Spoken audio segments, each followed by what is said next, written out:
Volume 2. Chapter 100. Granting Freedom, 7. Chapter 100. Granting Freedom, 7.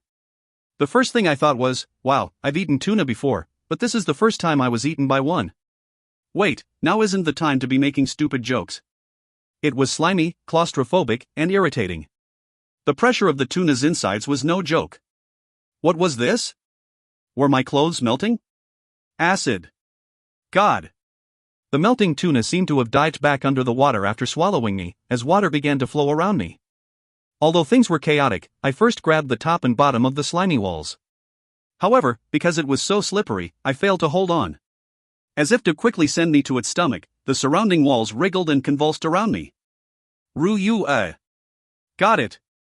My elementals loved me so much that they came out the moment I called their names. I was thankful, but it was slightly overwhelming. Ryue was especially so. Surround me with an ice wall. Make it especially hard. Okay. The moment Ryue started using ice wall, I activated my bracelet and equipped my armor. After wearing the armor, I realized I was almost out of mana. As I struggled to keep my balance, I took out a mana potion from my inventory and drank it. This place sucked. In any case, I now had some breathing room. Although Ryue's ice wall began to melt the moment it was created, the space around me was getting bigger. However, the melting tuna's body suddenly twitched violently. It was to be expected. If someone tried to open up its throat, it was bound to be irritated. A flood of water suddenly swept over from one side. It seemed the melting tuna had opened its mouth and was letting water pour inside. It thought I was stuck in its throat, so it was trying to flush me down with water. It was pretty smart, though I might drown because of it. I considered using return and going back to Korea, but I decided to endure. There was a reason I couldn't give up here. Ryue, you can block it, right? It's hard. Shin, I don't have much mana. Damn, even though I drank the most expensive mana potion, I was still running low? In that case, I'd have to ask Pika. Ha? Pika? Master, are you okay? Pika's outside. It's just the two of us in here. Oh. Right, I deactivated Spirit Aura. The melting tuna had swallowed me, almost as if it knew. I quickly unsummoned Pika and resummoned her. Watching the vast amount of water pouring in with despair, I took out the Crimson Gluttony Spear. Ryue's ice wall was making cracking noises and starting to crumble. Please hold out a little longer. Pika, come inside my spear. Okay, master. The spear that originally carried fire energy began to flicker with lightning as well. Although I wanted to continue watching the mystical and fascinating sight, I didn't have the time. The water was flowing in. Phew. Hop. Cool. I strongly pierced the floor with my spear. Ignoring the melting tuna's painful cry, I dug the spear in deeper. Then, with one hand, I pushed the ceiling up, and with the other hand, I made the spear stand vertically. Letting go of the hand holding the ceiling up, I let the ceiling crush down on the top of the spear. Kaya Owak. The melting tuna let out another blood-curdling scream as its blood splashed on my armor. Although the heat from my armor evaporated the blood almost instantly, the problem was that the melting tuna's movements had become more violent. Almost as if it was salsa dancing in the water, the ceiling flipped a few times and trembled. I held onto the spear I had wedged in its throat and hung on desperately. Shin, I can't hold on anymore. It's fine, Ryue. You can go back now, I'll call you back later. You have to love me lots later. Yeah. During the daytime, I'd only been calling Pika, so it seemed Ryue was feeling left out. Seeing the usually obedient Ryue speak out before she left, I couldn't help but smile. No, now was not the time for that. Phew. Dark Thunder Explosion. Although it was a very filial skill that had saved me on multiple occasions, I cringed and flushed from embarrassment whenever I used it. Regardless, the violent shaking stopped from Dark Thunder Explosion's initial paralysis shock. When the following black lightning attack started, I closed my eyes and focused on holding onto my spear tightly. I knew its body would jolt violently. Hwa-aya. It let out a horrifying scream, almost like a human's, as it shook in a frenzy. The ceiling flipped again and again. The water finally swept over me, but I closed my mouth and held on. Shin. Are you alive? Are you okay? Oh, please. Sorry, I'm underwater, so I can't reply. However, Waya seemed to have misunderstood my silence as she raised her voice. Shin. Please, Shin. You said you had a way to survive any situation.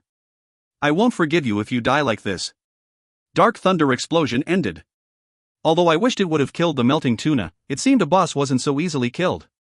Its insides were burnt black, but it was still moving. Phew, how uselessly tough. If it was just 1 month ago, I would have had no choice but to use deific manifestation to let Prayuta save me with what little mana I had left, or use return to go back to Korea. However, right now, I still had another skill I could use. In fact, Dark Thunder Explosion had only been to see if this skill would be effective. It was the skill that came with my beloved armor, Crimson Roar. Although it would be annoying to roar underwater, now wasn't the time to be complaining. Yueok. You used Crimson Roar. Everything blazes as flames. Roaring while swallowing a mouthful of water, I suddenly thought, what was the description of Crimson Roar again?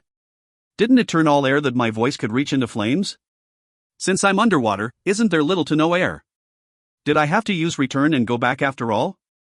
Although I was worrying greatly. Kwahaya. My worry was soon proven to be unfounded. Everything within the reach of my voice, including water, turned into scarlet flames and blazed. There was one problem. Because the air I needed to breathe also turned into flames, I could not breathe. Even so, the flames blazed imposingly and with grandeur as if to burn away the entire lake. Coo! An earth-shaking scream struck my ear. I instinctively knew that it was the melting tuna's death throes. Its shaking was getting less violent, and the pressure from its flesh was decreasing as well. I took my spear out. Scratching the burning walls, I walked forward. Suddenly, I felt as if my body was rising.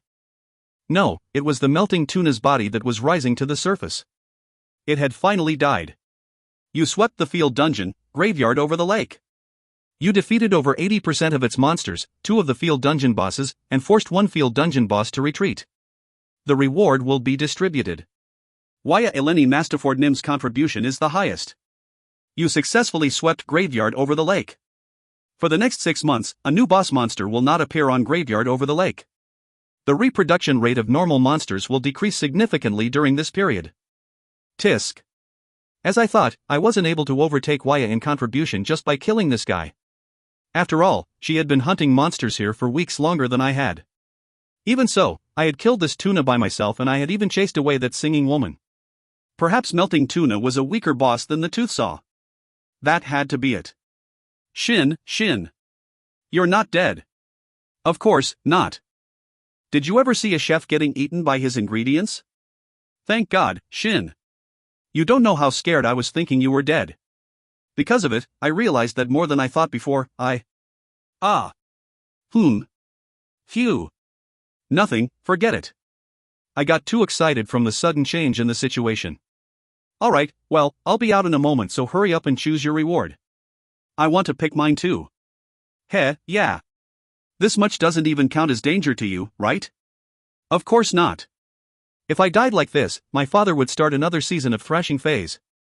I answered Waya casually, unequipping my armor and putting my spear back into my inventory. While I was crawling out of its throat, the reward window popped up in front of me. Since Waya and I were the only dungeon explorers here, I was the only one left to choose a reward after Waya chose hers. 2. Great Tooth Sword. Wow. This looks completely useless. I chose the reward with a frown and checked the item description. It was a swordbreaker with a spiky saw-like blade, just like the toothsaw's saw-blade snout. It was even larger than most large swords, and had a strong vibration functionality in its options. If the vibration could be controlled, it could be a powerful weapon. It would have been nice if I was a sword-wielding warrior, but... Yep, it seemed I would have to feed it to my gluttony spear. Although I was looking forward to how much the gluttony spear would grow, I also knew it probably wouldn't grow by much. For now, I put the Great Tooth Sword in my inventory. Then, the smell of fresh air tickled my nose. The outside was right in front of my nose. I pushed the melting tuna's huge mouth open, and peeked my head out. Waya and everyone else had driven the ship towards the tuna when it had floated up to the surface. The first person I looked for was none other than Brightman. From the look on his face, he seemed surprised that I was still alive. I simply looked at him and smiled. As he didn't expect me to smile, that shameless Brightman frowned like he couldn't believe it. Then, he smirked. I wondered what his smirk meant. Was he looking down on me? I could feel how nonchalant he was, as if to say that I could not stand up to him in any way. Whether that was true or not, it didn't matter. What mattered was how I now understood him. Although it was a bit embarrassing to say it myself, I had a tendency to be soft toward people I considered my allies. My family was obviously included, and I also cared deeply for those I considered my friends. I couldn't come to dislike those that considered me their friend. Paludia was like that. Even though our first meeting on the 5th floor couldn't have been worse, while I was still grinding on the 5th floor, she had contacted me to cheer me up, changing the impression I had of her from strange girl to friend. Yoon was also like that. Even though she was a nuisance when I first met her, she continually showed her interest towards me and repeatedly wanted to become friends with me. Perhaps for the same reason, those that I considered to be my enemies took on my full hostility. Walker was the biggest example, as he sneaked into Ya's lodging and was almost beaten to death by me. Although Walker was now on my side, it seemed there was a new enemy to replace him. Brightman. He had to be laughing right now. Why did he hit me? Did Pika's lightning wake him up? Was he surprised because he saw me the moment he opened his eyes? Did he not like that Ya was so close to me? Was he awake the whole time, but pretended to be unconscious just to put me into danger? Was it revenge for losing his subordinate? I didn't care. I wouldn't listen to his excuses later anyways. There was one thing I was sure of. It was that Brightman's punch was extremely painful, and that I had almost become a fish food because of him. That was enough. You are my enemy. I'll make you bitterly regret this moment one day. Look forward to it. It won't take long. In the heights I wish to achieve, you are only a stone in the path. I took my eyes off of Brightman and took my body out entirely. Then, I jumped on the melting tuna's head with a thud. Everyone seemed to have gotten back their sense of reality from the sound. Mike shouted. My God, TK. You were alive. Phew. Mike, there's no way I would die without eating this melting tuna. You really love melting tunas. Of course. From now on, in honor of me killing this giant melting tuna, you can call me Tuna King. But really, if you actually call me that, I'll hate you. Author's note. Just like that, the Tuna King was born. Just kidding. If you find any errors, ads pop-up, ads redirect, broken links, non-standard content, etc., please let us know. Report chapter so we can fix it as soon as possible. Chapter 101. Granting Freedom, 8. Chapter 101. Granting Freedom, 8. The hunt was over. At least for the next 6 months, this field dungeon would no longer be dangerous. Although it was only temporary, Windermere had regained its peace. From what I heard, the tourism would reopen as well. As a rank or higher awakened had to continue observing the lake, the tourists would go along with them. However, in a situation of life and death, the tourists' lives wouldn't be guaranteed. With such danger, I doubted whether any tourists would come. However, the moment people found out that the field dungeon had been cleared, tourists flocked to the area. Amazing, Windermere. In a way, it made sense. Supposedly, running into a monster once a dungeon was cleared was the same chance as being hit by lightning while walking in the rain. Ya, what are you doing? On the night we cleared the dungeon, I visited Ya as usual to teach her how to control mana, and saw Ya packing her belongings into boxes. Isn't it obvious? Since we cleared the dungeon, there's no reason for me to stay here. Oh, right. Did you get the permission? Of course. I ended the negotiation with the government myself. Thanks, Shin. You're the reason I could regain my freedom. Freedom, you say? It's thanks to me? I asked with a grin. Yep. We could clear the field dungeon thanks to you, and you even found Brightman's wrongdoing. I can return to Korea because of it. The info on Brightman was especially useful in the negotiation. It seemed she complained and revealed everything about Brightman's misconduct. Brightman had punched a famous ranker, though it's embarrassing, that was me, that Ya invited for aid, and put him in a life-threatening situation. Ya was incredibly angry at the time. It was the same for her party's S-rankers, although the other country's S-rankers only turned a blind eye as Brightman had likely paid them off. Brightman himself had made a ridiculous excuse, that he thought he was being attacked and acted in self-defense. Ya's anger had reached its limit at that point, but I calmed her down. Nothing good would come out from Britain's strongest rankers fighting. More importantly, I couldn't let her take my revenge away. Brightman smiled, and so did I. In any case, with this incident, Ya could easily detach herself from Brightman and the British government protecting him. Although the incident had not become public because of the British government's desperate beseechment, but with my approval, Ya used the incident to put heavy pressure on the British government. She said that a friend she specially requested to help had suffered a humiliation from Brightman that couldn't be washed away, and that she had no plans to step a foot in Britain unless it was a national crisis. In other words, just as Waya had warned them before, Britain had lost Waya in exchange for Brightman. No matter how I thought about it, Brightman's actions were incredibly foolish. I wondered how an idiot who was blinded by his desire for a woman could rise to such a position. Are you coming to Korea? Yep. I was planning on going to Korea anyways when I was done. Mom said she'd rather die than come to Britain. I think she wants me to come live with her in Korea. I was originally going to try convincing her again, but, with what happened this time, I really didn't want to stay in the same country as Brightman. If it's him, he would come visit me no matter where I was in Britain. Do you not want me to go to Korea? Waya complained, then asked after a bit of hesitation. Her cheeks had turned red just like her hair. Not at all. We can meet more often too. I'm glad. Right. We could. Hum. Waya looked away and let out a dry cough. Did she breathe the wrong way? I got up with a grin. You must be busy with all the packing, so I'll go back for today. Ah, don't forget to give me the melting tuna later. You'll save some for me, right? Of course. You can eat to your heart's content. Grilled, sashimi, stewed, steamed, I'll give you the full course. Good, excellent. We made an expression of camaraderie and gave each other a thumbs up. The melting tuna I was talking about was none other than the giant melting tuna I killed. Waya put it in her inventory, using the ridiculous extra-dimensional storage magic excuse, and said that she'd give it to me later. In exchange for her performance in front of the others, I promised her an unlimited refill on melting tuna dishes. In truth, I didn't know how long it would take me to finish such a giant melting tuna, so I was glad Waya was there to help. Ah, by the way, Waya. Yeah? Where can I get a good apple pie around here? Apple pie. Although Waya tilted her head, she still gave me an answer. I thanked her and left her lodging. I then went to the place Waya told me about to buy an apple pie. Because of the enticing smell, I ended up buying 2 apple pies, one of them for the obvious reason and the other to share with Yua when I got back home. Then, I summoned my elementals and circulated Prayuta circuit, waiting for dawn. Once the night had passed, I could enter the dungeon again. There were things to take care of, a person to find and questions to ask.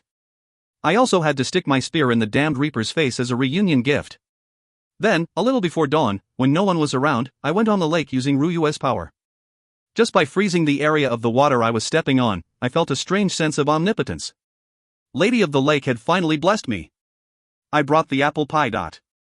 After walking deep into the lake, I shouted in a rather loud voice. Although I felt like I was being stupid, but I couldn't help it. I said I brought apple pie. Show me. Yua. A girl's face suddenly appeared above the surface. I almost fell underwater from being startled, but Ryuu saved me by instantly freezing the water around me. I thanked Ryuu, and since I was lying on the ice anyways, I observed the girl's face. Simply put, she had an unrealistic appearance. Her sky-blue hair, half-submerged underwater, was shining as if the entire thing was an LED light, and it was the same for her blue eyes staring at me. She looked like a beautiful woman in other areas, but I was surprised by how mature her face looked. I had expected her to be a young girl. Hurry up, show me. Ah, here. I took out the apple pie from my inventory. The woman then made happy exclamations and crawled up onto the ice. Although I thought she wasn't wearing anything, she actually had a translucent light blue dress, which stuck to her body tightly. Although her slender, yet bountiful, figure was in full view, because I had seen Waya's voluptuous figure for about a week, I could act aloof. Apple pie. It's really apple pie. Yeah, it is. Can I eat it? Can I eat it? You don't have to ask twice. There's only one for you anyways. Yay! Her long, slender fingers reached forward and took the apple pie whole. Feeling the coldness of her skin for an instant, I was reminded once again that she wasn't human. It was then that she took out a slice of apple pie and handed it to me. She blinked her eyes, glimmering with shining particles of light, looking unrealistically cute. Here. Thanks. Thanks for the meal. When I accepted the slice she offered, she took the rest of the apple pie and took a bite. Then, the light in her eyes gathered and made a clear star shape. I was truly surprised. She was showing her non-human side too much. So she could control those shining particles. Delicious. So delicious. Delicious, delicious. Why yeah, eat lots. Yeah. She munched on the pie, making me wonder just where it was going in her slender body. The pie was gone in the blink of an eye, and she stared at the apple pie in my hand with longing eyes. The particles of light in her eyes were repeatedly scattering and regathering. Do you want it? Whoa! As if she was waiting for me to say it, she snatched the slice of apple pie and ate it. After that, she made a satisfied expression and lay down on the ice. Thanks. I'll forgive you for hurting me. Yeah, thanks. I like you now. Yoon, be happy. There's someone similar to you here. But I got her heart with just a single apple pie. The difficulty was lower than even Yoon. I thought about all the fries I had to feed Yoon before she said she liked me. Ah, not that I was doing it so I could hear that. Really? Why yeah. If you don't bother other people anymore, I'll like you too, but. Although I couldn't be completely sure, she seemed different than the other bosses who showed clear hostility towards humans. She really just wanted to let them listen to her singing. Not knowing the danger of her own actions was foolish, and it was annoying that she chose to appear during the boss fight, but since she hadn't killed anyone yet, it wasn't too late. She could still be redeemed. Her following words served as proof. But I never bullied anyone. Besides telling me to kill you, everyone said I could just sing like I wanted. I don't bully anyone that doesn't bully me first. Right, but who's the one that told you to kill me? I don't know, I can't remember. I forgot when I came here. Do you know why you were told to kill me? Because you're a hero. That's all I know. But I won't kill you. I won't bully other people either. She was told to kill me, because I was a hero. I suddenly felt chills, but nodded my head regardless.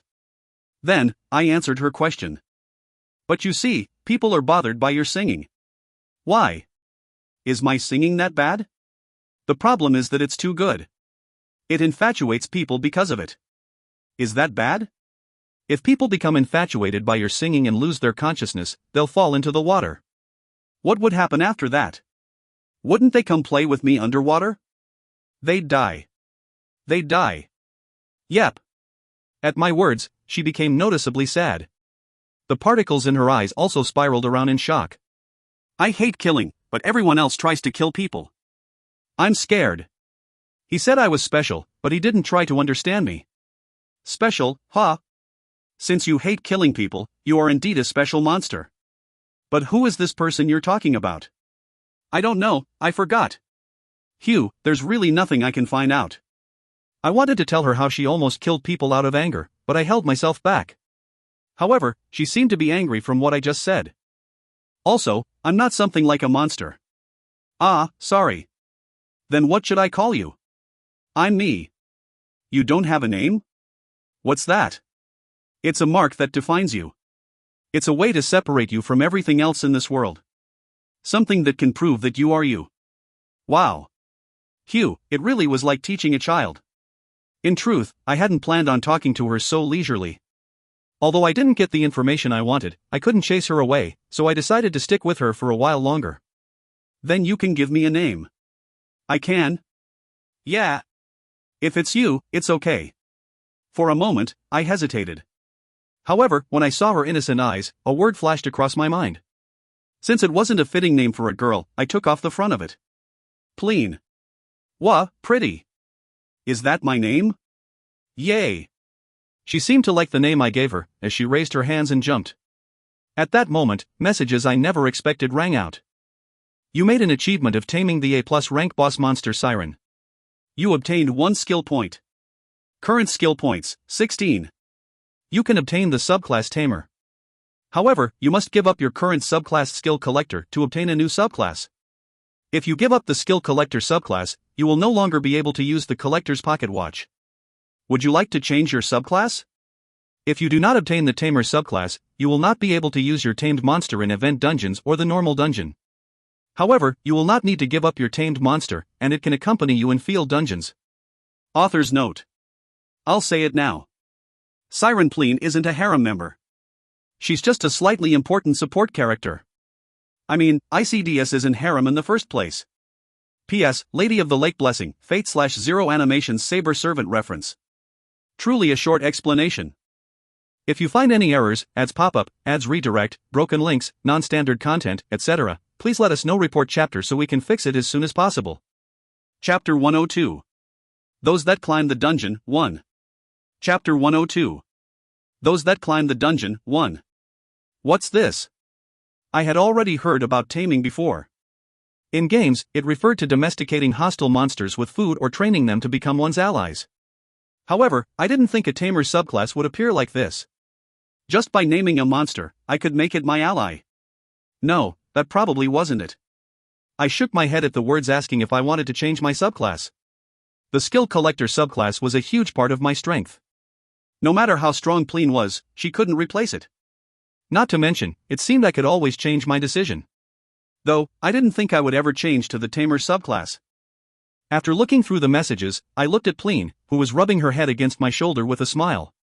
Thanks for the pretty name. You gave me an apple pie and a name. I like you. She was being completely submissive. I patted her head as a test, and she showed her happiness by making her eyes into star shapes.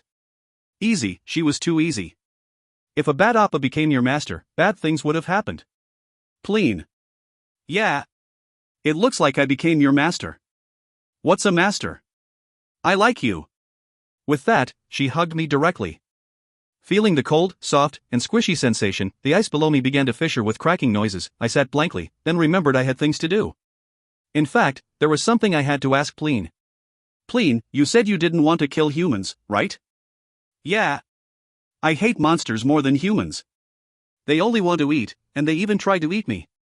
But I also want to sing. Then, do you want to come with me to find a way to do that, Dot? Okay. I like you, so I'll follow you. Why yeah. Damn. I didn't think someone stronger than Ryue would appear. Plus, although Pleen had an unrealistic appearance, she still looked human. I couldn't help but react as a man. Snap out of it, Kang Shin. No matter how cute and pretty she is, she's a monster. Don't forget it. Crack. The ice split into two right down the middle of my stretched out legs. The ice then began to drift apart, splitting my legs along with it. Ryue. Shin. Meanie. Not now. I'll play with you as much as you want later. From then, it took a considerable time before I could make it to the dungeon's residential area. So you tamed a siren, Shin Nim. This is the first time I've heard anyone taming a siren. Cook, as I thought, a man that I find charming will also be like that to other women.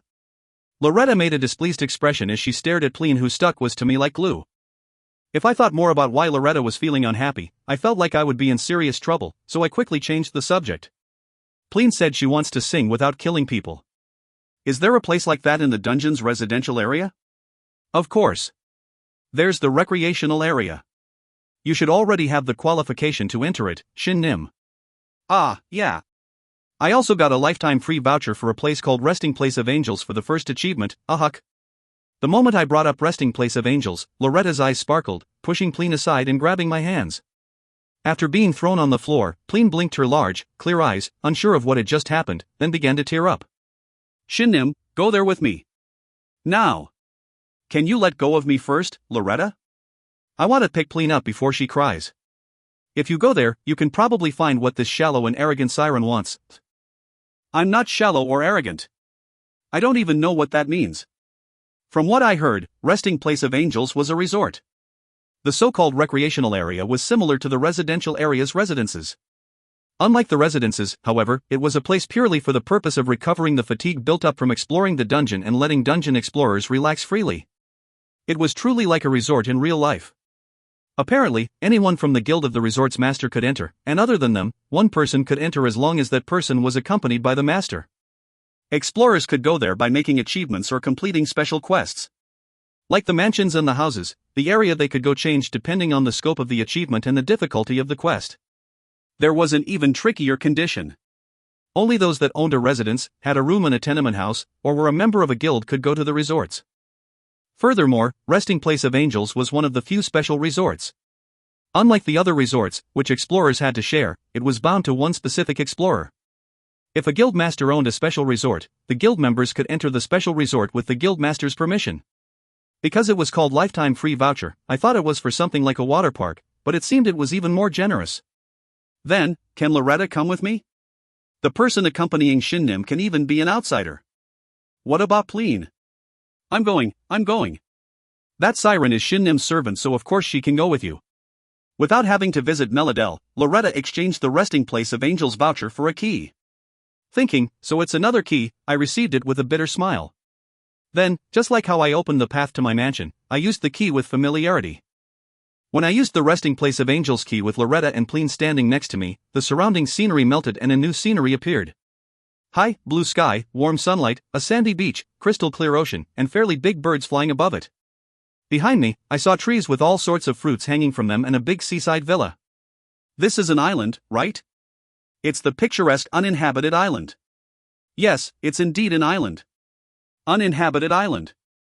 When Loretta spread her arms out and shouted excitedly, Pleen also imitated her and shouted. I doubt she knew what uninhabited island meant. I mean, just what was that, son? I knew the dungeon was full of mysterious things, but this was. To think I would come to the resting place of angels. Do you know why this place is called that? Tell me, Dot. Because people staying here can relax without a worry in the world, like angels. The ocean, the sandy beach, the fruit trees with all sorts of different fruits, and this villa. I can't help but think it has everything a resort should have. There's even an hot spring deeper into the island. That's not all. It even has dense forests, valleys, and springs. Hot spring. I want to go to the hot spring. I like hot springs. I didn't know how this island could have so many different areas, but I understood that this resting place of angels was an amazing place. I also didn't know how Pleen could like hot springs. So, why did I need to bring Pleen here? If it's here, there are no humans who would be affected by the siren singing. She'll have an audience as well. Audience? La la la. Pleen suddenly began to sing. Her voice was truly beautiful, and as I had tamed her, it didn't seem to have any effect on me. I glanced at Loretta.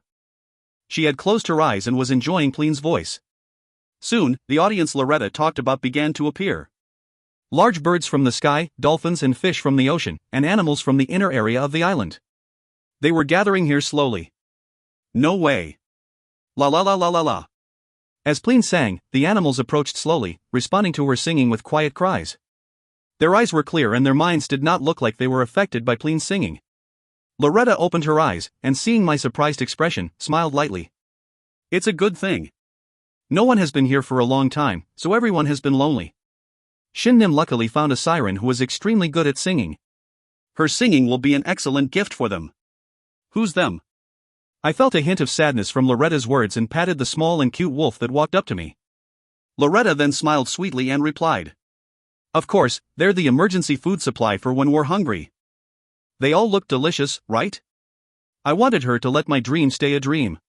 How mean? Pleen really liked the resting place of angels and decided to stay here unless I needed her. Here, she would be able to play and sing to her heart's content. There were also no monsters which she hated.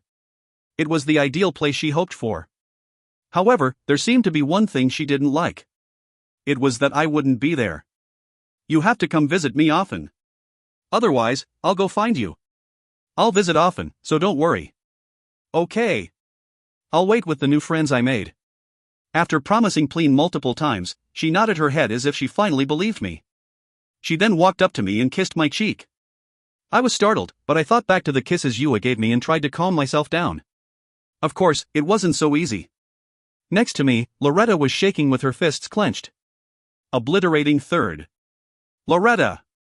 In any case, with that, I took care of the matter with Pleen. After saying my goodbye to her, Loretta and I returned to Fairy Garden. Opening the door to her log cabin, Loretta made an offer. Shin Nim, stay for a cup of tea. Sure. There's something I have to ask Loretta too. Hoo-hoo, come in. The tea Loretta brewed looked normal, but was incredibly tasty and fragrant. However, I couldn't be drunk on the taste of tea today. The reason I took care of Pleen's matter was for this moment.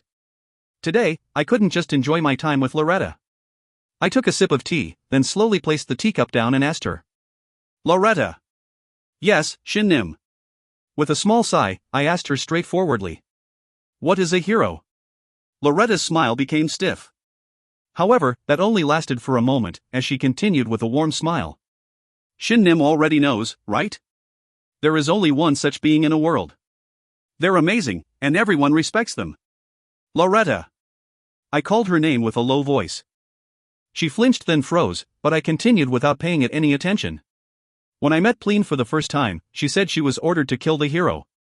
Am I someone that must die? It's the opposite. You're someone who isn't allowed to die. Never. Don't even say something so horrible. No.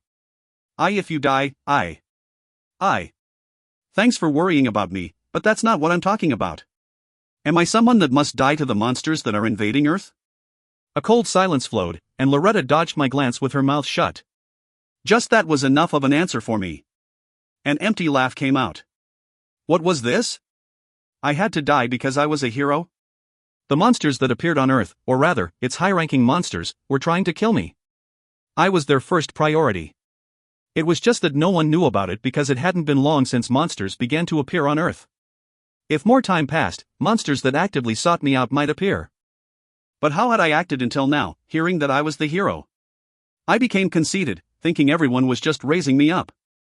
Even while I told them not to call me a hero, I enjoyed it inwardly. I even named the skill I liked the most after it. Even while I looked down on the explorers who credited my strength to being a hero, I was relieved that I was one. I might have even thought I was glad to have been born as the hero. But what? Heroes are the first targets that monsters aim for? They had to kill me? There was no comedy like it. How much did the other explorers sneer seeing me? Praising me on the outside, while thinking how clueless I was. To calm down my beating heart, I began to circulate Peruta circuit. Trying to stay calm, I asked Loretta again. Loretta, just what am I? What exactly is a hero?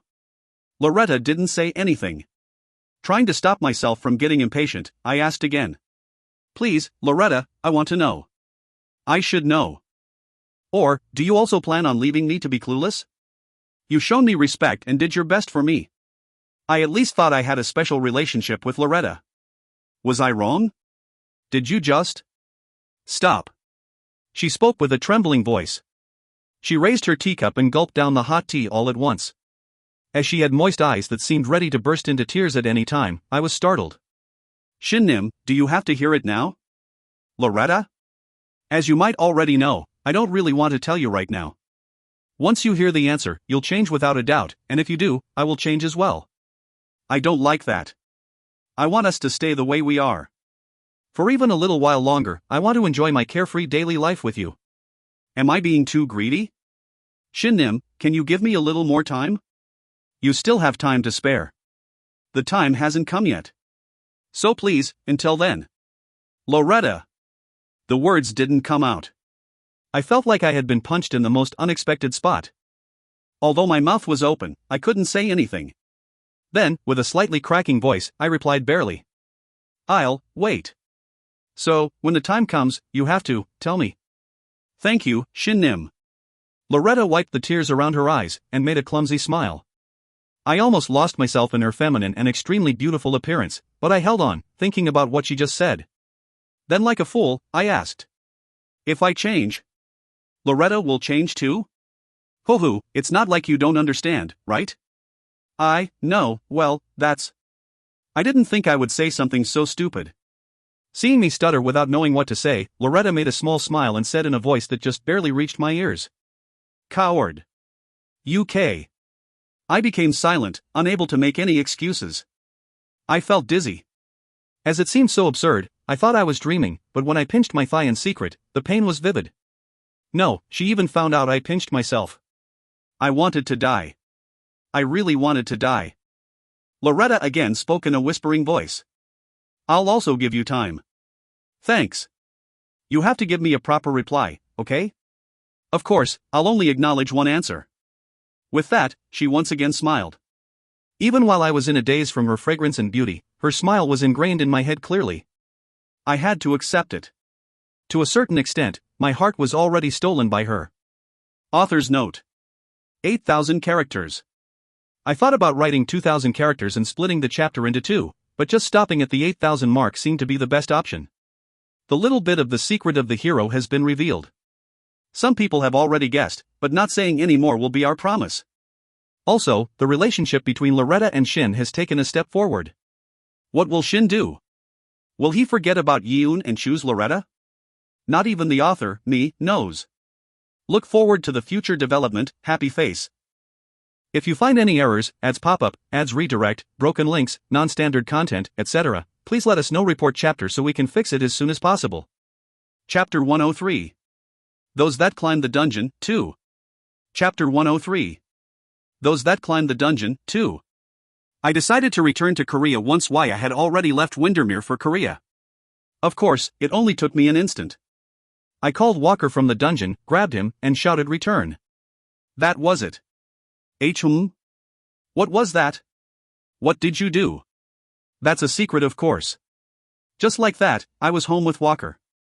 Because I appeared in the living room with a foreigner, my family, who were gathered at the living room, suddenly froze. Appa. Hey, Appa's back. Yua quickly jumped into my embrace. I patted her and gave Walker the glance. You're going to be guarding her. I'm back. Yeah, you were on TV, so I thought you'd come back soon. Father pointed at the TV. On the screen was a platinum blonde, red-eyed man wearing a mask having an interview with the Windermere Lake as the background. They wanted me to do a quick interview as someone who had a major hand in clearing the field dungeon, but I didn't think the interview would even air in Korea. Appa looked really cool. Thanks, although it's not my real appearance.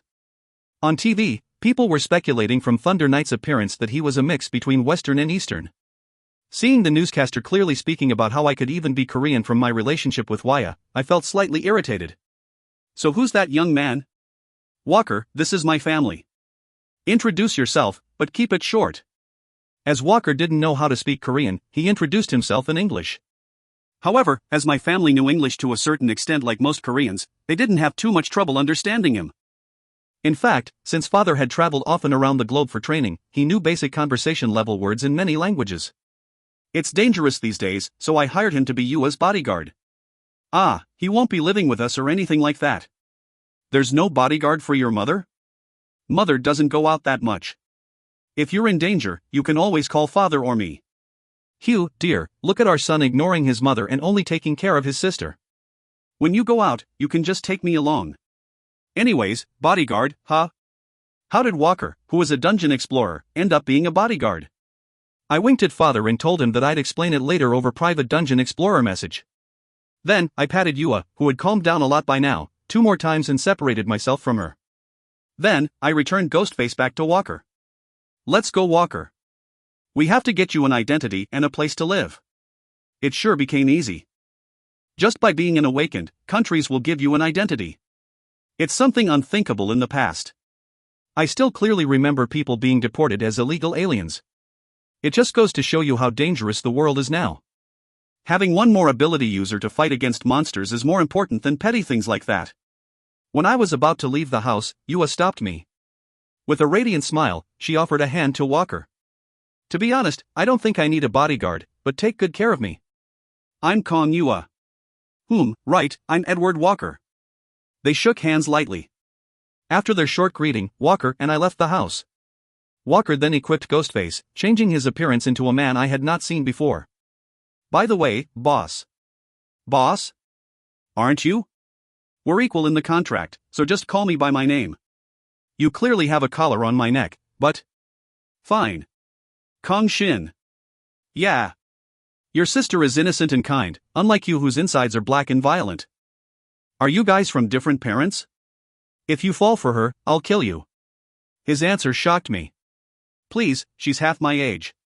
It's not like I'm a pedophile. Half. How old are you? I'm 36 this year. How does he look so young? Brightman was 37, right? Right. That's why I'd been his toy since he was young. Just thinking about it makes me mad. Brightman also only looked like he was in his late 20s, but you're even worse. I thought you were in early to mid-20s for sure. Your stare is making me uncomfortable. Why aren't you married? Did Brightman not allow you to? I just didn't have the opportunity. Ah, I see. You just didn't have the opportunity. That way of talking is extremely unpleasant. What? Why? You just didn't have the opportunity. Coo. I want to kill you, but just thinking about it makes my head hurt. Walker half-assed the ability assessment and got a B rank. If he made good use of his equipment and stealth ability, I thought he could even be A+ rank. Of course, there was no reason for him to reveal his true ability in the assessment. After obtaining the ability user license, the rest went smoothly. For now, I got a hotel room for him to stay in and paid to rent a house near mine. In truth, I even thought about leaving the house and becoming independent. Since monsters would target me just because I was the hero, my family would be the first ones in danger, as they were close to me. However, I thought back to what Loretta said. That I should wait a little while longer. That I should maintain my daily life until the day comes. I knew what the daily life she was talking about meant. It wasn't just the peace Loretta and I could enjoy together, but also my life on Earth. As such, it was fine for now. When the time came, she would tell me. I knew she was doing what was best for me. Of course. I would have to answer her too. It was a rather embarrassing, happy, and strange feeling. Now that I thought about it, there was the problem with Yoon too. My head was twice as confused. Even while I was contemplating these things, I took care of Walker's hotel room and house rent. Walker suddenly asked. You must have a lot of money. I can exchange gold for it, so I have more than enough for something like this. Even though I'm on the 44th floor, I only get 100 gold for about every 3 monsters I kill. With that, I don't have much left over once I spend it on potions and buying and fixing equipment. At least, I don't have enough left over to spend it on something like this. Is it different for you? You're on the 44th floor and only 100 gold drops at a time? Ha, so that's what the third dungeon is like. You really have talent for making people mad. You. Quack. I enjoyed watching Walker get angry and suffer by himself. Just like that, Walker became my neighbor and Yua got herself a trustworthy bodyguard. Only after I took care of these things could I finally return to the dungeon. Though, the dungeon's 1-week period had only ended today. I thought about challenging the Grim Reaper by myself again, but remembered Lin's words from a long time ago about many explorers being stuck on the 40th floor. As such, I thought I should try partying with them. The party I entered with that in mind was someone who looked to be at least 50 years old. Explorers didn't age as quickly as ordinary people, so it was likely that he was even older. HM? I haven't seen you before. It's been a while since a newbie came to the 40th floor. After the party leader, other fairly old people greeted me. A few of them looked extremely worried. We're going to get wiped out quicker than usual. Shouldn't we kick him out? Don't say that. Newbies have to get experience too. Since we're going to fail anyways, let's at least give him some experience. We won't ever succeed anyways. We'll just rot away here on the 40th floor. What was this, helplessness? An overwhelming sense of defeat permeated the atmosphere. Even if we break through, there isn't much meaning to raising my level anyways. In that case, we might as well help the newbie out a bit. Cheer up everyone. The newbie's going to be dispirited if you keep it up. No, I want to punch your face out first. I held myself back from saying many things, and gave a short introduction. I'm Kang Shin, an explorer from Earth. Explorer from Earth? Kang Shin? Wait. Kang Shin? A few of our comrades who were stuck on the 40th floor broke through recently after partying with an explorer from Earth called Kang Youngdong. I was there too. I died, but it seems they succeeded in the raid after that. That's not what's important. I heard recently in the residential area. Kang Shin is the crown prince from the rumors. Crown Prince is on the 40th floor. Even they knew the name Crown Prince. With a bitter smile, I continued. I already broke through the 40th floor, so I can say this seriously. If you want to advance past this floor, just do your best to survive. I can't be responsible for your safety. Crown Prince. Understood. I also got it. I want to climb higher. I still have my world. Perhaps, a miracle will also come to me. Although I left my world, I might be allowed to continue climbing. Spirit returned to a few members. Good, this was enough. If I could light their cold passion even a little bit, that was enough.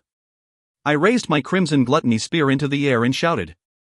The goal is for everyone to break through the 40th floor. Let's go. Oh hoo. However, the Reaper was the worst opponent to take on in groups. He mostly used huge area of effect attacks, and when he teleported behind a target he randomly chose, warriors received fatal injuries, and magicians and priests were killed in one hit. His blade waves, sides being thrown out from his stomach, and black hands shooting out from the entire field were all fatal. It was hard to deal with just the Reaper, but there were 500 apparitions to worry about. From the start, I told the party members to focus on killing the apparitions, but they still died one by one in the process. By the time all the apparitions were killed, only 3 other party members remained alive. Cook, today we lasted a long time. To think we'd actually kill all the apparitions. Watch out behind you. Die. The moment the 3 of them heard my shouting, they rolled on the ground. The Reaper's scythe swung above their bodies. Immediately afterwards, I stopped the Reaper's movements with Ryue's ability. Because of the Reaper's magical defense, Ryue could only hold him for an instant, but it was still enough time for me to approach and stab him. Eat this. Divine speed followed by white lightning consecutive strikes. From the consecutive spear attacks, a huge hole was pierced in the Reaper's chest. He then escaped Ryue's shackles and summoned the Black Hands while he flew up. However, I already knew how to deal with the Black Hands. I infused Ryue in my armor, and the Black Hands froze and shattered the moment they touched me. The others were huddled inside a holy barrier one of the surviving priests created. Confirming that they were safe, I shouted. Priest Nim, can you drop him from the sky? Oh Iloinu, bring down that evil being. Divine Hammer. Qua. You insignificant bugs are annoying me. I've been waiting for you. After dropping to the floor from the Divine Hammer, the Reaper disappeared and appeared behind my back. I instantly turned around and stabbed his head with my spear. The lightning spirit aura from Pika rose up and drew his scream. Although he summoned a black scythe and dropped it on my head, if I was dumb enough to be hit by something like that, I wouldn't even be alive at the moment. With my spear still in my hands, I used his body as a pivot and spun, dodging the scythe. I then shook the spear more violently and shouted. Thunder Bomb! Critical hit! Even though my attack succeeded, I instantly backed off. A small scythe popped out of his body and flew through the air. His entire body was a weapon. I couldn't let my guard down for even a moment. I had to employ the hit-and-run method. Plus, even as I ran, I had to be careful as he had long-ranged attacks. He was truly an irritating boss. I'll kill you, hero. You think so much like me. I want to kill you too. I gave the Reaper a cold smile and strengthened the grip on my spear. Then, without a shred of hesitation, I charged towards him. Like I'd die a second time from that guy. Taste the wrath of the week-old grudge. You obtain 37,500 gold. Rewards will be distributed in order of contribution. Kang Shin Nim's contribution is the highest. Choose your reward. 1. Grim Reaper's Death Scythe. 2. Soul Strengthening Elixir. 3. Upper Mana Potion. 4. Reinforced Battlesword.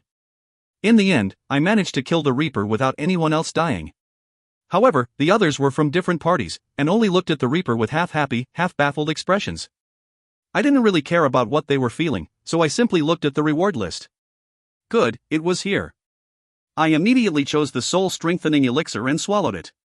You consumed the Soul Strengthening Elixir. Your refined soul becomes strengthened. Your magic and charm increase by 1. A smile bloomed on my face. Good, I was getting stronger. I was advancing slowly, but surely. Being confident in my growth, I clenched my fists. I would continue hunting the Reaper, grow stronger, advance onward in the dungeon, and continue growing stronger. I would raise my elementals, collect skills, and change my equipment if needed. Like that, I would become stronger. In order to not kneel in front of the despair these bastards always talked about. Author's note. This one is 7,000 characters too. Wait, I could take 3,000 characters from the last chapter, 2,000 from this one, and make a chapter. Of course, if I did, the chapter's flow would be all over the place. So I won't. I plan on making the next chapter the normal length. Wish me luck everybody. If you find any errors, ads pop up, ads redirect, broken links, non-standard content, etc., please let us know. Report chapter so we can fix it as soon as possible.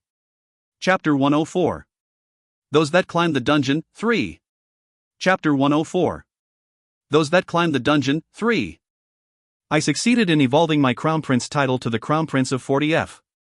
The rumor that the Crown Prince had appeared on the 40th floor began to spread among other continents' explorers, and my party instantly filled up whenever I created a party. As I hunted the Reaper 3 times every day, I was allowing up to 27 explorers to advance to the 41st floor every day. Of course, this was only in the case that everyone did their jobs and managed to survive. In reality, the number of people that advanced was less than half of that number. From what I saw, there were about 1,500 people that were stuck on the 40th floor without being able to advance. In other words, after about 100 days, most of the explorers would have advanced. However, after 2 weeks, my party stopped being filled up completely. They're content as it is. An old magician who left his party behind to join mine told me after the raid ended. They've stayed like this for dozens of years. Imagine if you were in their shoes and you were suddenly given the opportunity to grow. Some will be happy, of course. Some might even tear up and thank you. But there will also be a considerable amount of people that become scared.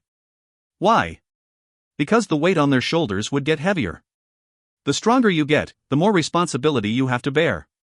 Plus, if you become stronger not by your own strength, but by borrowing someone else's, you will hit another wall. They don't want to see others looking at them with expectations, then becoming disappointed. Swallowing the soul-strengthening elixir, I listened to the old man silently. Since I never had to bear the heavy weights they were carrying, I didn't have the right to say anything. Getting stuck, breaking through, getting stuck, stuck. After repeating it for dozens of years, how much did they suffer?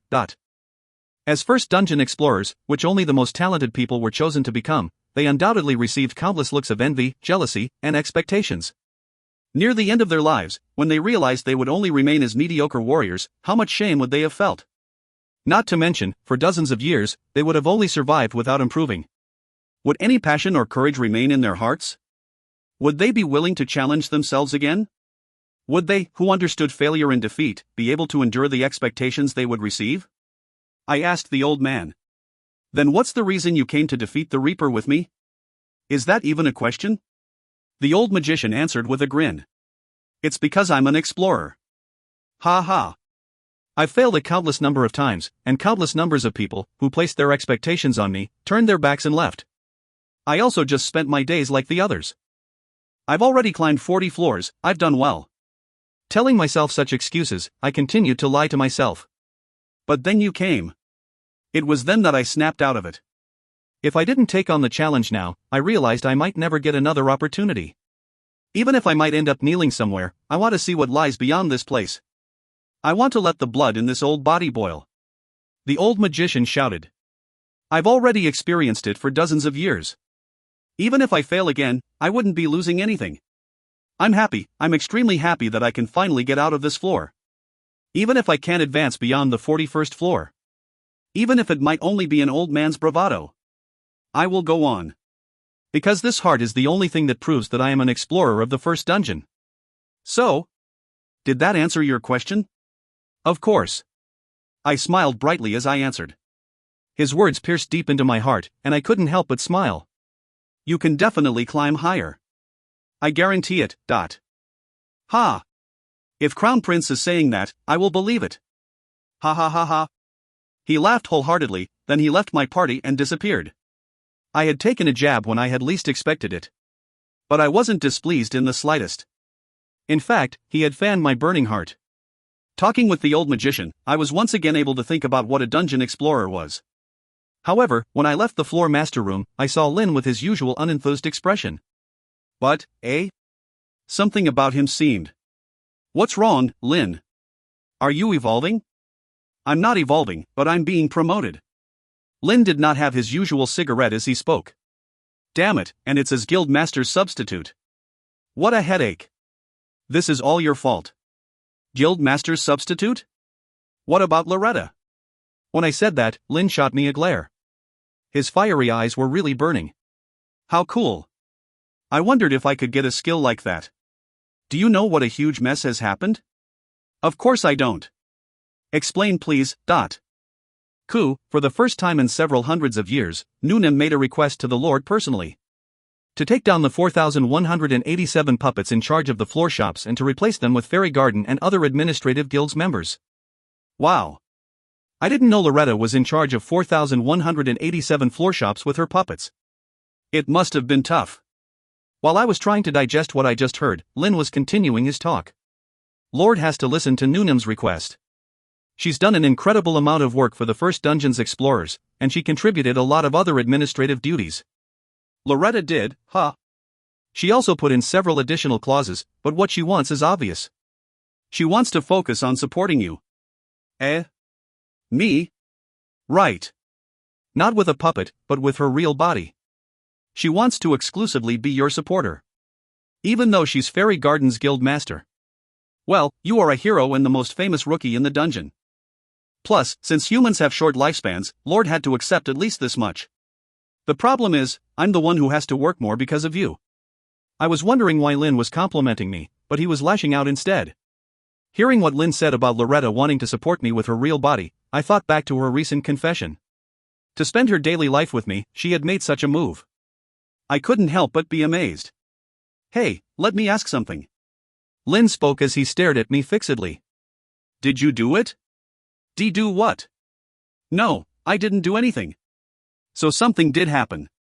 I doubt you made the first move, so it was Noonim? Ha, how bold of her. She must have gotten impatient. So? What happened? Lin, this was what you wanted to ask from the start, right? Hurry up and answer. What happened? Did you do it? I didn't do anything. It's on hold. Lin looked at me with a dumbfounded expression, then spat on the ground. You hopeless bastard. Do you even have it? I do. When I answered with a serious expression, Lin simply sighed. Then, he finally took out a cigarette and asked with a more serious voice. Don't make Noonim cry. She's more frail and pure than you'd think. I warned you, alright? I got it, so stop glaring at me like that. I said what I wanted to, so I'm leaving. Good luck further on. Don't die and don't fall. From what I can see, you're one of the few with potential in this entire dungeon, so don't lose your spirit no matter who you're up against. Got it? Thanks, Lin. Good luck too, being the guild master substitute. Arg. Yeah. I'm off. Lin faded away. I stared fixedly at the place he was standing, then turned away. I could still hunt the Reaper one more time. The grind wasn't over yet. However, someone interrupted me. It was Yi-Yoon. I broke through the 20th floor. You're getting faster and faster. Did you do it solo? Yeah. This guy tries to act cool, but he's super weak. After being beaten up, he used something called dragon skin and kept slamming the ground with his spear, but he couldn't do anything when I just stayed glued to the ceiling. So you could do that? No, ordinary explorers wouldn't be able to stay on the ceiling on for that long. As I thought, Yi-Yoon had a natural talent as an assassin. Thinking that she might actually catch up to me, I asked. Have you tried using deific manifestation? Why yeah. Why is your voice shaking? Scary. Deific manifestation is scary. Why? What's scary? It hurts. Training is too hard. She was talking in short phrases like a kid. It must have been really difficult. Even while I was feeling troubled, I tried to act calm. You must have met a good teacher. She's a vicious woman. Shin, save me. I want to see you so much. We can see each other soon. Once you clear up to the 25th floor, we can go out for a drink. Really? Okay, I'll try my best. I'll hurry. Yeah, good luck.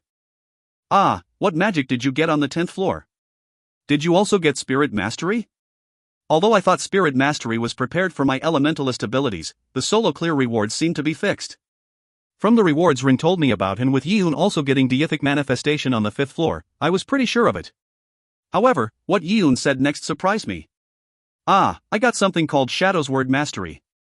It's super fun.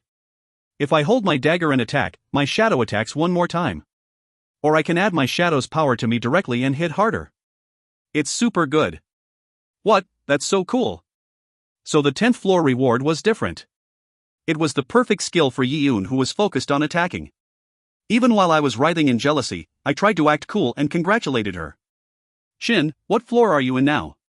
I'm grinding on the 40th floor. Then I'll catch up soon. We'll see. If you look down on the dungeon, you'll regret it. Be careful. I don't look down on it. I really don't. UK, I'll get scolded again. Master will scold me.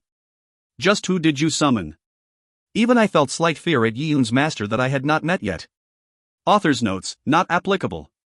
If you find any errors, ads pop-up, ads redirect, broken links, non-standard content, etc., please let us know. Report chapter so we can fix it as soon as possible. Chapter 105. Those that climbed the dungeon, 4. Chapter 105. Those that climbed the dungeon, 4. When I went to the floor shop the next day, I saw a beautiful elf. Long, black hair that flowed down, and golden pupils that shone brilliantly. Voluptuous chest and contrasting slender arms, legs, and waist. Without a doubt, it was Loretta, the real Loretta. The moment she saw me, she flapped her long ears excitedly. I wondered if elves could fly using their ears. My, what a coincidence seeing you here, Shin Nim. How shameless, Loretta. Lin already told me everything, but. Loretta narrowed her eyes and glared at me. Even if it's the same meaning, can't you use the expression cute? If I say cute, you'll get startled and be noticeably happy, so I won't. TSK. Loretta clicked her tongue and turned away. It was much cuter than her shameless words from before, but I didn't say it out loud. If I did, she would be happy and blush, and I would be even more flustered. Loretta let out a dry cough and continued. 40th floor, the Grim Reaper. Since you got the first achievement, are you in the middle of completely conquering him? Yep. I memorized all of his patterns, so killing him is pretty easy now. This is the first time I heard anyone say that it's easy to kill the Reaper. You could have done it after hitting level 45. No, I won't do that anymore. At Loretta's words, I answered her with such speed that even I was surprised. I want to grow my abilities. Not just my stats, but the overall abilities. Because I want to get stronger. If that's what you want, I will, of course, support you from behind. From now, I will be directly supporting you, so do your best, Shin Nim. With Loretta helping me, I feel assured. I'll be sure not to let Loretta down. At my words, Loretta puffed out her chest and grinned. Then, I waved my hand at Loretta wishing me victory, and walked to hunt the Reaper again. Of course, I wasn't afraid of him anymore. 3 weeks later, I finished consuming soul-strengthening elixirs and finished collecting the Grim Reaper set. The Grim Reaper's death scythe was given to the Gluttony Spear, raising its growth by 1%. With that, it was now at 3%. Since I'd been told the spear would not grow from eating the same weapon more than once, I did not give it another one. Your soul becomes clear and strengthened to the peak. Your magic and charm increase by 3. Additionally, your luck increases by 5. You equipped the Grim Reaper set. Your strength and magic increase by 20. When the Grim Reaper set is equipped, you can use Shadow Blink once per day. Shadow Blink teleports you behind a target and delivers a sudden strike. This attack will always be a critical hit. The Grim Reaper set was made out of tattered cloth resembling the one the Grim Reaper was wearing. In fact, I looked so much like the Grim Reaper, I almost took my weapon out. However, its defense was incredibly sad compared to Crimson Dragon scale armor and even the Dullahan set, so I extracted the skill and stored it in the 8 o'clock position, then stored the Grim Reaper set for next year's Halloween party. While I was grinding on the 40th floor, Ren had begun grinding on the 35th floor. Surprisingly, Paludia's party joined Elo's party, and had reached the 33rd floor in a short period of time. They both didn't want a party with explorers from other continents, so I wondered what had gotten into them. However, I somewhat suspected that I had an influence on their alliance. What was more surprising was that Sheena had contacted me. Appa, I broke through the 30th floor. Oh, that was fast. Congratulations. I already heard from Uni that Appa broke through the 40th floor. Uni? Oh, right, Paludia. You should have told me when we first met. But I wanted to surprise Appa by telling Appa later. But I didn't think Uni would charge forward so quickly. I can hear you. Of course, I was trying to let you hear. It was a roundabout declaration of war. I don't have a residence yet, but my breasts are a lot bigger than Uni's. I have the competitive edge. Not to mention, I'm honest unlike Uni. So? Charming, right? I already knew you were charming. But you're not a good match for me. Can I cry, Appa? If I'm not charming to Appa, there's no point in being charming at all. I made a bitter smile and replied. There are many better men than me. Something must have been wrong with your eyes, I trust my eyes' ability, but I like Appa regardless. Just like Paludia said, Sheena was claiming that she liked me. Although Paludia told me not to believe Sheena, as I couldn't look into Sheena's heart, I couldn't make a judgment thoughtlessly. As such, this was what I said. Yeah, then do your best to catch up to where I am. We have to be face to face if we want to talk. You didn't forget how I look like, right? I didn't. I think about you every night, really. Prepare yourself, the party member I recruited this time is extremely strong, so we'll catch up to you quickly. Party member? I suddenly felt uneasy again. Hoo-hoo, Appa might know her already. An explorer from Earth has been famous in the lower floors lately. She's called the Shadow Witch. She got her fame by helping beginner explorers advance to the 6th floor for about 2 weeks, but she appeared in the residential area just a few days ago. I've never heard of an explorer with such quick growth. I didn't miss this opportunity and recruited her into my party. You see, this person is really, really strong. She might not even need party members. She's that strong. We challenged the 30th floor master together, but while we barely held the skeletons back, she practically toyed with the skeleton knight. She then said it was slightly easier than when she defeated it alone. If she's that strong, why did she enter your party? I don't know. She said she's going to enter the party of the guy she likes, and said she'd party with us as practice. Ah, I see. Good luck together. Yoon, she already broke through the 30th floor. If I didn't hurry, she might really catch up to me. I was burning with fighting spirit. I cheered her on a bit, then walked to the staircase to the 41st floor, thinking I was going to have to take Yoon out for fries soon. After all, she had already passed the 25th floor. Father had also passed level 50 and was bragging about becoming gold rank, but I didn't care. From the 41st floor, I was free from the undead. Zombies, ghouls, skeletons, and ghosts. I was happy to be finally freed from the rotting smell of flesh, but this happiness did not last long. The 41st floor's monsters were wolves. They emitted the smell of wild animals and pounced at me from all directions. I was almost starting to miss the zombies. Plus, the 41st through 45th floor were all filled with wolves, just with different fur color and species. There were the direwolves, large wolves that easily passed 2.3 meters in size. Then, there were the werewolves, which were wolves standing on their hind legs. Other than the werewolves, all of the wolves were bigger and stronger than the materialized Ryue. However, she was still faster, making them a good match. Although Ryue fought well, I wasn't used to fighting beast-type monsters, so it took a while for me to get used to them. In the end, it wasn't so different in that I had to dodge their attacks and attack when they had openings. As a result, I reached the 45th floor master in just 4 days. KRRRRR. Loretta said that 45th and 50th floor master battles will be a pure fight of strength against strength. I believed her, but I didn't think that strength was referring to size. He's over 10 meters long. Although the giant iron boar I met in Guangzhou was much bigger in comparison, I could still barely look at its face when I tilted my head up to the limit. In terms of spirit, the black-furred wolf well overwhelmed the giant iron boar. The 45th field was a wasteland. The black wolf was sitting in the middle of the wasteland with his legs folded and his eyes closed. When I approached him and raised my gluttony spear, his eyes shot open. The presence emanating out from him at that moment was incredibly overwhelming, making me burst into smiles. Good, I'll have to fight large monsters like this often on Earth. I'll train myself using you. KRRRRR. The wolf moved its front leg forward and lowered its body. He seemed to be preparing to charge at me. With his weight and speed, the force of impact would be enormous. I also lowered my body on Ryue's back and prepared to charge forward. I whispered to Ryue. I'm trusting you, Ryue. Let's do this. Au. At that moment, Ryue charged forward before the giant wolf. Gruong. The giant wolf also charged towards us. When he stepped forward, a sandstorm brewed in the wasteland, blocking my sight.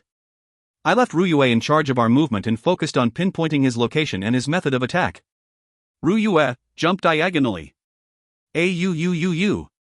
I held my gluttony spear horizontally and activated elemental blade. I held the spear with both my hands like a baseball bat, and when Ryue had leapt past giant wolf's thigh, I swung the spear with full force. Critical hit. Kwang. A stream of blood shot out into the air and the giant wolf screamed. What I didn't expect was that it would somehow detect where we were and swing his tail at us like a whip. Ryue hastily poured out her ice breath and threw her body to the side. However, his tail, which seemed like it would get stuck at Ryue's ice breath, became bigger and swept over us. It had made its already huge tail even bigger. I gritted my teeth and shouted. Shadow blink. Ryue and I were instantly teleported behind the giant wolf's neck. KRR? The giant wolf made a stupefied sound and turned its head to face us. In the process, his body turned to the other direction, and he turned his head again. His body then turned the other direction again. He slowly began to spin in circles. Thankfully, it seemed he still had the intelligence of a beast. Meanwhile, I was focusing my energy on the spear tip for the critical damage that Shadow Blink guaranteed. Just like always, I raised my spear that had turned into a white bolt of lightning from Pika's power and my white-colored aura, striking down at the giant wolf's neck. Critical hit. Kaya Aya Iya. Blood spurted out from the area the spear struck, splashing onto me and Ryue. It seemed to have felt immense pain from the attack, as it began to jump wildly to shake me off of him. With my face half covered in blood, I gritted my teeth and raised my spear again, shouting, "Ryue, hold on." "Okay." Ryue stretched out her claws and stuck onto the giant wolf, and I wrapped my legs around Ryue. Now that we were in a favorable position, I had no intention of getting off. Auu. Ryue, hold on just a little bit longer. Auu. Something seemed to be wrong with Ryue, so I decided to take care of the giant wolf swiftly. White lightning consecutive strike. A barrage of spear attacks struck the hole created by my heroic strike, expanding it. Red blood continued to splash onto me, but it wasn't enough to interrupt my concentration. The only thing in my sight was the hole I had to dig deeper. Kang. Although I would have liked to attack him like this until he died, it was, of course, not so easy. Before my white lightning consecutive strike could even end, the giant wolf let out a loud howl, then began to roll to the side. Shoot! I quickly cancelled the skill and stuck to Ryue. "Ryue, let's jump off." "Okay." Before Ryue and I became crushed paste, Ryue leapt off his back and landed on the ground. Noticing that Ryue and I had left, the giant wolf stopped rolling and raised its body. Then, it gave me a deathly glare. Kruong. Giant wolf uses blood howling. All of Giant Wolf's defense is converted to attack power. It was actually called Giant Wolf. No, now was not the time. Its fur dyed red. At the same time, its front paws expanded to an unnatural size. Right, a fight of pure strength against strength. I was glad that it was so simple. I curled the corners of my mouth up and strengthened the grip on my gluttony spear. "Fight me, you fat wolf bastard." Goo. If you find any errors, ads pop up, ads redirect, broken links, non-standard content, etc., please let us know. Report chapter so we can fix it as soon as possible. Chapter 106. Those That Climbed the Dungeon, 5. Chapter 106. Those That Climbed the Dungeon, 5. Goo! With an earth-shaking roar, he charged forward. He was far faster than he had been previously, and taking his enlarged front paws into account, I could only barely dodge his attacks. Ryue, focus on evading him. I'll do the attacking. Auuu. Other than Floor Master skills, Elemental Blade was the only way for me to attack without taking any recoil damage. Being glad that I managed to obtain this skill, I called elementals into my spear blade again. Drinking mana potions as I used skills was now as natural as breathing. Kaya, Prince Nim's serious face. So cool. When is the roller coaster taking off? Where's the seatbelt? Do I grab the spear blade? Ueee. I got on again, I'm going to throw up again. Ignoring the elemental's voices, I swung my 10-meter-long spear as I glanced past the giant wolf. Its colossal front paw was cut and blood spurted out like a fountain. The moment Ryue landed on the ground, she ran. Immediately afterwards, the wolf's hind leg stomped the area we landed. Aoo. It really is just like fighting a monstrous beast. I fixed my grip on Gluttony's spear and called the elementals again. With his size, it was impossible to take care of him quickly. I had already expected that the battle would drag out. Ryue changed her direction and continued running. My target had not changed. It was still Wolf's giant front paws that had become easy targets. Guaiia. Front paw is coming. Looking at the giant wolf's eyes burning with rage from the corner of my eyes, I raised my spear again. His giant front paw cut through the air and flew toward me. As I was sure just one hit would be enough to pierce my tough armor and deal a fatal blow, I laughed even louder. With just that, you can't catch me. Ryue jumped, and I jumped from Ryue's back. Unable to predict my movement, the giant wolf's front paw only swung past my feet. At that moment, I struck my spear down with all the strength I could muster. The elemental spear blade easily pierced its leather, which had lost its defensive power. Digging deep into the front paw, the elemental blade then exploded. Critical hit. Cool. Ryue. Auuu. After recovering my spear, I landed on the back of Ryue, who was waiting for me on the ground. However, I didn't have the time to leisurely check the result of my attack. The giant wolf raised all the hair on its body with rage and was running toward me. I couldn't let him hit me even once. I couldn't waste a week because of something so stupid. Raising my spear and striking down on the ground, I shouted. Outburst. Crack. The wasteland fissured and rock shards rose, flying toward the giant wolf, who was running towards me with vigor. Although it couldn't be compared to when Dullahan used it, hundreds of flying rock shards hurtling towards the giant wolf was a sight to behold. With the area I struck my spear down on as the center, the ground rumbled and large rock shards shot up, flying toward the giant wolf. They were fast, numerous, and strong. It was the second attack skill among Floor Master skills, and I had great expectations for it. Its strength was better than what I had imagined. Critical hit. Critical hit. As the giant wolf was charging forward with great speed, it could not dodge the numerous rock shards and received them with his body. With his defensive power lacking from the skill he used, blood spurted out wherever the rock shards struck him. Now that I thought about it, as long as I wasn't hit by him, there was no reason to fear his skill. Guawea. Its dark red blood splashed on his already red fur and dyed it in a darker red. However, it did not falter and continued charging. With how big it was, it had a frightening amount of life force. Any other floor master would have been in dire straits from the loss of blood, but he only looked slightly weaker. What was important in fighting a massive monster was continued concentration and patience to continue attacking him until he died.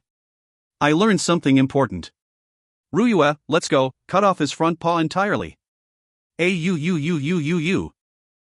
minutes after that, the moment I was waiting for had finally arrived. As a result of focusing my attacks on it, its enlarged front paw had finally been severed from his body. Cool. He let out a heaven-shattering scream and rolled on the ground. At the same time, his front paw disappeared into particles of light. With a grin, I fixed my grip on my spear. Having lost one of its front paws, he had lost both speed and strength. He could no longer even give a moment of thrill. Ryua, let's hurry up and finish this. Ryua charged forward. As Ryua and I already shared our thoughts, Ryua brought me to the destination I desired without me having to tell her. I raised my spear and collected my energy.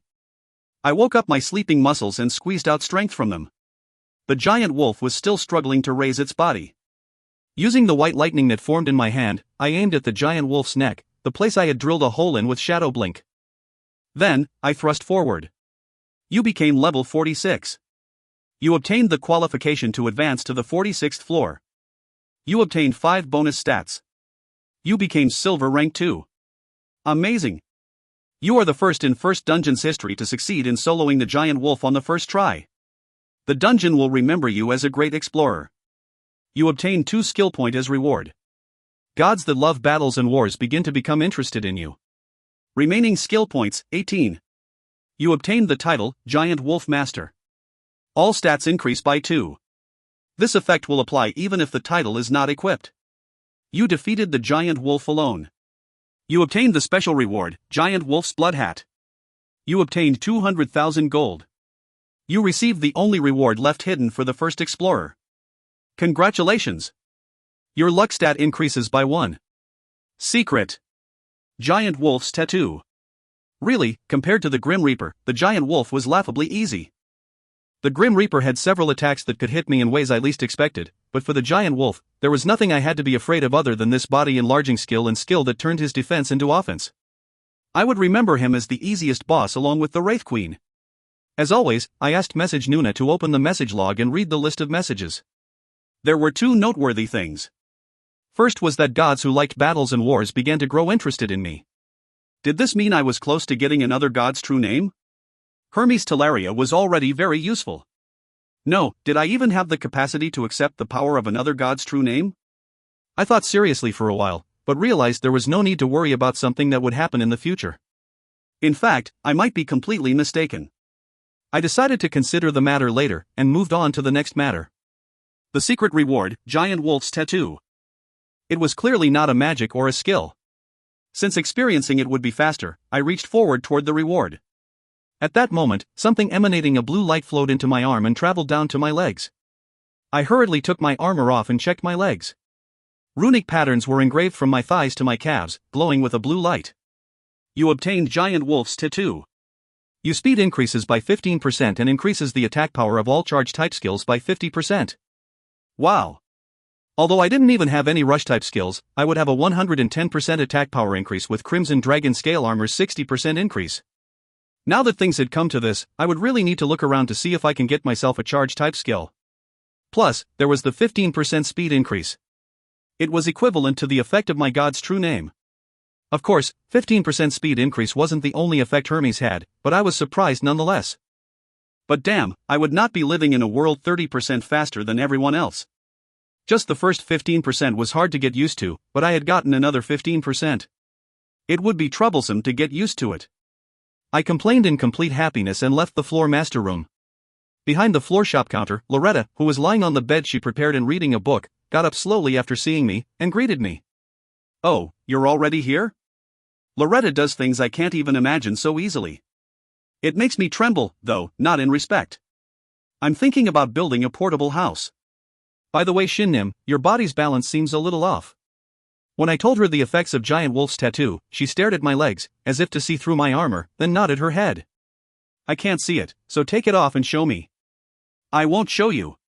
"What are you asking for so naturally?" TSK, he almost fell for it. Loretta clicked her tongue as if she was close. Then, after a dry cough, she advised me. "If you want to obtain a charge-type skill, why don't you try looking for it at the residential area? Not all skills are automatically acquired like the Floor Master solo rewards. The skill books that event dungeon bosses drop or given from quest rewards are exchangeable. Shin, you're overflowing with gold anyways, right? You don't buy anything from the floor shop other than potions, battle vouchers, and party member scarecrows. I came all the way here to support Shin, but you don't use me very often. I'm sad. Potions, battle vouchers, and party member scarecrows, that's a lot. I'm using tens of thousands of gold per day. Anyways, I'll be off. Take me with you. I'm bored." Loretta flapped her ears and jumped out from the bed, locking her arms with mine. I tried to ignore Loretta's fragrance and the shocking sensation in my arm, but it wasn't easy. "It's hot, so get off." "I know you're not hot, so let's go like this." "Come on, Dot." This person, there's no sense of distance these days. Now that Loretta had stuck onto me, there was no way to get her off. I resigned and went to the residential area. When I arrived at the entrance of my mansion, I saw the corpse of the giant iron boar, which was still left neglected on the garden. "I'm sorry, giant iron boar. I want to eat you, but I'm busy finishing the melting tunas in my inventory." While I was silenting looking at the giant iron boar, Loretta let out an exclamation of surprise and knocked on the giant iron boar's metallic legs. "It's the type that got stronger after death. Do you have a necromancer friend, Shin? Ha? What?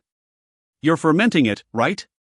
It was originally weak, but a strong lightning energy was imbued into it the moment it died. Not to mention, this place is where the entrance to Fairy Garden is, meaning it's full of elementals. Lightning energy is building up in its body, compressing its body and amplifying its energy. If you leave him like this, he'll become a great undead for sure. One that's much stronger than he was when he was alive. No, it said it wouldn't rot, so I was just storing my food supply here. Not that I could tell her that. Now that I looked at it, its 70-meter long body length was now about 60 meters long. Its hair that was burnt black also seemed to be flickering with sparks. I smiled nonchalantly. "Ha ha, let's go out, Loretta." So it was a coincidence. Maybe I'll learn necromancy later. I passed it off as something trivial for now and dragged Loretta outside the mansion to the residential area. Left behind in the garden was the giant iron boar's corpse, admirably fermenting itself. Author's note. Alright, let's go. With this spirit, we'll quickly clear the 50th floor. If you find any errors, ads pop up, ads redirect, broken links, non-standard content, etc., please let us know. Report chapter so we can fix it as soon as possible. Chapter 107. Those That Climbed the Dungeon, 6. Chapter 107. Those That Climbed the Dungeon, 6. As we strolled through the residential area, Loretta received countless gazes from others. Of course, I knew why.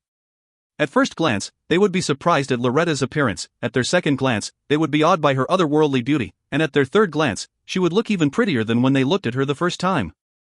That is, as long as she didn't open her mouth. Loretta ruined her goddess-like appearance by talking like an idiot. Though, that was her charm as well. Was there an elf like that in the first dungeon? I thought the most beautiful explorer was the Luca continent's crown princess. No, on the higher floors, there's another famous beauty. From that ruined continent. But it's been dozens of years since she made an appearance. Hey, that elf isn't an explorer. I know who she is. She's the master of one of the administrative guilds. She was so pretty that I remembered it. I didn't think she was dating a rookie. I'm jealous, damn it. There were some that realized who Loretta was from her appearance. Most of them looked strong. With a bitter smile, Loretta explained to me. There are times when I have to make my appearance as the guildmaster. So you actually do your guildmaster work? Ow. Loretta got angry and smacked my arm. I'm a proper guildmaster. Though it's Lin's job now. Lin said he was a substitute, though. Well, that's how everyone becomes the master. Hoo-hoo, Lin is actually very suited to be a leader. Lin's special ability was the only reason why a human like himself could enter Fairy Garden. Lin isn't a human, but a draconian. Well, it's fine. By the way, Loretta, what are you going to do if you stop being a guildmaster? You see, my dream was always to become a housewife. So I'll become employed to Shin Nim. I'd like my partner to be able, but should I continue being a guildmaster? Loretta should do what Loretta wants, but I want to marry a woman who actively improves her life. Work. I have to work. Cook, but I want to play. The way Loretta's ears trembled like she was in deep agony was too cute. However, while I was preoccupied with making fun of Loretta, I accidentally bumped my shoulder into someone. Although my shoulder hurt, I apologized since I was the one at fault for not watching where I was going.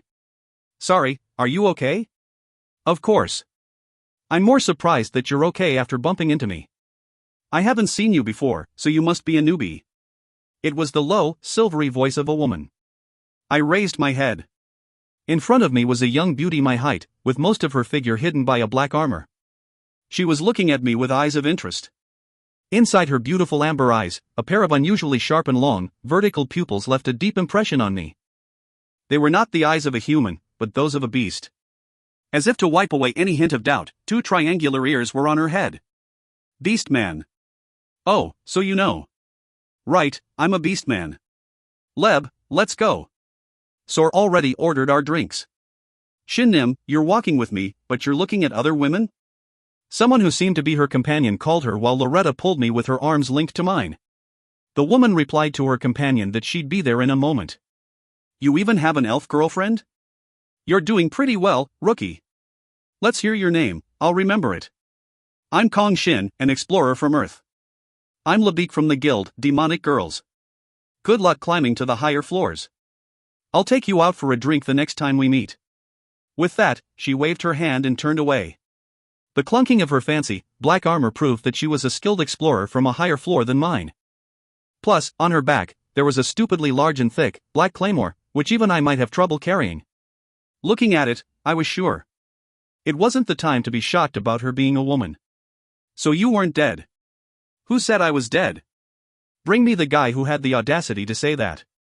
Shin Nim. Right, he must have had the possibility in mind when he asked me. It might have even gone past the point of being a possibility, and he might have even been sure. After all, he wasn't a complete idiot. If I told him, what would he? I spoke. There's an explorer who got famous on the 35th floor. They call him the Golden Lion. Golden Lion? What's that? TSK, can anyone be called Golden Lion these days? There's only one true Golden Lion, the Pan-Incontinence. Hugh, never mind. Rookie, what is it that you want to say? The Golden Lion you're talking about is rushing through the first dungeon with his own strength. Ran Nim is. I was surprised that she addressed him as Ren Nim. While I was imagining what status Ren had, the woman jumped at me. No, she jumped at me but was instantly pushed away. I saw Loretta stepping forward angrily. Do you want to get beaten, customer? Do you? You can't touch other customers that don't belong to you. Understand? Do you want to know what last bullet tastes like? Do you want to try it? Coo huck. What kind of an elf? Labik got up, holding her stomach in pain. There was a crack in her armor. Seeing her ears folded down, she looked especially pitiful. You, who are you? I'm the floor shop's Loretta. Regardless, if you want to ask Shin Nim a question, can you do it without making contact with him?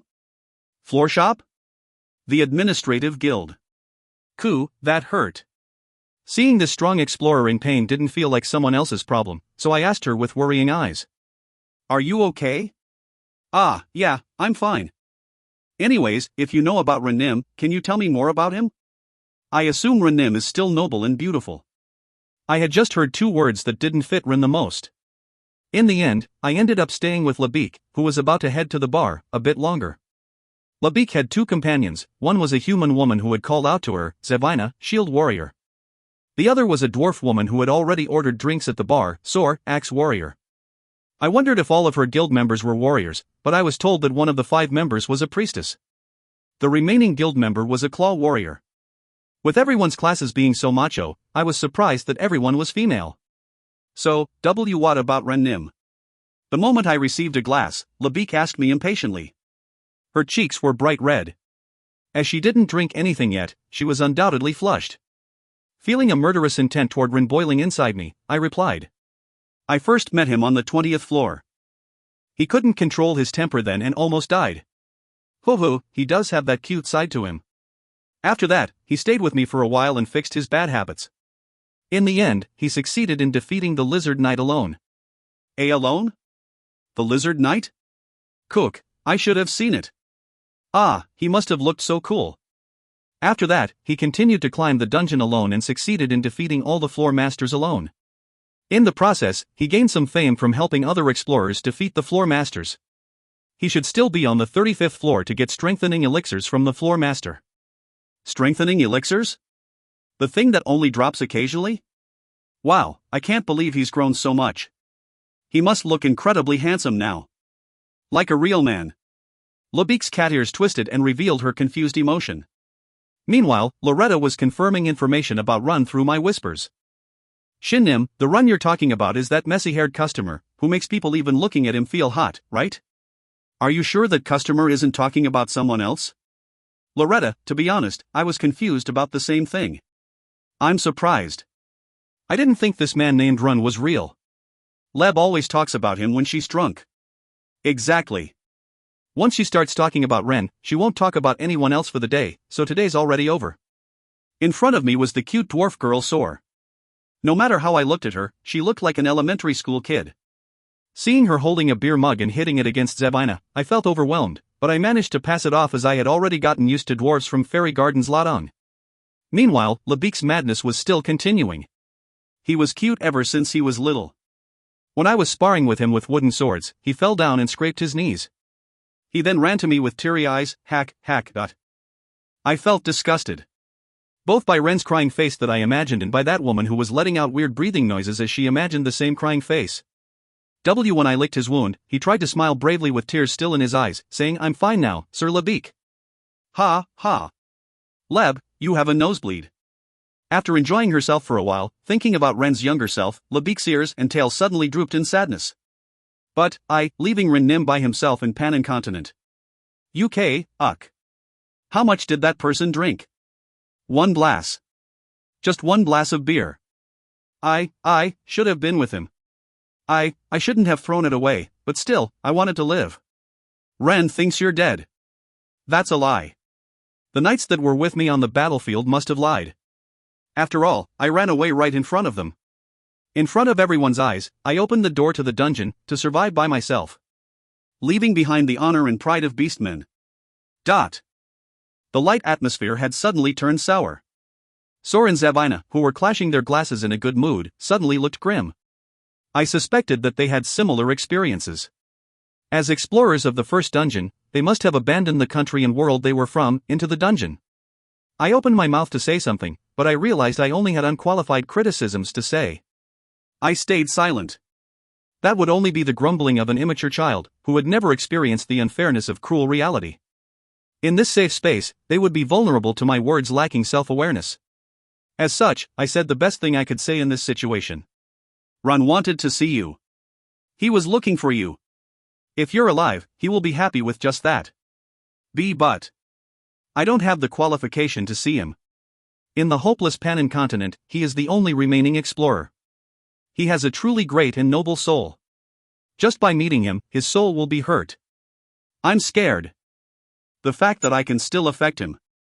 No, I can't meet him. I don't have the qualification to stand next to him, much less talk to him. I'll just think about him alone, like this, hick. She started crying. There's no choice now. Stop bothering Lev now. We want it to stop too. Sorry, even though we're the ones who invited you. Zevina and Sor felt uncomfortable with us as well. I exchanged bitter smiles with Loretta and got up. I didn't think our conversation would end in the worst way possible. If Ren came to the residential area and heard about Labique or even met her. Sir Labique. Don't call me that. I'm no longer a knight. If Ren will change just because of meeting you, he wouldn't have survived on his own until now. So don't worry and try meeting him. Your wound will have to be ripped open one day. That is, before it festers and becomes bigger from being left alone. She seemed to have understood my meaning as her ears twitched slightly. She then murmured in a barely audible voice. Can I add you to my friend list? Of course. Just like that, I met with Ren's master, Labique, and parted. Although Labique had abandoned her world, she was still climbing the dungeon as an explorer. Just what was it that she was hoping for in the end? Perhaps, as long as she had the desire to continue challenging, as long as her world didn't collapse completely, would she still have the chance to go back? Although Labique was worried that she'd change Ren, my thoughts were different. Ren was a warrior, one that walked forward without ever looking back. If it's him, he might rekindle the fire in that runaway knight's heart. If it's him, he might change her. Hoping and worrying for that to be the case, I surprisingly realized that I was thinking a lot about Ren. For the record, I couldn't buy any charge-type skills from the auction house. Damn, nothing in this world was easy. Author's notes. With the first dungeon's important explorers appearing, this chapter has come to an end. I wanted to show you what kind of explorers they were more vividly, but my lack of ability might have somewhat made it hazy. What did you think, everyone? Happy face. Translator's notes. While translating this chapter, I realized I originally translated charge-type skills as rush-type skills, for the Rage Rush boots, for the reason that charge sounded like charging, as in, storing energy over time. Since I did charge-type when I translated the Crimson Dragon scale armor, oops, I decided to just stick with it. I'll fix the earlier chapters when I complete the series. Just remember that charge-type is like rush-type, as in to rush forward in attack. If you find any errors, ads pop up, ads redirect, broken links, non-standard content, etc., please let us know. Report chapter so we can fix it as soon as possible. Chapter 108. Requirements of a Dimensional Mercenary, 1. Chapter 108. Requirements of a Dimensional Mercenary, 1. I was right in trying to use the giant wolf to develop a battle strategy against giant monsters. Although the giant wolf's movement patterns were almost too simple, he certainly had disaster-level speed and strength. With its size, it had boundless life force, and I had to train my patience and holding my focus for dozens of minutes to fight against it. Although fighting the giant wolf could not give me a heart-pounding thrill, I shouldn't just be seeking thrill in fights for my growth. I considered it a chance to steadily grow my abilities. Another ability I have to improve was my communication with Ryue. I had to strengthen my bond with her by being more intimate. Although Pika complained that I only materialized Ryue and was more intimate with her, I couldn't help it as Pika was much stronger when she was infused into my spear with spirit aura than when she was materialized. To make it up to her, when I was training and not having a real battle, I had Pika materialized. Calling the elementals, materializing them, and making contact with them more often to increase our closeness were the easiest way of letting them grow. Shin. I love Shin. That's enough. You're always sticking close to Master. You need to learn to share from time to time. Ryue stuck to me excessively, and although Pika tried to stop Ryue, Pika wasn't too different from Ryue. Since how much the elementals like me would only help their growth, I simply made a bitter smile and hugged them both, but I did find it a bit strange. They liked me more than what my elementalist skill levels would suggest. Though, I knew emotions couldn't be reflected by skill levels. I also couldn't understand why Ryue, who I only met recently, seemed to like me more than Pika. Perhaps it was because of the circumstances of how we met. Coming back to the subject of the giant wolf, his unexpected partial gigantification attack was undoubtedly dangerous. Although I didn't feel threatened due to my excellent senses, ordinary explorers without sufficient detection abilities would find the attack fatal. Even in the boss fight I had with explorers who were stuck on the 45th floor, 2 explorers died from the gigantification attack even though they were on their guard. The other explorers who survived also thought it was strange how I could dodge the giant wolf's attack so perfectly. Because it was frustrating, I tried to explain simply. There are signs. You can see how his muscles move, right? When muscles that have nothing to do with his current movement suddenly expand, you know that part will gigantify. Easy, right? Crown Prince sucks. Damn it, I want to kill him. I had gotten haters for the first time. Damn, they hated me even though I explained so simply. In truth, I wasn't really looking forward to the strengthening elixir that the giant wolf would drop. Strengthening elixirs raise 2 stats up to 10 times, totaling 12 points into each stat, equivalent to about 5 levels worth of stat points. Skin strengthening elixirs and soul strengthening elixirs both increased my charm stat, which didn't have much impact in direct fights. However, I recently found out that the charm stat played an important role, so I wasn't that dissatisfied about it increasing. I suspected that the giant wolf's strengthening elixir would be something similar. However, I was surprised by a completely unexpected outcome. Even the elixir's name was different. 1. Wolf's Tattoo Invigoration Elixir. The moment I saw it, I smacked my knees. Tattoo Invigoration Elixir. It wasn't worth anything to people who couldn't defeat the giant wolf alone. It was absurd. I felt strongly that the dungeon was changing the higher I went. The dungeon was expecting something from the explorers and encouraged them to perform certain actions. Was I meeting its expectations? I felt happy every time I was assured that the path I was walking on was the correct one, but I also felt bad that I was playing in the hands of someone I didn't know. If I could attach a name to that someone, it would be the Lord that members of the Fairy Garden talked about. Would he know everything about this dungeon? Will I be able to meet him one day? Of course, I didn't have any answers now. In any case, since the secret reward was the giant wolf's tattoo, it seemed the normal solo reward was just the wolf's tattoo. I felt a sense of pride, then shame from doing so as I ate the elixir. Your giant wolf's tattoo becomes more invigorated. Your speed increases by 0.5% and dexterity increases by 1. Additionally, since you have the giant wolf's tattoo, your speed increases by 0.5% and dexterity by 1. I wish it didn't use another sentence to say the same thing. It could have just said my speed increased by 1% and dexterity by 2. It seemed the ordinary wolf's tattoo only increased speed 0.5% and dexterity by 1. Thus Tattoo Invigoration Elixir could only have its full effect on me. I despaired slightly at the fact that my speed increased by another 1%, when I had just gotten used to the 15% boost. Feeling that I would be fighting myself for a while, I sighed. My premonition came true, as every time I got used to the speed increase the Tattoo Invigoration Elixir gave me, eating dozens of Tattoo Invigoration Elixirs in the process, the elixir gave another 1% increase. Not to mention, the light the tattoo gave off increased every time to the point it stuck out like a sore thumb if I didn't cover it with my pants. Although it was fine during the winter, it seemed I wouldn't be able to wear shorts during the summer. Though, my body's temperature no longer fluctuated because of the length of my pants. 1 month had passed since then. March was right around the corner, and I had to go back to school for the second semester. As I made the extreme decision of taking 4 online classes, I only had to go to school for 4 days. Being a college student was really only to disguise my real identity. What was important to me was not at the college. I chose to abandon my grades. During that time, the field dungeons were taken care of one by one, and only America and Japan were having trouble with theirs. Japan seemed to have made some progress, but Antelope Valley's field dungeon, Wyvern's Nest, was expanding its territory, just like people feared. The US government gave up several benefits and requested every country for help. As ability users were now the greatest resources a country could possess, it was doubtful that any of them would accept their request so easily. Of course, a country didn't function with only ability users, and some countries had negotiated to send their SS rankers with the condition that they escape when a dangerous situation occurred. If the matter with Brightman had not happened, Britain with their 2 SS rankers would have been able to trade with America more easily, but because they covered for Brightman's indiscretions, they had completely lost Ya's trust and were most likely panicking, trying to regain her assistance. It served them right. That aside, I did want to try hunting wyverns. Since I had several escape tools in my arsenal, I thought about going there someday. In any case, no matter how much everyone was having trouble with the field dungeons, I was focusing on the 45th floor master, Giant Wolf. Today was the day the grind would end. Krua Wang. Crown Prince Nim, be careful. This much is nothing. The giant wolf could gigantify any part of his body. When it gigantified just a single claw and sent it flying, I was almost shocked to death. Today, it even gigantified its head and tried to swallow me whole. As Ruyue had leapt right in front of him, she couldn't evade the attack unless she could freely fly. Without a shred of hesitation, I leapt up on Ruyue's back and dematerialized Ruyue.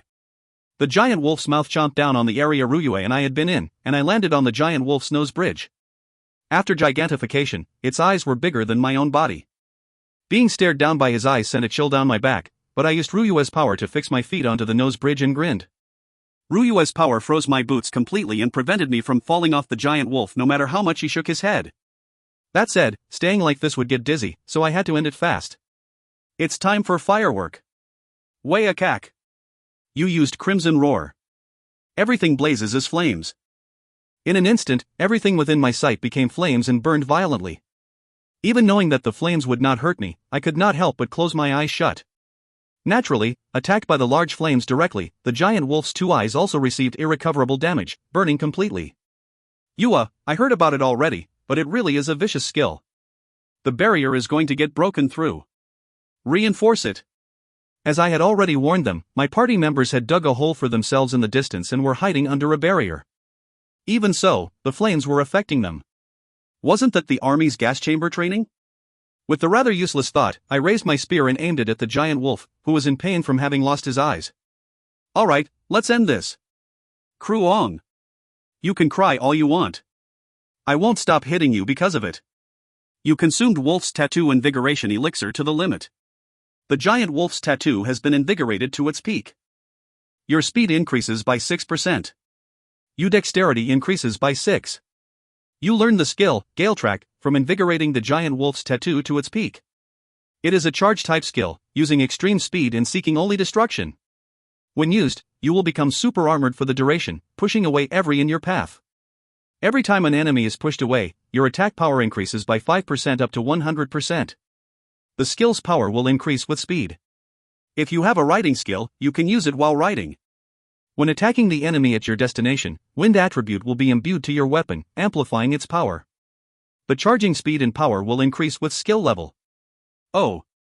I was wondering where the charge skill was hiding, but to think it was in my tattoo. Plus, it even dealt a final blow after the reckless charge. It was just my taste. I waved my hand and sent my party members off, then went to report what happened to Loretta. Really? Well, Shin is the first one to obtain the giant wolf tattoo, and I haven't seen anyone other than Shin consume tattoo invigoration elixir to the limit. So, what was the skill that the giant wolf set had? That's... At Loretta's question, I could only make a strange smile. I was secretly hoping for Blood Howl, which converted all defense to attack power, but... You equipped the giant wolf set. Your dexterity and magic increase by 20. When the giant wolf set is equipped, you can use Gigantic once per day. Gigantic is a strong skill that enables you to enlarge and wield a body part, or weapon or equipment connected to your body. However, without the strength to wield the enlarged target, the skill may be catastrophic to you. You don't have to make that face, Loretta. I already know. Well, not all floor master skill can be to your liking. Do your best. Who knows, maybe a day will come when I will use this skill. For reference, I tested it out by gigantifying my spear, but as it became dozens of meters long, I couldn't even grab and swing it. Although my strength was enhanced by the elixirs I had eaten, I would need at least twice my current strength to wield it properly. Since I had received an unexpected gift from the tattoo, I would have to deal with the lackluster set equipment skill. Then are you going to the 46th floor now? Before you go, play with me for a bit. Please? Loretta should be cheering on the warrior, not being spoiled by him, is what I want to say, but... When I lengthened my words, Loretta's eyes sparkled and she held my hands tightly. You'll play with me? School starts today. TSK. Loretta's eyes quickly lost their light. She clicked her tongue and let go of my hands. I laughed helplessly and left the dungeon. Since it was only the first lecture, I probably didn't need to go, but I felt it was wrong to miss even a single day of lessons. But when I went down to the first floor, an unexpected sight entered my eyes. Mother was serving tea to Walker, who had his real face showing. Yua was also eating a toast with jam, getting ready to go to school. Walker, why are you here? Your mother invited me. Your family really knows what manner is. That sounds like you're saying I don't have any manners. There's a letter for you. I didn't think you had any overseas friend other than Mastaford. Huh? What? I tilted my head and accepted the letter from Walker. It was from America, and the sender's name was also in English. Sierra Kinex. On the other hand, the receiver's name, Kang Shin, was properly written in Korean. I ripped open the envelope and read the small, pink letter.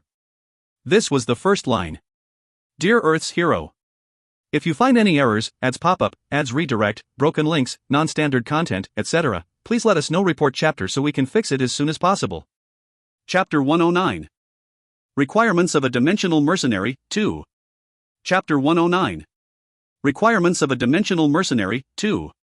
After reading the first line, I folded the letter as naturally as I could and put it in my pocket. Then, I casually asked Walker. Walker, have you read the letter? No, so don't kill me. To think he saw through my poker face, it seemed Walker had gone through much training. I smiled at him, signaling him to not say anything, then patted Yua, who was eating her toast. Yua, Appa's off. Okay. Make sure to tell me if something happens. Since Walker noticed, there was no way that Yua didn't. With a bitter smile, I patted her head again. Of course. It's nothing, so don't worry about it. Eehee. That tickles. See you later, son. Yes, mother. Yua smiled innocently and mother saw me off as if nothing was wrong. The women in my family were all really thoughtful. Although I didn't want to admit it, they were much more refined than father or me, who were the same on the inside as the outside. Though, I was sometimes scared from being unable to read their thoughts. Dear Earth's hero. You must be surprised by the sudden letter, but electronic forms of communication can be intercepted, and I was afraid to send you a telepathic message out of the blue, so I've decided to send you this letter using my acquaintance in Korea. I am Sierra Kinex, S+ rank awakened residing in America. It is not that I am strong. The reason I became S+ rank, though it's a bit embarrassing to say myself, is because I have a special ability. Hieronym, the reason I know about Hieronym is also because of my ability. It has already been a year since the world changed. I know that you are slowly becoming complete. It is also why I chose to contact you now. I want to meet you. I know about the dungeons that have invaded this world and wish to prepare for it with Hieronym. If it's okay with Hieronym, can you visit America's S-rank field dungeon as Thunder Knight, under the pretense of helping out? In that case, I will be there and visit Hieronym. I apologize if it sounds like I am trying to use Hieronym's strength. Since I am not in a position to do anything with my body, there, unfortunately, isn't a way for me to visit Hieronym myself. I only barely got the permission to visit the field dungeon this time. Usually I'm. Please. I want to meet you. The second wave will arrive soon. Before it becomes difficult to move again, I want to meet with you. I know you are already busy with something. You can come after you have taken care of it. If you contact the address in this letter, I will make the preparations for you to secretly enter America. Of course, be careful not to reveal too much information. If you do not wish to enter the S-rank field dungeon after meeting me, I will take measures for you to go back immediately. So please, trust me and come. With respect and love, Sierra Kinex. Sierra Kinex. I searched her name immediately, but there wasn't any information about her. An S+ ranker should be well known globally. As there was less than 200 S rankers on Earth, it was only obvious that information about them was widespread. However, there was no info on Sierra Kinex. Almost as if she didn't exist. Almost as if someone had erased any information about her. No one from Earth should know that I'm Earth's hero. Then how did she know? Was she related to the dungeon? No, there were still only 6 dungeon explorers, and I was 4th in the rankings, behind Waya, Father, and Walker. Below me should be Japan's Minami Violet Sumire, and my friend, Suyun. This ranking system didn't care which dungeon we were in, and only estimated our ranking based on the floor we had reached. It was why I was in 4th place. Waya was clearly highest, Father had recently broken through the 50th floor, and Walker was on the 48th floor. Walker seemed to be climbing fast, as he focused his entire afternoon on climbing the dungeon. In any case, this Sierra Kinex wasn't connected to the dungeon. According to her, she knew I was the hero because of her ability. Then should I meet her? It's a bit iffy, but I didn't know how much she knew about me. Not to mention, she knew about my house address and could deliver a letter through an acquaintance in Korea. I couldn't just say, "Oh, you know I'm the hero? Let's meet." However, if she found my identity and my house address through her ability, she would undoubtedly appear again unless I went and killed her. After thinking about it for a bit, I concluded that it wasn't something I should be afraid of or back away from. Not to mention, I wanted to visit Wyvern's Nest eventually. Did this woman know about that too and was trying to bait me with it? Shin, class is over. Ah, yeah, you're right. Unless the professor was incredibly strict or the class was incredibly difficult, the first class usually ended early after a short orientation. When my head was full with the name Sierra Kinex, Yoon pulled on me. Let's go eat. Alright, but not Korean food. But that's cheaper. Even if I have to pay 10 times more, I'll eat something else. Exchanging small talk, we left the lecture room. When the massacre happened at the business department's MT, everyone was incredibly shocked, but it seemed it was slightly better now after winter break had passed. As 100 people had died, many people were undoubtedly friends with the deceased students. Of course, that wasn't the case for me. Though I shouldn't be happy about it, I was truthfully happy that I did not have to mourn the death of someone I knew. We had to get used to the world we were living in. Pushing away cancer, heart disease, and other causes of death, monster encounter has become the #1 cause of death. We were living in a world where it wasn't weird to hear that a friend had been killed by a monster after waking up in the morning. No matter how active Guardian and Freedom Wing were, they couldn't take care of monsters immediately after they appeared. Hey, do you want to enter a student group? I'd rather focus on the dungeon. Shin, don't you think you should enjoy life a little more? In my life, there's only been training in dungeon.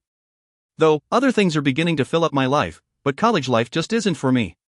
Ehue, really, I'm saying the two of us should spend more time together. I'm going to have to refuse. I hate you.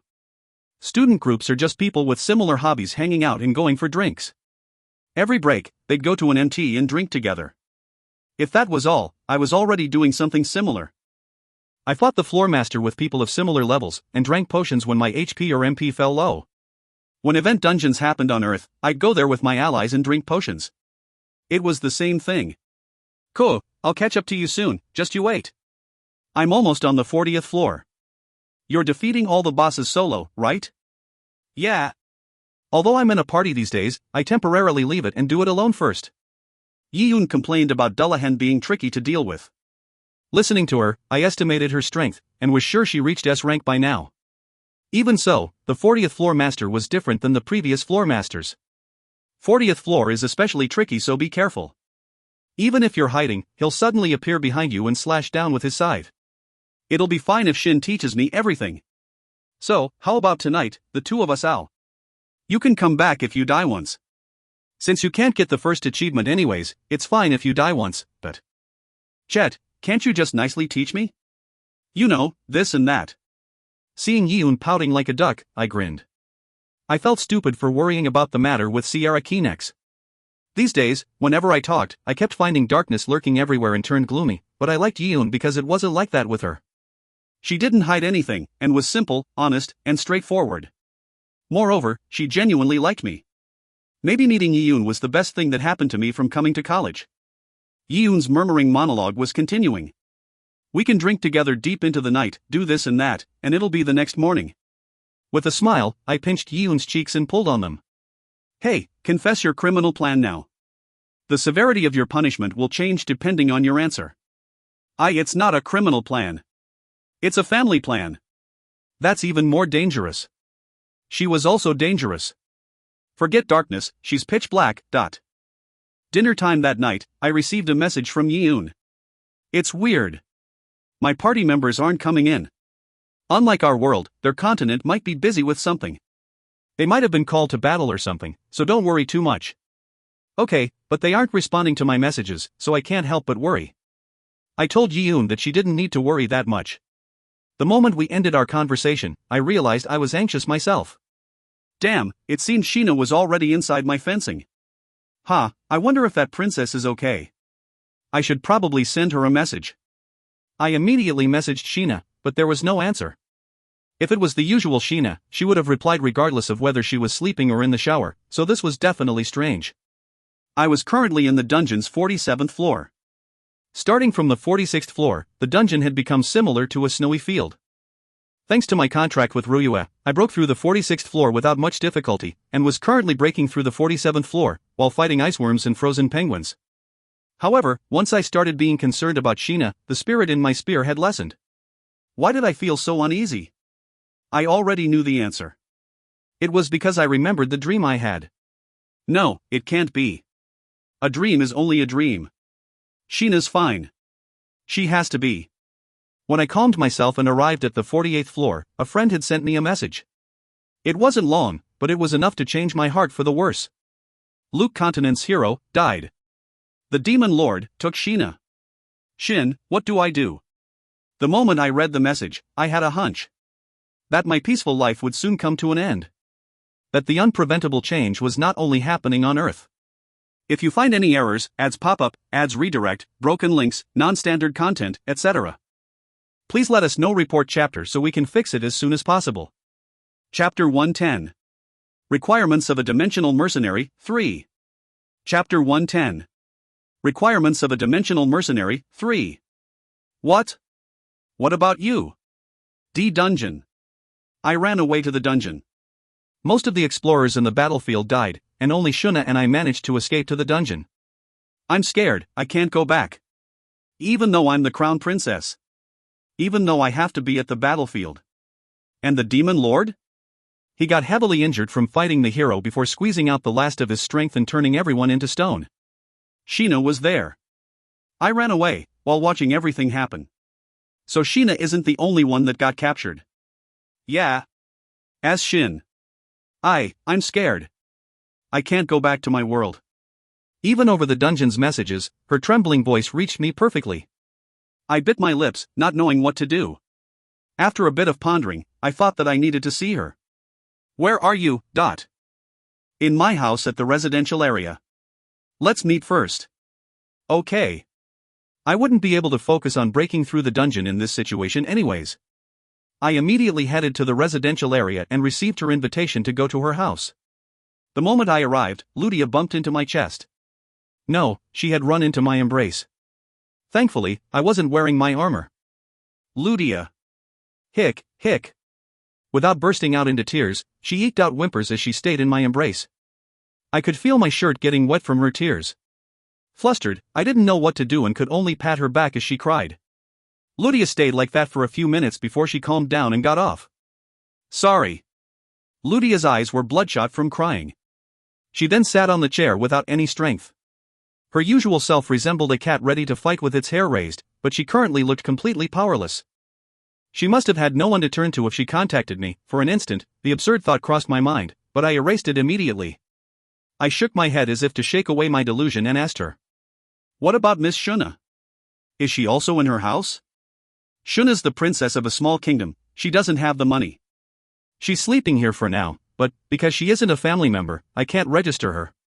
If her vitality hits 0 in the dungeon, she'll go back to the Luca continent. Oot. When I said that, Ludia bit her lips. She then covered her face with her hands, and a hot sigh came out between them. The hero died. What do I do? The continent's hope has disappeared. Although the demon lord got weakened, it won't stay weak forever. What about Sheena? What about father and mother? Our empire's people. They're only looking at me. What about the other explorers? Anyone who survived ran away. The hero was the strongest, but he died. The demon lord's army will finish getting ready soon and attack. Now is the only time to save Sheena, but I can't do it. Ludia, calm down a little. Just because the hero died, it doesn't mean your world is ending. It's ending, Shin. If you die, your world will end too. At her words, I became unable to breathe for an instant. What do you mean? I don't know the exact reason, but that's what everyone says. That if the hero dies, his world will fall to ruin without doubt. The hero is the world itself. He is its center and core. As long as the hero is alive, the world can continue to endure, but it's over when he dies. There's no chance of survival. My continent will no longer. I couldn't hear Ludia's words very well. The world will end if the hero dies? It sounded like a cruel joke. Can't there be another hero? Can't someone else accept his legacy? Is that why the monsters targeted the hero? To destroy the world? Then if I die, Earth will end, That's why heroes bear such heavy weights. That's why they're strong. That's why you're so charming. Because you need to attract others to you in order to protect yourself, in order to protect the world. I finally understood why my charm stat increased on its own. I didn't want to know, but it was already too late. I felt like something heavy was pressing down on my shoulders. Was I possessed by a ghost? I tried to make a joke, but it wasn't funny at all. I began to realize. The daily life Loretta wanted was getting farther away. I was taken aback by the absurdity, and the strength in my body disappeared. I wanted to flop down onto the ground, but I couldn't because of Ludia, who seemed to lack even more energy. I gritted my teeth and put strength into my body. Ludia was looking at me. She was asking me. Should I go back? Shin, tell me. I can't be the one to tell you. What do you want to do, Ludia? I don't know. Don't ask me such a cruel question. I really don't know. No, in truth, I want to run away. There wasn't much I could do to calm down Lydia in her state of panic. However, because the appearance of lifeless dungeon explorers I've been seeing overlapped with the current Lydia, it was hard for me to leave her alone. Lydia, I can't give you an answer, but I don't want to see you die. Do you? Lydia looked at me with a surprised expression. I nodded my head seriously. Right. You're a precious friend, so it's only normal that I'd worry. Lydia's face turned red. Because of the state of her emotions, I wasn't sure how much it changed. I continued. But I know words can't match actions. Lydia, think carefully. Take the entire day if you need to, and act on it. Are you leaving? Do you want me to stay? She seemed to be deep in thought, then mumbled with her mouth closed. Stay for 1 night, no, 2 hours. Okay. Closer. When I approached her, Lydia grabbed onto my sleeve without a word. I pulled a chair and sat down next to her. I was also confused. I needed time to organize my thoughts. Lydia seemed to have relaxed after holding onto my sleeve, as she fell asleep with her head down. Her sleeping appearance was extremely lovely, but it didn't enter my eyes. I contemplated. About me, about the hero, and about Earth. Starting from how I became the hero to if the world would really end when the hero died. I really pondered until my head felt like it would explode. After 2 hours, I barely managed to arrive at a conclusion. The answer was quite simple. I wouldn't care. I never asked anyone to let me be the hero. I'd just been called hero before I noticed. People might say, you're only strong because you're the hero. But to me, it was a load of bull. Plus, just because I was told that my world would end on the event of my death, it didn't mean that I needed to act any differently. The world will end if I die? What, should I go hide somewhere? Should I just climb the dungeon without risking myself in event raids or field dungeons? No, not even over my dead body. I will do what I want, and no one will stop me. I won't let them. I decided how to live my life. I won't waver because of some nonsense like the world ending if I die.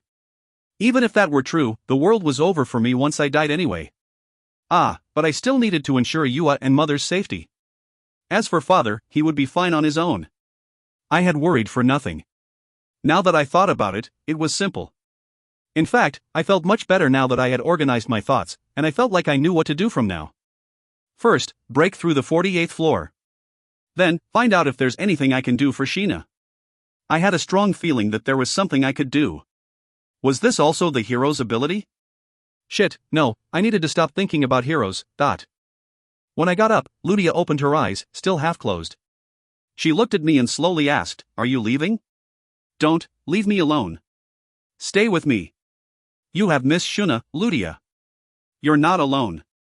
If you call me later, I'll come running for you. But for now, there's something I need to do." I imbued mana into my bracelet and equipped my armor.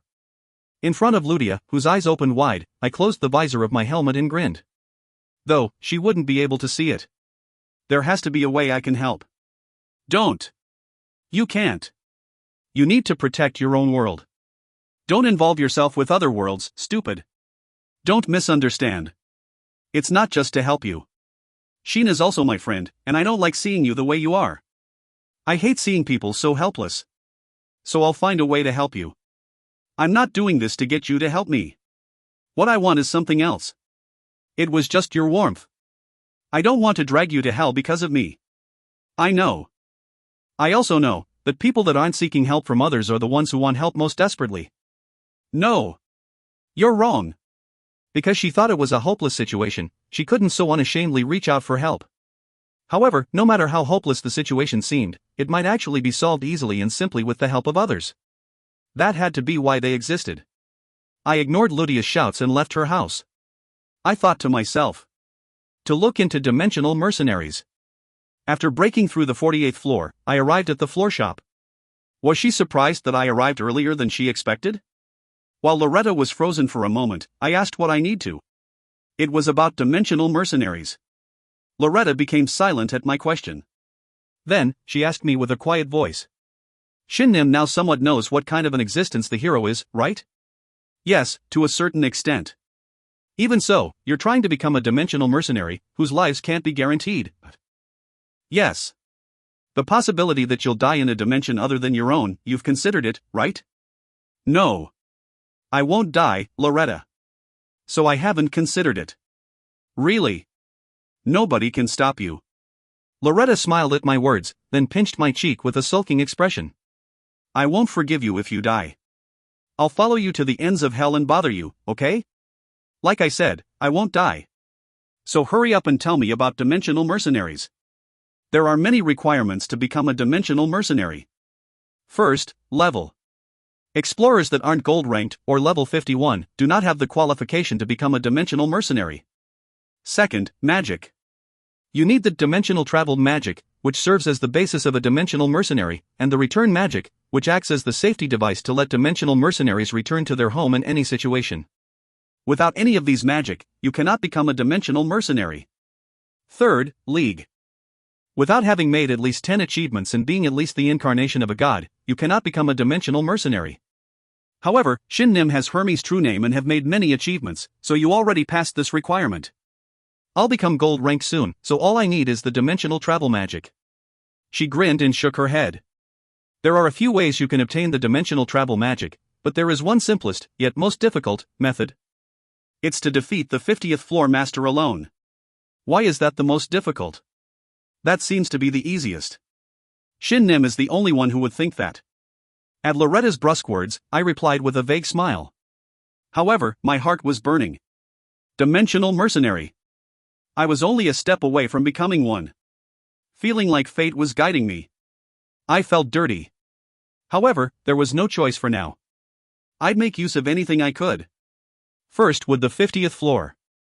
The day I would become first dungeon's gold rank explorer was approaching. If you find any errors, ads pop up, ads redirect, broken links, non-standard content, etc., please let us know. Report chapter so we can fix it as soon as possible. Chapter 111. Requirements of a Dimensional Mercenary, 4. Chapter 111. Requirements of a Dimensional Mercenary, 4. The 50th floor master is weaker than the Grim Reaper, so I'm sure you can defeat him easily. 49th floor shop. I narrowed my eyes at Loretta's words. I just gave you 50,000 gold for the information on the boss, right? And I told you that you can easily step on that weakling. Who's the one that said it was the simplest, yet most difficult, method? I meant for the other explorers. There's no way Shin would lose to that furball. Loretta spoke as if it was obvious, and lay on the bed she prepared behind the floor shop's counter. Even though she was clearly lying down, a certain part of her was shooting up. I quickly turned my gaze. Thankfully, it seemed Loretta didn't notice me. So hurry up. If your vitality hits 0, you won't be able to save your friend, right? That only adds pressure without helping. However, if Loretta said it was easy, it truly was easy. I doubted whether her words were worth 50,000 gold, but considering that she usually gave me huge discounts, I only complained a little before climbing to the 50th floor. The earlier I could become a dimensional mercenary and head to Luca continent, the better it was. The key to victory was to attack the enemy when their forces were weak. When I arrived at the 50th floor, I immediately materialized Ryua and put a mana potion in my mouth. Ooh, what a wonderful human. Come play with me. On the 50th floor, a strange monster other than iceworms, frozen pangs, and frozen bears appeared. It was the snow woman from Japanese folktale. As I observed them, I wondered if a monster like Korea's Dakibi would appear on higher floors. They were all wearing white dresses, had long hair, and were showing off their beautiful appearances. You defend against the charm status effect. You defend against the charm status effect. Even though I didn't do anything, loud alerts were ringing in my ear. I was wondering why they were just standing there, but they were using status effect attacks. For a second, I questioned how father got through this floor and thought I may need to tell mother about it. Then, I pierced the frozen pangs and frozen bears that approached me with my spear. That man is strong. Cook, he didn't fall for my charm? How humiliating. But I like that man. The skill, Succubus Pupils, reflects the status effect back. The snow woman has been charmed. Child, why don't you play with me? Come. Hey, you guys, stop trying to get in my way. Kayak, she's gone crazy. She's attacking us. Her eyes are completely gone. Defend. While the snow women were dealing with each other, I leisurely cut down the other monsters, then pierced the snow women afterward. Cook, you killed us without hesitation. Sorry, but appearances don't shake me anymore. Although the snow woman was charmed, it was a status effect. As she wasn't tamed or anything, the status effect would eventually run out. As such, I killed all the snow women and advanced forward. Although I felt dirty as it felt like I was cutting human beings, I had long since passed the stage where something like that bothered me greatly. The 46th through 50th floors were made of snowy fields. As such, explorers had to care for the environment along with the monsters they had to fight. However, because of my contract with Ryue, the environment caused little issue for me. However, the 50th floor was strange. It became colder the further I walked. Shin, are you okay? I'll try harder. No, Ryue. I don't think it's your fault. Was it because of the battle room where the floor master was waiting? Or was it some other reason? I tightened my grip on Gluttony's spear. For an instant, a chill swept over us. If I, who contracted Ryue, could feel chill, it only made one thing. The blood on your spear. It comes from us snow women. Are you the snow woman captain? I raised my spear and aimed it in the sky. Thousands and thousands of black hair filled the sky, like the night had just arrived on the snowy field. Floating in the center was an incredibly gorgeous woman. Conceited human who dreams of land beyond this place, I will collect my fellow snow women's cost of blood. Kook. Sorry, but I don't have time to be listening to you monsters. Using divine speed, I ran forward and drilled my spear into the snow woman's chest with heroic strike. Divine speed, which multiplied my speed, had greater effect the faster I was.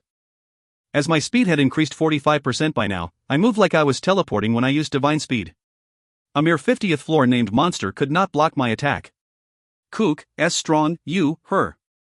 Sorry, I don't have time to listen to your last words either. I slashed her neck without a shred of hesitation. A small fanfare rang out, indicating that I had killed a named monster. Before that, however, a message that alerted the increase of my skill level rang out. Divine speed became level 6. By using 15% of your mana, your speed is multiplied by 700% for 1 second. Divine speeds become level 6 now. 700% for 1 second. With my basic 45% speed increase, I could move for 1015% of my speed when I activated divine speed. Perhaps I should focus more on my divine speed skill. In any case, I had received something in my inventory. You obtained Snow Woman's Breath Imbued Ice Crystal, unique. Snow Woman's Breath Imbued Ice Crystal, unique. Consumable item. Activatable by hitting the target with it. Completely ignores the target's resistance and freezes the target. After 5 seconds, the target may become unfrozen, depending on the resistance. As it seemed like a complete cheat item, I enshrined it in my inventory and kowtowed to it. Then, I walked to the floor master battle room with vigor. The temperature had also gone back to normal, so I was able to arrive at my destination in just a few hours without much trouble. The door was made out of ice. I could feel a large, ferocious aura leaking out from it. It seemed to be giving a warning, as if I shouldn't think about challenging it alone. I slammed open the door without any hesitation. Fight me. Goo. The floor master room did not betray theme of 46th through 50th floor, as it was also a snowy field. I saw trees and boulders covered in snow, and even the ceiling was missing, as snow was falling from the wide open sky. Most importantly, I saw the large creature roaring from beyond the hill in the distance. It was a giant that was at least 7 meters in size. It had desiccated skin pulled tightly over its bones, pale-ash gray skin, and a large head that did not match its body. Its eyes were pushed back deep into their sockets. Looking at its bloody lips, I realized what it was. Wendigo. It was a creature of legends from Canadian and American Indians folklore. It was known for its cannibalistic nature. Was there a well-known method of fighting him? No. Goo. The Wendigo charged at me with an incredible speed. Although it was gaunt, its large size was enough to shake the earth and cause snow to fall from the snowy mountain. I fixed my grip on my spear and glanced at him from top to bottom. Where was the most effective place for me to attack? What kind of special abilities would it have? What were its weapons? First, let's fight. Thunder Spear. Pika, who was getting stronger by the day, created a spear of lightning in the air, sending it flying toward the Wendigo. Surprisingly, the lightning spear struck its forehead. The Wendigo's evasive ability was crap. Only its running speed was fast. Goo. Come. I also rushed forward on Ryue. I had first met Ryue in a snowy field. She could bring out her ability to the fullest in this environment. Her speed became faster and faster, and when we neared the Wendigo, she had long passed the Wendigo's speed. Goo. The surrounding mana began to shake when I neared him. At the same time, frost appeared on my armor. In other words, it had an absurd ability of freezing anyone that approached it.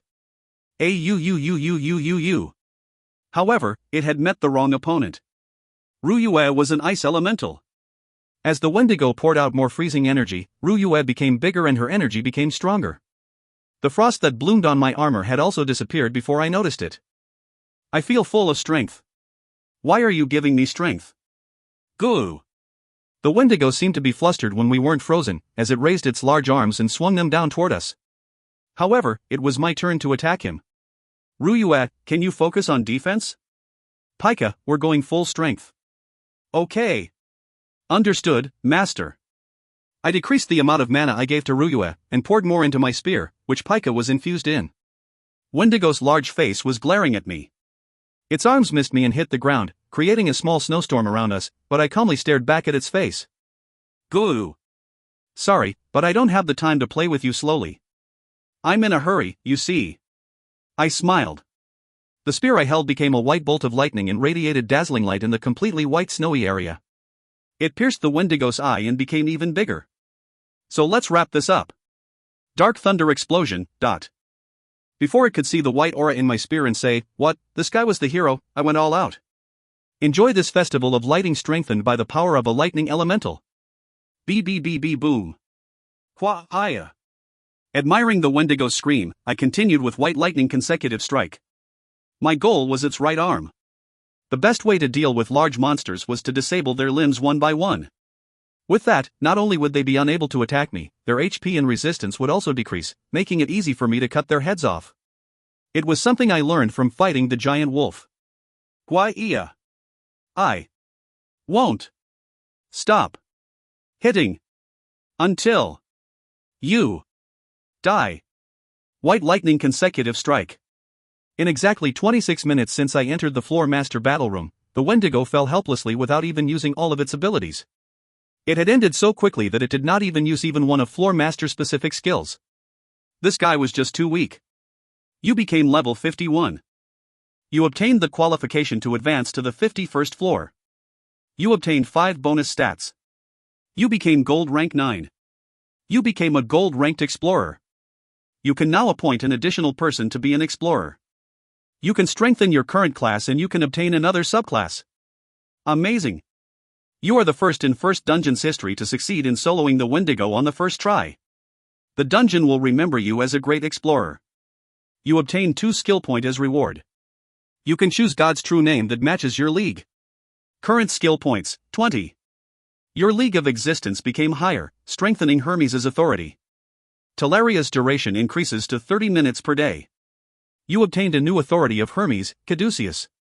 You obtained the title, Wendigo Master. All stats increase by 2. This effect will apply even if the title is not equipped. You defeated the Wendigo alone. You obtained the special reward, Wendigo's fur hat.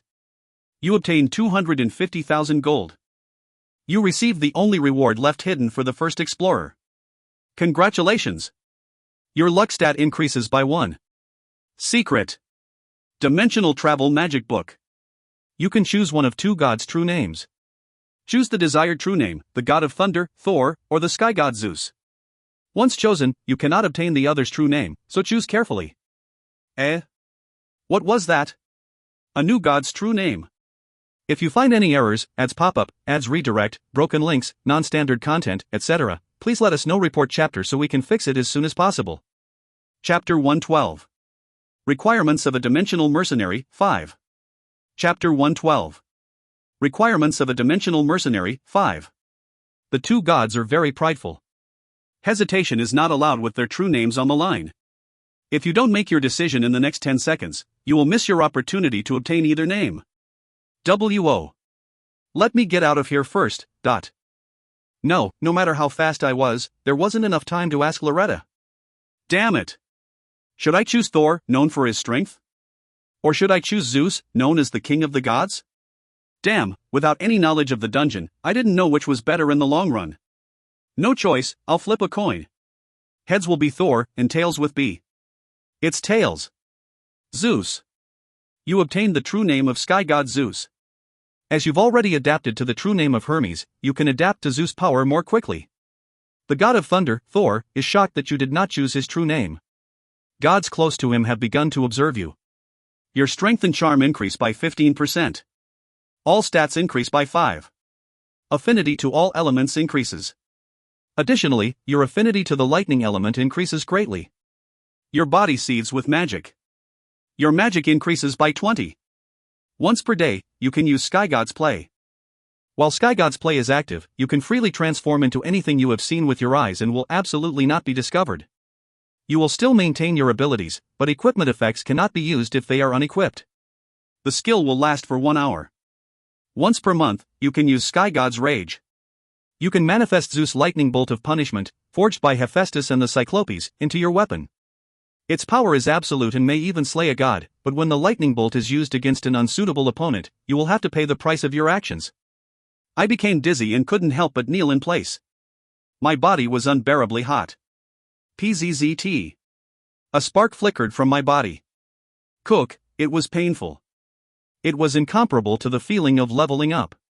It felt like someone was forcefully pulling on me. I, who was confined in a small and narrow body, was being spread out into a bigger and wider realm. All my energies were going wild in all directions. Although I couldn't perceive it before, because Hermes' power had gotten stronger, it was even worse. I see, so this is what Loretta meant. In the past, when I obtained Hermes' power, she was relieved that it wasn't the true name of a god related to battle, war, or violence. She said I wouldn't have been able to handle it.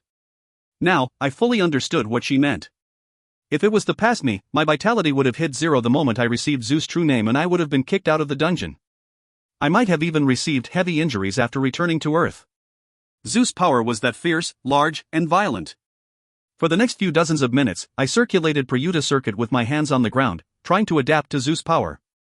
Although the wild energies around me raved without yielding to Prayuta Circuit, the more I circulated Prayuta Circuit, the more they began to listen to me. I felt relieved and finally became stable enough to read the messages I had gotten. First, Zeus' transformation ability and lightning. The transformation ability seemed to have countless uses. As for the lightning, although it had a tricky condition and could be used only once per month, its power was undoubtedly something I could look forward to. Not to mention, since it was a lightning attribute attack, it could be amplified with Pika's power. It suited me perfectly. Next were the effects of Zeus' true name. The increase to all stats was the same as Hermes' effect, but the 15% strength increase was astounding. Just like the Hermes title increased the speed of my body by 15%, the Zeus title increased the strength in all my movements by 15%. It was incomparable to my strength stat increasing by some amount. With this and the other abilities I received, couldn't I call myself an SS ranker? When the thought crossed my mind, my heart began to pound. It was possible. With Zeus' true name, the amount of mana I had shot up and my affinity to lightning increased to the point that my elementalist powers could not keep up with it. Fighting with Ryue previously, I felt that my connection with Ryue was deeper than my connection with Pika, but it seemed it was instantly reversed. I could feel with my body that Pika's destructive power had increased significantly. As I was now, I felt like I could deal a critical blow to Brightman, that lovable bastard. No, first, I have to save Sheena. Don't rush it. I didn't have to hurry to beat up Brightman. Not to mention, I wasn't completely sure I could win against him. Plus, I wasn't sure if Brightman was evil enough that Sky God's lightning would work on him. No, since he tried to kill me, he had attempted murder. Maybe it would work on him? I cooled my vengeful mind and focused on Prayuta Circuit. While reading the rest of the messages, I found something strange. Charm? Why did my charm increase? A thought then flashed in my mind. Zeus was known for cheating on his wife Hera and having children with other women. Was that why my charm increased? Doubtful, I held my spear blade up and looked at my reflection. Thankfully, I didn't look or feel any different. I found it absurd that I was even considering it, but I would be troubled if any more girls said they liked me. My head was already a mess from Loretta and Yeun. Next is Dimensional Travel. The reward for Wendigo's first achievement, Dimensional Travel Magic Book. Its name clearly revealed its identity. I picked up the magic book without much thought, and in that instant, I felt a new power being vested in me, along with a tingling sensation. If obtaining Zeus' power felt like standing on a hill where lightning fell like rain, the feeling from just now was like dunking my feet into icy water. You learned Dimensional Travel Magic. Once every 3 months, you can travel to the dimension of someone on your friend list. Once used, you cannot use this magic again during the cooldown period no matter what. It is recommended that you prepare a precautionary measure. The number of people you can bring with you increases and the cooldown time decreases with skill level. You can become a dimensional mercenary. Ask the residential area administrators for more info. Yes. I clenched my fists. I obtained the qualifications to become a dimensional mercenary too easily. Plus, I had even received unexpected powers. Although I told myself not to get overconfident, I couldn't calm down. It was dangerous. Was it because Hermes' power and Zeus' power were going wild? This damned sense of omnipotence wasn't disappearing, even though it wasn't my real self that got stronger. Now that I thought about it, I had not even checked Hermes' new power, Caduceus. I checked the description for Caduceus and my eyes opened wide. This was a cheat. I left the floor master room. I wanted to report to Loretta about obtaining a new god's true name, about the class upgrade for becoming gold ranked, and also about the additional subclass I could obtain. However, when Loretta saw me, she acted strangely. The moment she looked at me, she slowly got up from her bed, then let out a short sigh. Then, she approached me. Phew. Loretta? Shin, tell me straight out. What happened to you? Loretta? I should be asking what happened to you. Why are you approaching me? Tell me quickly. My self-control as the Elf Queen is being disrupted. Keep in mind that this is not normal. As she directly said her self-control was being disrupted, Loretta was approaching me with the eyes of a beast following its prey. Come on, tell me. We're both going to be too busy to listen in a bit, so I want to at least hear what happened before I completely lose my reason. No. You sound like you're more than capable of maintaining your reason. What do you mean we'll be too busy to listen? What are you trying to do? This woman, she lost it. For a moment, I considered using Orc Lord's Warcry. Thankfully, after Loretta had forcefully taken off my armor, I managed to bring her back to reality with a full-force whack on her head. Hook! What did I just do? Don't hold onto my collar as you say that. Let go. No, since we've already come this far. Do you need me to hit you again? TSK, you coward. Loretta, that's enough. It's really scary. So? How are you emitting so much charm that you can even pierce my mental defense? It's even continuous and not a one-shot. I told Loretta everything that happened. Her expression when I told her I got a second god's true name was quite a sight. When I told her I chose Zeus between Thor and Zeus, she let out a long sigh. That's good. I'm relieved. Is Thor that bad? Yes. Objectively speaking, he falls a step behind Zeus. If you obtain Thor's true name, you might have gotten stronger in the short term, but that would be it. In the long run, Zeus' true name will be several times stronger. Olympian gods are generally above Asgardian gods. It's because they are immortal. Ah. Right. Gods from Greek mythology were immortal. However, gods from Norse mythology were fated to die from Ragnarok, and only a small number of gods survived Ragnarok. So the fates of the gods from mythologies affected their power. You did well. You just have to continue like that. Here's a question. If Shin had the opportunity to choose between Odin and Ares' true name, who should you choose? Ares, right? No, it's Odin. Why? Because the kings of gods are different. How can you compare Ares and Odin? Shin already has Hermes and Zeus' true name. If you get another chance to choose between two gods' true names, you need to thoroughly compare their abilities and affinity to you. This doesn't mean Shin can obtain Odin's true name. There's already an explorer who has Odin's true name. Loretta? Loretta's complexion turned dark for a moment, so I couldn't help but call out her name. At my worried call, Loretta raised her head and smiled. Alright, next was, your class? Yes. My main class as an elementalist could be strengthened. I thought it was like the second class advancement in games.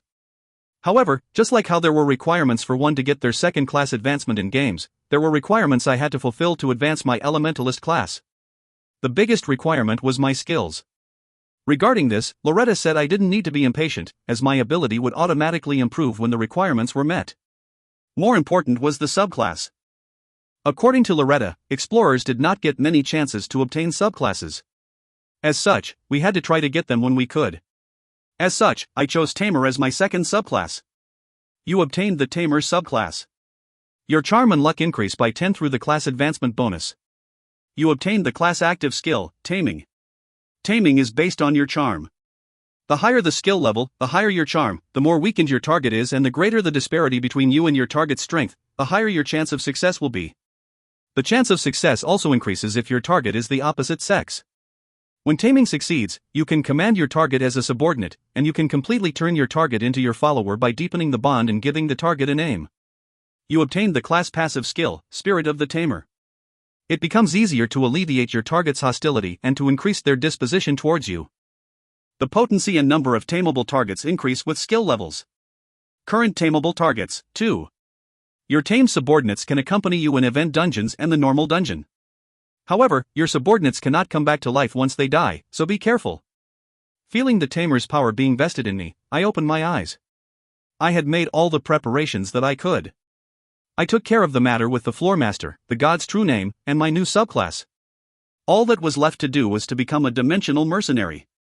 When I was about to head to the residential area, Loretta grabbed my shoulders. Her eyes were flashing fearfully. Where are you going in that state?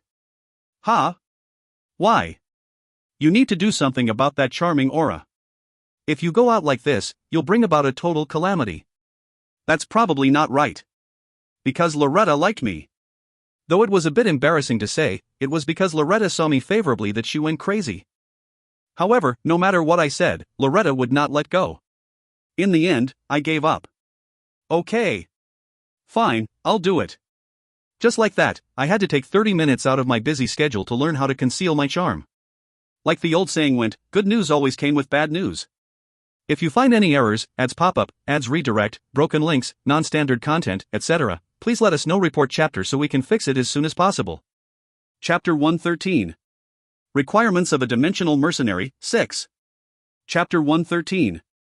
Requirements of a Dimensional Mercenary, 6. 30 minutes later, I headed to the residential area's trading center with Loretta, who was too worried to send me alone. At the trading center, I saw a hobgoblin looking over documents as always. Explorers moved busily, trying to sell their items directly or through auctions and also registering themselves on the notice board. Feeling the numerous gazes that fell on us the moment we appeared, I walked toward the trading center's administrator. Oh, if it isn't Kang Shin. And Guild Master? The one in charge of the trading center today wasn't Meladel, but Eladel. Although I couldn't really tell them apart, Loretta was there to whisper to me. She's linking arms with Kang Shin. Who, right. I remember. Hello, Eladel. I'm sorry, but there's something I'd like to ask. As he was grinning while looking at Loretta, I turned his attention toward me. Are you two getting married? Yeah, we're doing it now. No, we're not. At the word married, Loretta became overly excited and pulled on my arm.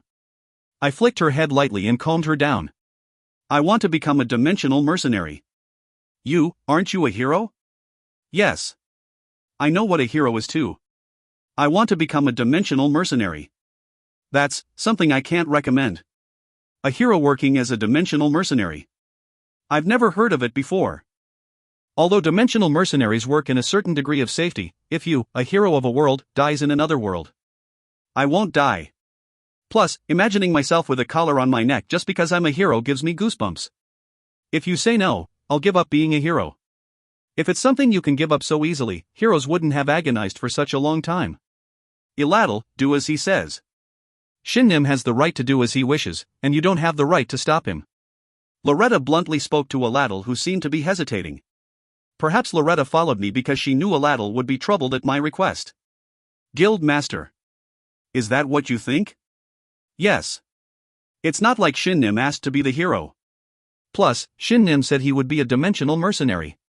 Dimensional mercenaries are existences that both the dungeon and worlds need. As dangerous as it is, the reward is also big. We should respect Shin courage. Even if you say that, being a dimensional mercenary is dangerous. I can only see his courage as foolish. Are you not projecting someone else onto him? Do you want to die, Eladel? Startled, I unlinked Loretta's arms from mine. I felt that Loretta had said something that didn't suit her in the slightest. The Loretta just now did not seem like the Loretta I knew. I couldn't stay still, as she seemed too unfamiliar. I could tell that Eladel's body also froze when he heard her. When I was about to instinctively distance myself from Loretta, she had gone back to her smiling face. It was the Loretta that I knew. Don't say such a cruel joke. There's no way I can compare Shin with anyone. It was my bad, Guildmaster. Don't say that from now on, okay? Yes.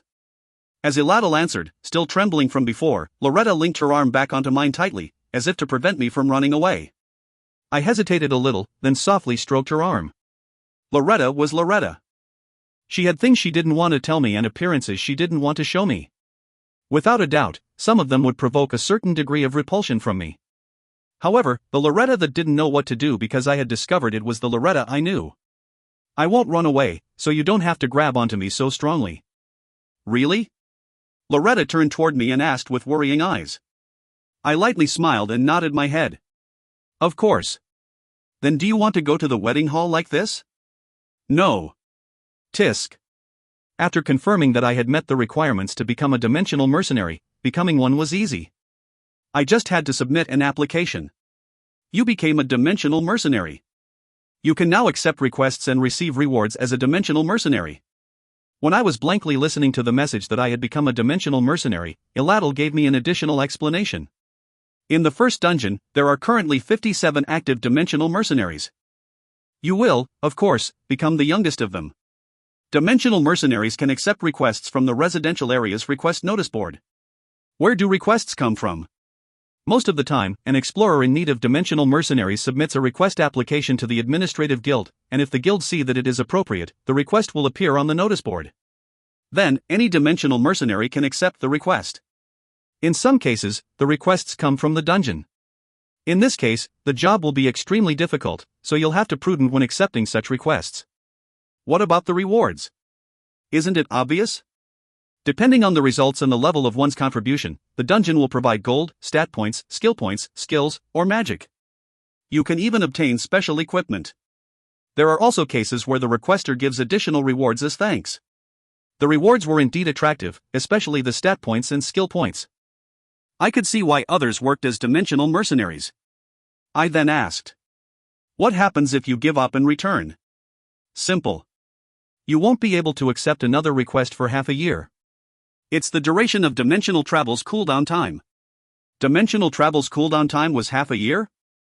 Mine was undoubtedly half of that, 3 months. Plus, the cooldown time would decrease when the skill level went up. It was then that I remembered that I was the first explorer to defeat Wendigo alone on my first try. That was probably where the difference came from.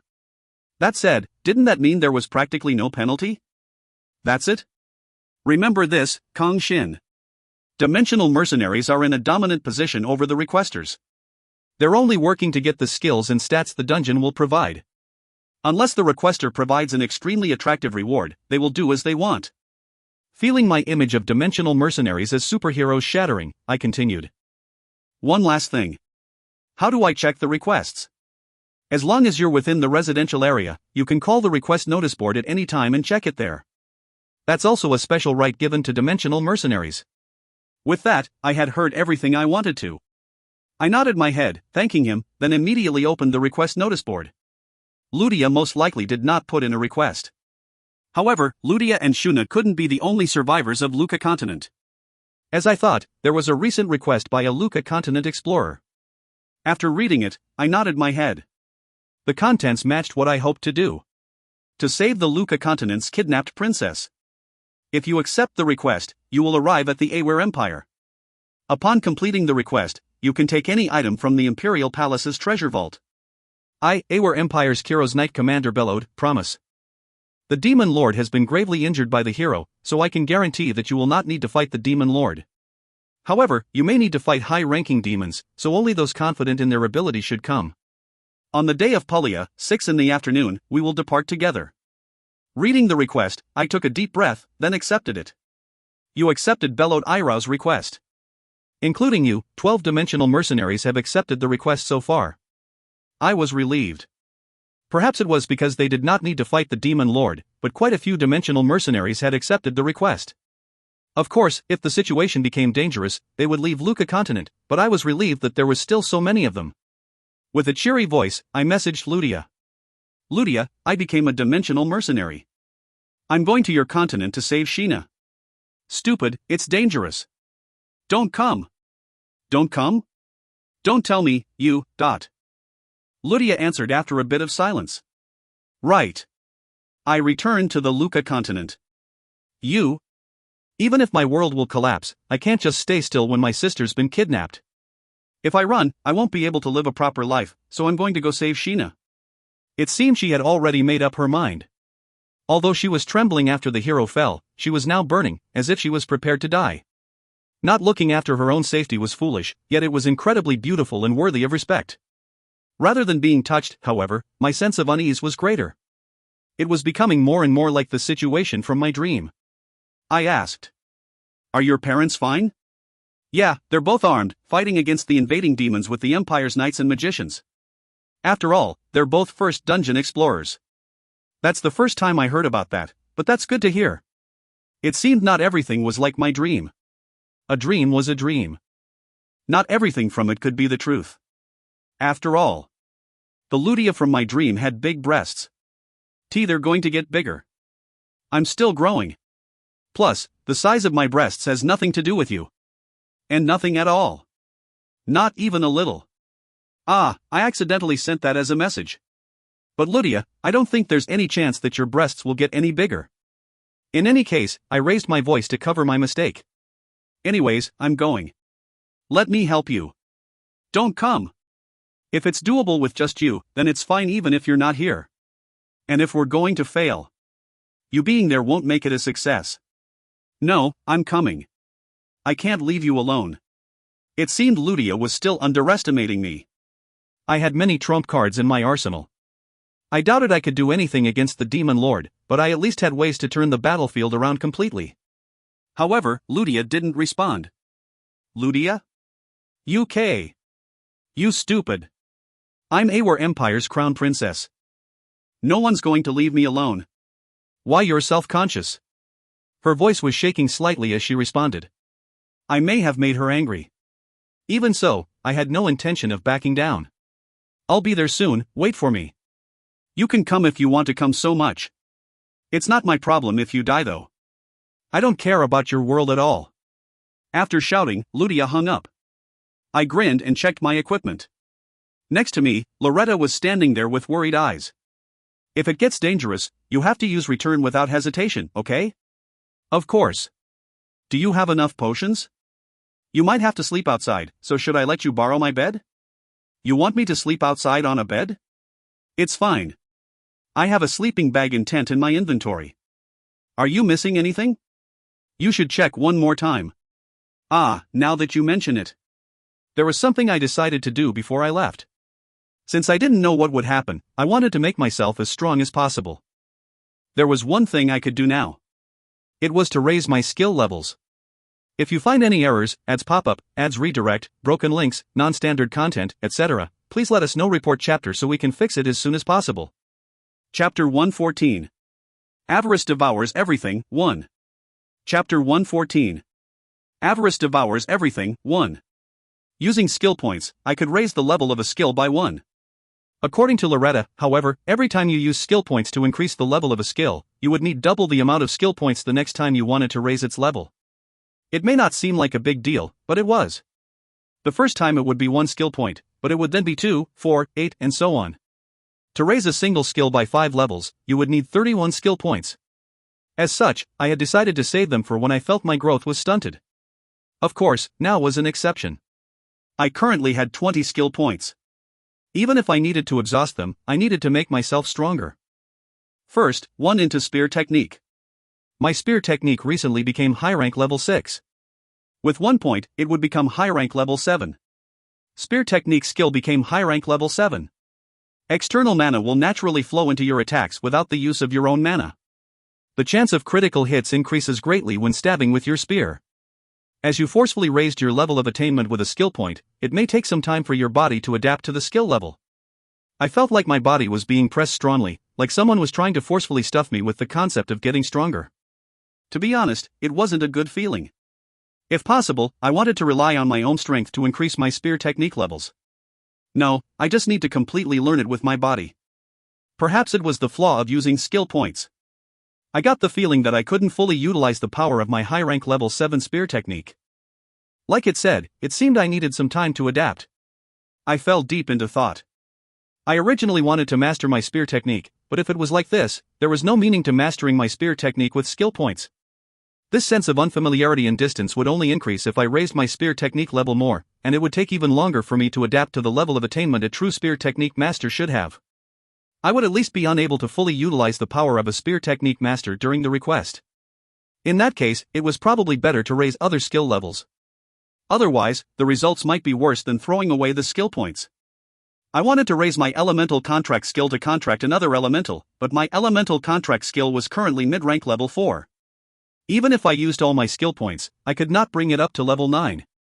As such, this was not the best idea. I had to think of another method. A skill that could have immediate effects with increased skill level, something that I did not need to adapt to. A thought then flashed in my mind like lightning. Divine Speed. Alright, one for now. Divine Speed became level 7. When used, it uses 14% of your mana to multiply your speed by 750% for 1.5 seconds. Hook. No way. At level 6, it multiplied by speed by 700% for 1 second. The increase was just too big. Plus, just like I thought, the skill didn't take time for me to adapt to it. This was it. As if I was possessed by something, I continued to use my skill points. Divine Speed became level 8. When used, it uses 13% of your mana to multiply your speed by 800% for 2 seconds. Divine Speed became level 9. When used, it uses 12% of your mana to multiply your speed by 900% for 2.5 seconds. With the point I used to raise my spear technique level, I had used 8 skill points so far. I still had 12 left. I only needed 8 skill points to master Divine Speed. There was no need to hesitate. I could clearly see the shocking increase every time the skill level went up. I then used 8 skill points on Divine Speed. You mastered Divine Speed. When used, it uses 10% of your mana to multiply your speed by 1000% for 3 seconds. Your affinity to the wind element increases greatly. I let out a long sigh. Using 10% of my mana to multiply my speed by 1000% for 3 seconds. It was more than worth the skill points I had spent. Plus, mastering it also raised my affinity to the wind element greatly. This might even be stronger than all of my other abilities combined. I had a 145% base speed increase, which became 1450% when multiplied by 10. With Divine Speed, the destructive power of my attacks would not be as simple as my speed increasing. Of course, it would be difficult for me to adapt to the speed that was 14.5 times faster. My opponent might have a defense skill or a skill that increased their own speed, so I couldn't say this skill would be invincible. Even so, it was clear that this skill would become one of my main skills. It would let me output an overwhelming destructive force, and if it only used 10% of my mana, I would be able to use it without much burden. Alright, now I had 4 points left. First, I put a point into Prayuta Circuit. I suspected that it was similar to Spear Technique and that putting another point in was discouraged. Prayuta Circuit became level 6. You can more easily maintain Prayuta Circuit during battle. Your circulation speed increases and draws in more mana. While Prayuta Circuit is active, rotational force will be added to all your movements, greatly increasing their destructive power. As you forcefully raised your level of attainment with a skill point, it may take some time for your body to adapt to the skill level. As expected, it was hard to say Prayuta Circuit had grown completely. I had the feeling I was wearing armor that didn't fit me. That said, there was a clear difference between level 5 and level 6 Prayuta Circuit. It became easier to gather mana during combat and rotational force would be added to all movements. I realized why Prayuta was so proud of this technique. It even made me consider raising its skill level again. However, I held myself back. Whether Prayuta Circuit or my spear technique, any more would make it hard for me to handle their change. I was afraid that it might even harm my techniques. Most importantly, there was a skill I wanted to raise with the remaining skill points. Soul Guard became level 4. Your Soul's League grows higher, making you unfazed by standard mental attacks. Soul Guard became level 5. Your Soul's League grows higher, making you overwhelm others naturally and giving you a small resistance against mental and even magical attacks. The chance of receiving critical hits decreases. Hoo-hoo, it really is an amazing skill. I still wasn't confident in my mental defenses.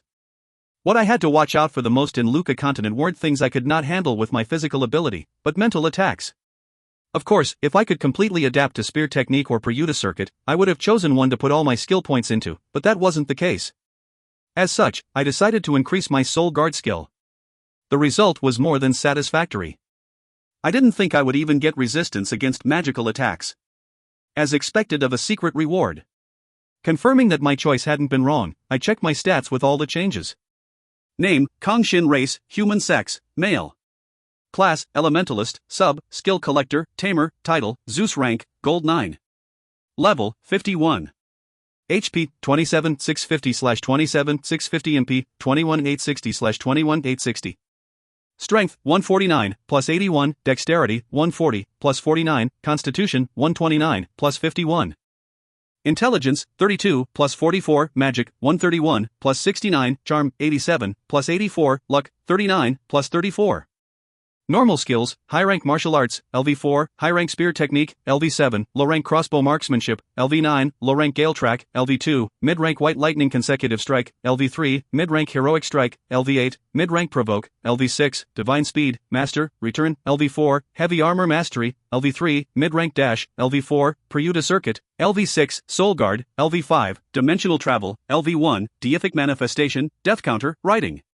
Class skills, mid-rank spirit mastery, LV7, mid-rank spirit aura, LV4, mid-rank elemental control, LV4, mid-rank elemental contract, LV4, mid-rank elemental blade, LV2, mid-rank elemental tempest, LV4, thunder beast, LV2. Subclass skill, endow skill, taming, LV1, spirit of the collector, spirit of the tamer, LV1. Equipment. Golden teardrop, intelligence plus 5, magic plus 5, charm plus 15. Can use succubus pupils.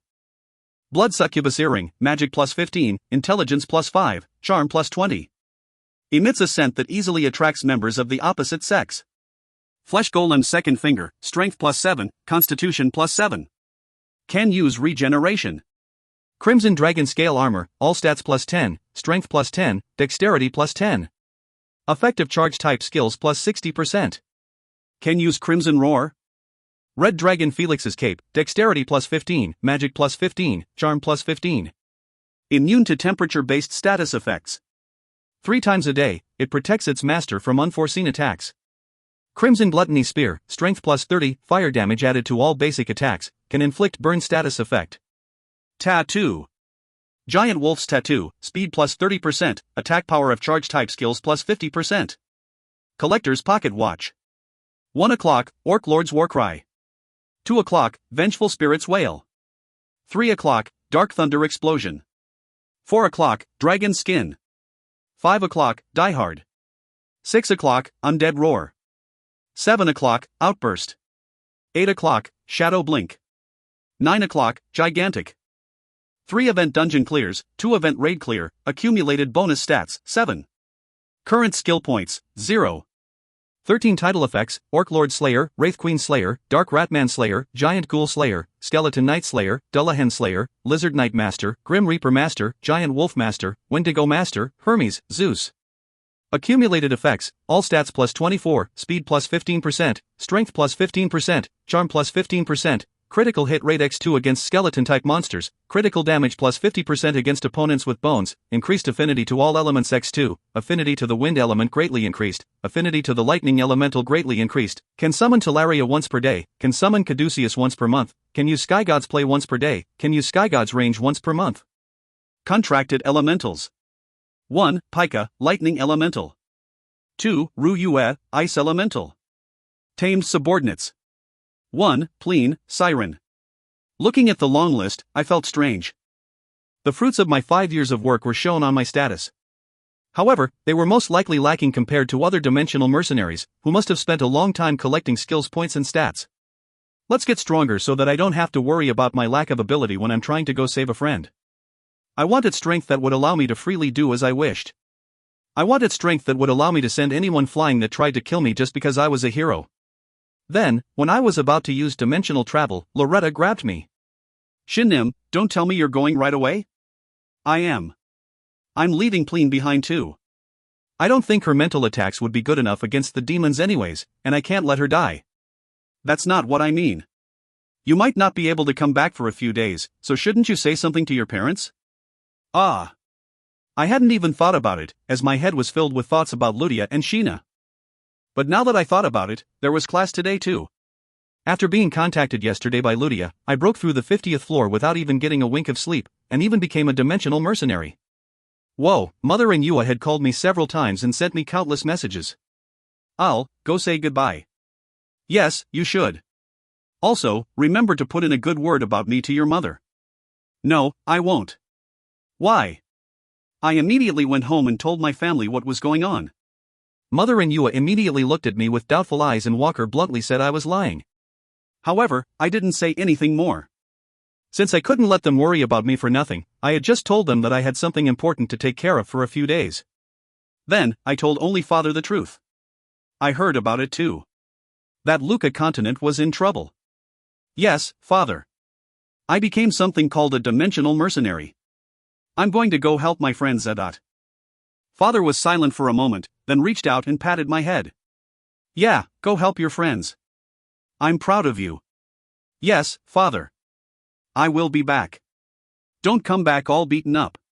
Of course. I'm Father's son. Should I tell Yeun and Wyatt too?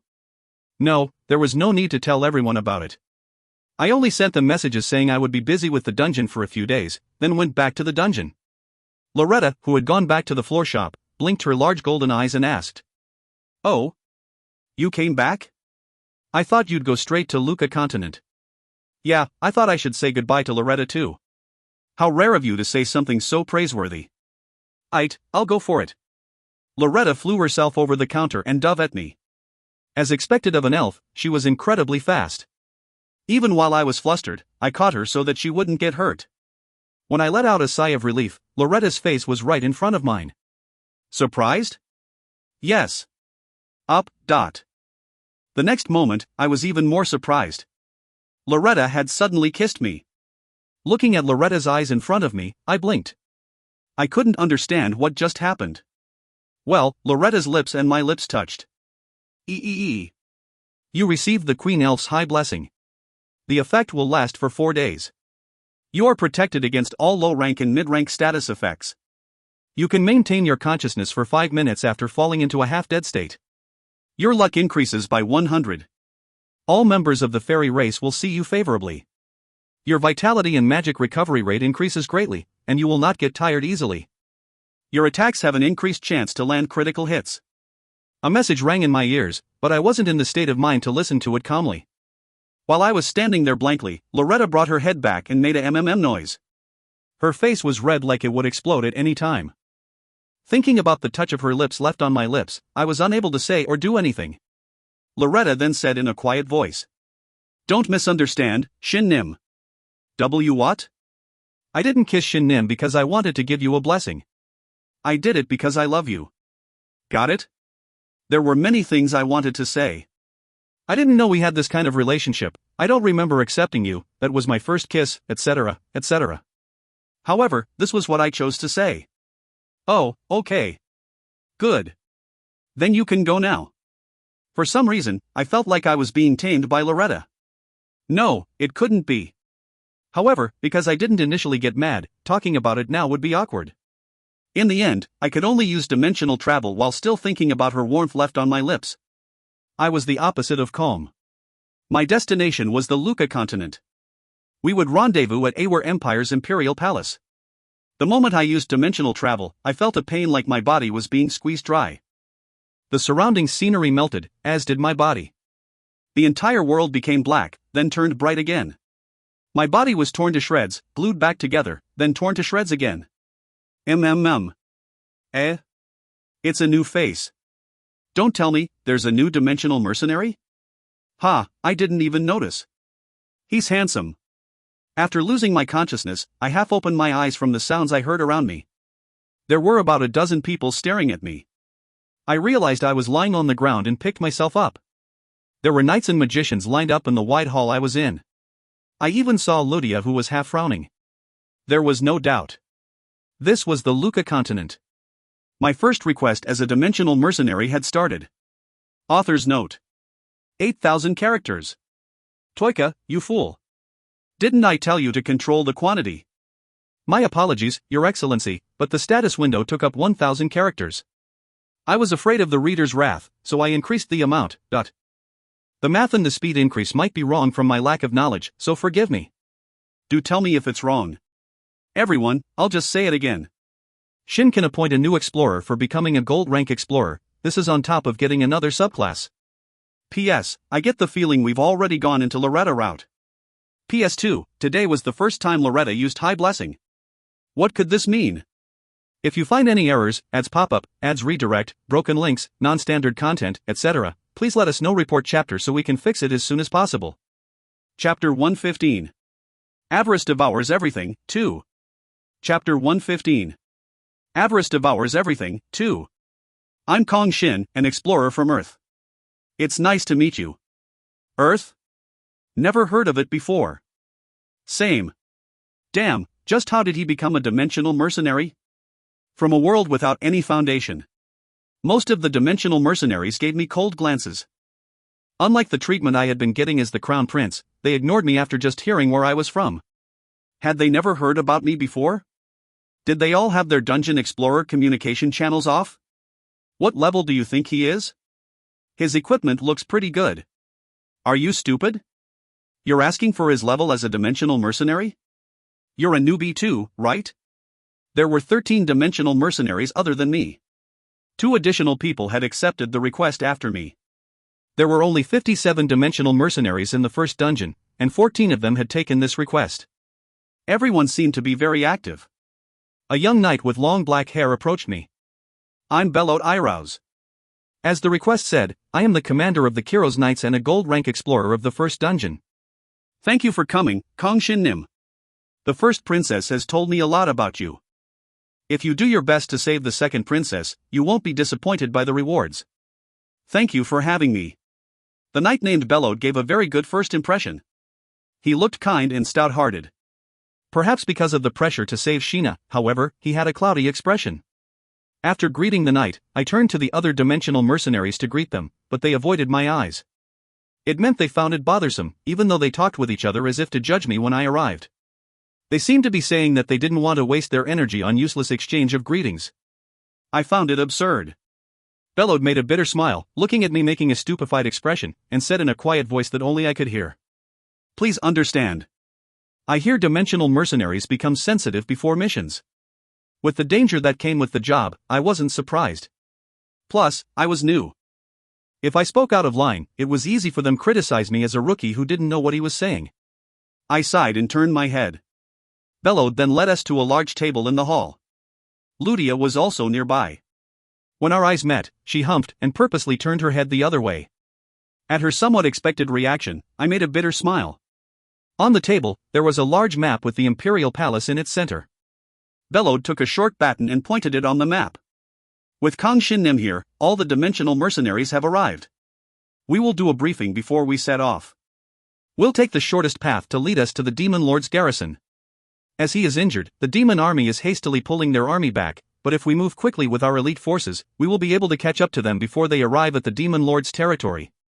Demon Lord's territory, you say? I hear all the peak-ranked demons are staying there. That is true.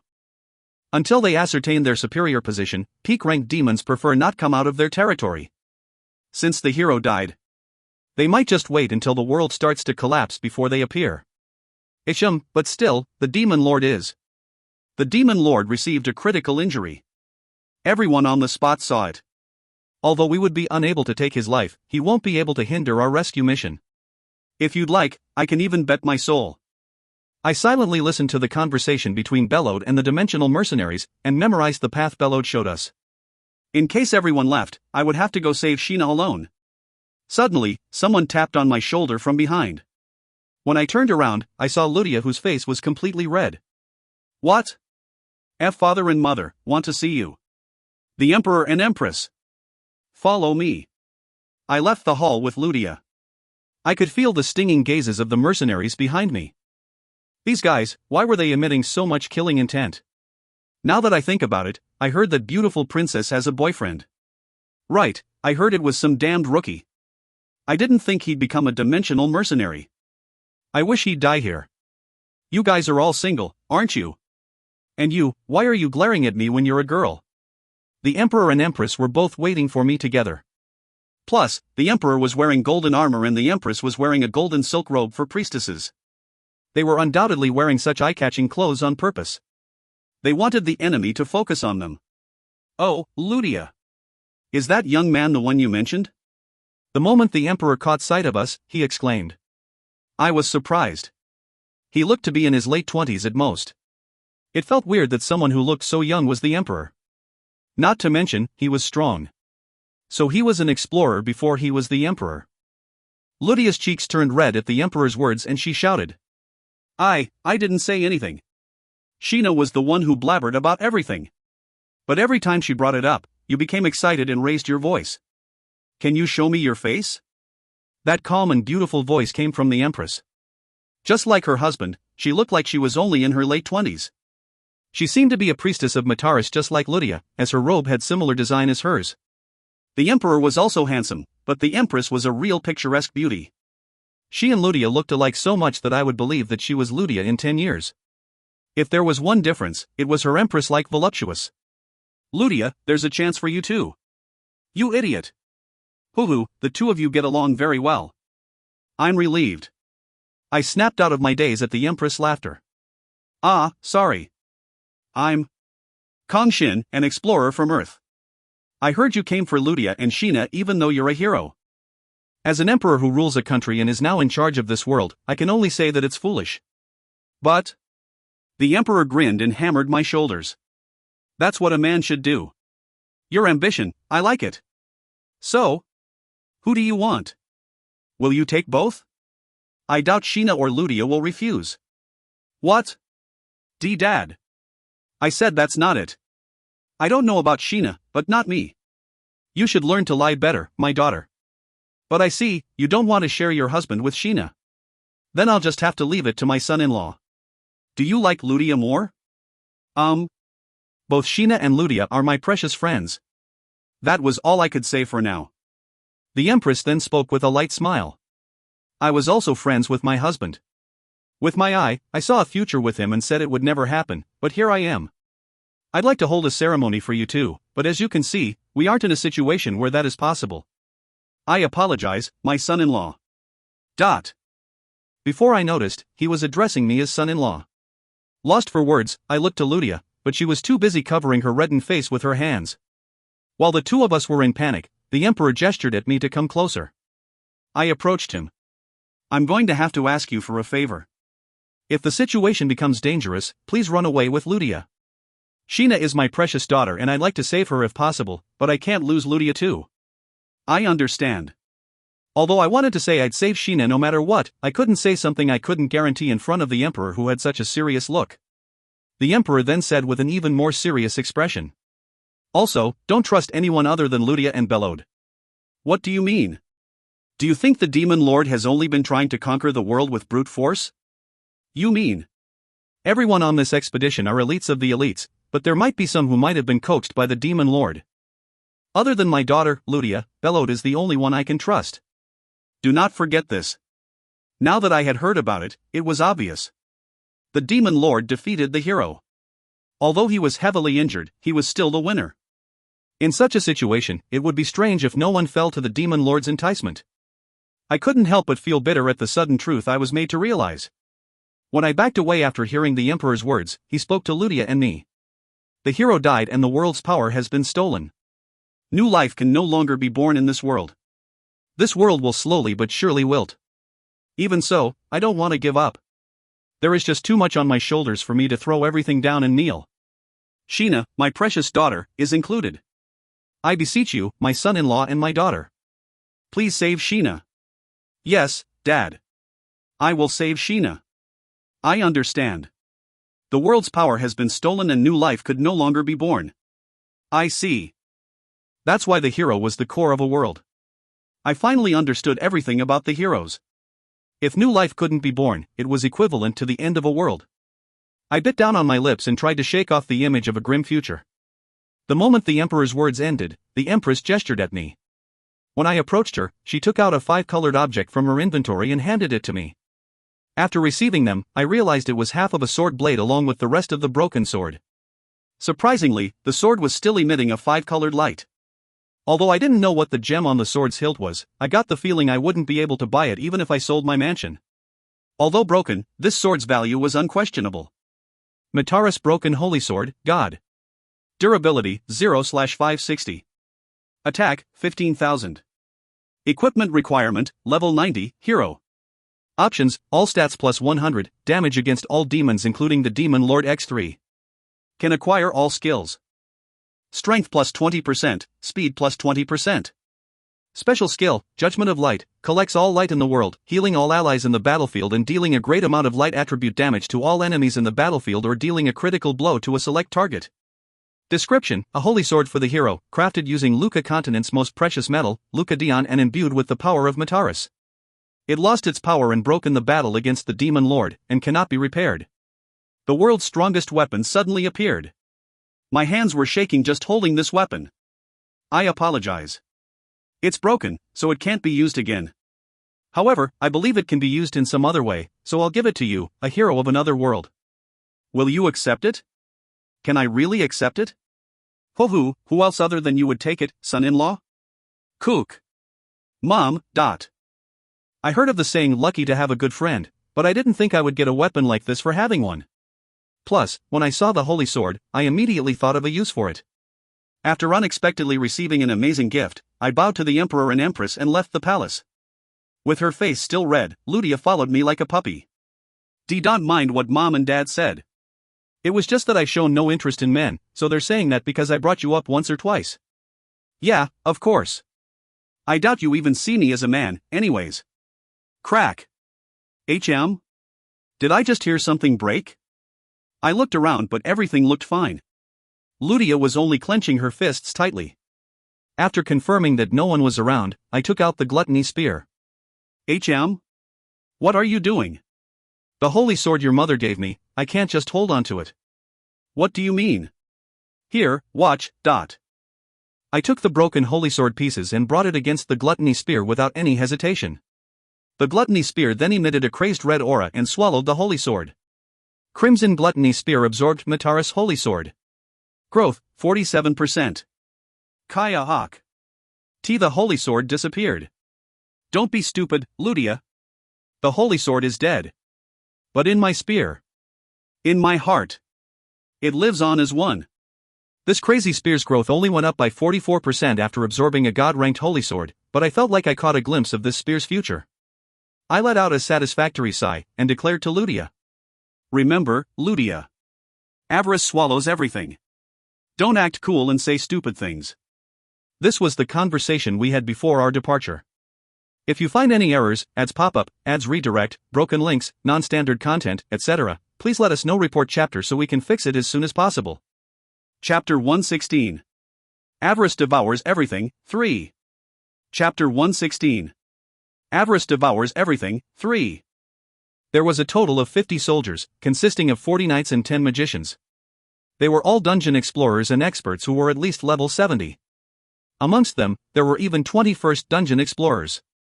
In truth, I was surprised so many of them were still alive, given the fierce battle they must have been having with the demon army. If the 50 of them fought with Earth's rankers, they would win without doubt. Was Earth weak? Or was Luca continent strong? If they lost even with such strong forces, just how strong was the demon army? In addition to the 50 soldiers, there were 14 dimensional mercenaries. Everyone other than me seemed to at least be level 60, and as they were first dungeon explorers and passed the tricky requirements to become dimensional mercenaries, they were all formidable in their own regard.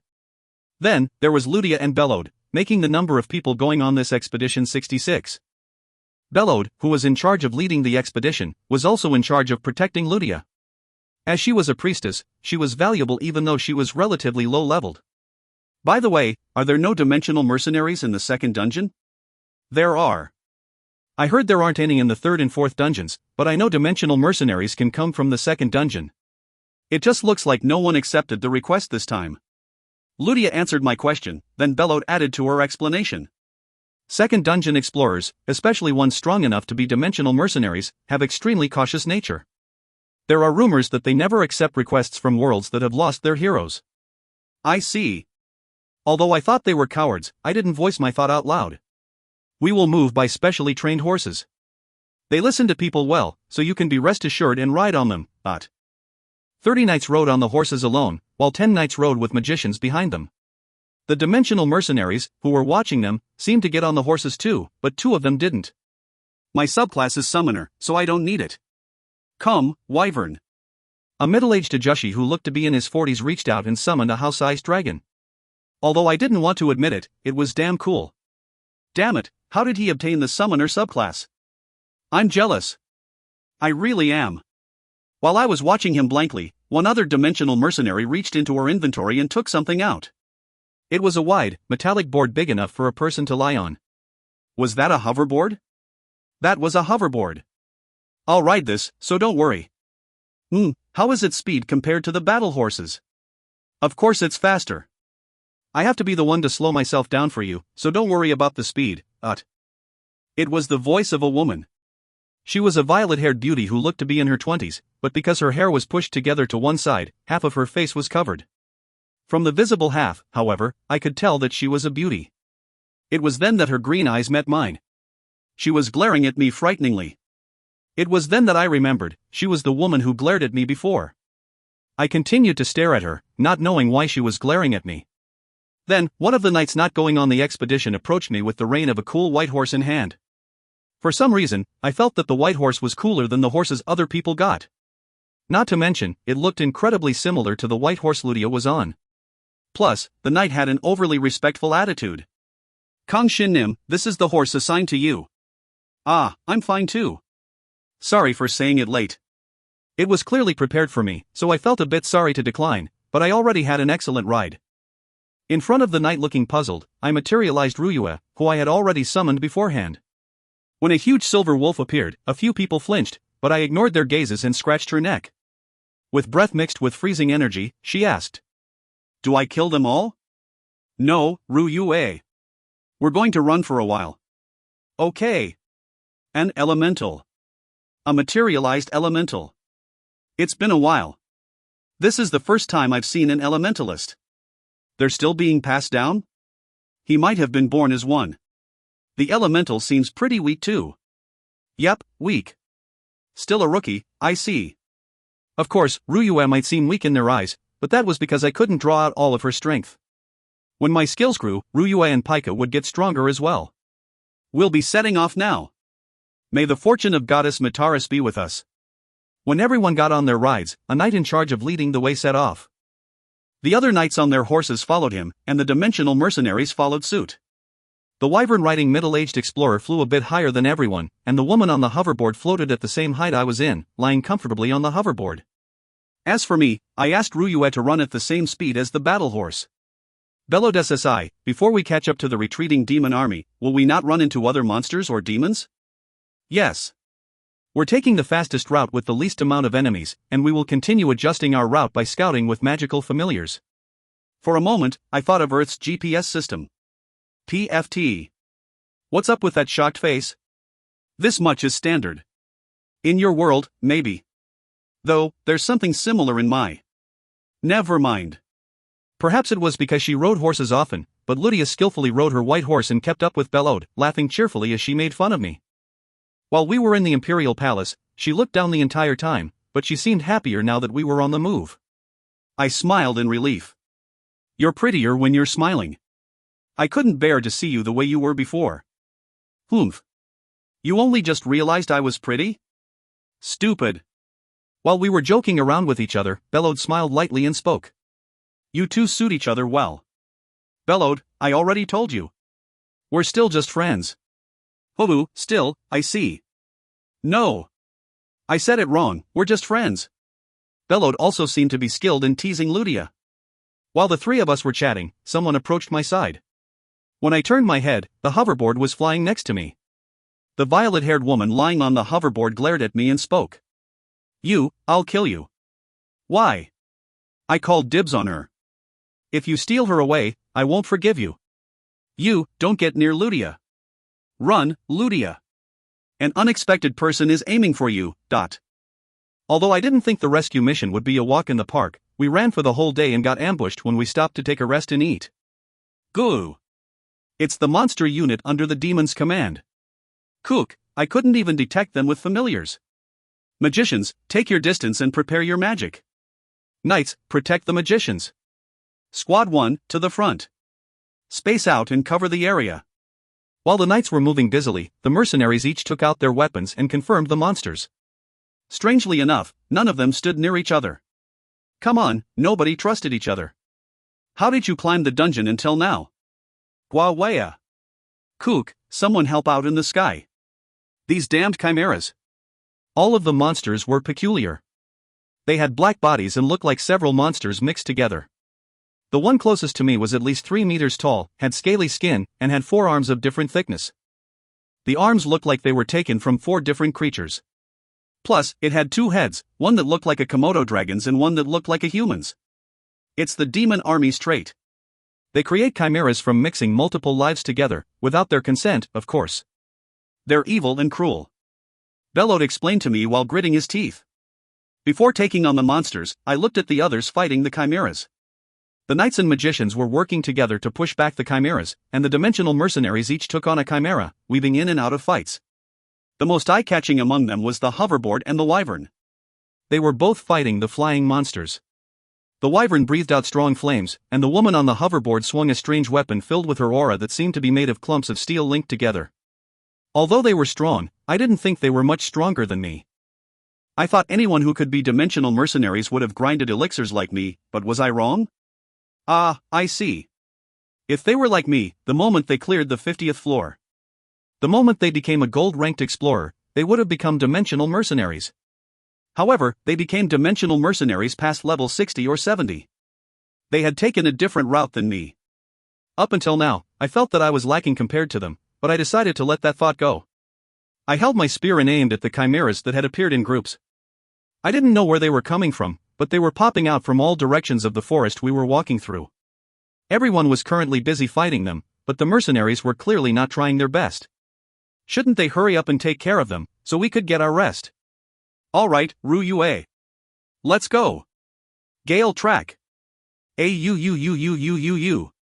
Ru Yue exerted her presence with a howl filled with freezing energy. At the same time, I poured an abundant amount of mana into Pika. With Zeus power, my bond with Pika had gotten deeper. Just by activating Spirit Aura, Gluttony Spear lost its original color and transformed to a golden lightning bolt. Immediately afterwards, Ru Yue ran forward. Hey up! Fight me! You used Provoke. Enemies from all sides attack you with hostility. Kayak. A lightning elemental. An elementalist. A new sacrifice. Chimeras of all sizes and shapes pounced towards me. Each and every one of them were strong. Some had poisonous claws, some had eyes that charmed, and some spit out acidic saliva. However, they could not match Ru Yue's ice breath. Immediately afterwards, they were sent flying by Ru Yue's body and my lightning spear. Ru Yue was in charge of defense and Pika was in charge of offense. Gale track. In its path, Pika and Ru Yue's effects became one, displaying the greatest synergistic effect. It didn't matter how strong the chimeras were.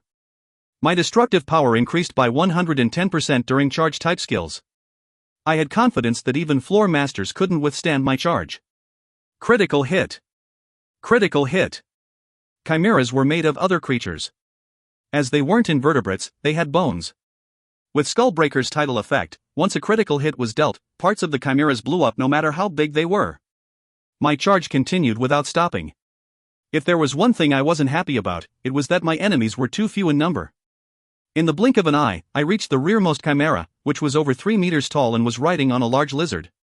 It was easy to tell that it was a chimera. It had 4 arms, each carrying a large weapon. From the aura it was emitting, it seemed to be the chimera squad's captain. Kogagaga. You are truly fast and strong. I'll take your legs and make them mine. Like I care. In addition to charging, Gale Track also let me deal a final blow imbued with wind. I pulled my spear in front of my chest. Above the lightning spear, a gust of wind appeared, rotating at an astonishing speed. Originally, it would end with a simple addition of wind, but Hermes and mastering divine speed let my affinity to the wind elemental reach the peak, making the wind more formidable. It didn't seem like a low-rank skill at all. Kogaga, take this. Giants. You dare to interrupt my skill. The moment the chimera moved its forearms to use a skill, I activated divine speed. Its movements immediately slowed down, almost as if it stopped completely. On the other hand, I had become incredibly fast, as if I had grown wings. Although divine speed itself protected my body to a certain degree, it was still hard to handle 1000% of my speed. However, there was no problem with one specific motion. It was the motion I made the most since I was born, and the motion that first made me get called a hero. Die. The wind lightning spear shot out, aimed at a single point in the giant's chest. The attack that contained my body's concentrated energy easily broke through the giant's chest, and the power that was imbued in the spear then exploded. Critical hit. Low-rank Gale Track became level 3. Your acceleration during charging increases, and the power imbued in the final blow becomes stronger. Divine Speed's duration also ended. Feeling the slightly creaking body, I pulled out my spear from the giant's chest. At that moment, green blood spurted out toward me, which I dodged frightened. After hitting the ground, the blood melted the ground. So it really was acidic. I froze the blood continuing to spurt out with Ryua's ability, then checked the state of the chimera. Its chest was caved in, like a bomb had struck it. Its internal organs, bones, and muscles had all blown up, and it was clearly in an irrecoverable state. If it could move after this, it wouldn't be a chimera, but a gamera. As expected, the chimera had stopped breathing without even letting out death throes. Confirming that there was no sign of life, I put the corpse in my inventory. Then, I turned around and checked the state of the battlefield. Most of the knights were looking at me surprised, and a few of the dimensional mercenaries were nodding their heads. He's quite good. Ha, we can't fall behind. The newbie took the head. You guys better try harder. It seemed I had successfully raised everyone's fighting spirit. I nodded my head in satisfaction, and looked for my next opponent. Although I didn't realize, this was the moment I engraved the name, Kang Shin, in the entire dungeon. If you find any errors, ads pop up, ads redirect, broken links, non-standard content, etc., please let us know. Report chapter so we can fix it as soon as possible. Chapter 117. Avarice Devours Everything, 4. Chapter 117. Avarice Devours Everything, 4. Among the members of the expedition, Ludia had the lowest level, and everyone else including me were explorers that were at least level 50. Other than the magicians, who had a low constitution stat, we had no problem going without sleep for a few days. As such, even though we stopped to rest and eat, we did not set aside time to sleep. Taking care of the chimeras that the demons had left behind, chasing them, resting, and chasing them again. After 2 days, Ludia didn't look so well. Ludia, are you okay? We were currently taking a 2-hour rest. We were told that we would catch up to the demon army in just a day, so the dimensional mercenaries were relieving their fatigue in their own ways and preparing themselves for battle. As I wasn't fatigued in the slightest, I worried about Ludia instead, who looked to be in a serious state. I'm okay. It's nothing compared to what Sheena must be experiencing right now. Ludia drank a health potion and replied with a frown. Who knows what Sheena is going through right now? I can't complain with just this much. Let me see that. Ah. I snatched the potion Ludia was holding, and her eyebrows shot up. She really was fierce when angry. However, Ludia soon made a curious expression watching what I was doing. What are you doing?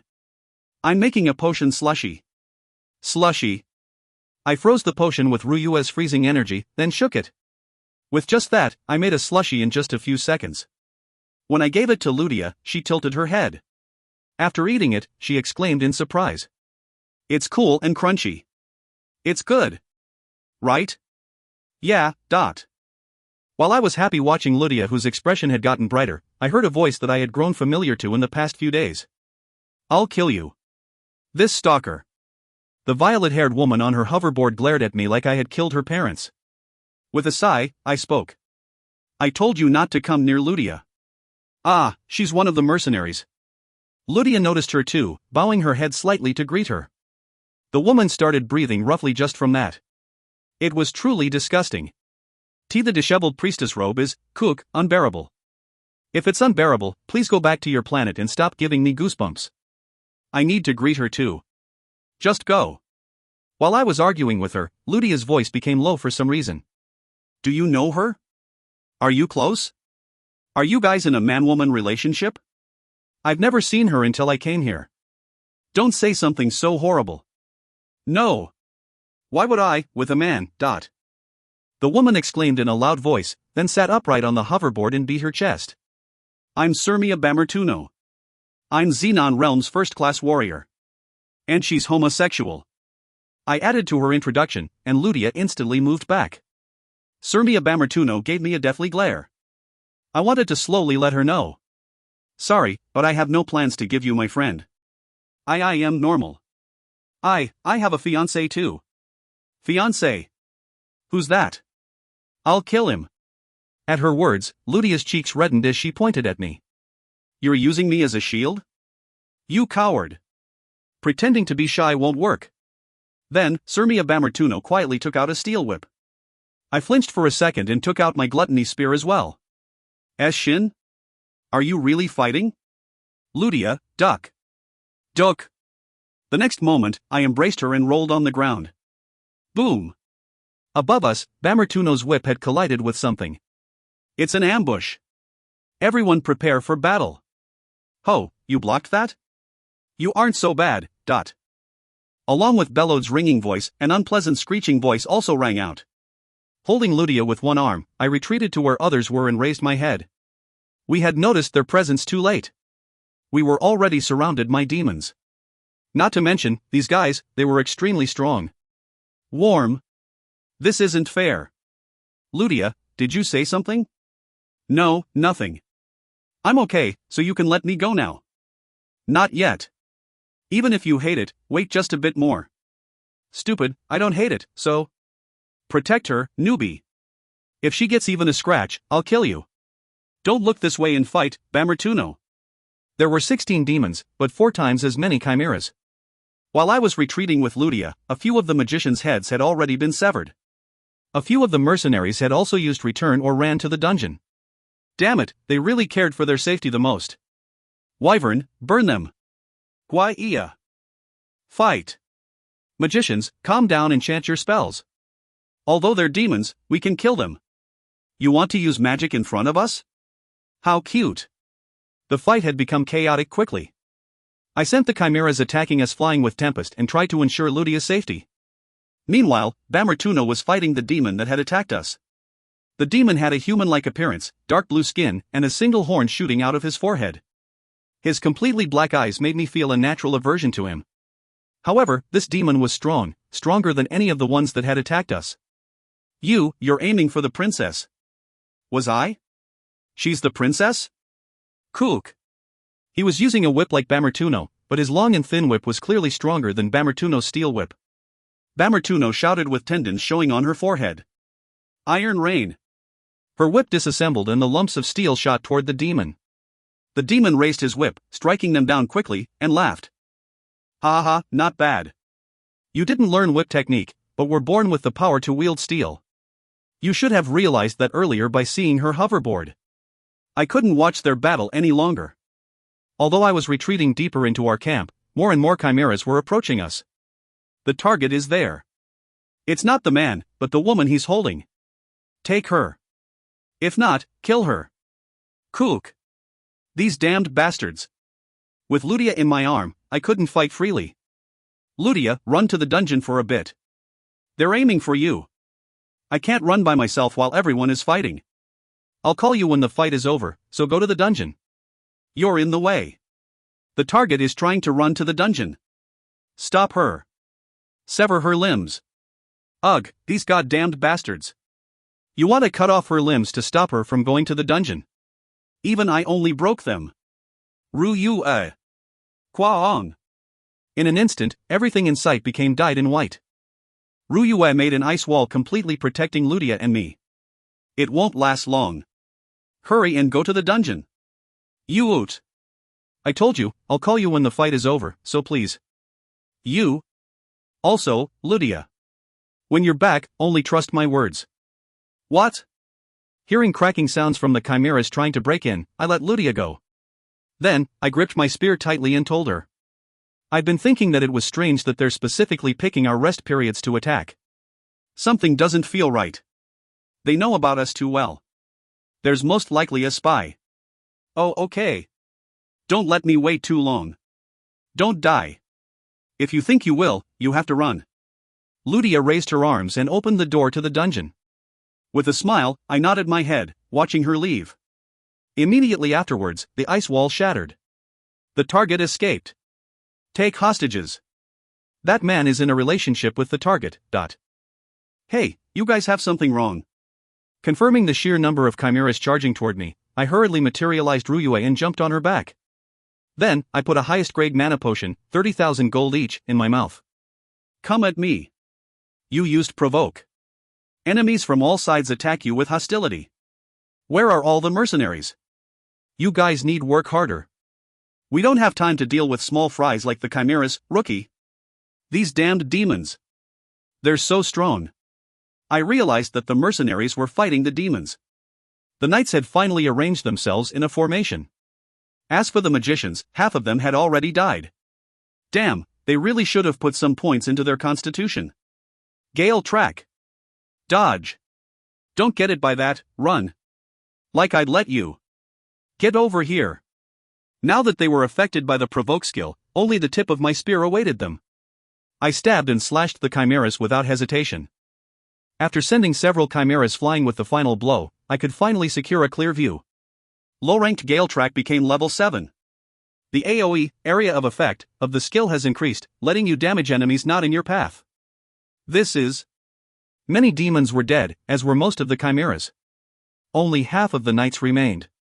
If the ones that ambushed us were elites within the demon army, then after winning this battle, it wouldn't be impossible to complete the request successfully. However, most of the dimensional mercenaries had already run away. In other words, they had decided that the mission would not be successful. Of course, they must have realized that there was a spy in our midst. If there were enemies on the inside, the difficulty would shoot up. Even so, it might be possible if the dimensional mercenaries worked together, but to think they'd give up so easily. Although there were around 6 mercenaries still fighting the demons, looking at their ugly complexions, it seemed they would give up soon. Then, something rolled toward my feet. Looking at it, my eyes opened wide. It was Sirmia Bamertuno's head. That was a fun fight. So, will you let me enjoy more, Earth's hero? When I raised my head, I caught sight of the demon that was fighting Bamertuno. The blood on his whip was extremely clear and fresh. Probably not. I'm strong, you see. Hot. Heroic strike together with divine speed. The heroic strike I was using for the first time since I came here was blocked by the demon. Although it busted his hand, it healed up in an instant. What was that regeneration? Don't tell me he could continue regenerating forever? Hero, is this the first time you've seen rapid regeneration? What's with that surprised face? I quietly thrust my spear at him. Although I used divine speed again, he blocked it. This time, his entire arm blew up, but he easily regenerated it. But seeing him protect his heart, it meant his regenerative ability would not work easily if his heart was blown up. That said, it didn't mean anything if I could not pierce his heart even with divine speed. I can see your trajectory. If you're just stabbing in a straight line, I can block your attack the moment I grasp your trajectory, regardless of your speed. Hero, you're quite weak, aren't you? Even weaker than that steel bitch. He threw Bamertuno's body at me. Startled, I received her body and fell back, setting it down carefully. Then, I asked. I didn't show any evidence of being a hero after I arrived here. How did you know? Is that so? Didn't all the knights know? So it's as I thought. Although I already knew, I was now certain. Who was it? Who was the spy? I didn't know. What was important now was to survive. Who are you? How nice of you to ask. I'm His Highness Demon Lord's right arm, the demon army's commander Shituno. So you mean you're currently the strongest in the demon army? Indeed. Although I couldn't trust him, it was probably true. There was no reason for him to lie, and it made sense for the strongest demons to attack us if they wanted to prevent us from reaching the demon lord. It also made sense why the strong dimensional mercenaries couldn't defeat the demons so easily. In that case, I wanted to save it, but there's no other choice. Deific manifestation. If I wasn't strong enough, I would leave it to Master to teach me. If you find any errors, ads pop up, ads redirect, broken links, non-standard content, etc., please let us know. Report chapter so we can fix it as soon as possible. Chapter 118. Avarice devours everything, 5. Chapter 118. Avarice devours everything, 5. The change was dramatic. I felt someone else's presence in my head and my body felt like it was floating up slowly. In the next moment, I gave the right to control my body to someone else and entered spectator mode.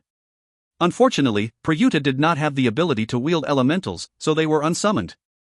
Prayuta couldn't use my class or subclass specific skills, nor could he use heroic strike. He could use skills other than them.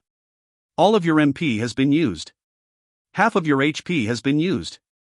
Using 18,790 MP and 12,545 HP, you manifest the mythological heroic spirit, Prayuta Relovadafoa, for 26 minutes and 57 seconds. It hasn't been 29 days. Plus, this environment. Prayuta, I'll leave it to you. I can't handle them with my strength. Prayuta looked around. He confirmed the single-horned demon and the bladed whip in his hand. Then, he examined his body and grinned. This isn't Earth. Plus, you've grown a lot in such a short amount of time. That's good. Shituno seemed to have realized something had changed from Prayuta's murmuring, as he pointed his whip at him. The smell of your mana is different. Who are you? Demon. There were once demons in Edias, too. Words aren't important in a life-or-death battle. Are you ready? Without using divine speed, Prayuta charged at Shituno with an incredible speed. His whip hastily blocked Prayuta's spear, but it could not withstand the impact and flew back. You're different from before. He will soon become as strong as me. Prayuta thrust the gluttony spear quickly. The blue maelstrom spiraling around his spear was undoubtedly from the Prayuta circuit that was circulating inside of him. So this is the unique spear technique that lies beyond the high-rank spear technique. Even knowing that now wasn't the appropriate situation, I became immersed in the overwhelming prestige that Prayuta's movements created. Not to mention, I even thought his Prayuta circuit was completely different than the one I had been using. Kohat, right. Now I feel like I'm fighting. Snake touch. A weak attack like that won't be enough. Shituno's whip transformed in an instant, flying toward Prayuta's neck to bite it like a living snake. However, Prayuta instantly pulled his feet back and vertically struck his spear down, hitting the whip away. The blue whirlwind endlessly spiraling around his spear shattered the snake's head into pieces. Dead steam. That was what Shituno was aiming for. The shards of the whip inflated and exploded. The whip had been a one-time use weapon from the start. I felt bad about Bamartuno, who had lost her life from such a weapon. No matter how strong Prayuta was, he was using my body. As such, he instantly imbued mana into his feet, then jumped back, creating a storm in his path. The explosion was undoubtedly grand and powerful, but it was easily erased by the storm Prayuta created. At the same time, I was busy trying to understand the manifestation and transformation of mana. His attainment in spearmanship was undoubtedly higher than mine, but what was even more shocking was the way he wielded mana. I was confident that I could catch up to his spearmanship, but the natural application of mana on his spear techniques was something far beyond what I could see. From the use that did not match its level of attainment, I felt my Prayuta circuit creaking, but Prayuta naturally softened it with his rotational power.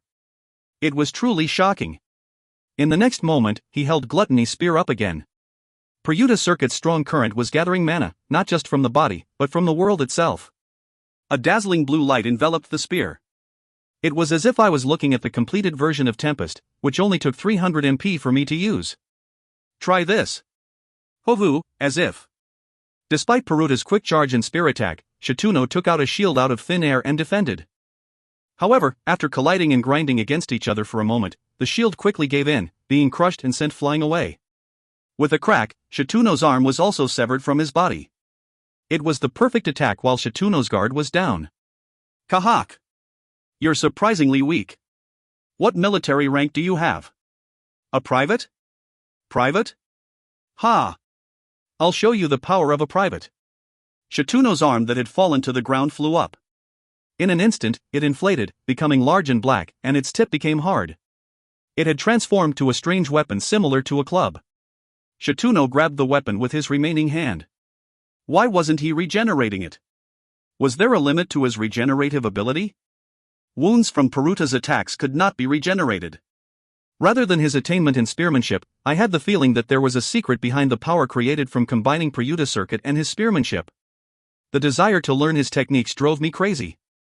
Devil Buster. Kou, did you think of that name? How childish. Perhaps because he had turned his arm into a weapon, it was moving on its own and it was powerful. After blocking his attack once with the gluttony spear, Prayuta dodged his attack. His weapon struck down on the ground, and a part of the earth turned into metallic sludge and shot up. The metallic sludge let out a black miasma and attacked me. Prayuta kicked the ground again and created another storm. He seemed quite surprised by the attack. That weapon is dangerous. It will be fine for this weapon enveloped with my aura, but your body won't be so lucky. If it hits you, you'll turn into that metallic sludge. Can't my armor block it? It can, but once or twice only. Prayuta looked nonchalant as he exchanged blows with Shituno's weapon, but he whispered in a worried voice that only I could hear. If Prayuta allowed himself to get hit, I would receive an irrecoverable injury.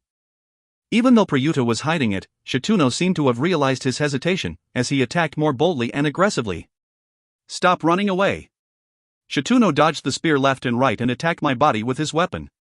Prayuta read the trajectories of his attacks and struck them away with his spear imbued with his mana's rotational power.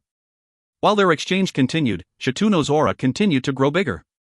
The ground became like a furnace of metallic sludge, and the sludge occasionally attacked Prayuta and annoyed him. Although Prayuta was striking them down without much difficulty, it was hard to say that it would continue forever. If this continued, Prayuta would be at a disadvantage. What happened to your confidence? Try harder, hero. The hero is my disciple, not me. I'll express my respect for your strength, but I don't want to deal with such dirty attacks much longer, but... As I had the regeneration skill on Flesh Golem's second finger, I wasn't so worried about losing parts of my body. Even so, I advised Prayuta so he could utilize my body more easily. Prayuta, you can use heavy armor mastery, divine speed, dash, and gale track. I don't care about the armor skill, but can you explain what the other skills do? I gave as detailed an explanation as possible for the skills. Shooting out a tempest, Prayuta distanced himself from Shituno and nodded. Then, he boldly looked around the battlefield. Most of the demons were on the brinks of death, and the remaining mercenaries were working together. It was the same for the surviving knights and magicians. Prayuta restarted the fight. Here I go. Gale track. You. Prayuta, who had been on the defense, charged at Shituno. Dash, which let me run faster, was a passive skill and automatically applied to gale track. As Prayuta also received my tattoo and equipment's effects, Gluttony Spear was enveloped with a strong rotational force shook off the wave of metallic sludge shooting toward him and struck Shituno upward. Quack! Shituno flew dozens of meters into the air. Although charge-type skills were strengthened, sending a demon army commander flying with a spear showed how powerful Prayuta was. At the same time, a tornado connecting the earth and sky appeared, binding Shituno completely. Of course, he wouldn't stay bound for long. Hey, Wyvern! Hold him back for a bit. Ha, how arrogant, newbie. Prayuta ignored the wyvern-riding mercenary's answer and shot toward the other demons. Gale track did not have to be used in a straight line. Of course, it would be stronger and faster if it was used in a straight line, but using Prayuta's circuit, Prayuta changed the trajectory of gale track so naturally. In fact, Prayuta's circuit's rotational force was increasing gale track's destructive force. Cook, it's an ambush. Block him. Ek, what's that? The demons that were fighting the mercenaries became flustered at Prayuta's charge and tried to block him. However, gale track was slightly different than when I used it.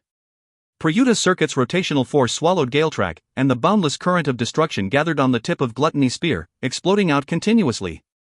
Simply put, the demons could not block Prayuta's power, which had even devoured Shituno's abilities. Since I was confident in beating them without Prayuta's help, it was easy for Prayuta to do the same.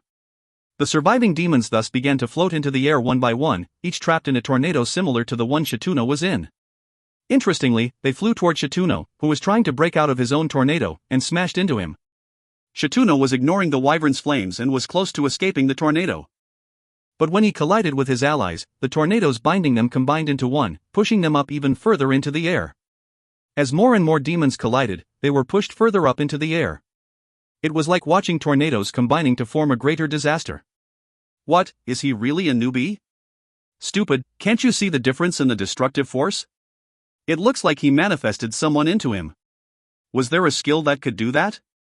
That bastard. He took my prey. Don't lie. I know you were contemplating about running away with return. Lads, attack him while they're grouped up. After shooting all the enemies into the air, he encouraged the mercenaries, knights, and magicians with an expression like he just made a game-winning home run. Then, he bent his knees. Feeling the powerful current of wind gathering around Prayuta, I trembled. This guy's... He turned gale track into a completely different skill. Whatever. Let's attack.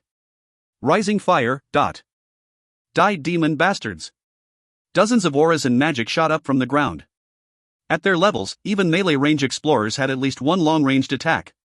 The wyvern's owner seemed to have strengthened the wyvern with his power as it breathed out white flames like Wayas. Consecutive explosions rang out in the air like fireworks. It was then that Prayuta jumped. Divine speed. Using 10% of your mana, your speed is multiplied by 1000% for 3 seconds. I didn't know how, but Prayuta transferred the power of wind from Galetrak's final blow underneath his feet, and used Prayuta's circuit's strong rotational force to let it explode. Immediately afterwards, he used divine speed to make himself faster, and the result was hard to describe with words. Wawa-aya. My body shot up so quickly that I was surprised it was breaking from the shock. I felt like fainting from the sensation, but Prayuta seemed fine and he even pulled his spear back. Cook, I thought I wouldn't lose to anyone in willpower, but to think I was about to faint from this much shock. Even while I was self-reflecting and gathering my focus, Prayuta continued to shoot up and up. At the end of Prayuta's path were the demons that were gathered up helplessly. Shituno, whose feet were tied from the demons stuck to him, saw Prayuta approaching him. Flashing his eyes, he swung his weapon. The other demons were in its trajectory.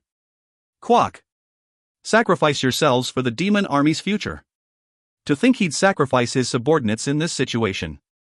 While Prayuta opened his eyes widely, one of the demons turned to wet tar and swept over Prayuta from the sky. This time, I was ready to lose one of my limbs. While I was preparing myself to use regeneration, Prayuta revealed his final move. Sacrificing your own subordinates. In front of the war god, there is no greater disrespect. With a thunderous roar, Prayuta shot his spear. The power that had pushed Prayuta to the current height directly flowed to the tip of this spear and caused an explosion. Like shooting a shotgun, the explosion that happened on the spear tip annihilated the tar instantly and continued to the grouped-up demons. Although the demons tried to squeeze out their magic and create barriers, they were unable to block Prayuta's power. A great explosion erupted. Critical hit. Demons should have bones, right? Probably. Exchanging rather stupid conversation with Prayuta, we began to fall. Did Prayuta know we would fall? He must have, right? Prayuta then let me down with his murmur. Shoot, I forgot how to get down. Prayuta. When I focus too much on battle, my blood rises. It's been a while since I've had a real fight, so I can't help having a side effect like this. But thanks to you, I enjoyed fighting. Now, I have no regrets. Don't say it like I'm going to die, Prayuta. I'm kidding, of course. Dying now would be troublesome. Don't worry, we'll land with only a single broken limb. So one limb is going to be broken for sure. When I sighed, someone caught me from the air. The middle-aged mercenary's wyvern had grabbed my head with its claws. Newbie, I don't know who possessed you, but well done. To be honest, that demon commander was the most dangerous. Well, thanks. The wyvern descended quickly and safely put me down on the ground. The mercenaries and knights were gathered, healing their injuries. Well done, newbie. That skill won't continue forever, right? The feeling is already a bit different than before. It looks like he's maintaining it with mana. Hey, if you have time to analyze newbie's skill, heal my damned leg. Stop complaining. Oi, the paladin over there. The mercenaries talked loudly, showing themselves off. As we could take care of the demons with their help, I could look at them happily. As the knights were all paladins under the order of Mataras, they were healing each other and the mercenaries. We'll have to call Ludia again. I don't know who Ludia is, but you shouldn't. Why? Isn't it obvious? It's not over yet. Just when the battle seemed to be over, the atmosphere froze. Immediately afterwards, as if to prove that Prayuta was right, a disturbing wish rang out from the sky. Coo. To think I'd need to show my real body. I looked down on humans too much. We all turned to the direction of the voice. In the sky, we saw a winged, large-bodied, single-armed monster. I'll swallow you all. Be glad, you can become the blood and flesh of Commander Shituno. It was the start of the second battle. Author's note. I wanted to end it in this chapter, but I couldn't. As you can see, this chapter is 160% of the normal chapter length, so I really tried hard. But it wasn't possible. I had to show the strength of a demon lord commander and Prayuta fight against him. Hope you enjoyed it. We'll wrap it up in the next chapter and go attack the demon army. Translator's note. 160%. The next chapter is the same length as this one. Kill me. If you find any errors, ads pop up, ads redirect, broken links, non-standard content, etc., please let us know. Report chapter so we can fix it as soon as possible. Chapter 119. Avarice Devours Everything, 6. Chapter 119. Avarice Devours Everything, 6. Earlier, he only had one horn. But now, there were two long, thick horns protruding out from his forehead. I didn't know whether the number of horns was important, but the aura he was emanating was twice as powerful as before. In addition, his skin was now deep red, like an explosive volcano, when he had had dark blue skin before. His veins bulged out on his skin, adding to his already creepy appearance. He grew to over 2 meters tall and his body looked like the Hulk's. With his two bat-like wings and thick scaled tail protruding from his butt, he truly looked like a devil that appeared in myths. Surprisingly, even though he had changed so much, he had not regenerated his arm. I didn't know if that was the reason, but the club he was holding looked stronger and more repugnant. It was red, black, long, thick, and its tip was split into two parts, which swam through the air like water snakes. Patting his wyvern, the middle-aged mercenary made a short comment. "He's big. Phew. You should be honored to see this appearance. It's my true body that's rarely shown even in the demon realm. I don't think just one of us can do it. Alright, let's go. Focus on defense. Besides me, no one here can catch up to his speed." Prayuta replied to one of the mercenaries' words. As if to prove that Prayuta was right, Shituno instantly disappeared from the place he was in and appeared behind a mercenary, swinging his whip down. The mercenary, who possessed a defensive equipment, threw the ring that broke from blocking Shituno's attack and shouted. "At least 300 dexterity. If you're not confident in dodging his attacks, run. F***CK, he's not even the demon lord. How is an army commander so strong? Ha, at least he's the only one left. The reward for this mission will be no joke." At the summoner mercenary's shout, the mercenaries that were about to open the dungeon gate flinched. If the request's difficulty was high, the dungeon would naturally give better rewards. No matter how much the dimensional mercenaries prioritized their safety, if they weren't willing to take risk, they wouldn't have become dimensional mercenaries in the first place. They were here because they were willing to throw themselves in danger and take challenges. Thanks to the mercenaries' timely shout, other mercenaries that could block Shituno's attacks got their fighting spirit back. Then, Prayuta took a step forward and spoke. "Sorry, but he's mine." "What? Are you saying that you want to fight him alone, newbie?" "Wait, hero. I'll deal with you after I take care of everyone else." "Like I'd wait, demon soldier. You become stronger the more you absorb, so I need to deal with you before that happens." At Prayuta words, all the mercenaries' complexions became pale. Everyone, including me, realized. He hadn't changed from being angered. He had changed from absorbing the energies of the demons that accompanied him. But how did Prayuta know? The summoner mercenary then said with a curious expression. "Wait, newbie. Doesn't that mean you gathered up the demons so he could get stronger?" "Of course not. It's the opposite. I made him weaker." "What?" Despite the contradiction in his words, Prayuta had a commanding attitude.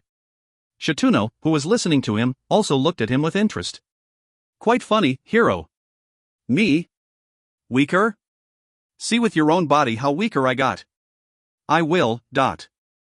Shituno's body once again disappeared from the sky. He appeared in front of me in an instant, and at the same time that his two-part whip flew toward me, his sharp tail drew a diagonal line from below. Damn, I could barely see it. How could he get so fast? However, Prayuta was able to see his movements. In truth, if Prayuta wasn't controlling my body, I would not have been able to see his attack at all. He lightly swung the gluttony spear, pushing the whip aside and blocking the tail coming from below. Then, with a smile, he kicked the tail with his left foot enveloped in a whirlwind. His tail exploded. Quack!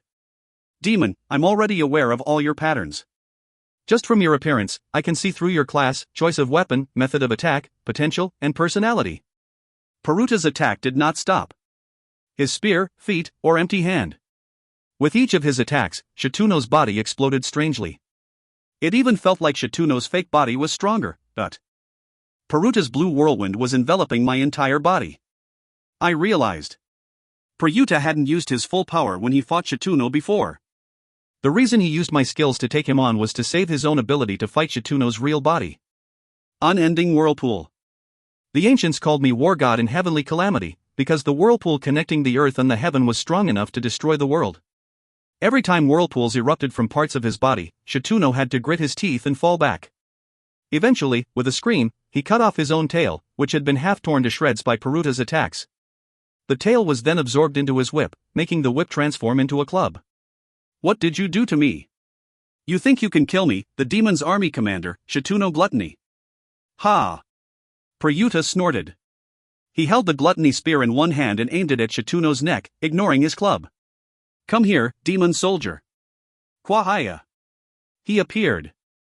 Damn, even though I was confident in my senses, I couldn't completely grasp his movements. I could only see that he had appeared to my left and swung his club. I couldn't read the exact timing or the trajectory. However, Peryuta easily dodged his attack and sent a blue whirlwind forward, destroying his body. When I saw Shituno's exploding flesh, I finally understood. Dear God. When you used Gale Track, you already. As expected of my disciple. 99 points. I took a point off since you didn't realize it at the time that I used the skill. Peryuta retorted in a voice only I could hear, and leisurely continued to destroy Shituno's body. He took a step back and stomped the ground strongly. His simple movements had a massive impact. In a 10-meter radius around him, the earth transformed into lava and shot up. To the mercenaries watching Peryuta and Shituno's battle, it was like a bolt of lightning from the clear sky, and they scrambled to dodge the lava. However, Shituno was no longer concerned with anyone else. He was solely focused on Peryuta. "I'll show you the power of the demon army commander." The lava took the form of a giant serpent. Shituno lightly waved his hand, and the serpent dropped lava in its surrounding as it charged toward us. Plus, it wasn't any slower than Shituno himself. At the same time, Shituno stomped the ground again, and the ground that Peryuta was standing on collapsed. I realized that Shituno had been hiding his ability to transform Earth. However, I had full confidence in Peruta's victory. Peryuta was right. He had weakened Shituno. During his initial fight, he had realized Shituno's special power. The moment he used Gale Track, Shituno had no chance of victory. Kuhak! As expected, after jumping back to avoid the ground that had become lava, Peryuta lightly sent a tempest forward, blowing Shituno's remaining arm away. Shituno's weapon fell on the ground, turning the ground it touched into lava. Of course, the lava serpent that had been flying in the sky lost its power and fell, turning the ground more into a mess. When others saw the battlefield later, they would really wonder what the hell happened. Shituno seemed to have noticed something was wrong with his body too, as he glared at us with trembling eyes. "Why you? What did you do to my body?" "When I hit the demons up with Gale Track, I did a little trick." Peryuta answered with a grin. "Right." When Shituno used his strange melting power, Peryuta realized he could use that power to absorb others. I didn't know until he told me, but Peryuta had ample experience in fighting against demons and was able to recognize his special power with just that. As such, after learning about Gale Track from me, he immediately went into action. He used his mana to put some sort of device into the demons before sending them flying. He then forced Shituno into a situation where he had to absorb them. This was the result. Shituno devoured his subordinates on his own accord, becoming Peruta's toy. You might be sensitive to any changes to your body, but you probably didn't expect that bombs would have been planted in your food. Can you feel it now? You think such a crude game can kill me? Shituno shouted in rage and did something completely unexpected. He began to detonate the mana bombs planted in the demons he absorbed. Explosions erupted from his body. "I am the demon army's commander Shituno Gluttony. I can regenerate as long as I have more to eat. I am invincible. Under His Highness, the Demon Lord, I rule above all." The moment you're under someone, you can't call yourself a ruler, demon soldier. Peryuta responded coldly. Then, he thrust his spear. Shituno's wing, which was trying to avoid Peryuta and attack other mercenaries, was torn to shreds. As long as there's even a single being above you, you are only an underling. Shituno didn't stop. He believed he could turn the tide of battle as long as he devoured someone. Disregarding Peruta's words, he continued. When Peruta's spear was pointed the other way, one of Shituno's horns was torn off, falling on the ground. Shituno screamed. "Foolish!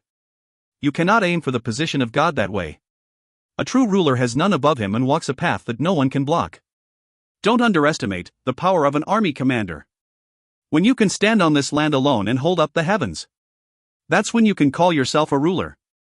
Shituno had somehow turned himself even redder and bigger, but the moment Peryuta thrust out his spear, his body blew up without much resistance.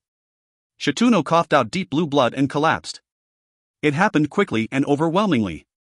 Who? Pryuta twisted the corner of his mouth and threw the gluttony spear.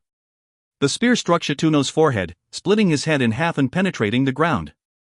Even if he was the army's commander, he could not survive with his heart in pieces and brain cut in half.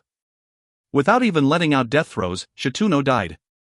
It is the path I once walked, and the path my disciple will walk. Remember it. I don't think he can hear you anymore. You're right. Pryuta waved his hand lightly, and the gluttony spear flew back to his hand. Shituno's corpse also flew toward him slowly. His arm, weapon, severed wing, and horn. Pryuta was collecting them carefully. Watching the scene, the other mercenaries swallowed their saliva. Oi, newbie. Are you going to eat that by yourself? There are portions for you guys too.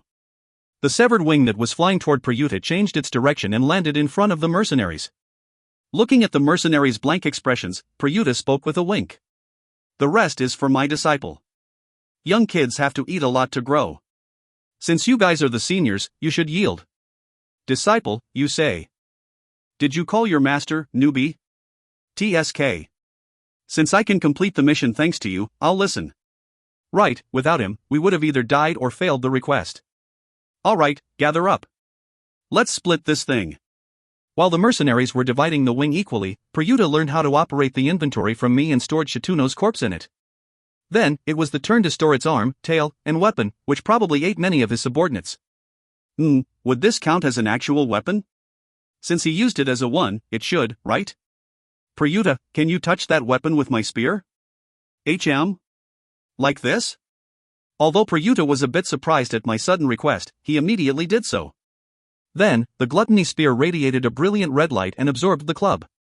Crimson gluttony spear absorbed symbol of gluttony, epic. Growth, 54%. Oh, so this weapon can grow by absorbing other weapons. There are still blacksmiths left that can craft such weapons? Cook, only 7% from eating an epic grade weapon. What kind of a weapon is this thing trying to become? It probably won't meet your expectations. Growth type weapons have rather poor efficiency. But when it reaches its peak one day, it will become a divine artifact that most god grade can't even compare. I don't know who made it, but this person must be your close friend. Treat him well. At Pryuta words, the image of Lin appeared in my mind. Although handsome, he was frowning and smoking a cigarette. He was also cursing at the fact that I already became a dimensional mercenary. No, that's... Pryuta, it seems all the danger is gone now. Right. Besides the bountiful miasma in an area a day long away from here, there's no danger. With Pryuta's words, I felt assured. While I was at it, I asked him. Pryuta, can you find out if there's a spy among them? I'm not omnipotent. But since you have to worry about a spy, this must be quite a difficult mission. To tell you the truth, we have to go into that area with bountiful miasma and rescue someone. You want to save someone from that pit? Be careful. Yes. With your temperament, I probably don't need to worry much, but still, be careful. Don't believe anyone. So that's the conclusion. After giving me tips on Pryuta's circuit, Pryuta left. I quickly drank a potion worth 50,000 gold that restored both mana and health. Hey, newbie. Yeah, he's not here now. Phew. Good. I was slightly scared. Damn, where did you find a skill like that? That idiot's at it again. Why are you digging at others' business secrets? Are you a newbie? The summoner mercenary smacked the man asking for my deific manifestation skill. As he was the strongest mercenary out of the 8 that remained, the man didn't say anything after being hit. With a smirk, I called the only person I could trust, Ludia. Then, I sighed and fell to the ground. When I got back up, thinking I sat on something, it was the headless corpse of Sirmia Bamertuno. Tisk, right. She undoubtedly could have run away during battle. However, she seemed to have really liked Ludia, as she continued to fight the army commander until the end. Although I couldn't encourage her love, it was true that Ludia could survive thanks to her. Out of respect for her, I decided to put her corpse together. As for the other mercenaries, they were gathering up the dead mercenaries, knights and magicians and burning them. They seemed to be taking their equipped items, but since the mission was more important than the people that were already dead, I didn't say anything. Then, after 5 minutes of searching, I found her head. Putting it together with her body, I called Pika. Pika, leave the equipment and burn her body. Okay. Sorry, Bamertuno SSI, but I'm an explorer too. After Pika cleanly burned Bamertuno's body with her elemental power, her equipment shone. Oh, the hoverboard was there too, but the hoverboard began to greedily devour Bamertuno's equipment. Pika, am I seeing things? No, that child must have been hungry because she was just born. Child? Born? While Pika was answering nonchalantly, the hoverboard continued to devour Bamertuno's weapon. I mean, if it was eating something, shouldn't it be getting bigger? Why is it getting smaller instead? Its silvery gray color became darker. After devouring all the equipment Bamertuno left behind, it became a black, metallic elliptical ball. Just in case, I took out an arrow from my inventory and tried poking it, but it did not budge in the slightest. Instead, I felt a strange sensation. It was incredibly familiar, and touched the deepest part of my soul. Is this an elemental? Plus, this feeling. It feels like it's connected to me. Yep. I think this child was influenced and created by my elemental power. In the process, Master obviously got connected, but because it's still a child and it became full, it fell into deep slumber. Master should sing a lullaby. Pika, if I sing a lullaby, it will only fall deeper into sleep. To wake it, we'll at least need a bugle horn. No. It was just born, so it needs time to grow. Master has to sing a lullaby, so it can sleep well. Ah, so that's what you meant? For the next few minutes, I hugged the metallic egg and sang a lullaby, making Lydia, who came back, stare at me with strange eyes. I didn't know how to feel as a few of the mercenaries listening to me also fell asleep. I didn't sing so you guys could sleep. Author's note. I'm crazy, really. How the hell did this become 9,000 characters? It's hard to control. Who? I didn't want to spend another chapter with Shituno, so I made this one long as well. I don't know anymore. I'll get scolded one day. There are lots of avaricious things devouring things in this chapter. Do I need to read it again when I'm hungry? If you find any errors, ads pop up, ads redirect, broken links, non-standard content, etc., please let us know. Report chapter so we can fix it as soon as possible. Chapter 120. Avarice Devours Everything, 7. Chapter 120. Avarice Devours Everything, 7. After fighting the demon army's elites, we had lost many people. Including me, there were 9-dimensional mercenaries left, but 21 knights had died and 7 of the surviving ones had received grave injuries preventing them from continuing. There were also only 4 magicians left. With 12 knights, 4 magicians, Bellowed, and Ludia, there were 27 people left. If there was anything to be relieved about, it was that most of the knights and magicians were first dungeon explorers. That said, we still had a chance. In fact, with the army commander defeated, we would be able to rescue Sheena before the demon army could reorganize themselves. As such, there was still some fighting spirit left in everyone. However, the fact that the demon lord couldn't move got on my mind. Could he really not move? In that case, couldn't we kill him with our strength? Was the demon lord really heavily injured from the hero? There's no choice but to go on. Lydia nodded her head at my words. Right, we had no other choice but to go on. Even though we knew there was a spy within the knights or the magicians, we couldn't say we would separate, as that would only split up our strengths. As I could at least trust the dimensional mercenaries, I wanted to complete the mission with their cooperation. However, it wouldn't be so easy. Something had to be done. I couldn't ignore Peruta's words. But Lydia, we can't just keep going like this. What do you mean? Didn't you just say it was okay? I just want to get an insurance. Will you hear me out? Yeah. Around dinner time, Bellow's words made us tense up. We'll arrive soon. They must be planning on staying here for the night. They set up a temporary camp and are resting. Tonight's our chance. We won't be able to stop clashing. We will make a feint operation. That sounds interesting. One team to sneak into their camp and save Sheena and the explorers that turned into stone. One team to attack from the front and draw attention to themselves. There was also a team to pretend to be sneaky to disperse the demon's suspicions. Bellowed, me, the summoner, and a magician from Sheena's team, who had the ability to detect her party members' locations, joined the rescue team.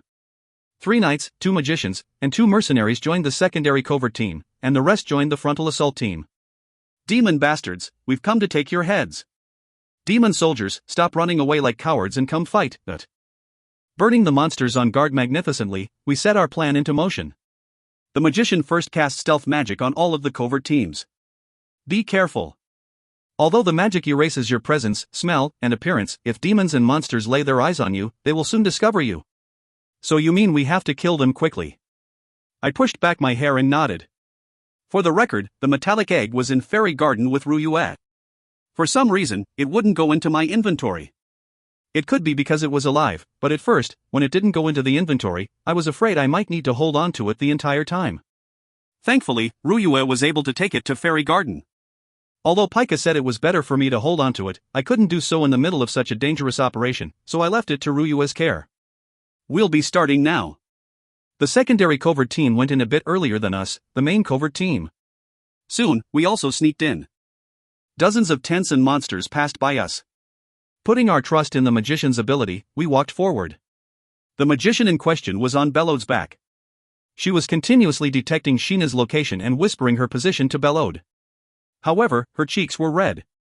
Was she flirting in the middle of the operation? Can you feel the Demon Lord's presence? He's in the centermost area. He's tightly guarded too, but even in all the ruckus, he's not moving.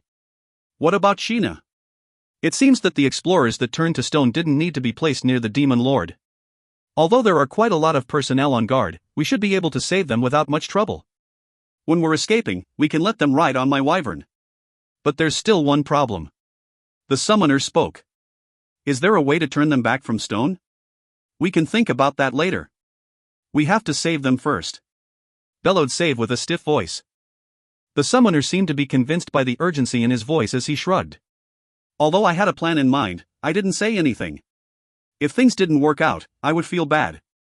After finishing our discussion, we quickly walked forward. Although my clothes were uncomfortable, I endured it and followed behind Bellowed. Krah. Human, smell? When is the army commander Nim coming back? More and more monsters and demons were in the pathway. My body shook from the tension during battle. Although we could kill these guys as we advanced. For now, I had to hold myself back as saving Sheena was our priority. Of course, fights did break out from time to time. Here. Die. When we met demons or monsters in narrow pathways, we had to hastily take care of them and move on. The summoner was of great help, as his main class was Archer. He consecutively shot out arrows with bountiful aura, which killed the demons quickly. It seemed to be a skill of his. It was truly quick and precise. Looks like the other teams are doing well.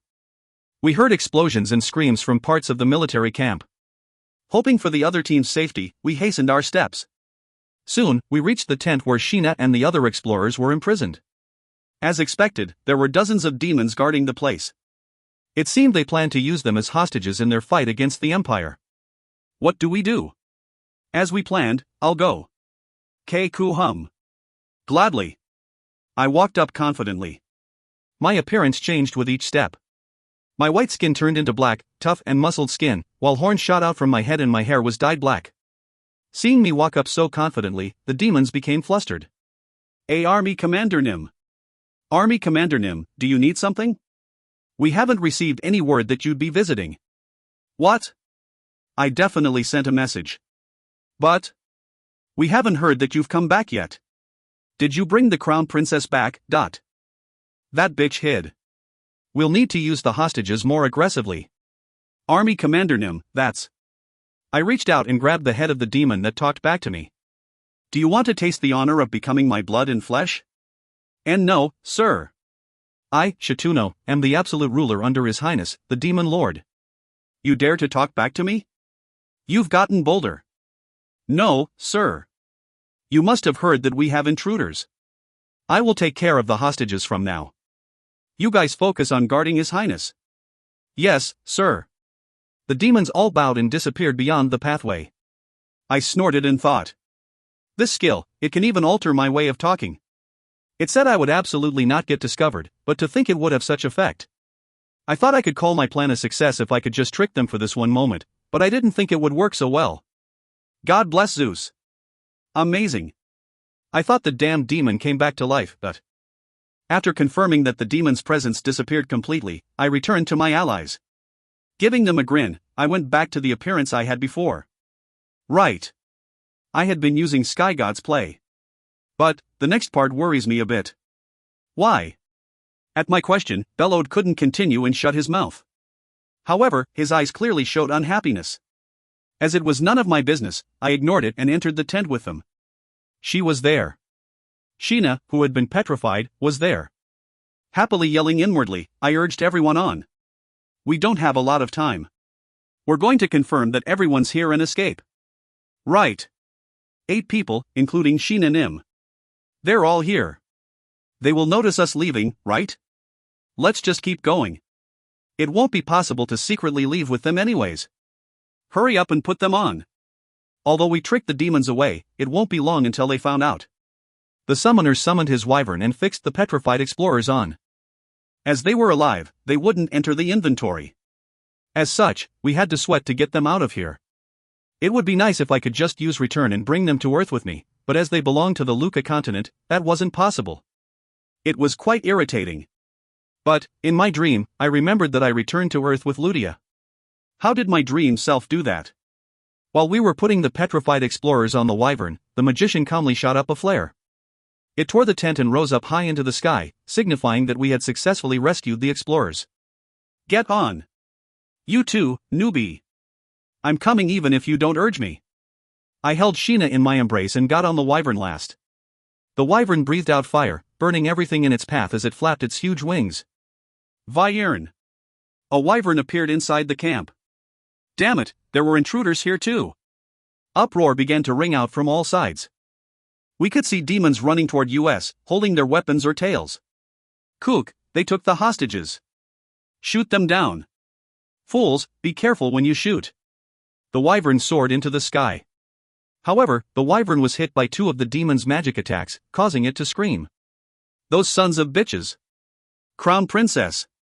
The Crown Princess is on it. It seemed they were focusing on us more than we thought. In an instant, dozens of demons flocked toward us, confusing us. The summoner took out his bow, while the magician shot magic and bellowed shot aura blades with his sword. Even so, it was not enough to deal with all the demons. Wyvern, quicker. Damn, they put up a barrier of mana. It's going to take time to break through it. We need to buy time. The summoner could not help, as he was busy putting in mana into his wyvern to break through the barrier. The magician was also focused on breaking the barrier. Damn, a magical device like this wasn't there when we sneaked in, but it looks like a barrier that you can activate once you know there are intruders. It's not that it's out of our expectations, but it's too strong. Demons usually don't cast barriers like this. At this rate, we'll be shot down. Hugh, damn spies. I have to take care of this too? I sighed and took out Gluttony's spear from my inventory. Then, I looked at Sheena in my embrace and spoke. Summon Caduceus. Sky God's Rage. You summoned Caduceus. All physical abilities have been enhanced. 2 snakes have opened their eyes. You may only use the power of one of them. Sky God's Rage has been imbued into the weapon in your hand. You can deliver a single powerful blow, or distribute the power in multiple attacks. In my hand not holding the spear, particles of light began to gather. Like a snake crawling up a tree, 2 rays of light crawled up my arm in a spiral and a pair of wings grew on my back. At the same time, the Gluttony spear let out a radiant light and transformed to a golden lightning bolt. My allies looking at me opened their eyes widely. Newbie, you. If you tell anyone, I'll kill you. With words that even I found arrogant, I tightened my grip on the lightning bolt and thrust it towards the barrier blocking us. Boom. Again. Crack. With just 2 hits, an explosive crack rang out. With a satisfied smile, I shot out the lightning bolt again. The sound I was expecting was released. The sound of hundreds of windows shattering rang out. Seeing the demon's shocked faces below satisfied me even more. Vyern, go. Guawea. Why is he listening to her, him? Don't let them escape. Someone report to the demon Lord Nim. Capture the other intruders. While still sending magic toward us, demons were scattering. I shot my lightning bolt, which still had some power remaining, at them. Although I wanted to throw the spear, retrieving it would be difficult, so I simply sent the lightning energy in my spear flying. A few of the demons turned into ash and disappeared. At the same time, the energy imbued by Sky God's Rage had completely disappeared from the spear. Feeling refreshed, I put the spear back into my inventory. Alright, let's run now. You sure are scary. The wyvern soared through the sky. Although many of the demon army's monsters flew in the sky, the others were more than capable of dealing with them. After all, they were all first dungeon explorers that were at least level 70. What about the other teams? Have you tried messaging them? 2 of the dimensional mercenaries escaped to the dungeon. 4 knights and 2 magicians died. The rest managed to escape the camp. The summoner replied, looking more relaxed as he controlled his wyvern. The wyvern continued to breathe out fire at the flying monsters. No matter how I thought about it, his wyvern was unusually strong. Meanwhile, I stretched my neck.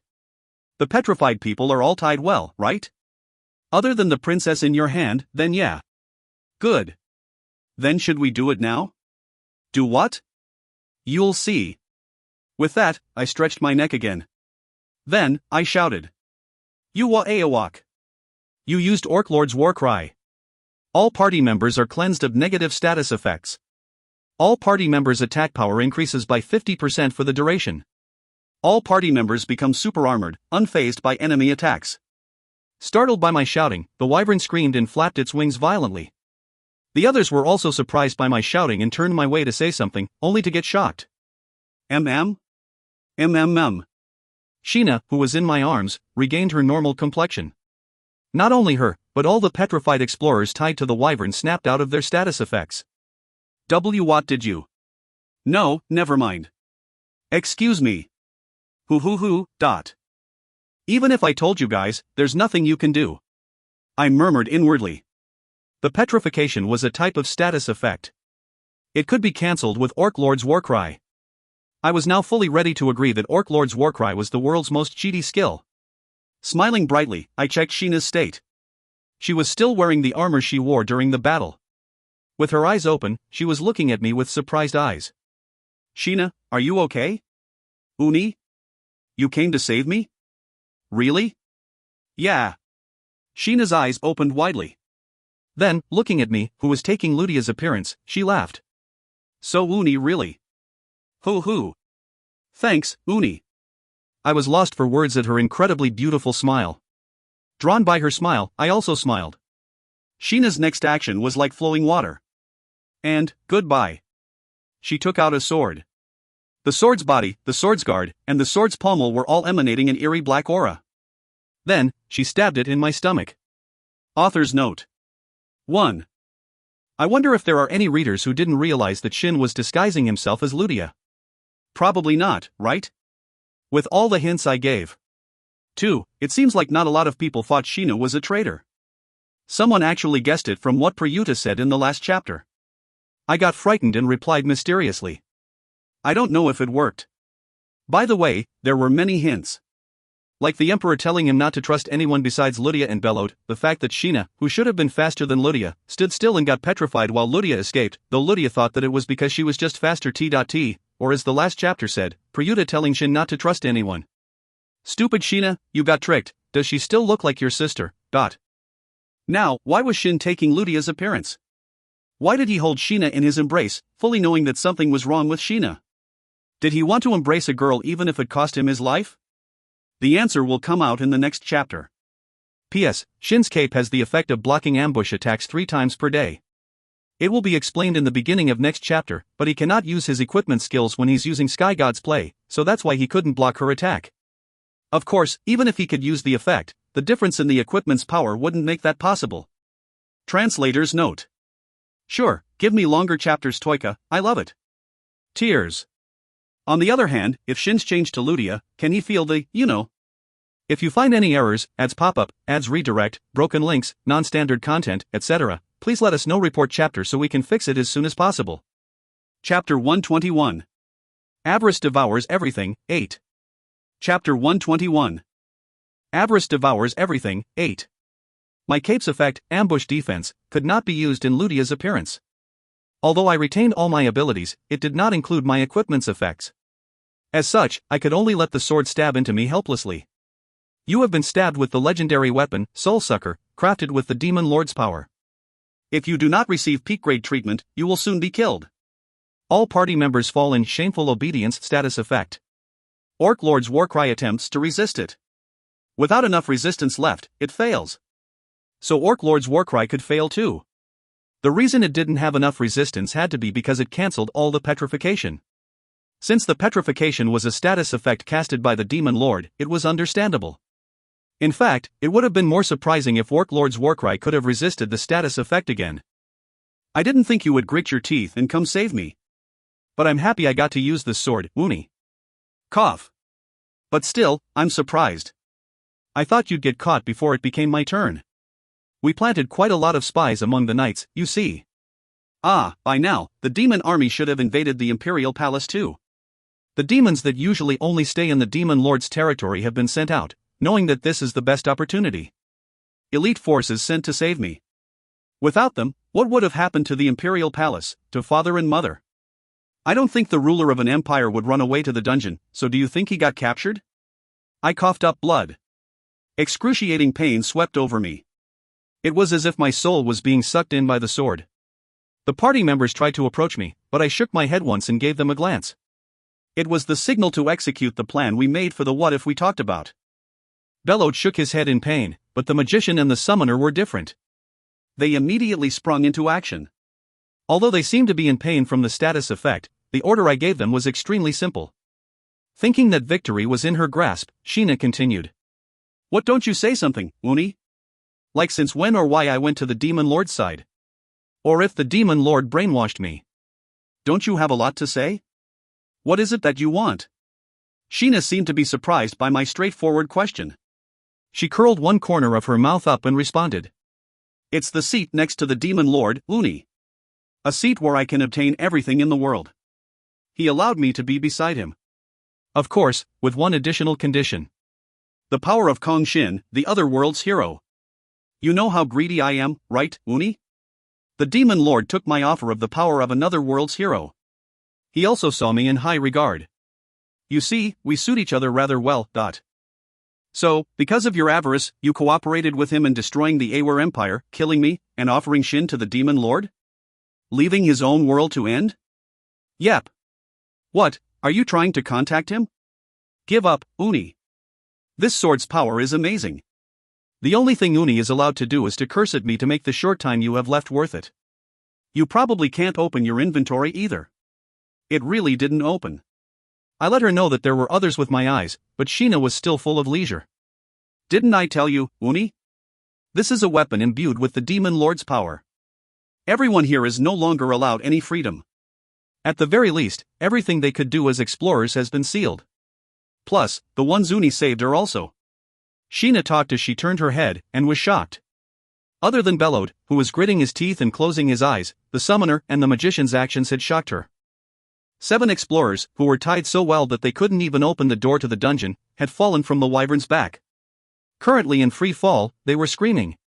Quack! Why, your highness?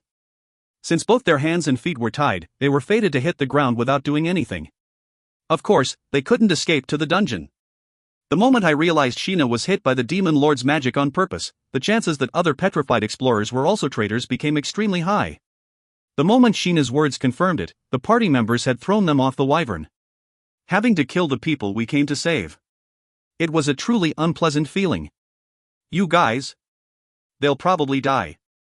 At my short words, Sheena gave a flustered look, but soon swept aside her bangs and sighed.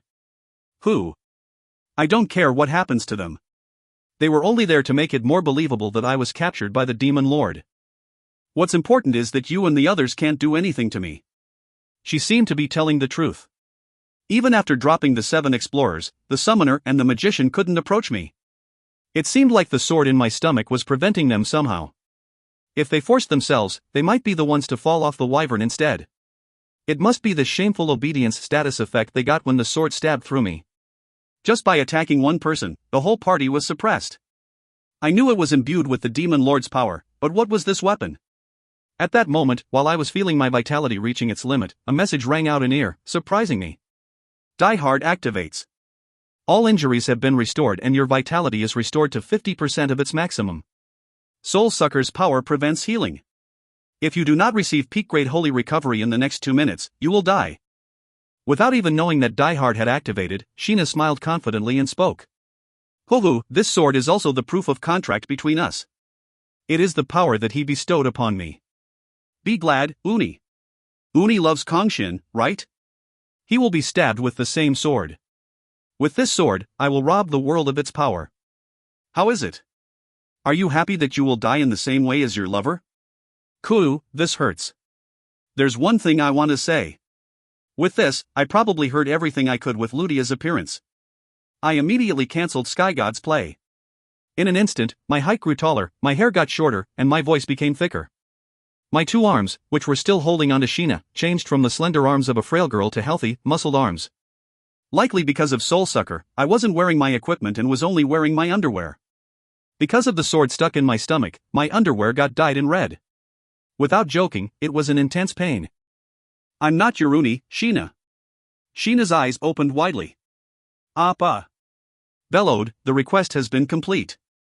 Do you accept it? Cook, the request. Sorry, but even so, I can't do it. Really? But I don't think it's up to you anymore. The moment I said that, a fanfare rang in my ear. Request complete. Although the requester did not lie, the target of the request has become the world's enemy. As of this moment, all dimensional mercenaries that have carried out the request will be treated as if the request has been completed. It is recommended that you return to your dimension as soon as possible. You obtained 8 stats points as the request's reward. 8 points. It was quite a lot.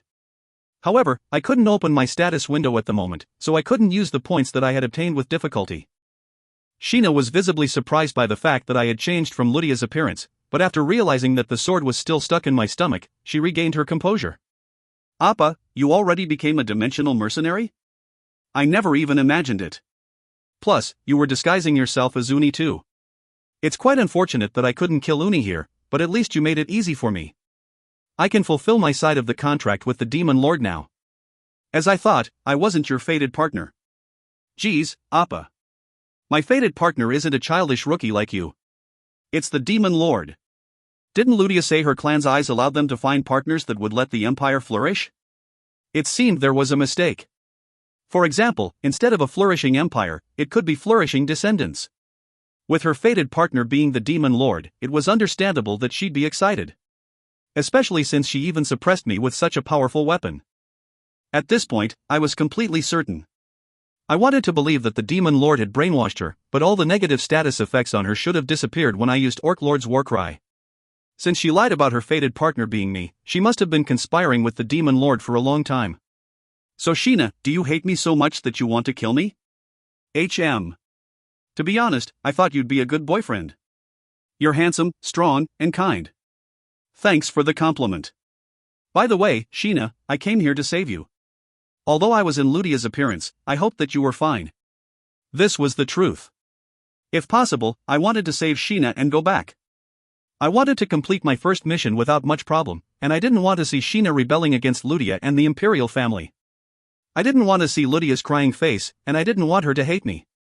But Appa is a hero, right? Setting aside whether you like it or not, you have to sacrifice yourself for my future. Please just take this as your fate. I see, so everything is fate. In truth, Sheena, our conversation until now has been insignificant. What? Sorry, Ludia. But I have no intention of letting someone who tried to kill me live. Caduceus. The snake spiraling around my arm opened its eyes. It was scorched black, then it scattered into pieces. As your target has a lower level than you, you reflect all injuries inflicted by the target. Kuhuk. Sheena grabbed her stomach and groaned. I touched my stomach, and confirmed that the sword was no longer stuck in it. My health was back to normal as well. The state of my body was so perfect that even I found it strange. Putting mana into my bracelet, I put on my armor. Then, I checked how my allies were doing. As expected, they had escaped the status effect and were making confused expressions. Seeing Sheena's state, Bellowed ran toward me, but the summoner smacked his head first with his bow imbued with aura. This guy really is stupid. Even with what she did to him. Kook. Kahak. Sheena coughed out black blood and raised her head to look at me.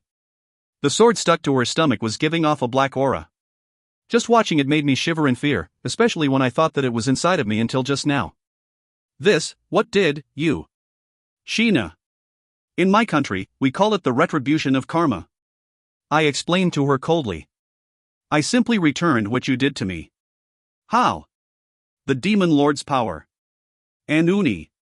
You justified murder for your avarice, right? As for me, I will kill you for my justice. Kohak, Owappa, save me. Plea. It went without saying that I had never killed a human being. I had killed monsters like eating rice. I had even killed demons after coming here. Right, I had even killed chimeras, who were made using humans. However, I had never killed a human being. Set aside the question of whether humans and other lives have different values. It wasn't a matter of value. There was an inherent resistance to murdering humans, who were the same existences as me. It was the resistance that humans naturally had. However, I surprisingly accepted myself trying to kill Sheena naturally. She tried to kill her older sister. She wanted to betray her continent and embrace the Demon Lord. She agreed to the plan of killing her own parents. No, that wasn't the reason. I wasn't trying to kill her for such a complicated reason. It was simpler. It was because she was my enemy and she tried to kill me. To kill her, I didn't need any other reason. Kook. Kuhuk. Hugh. Once I had organized my thoughts, I was quick to move. I took my spear out of my inventory and brought it to the demonic sword stuck in her stomach. Although the demonic sword must have belonged to Sheena, that was no longer the case as it had dealt critical damage to Sheena. In fact, it was likely that it was now mine. As expected, my spear easily absorbed the demonic sword, which was happily sucking away her soul. Crimson Gluttony Spear absorbed Soul Sucker. Growth, 87%. It had a lower grade than the Holy Sword. How amazing was the Holy Sword when it was at its full strength? While pondering, I stared at Sheena, who was gasping for breath. Oh Appa. You're trying to open the dungeon. The moment I felt her resistance, I summoned my elementals. Pika and Ruyue appeared on my shoulders the moment I called them. With a grunt, Ruyue was holding up the egg with her small body, but I pretended not to see it and order her. Tie her. Okay. In an instant, Sheena's hands and feet were frozen. With the demonic sword gone, she was no longer my opponent. Having lost her way to resist and escape, she only looked at me with blank eyes. Oh Appa. What did you do with the sword? Without answering her, I held my spear up. Pika and I also didn't need to exchange words. She naturally infused herself into the gluttony spear, giving it golden flickers of lightning. Sheena put on an urgent expression. Appa, you took away the sword to save me, right? Wrong. Without even a shred of hesitation, I struck down with my spear. I got rid of the sword, so I won't make disgraceful excuses later that I didn't personally kill you. I will bear the weight of my crimes. I won't make excuses that I only returned the injury she gave me. I labeled her as my enemy, and thus I cut her. I will continue to do so. My spear cut Sheena in half and the lightning energy in my spear burned the two half of her corpse to crisp. I destroyed Sheena completely, so that she cannot be revived as undead. With my own hands, I killed Ludia's sister. The fact that it felt the same as killing a monster was sad and scary. Author's note. You can't effectively deal with the Demon Lord with Floor Master's powers? Then use God's powers. By taking on Ludia's appearance, Shin was able to hear everything from Sheena. If he was in his own appearance, it would have been hard. Things would have gotten much more complicated. This is the highlight of this arc. Shin has killed a person for the first time. I thought a lot to write this part, but there was no reason for Shin, who was resolute and clear on distinguishing between friend and foe, to let Sheena live. Sheena was his acquaintance and Shin had even come for her. Because of the effort he put in, he couldn't forgive her for what she did to him. Retrieving foreshadowing and making new ones. You will see how it all ends in the next chapter. If you find any errors, ads pop up, ads redirect, broken links, non-standard content, etc., please let us know. Report chapter so we can fix it as soon as possible. Chapter 122. Avarice Devours Everything, 9. Chapter 122. Avarice Devours Everything, 9. The Wyvern did not return to the palace, but stopped halfway and dropped us off. It was the rendezvous point we set beforehand. Ludia, who had gone to hide in the dungeon at my request, returned and was already waiting there. Others who had safely escaped the demon's camp were also gathered. As my team was escaping, the ruckus we caused by breaking the barrier had drawn much attention away from the others, letting them escape more easily. What was that message about World's Enemy? Didn't you go rescue them? Why are you alone? The dimensional mercenaries approached me and asked questions. However, I raised my hand and stopped them. Ludia, first, get away from the knights. What? Kayak. The moment I said so, the knights made their move. It wasn't to protect Ludia, but to capture her. Come on. All the surviving knights were traitors. Even the magicians. They're all traitors. I shouted sharply and used divine speed. I stabbed my spear into the knight trying to restrain Ludia and held her in one arm. Then I jumped back, all of which only happened in 3 seconds. What just happened? Newbie, you're really fast. Kook. They were quick to understand the situation. The moment I rescued Ludia, they tried to escape to the dungeon. When I tried to capture them with Ryu's power. Explorers that betrayed their world and joined the world's enemy have been kicked out of the dungeon. Their abilities as explorers have been recollected. What? I narrowed my eyes. What was this message saying? Why was the dungeon doing this now? The knights and magicians, who were trying to open the dungeon, suddenly collapsed. It was likely because they had lost their strength. The dimensional mercenaries didn't miss this opportunity. Without a shred of hesitation, they attacked the traitors' vital points and killed them. Why did the dungeon figure out they were the world's enemies now? The dungeon system automatically provides experience calculation, inventory, and item drops to all explorers, but it cannot focus on specific explorers all the time. Moreover, finding explorers that joined the world's enemy in a world where their forces are strong is close to impossible. As such, dimensional mercenaries serve as eyes of the dungeon to find explorers that betrayed their own worlds. You're smart, Message Nuna. Message Nuna, who satisfied my curiosity, did not reply to my words of astonishment. It seemed the other dimensional mercenaries already knew about this. Since they killed the traitors so resolutely, there must be rewards for killing the traitors too. All traitors have been killed. Rewards will be distributed appropriately. The lover of the demon lord was killed. You obtained 5 stat points and 2 skill points as reward. Stats point gained, 13. Skill points gained, 2. TSK, I didn't want such a bittersweet reward. Seeing my complexion turn dark at the message, Ludia, who was watching me, became startled and separated from me. She then asked. Sheena, where's Sheena? Ludia. Shin, where's Sheena? I pointed at the wyvern. On its back was the burnt-up corpse of Sheena.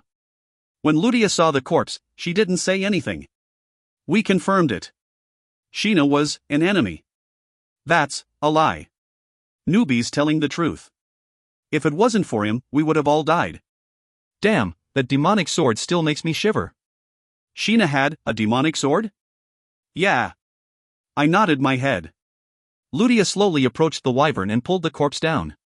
Seeing the corpse cut into 2 halves, she became speechless. I couldn't help but talk to her. Ludia. Who? Who killed her? I did. I told her the truth. She shut her eyes tightly, then opened them. Don't lie and tell me the truth. I killed her. Sheena tried to kill me, who had transformed into you. Please. Don't lie. Sorry, but I'm not lying to you. I killed her, Ludia. Ludia's lips trembled. She opened her mouth, then closed it again, as if to say something. Then, she glared at me. What is this? Ludia. What is this? Ludia shouted louder than I had ever heard her before. Is this what you wanted? Making me escape to the dungeon because it was dangerous, taking my appearance, almost dying to Sheena, then killing her? I was waiting for you in the dungeon without knowing anything. Like a clueless idiot. What am I supposed to do after hearing this? What is this? I didn't want this either. I didn't want it to be true. I should have gone with you. Like I first thought, I should have gone with you. Even if Sheena killed me, I should have gone. I had to see it with my own eyes and experience it for myself. You would have died. I'd rather die.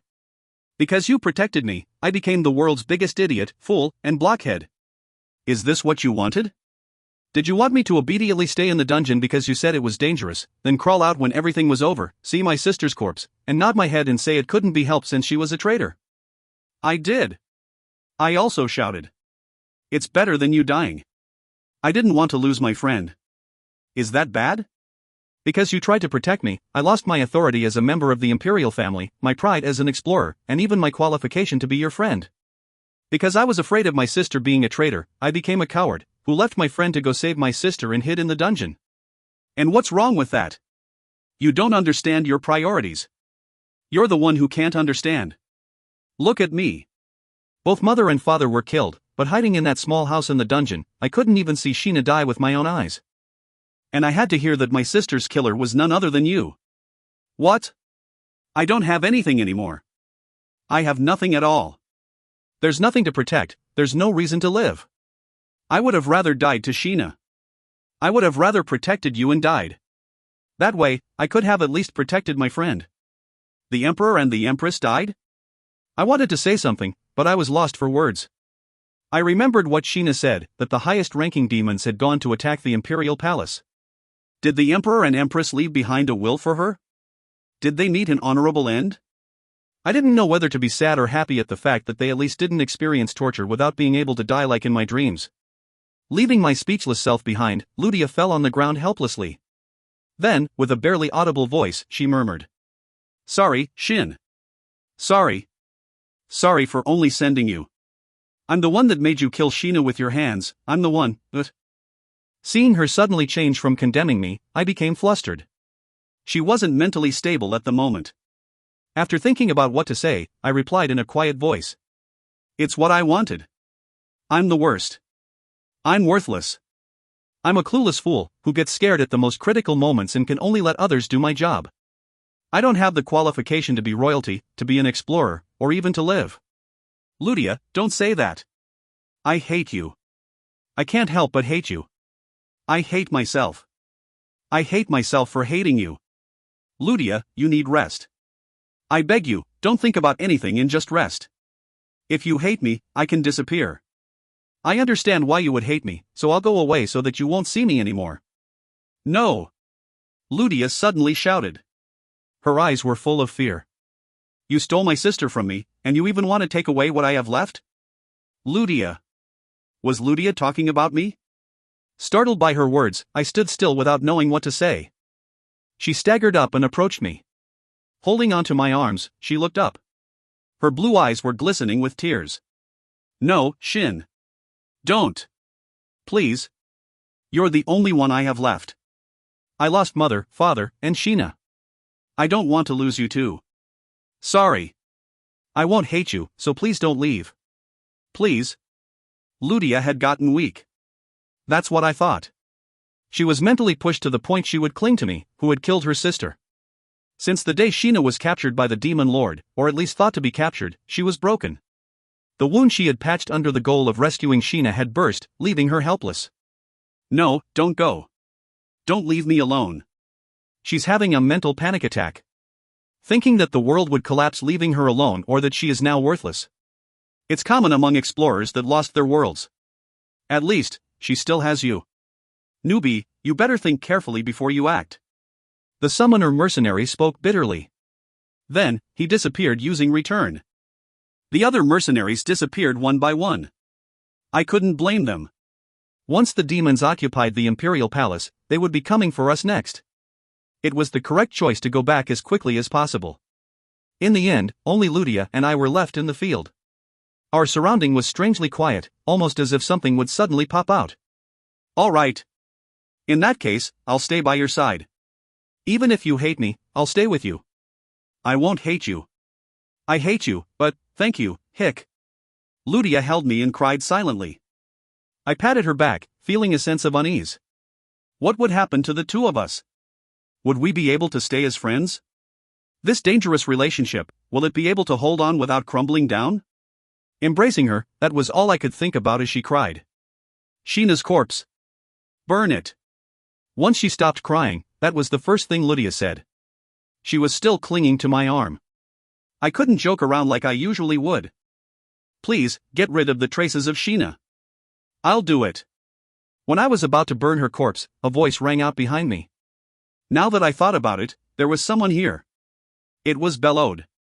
I was wondering where he was, but he had been collapsed on the ground the entire time after being hit by the summoner.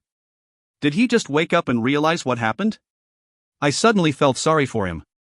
"I want to send her off. Please, Your Highness." Bellowed. "Fine.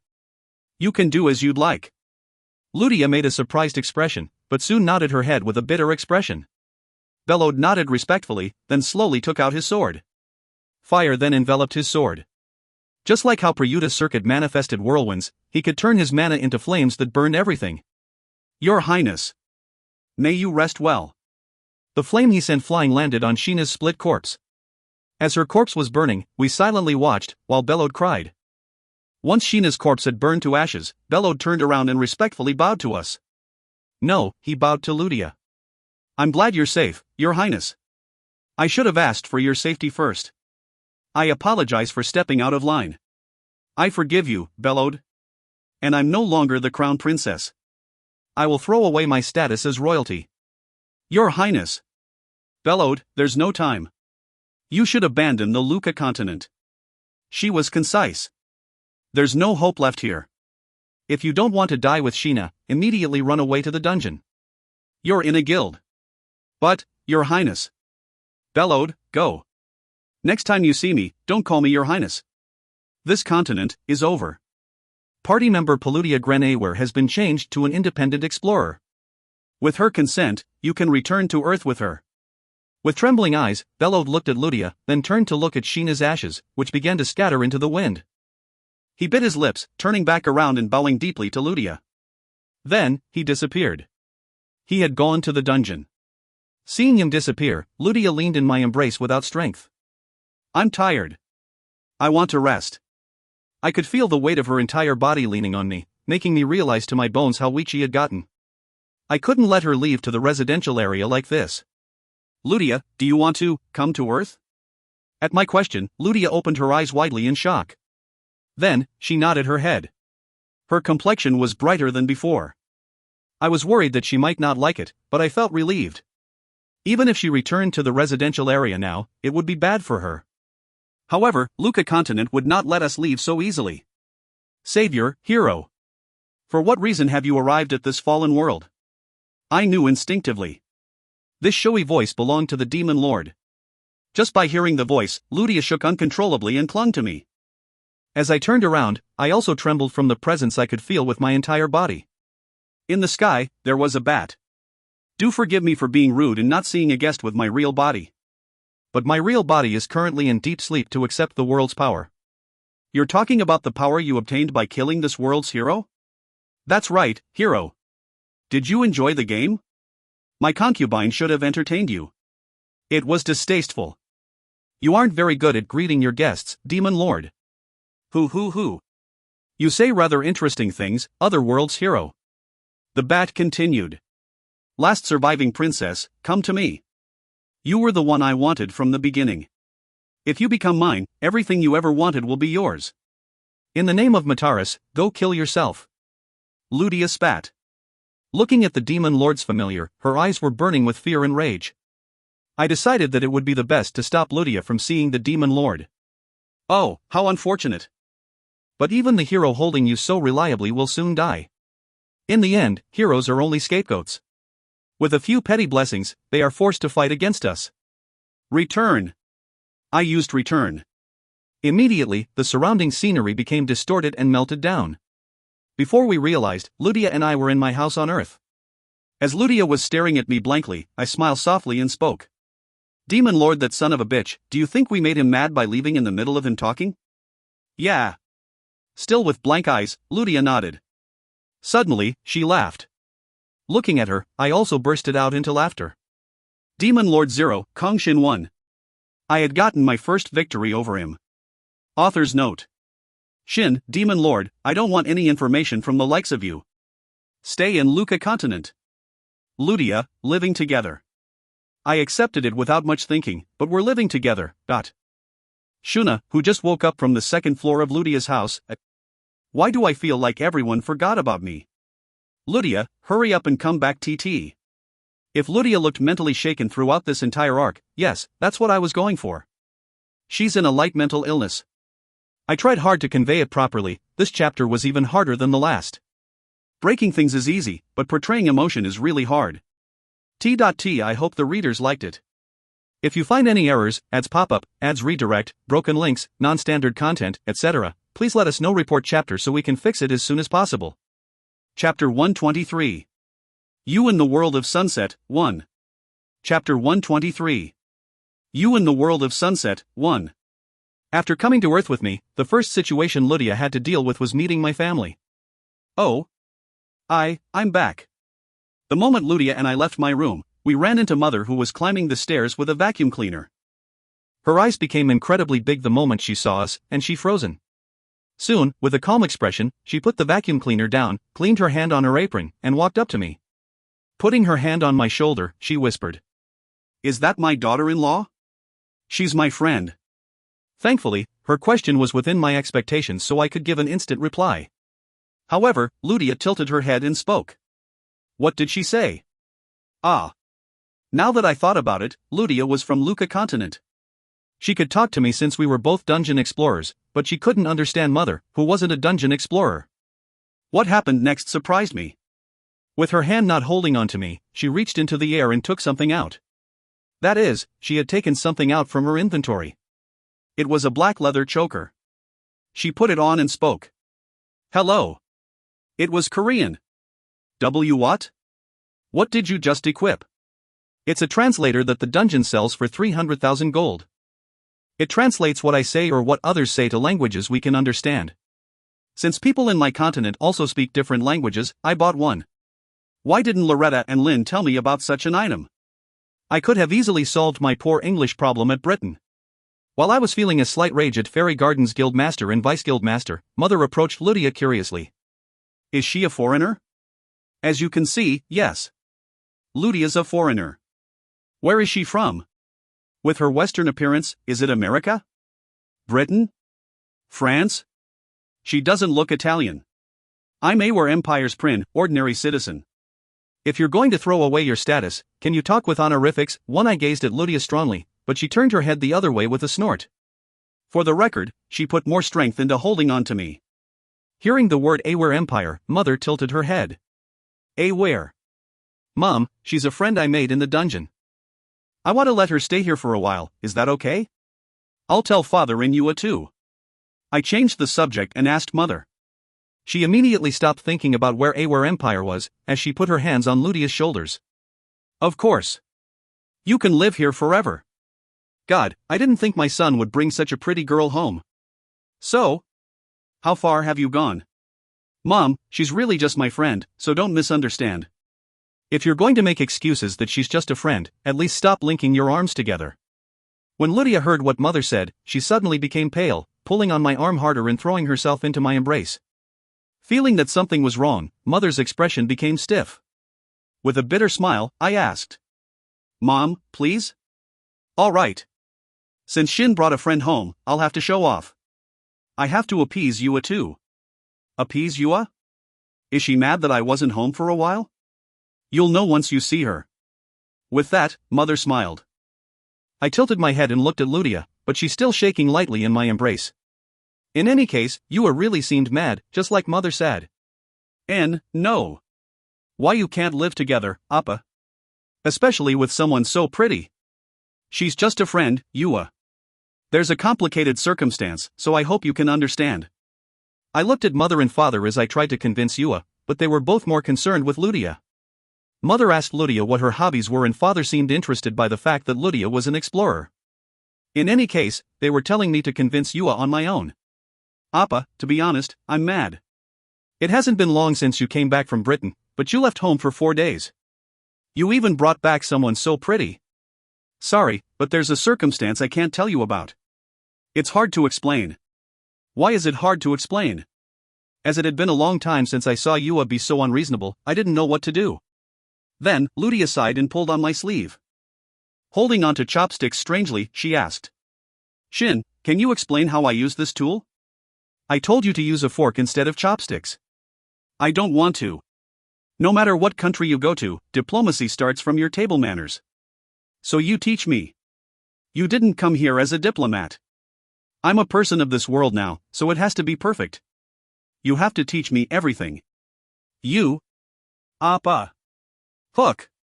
While I was paying attention to Ludia, Yua got up from her seat, shaking. "I'm really angry.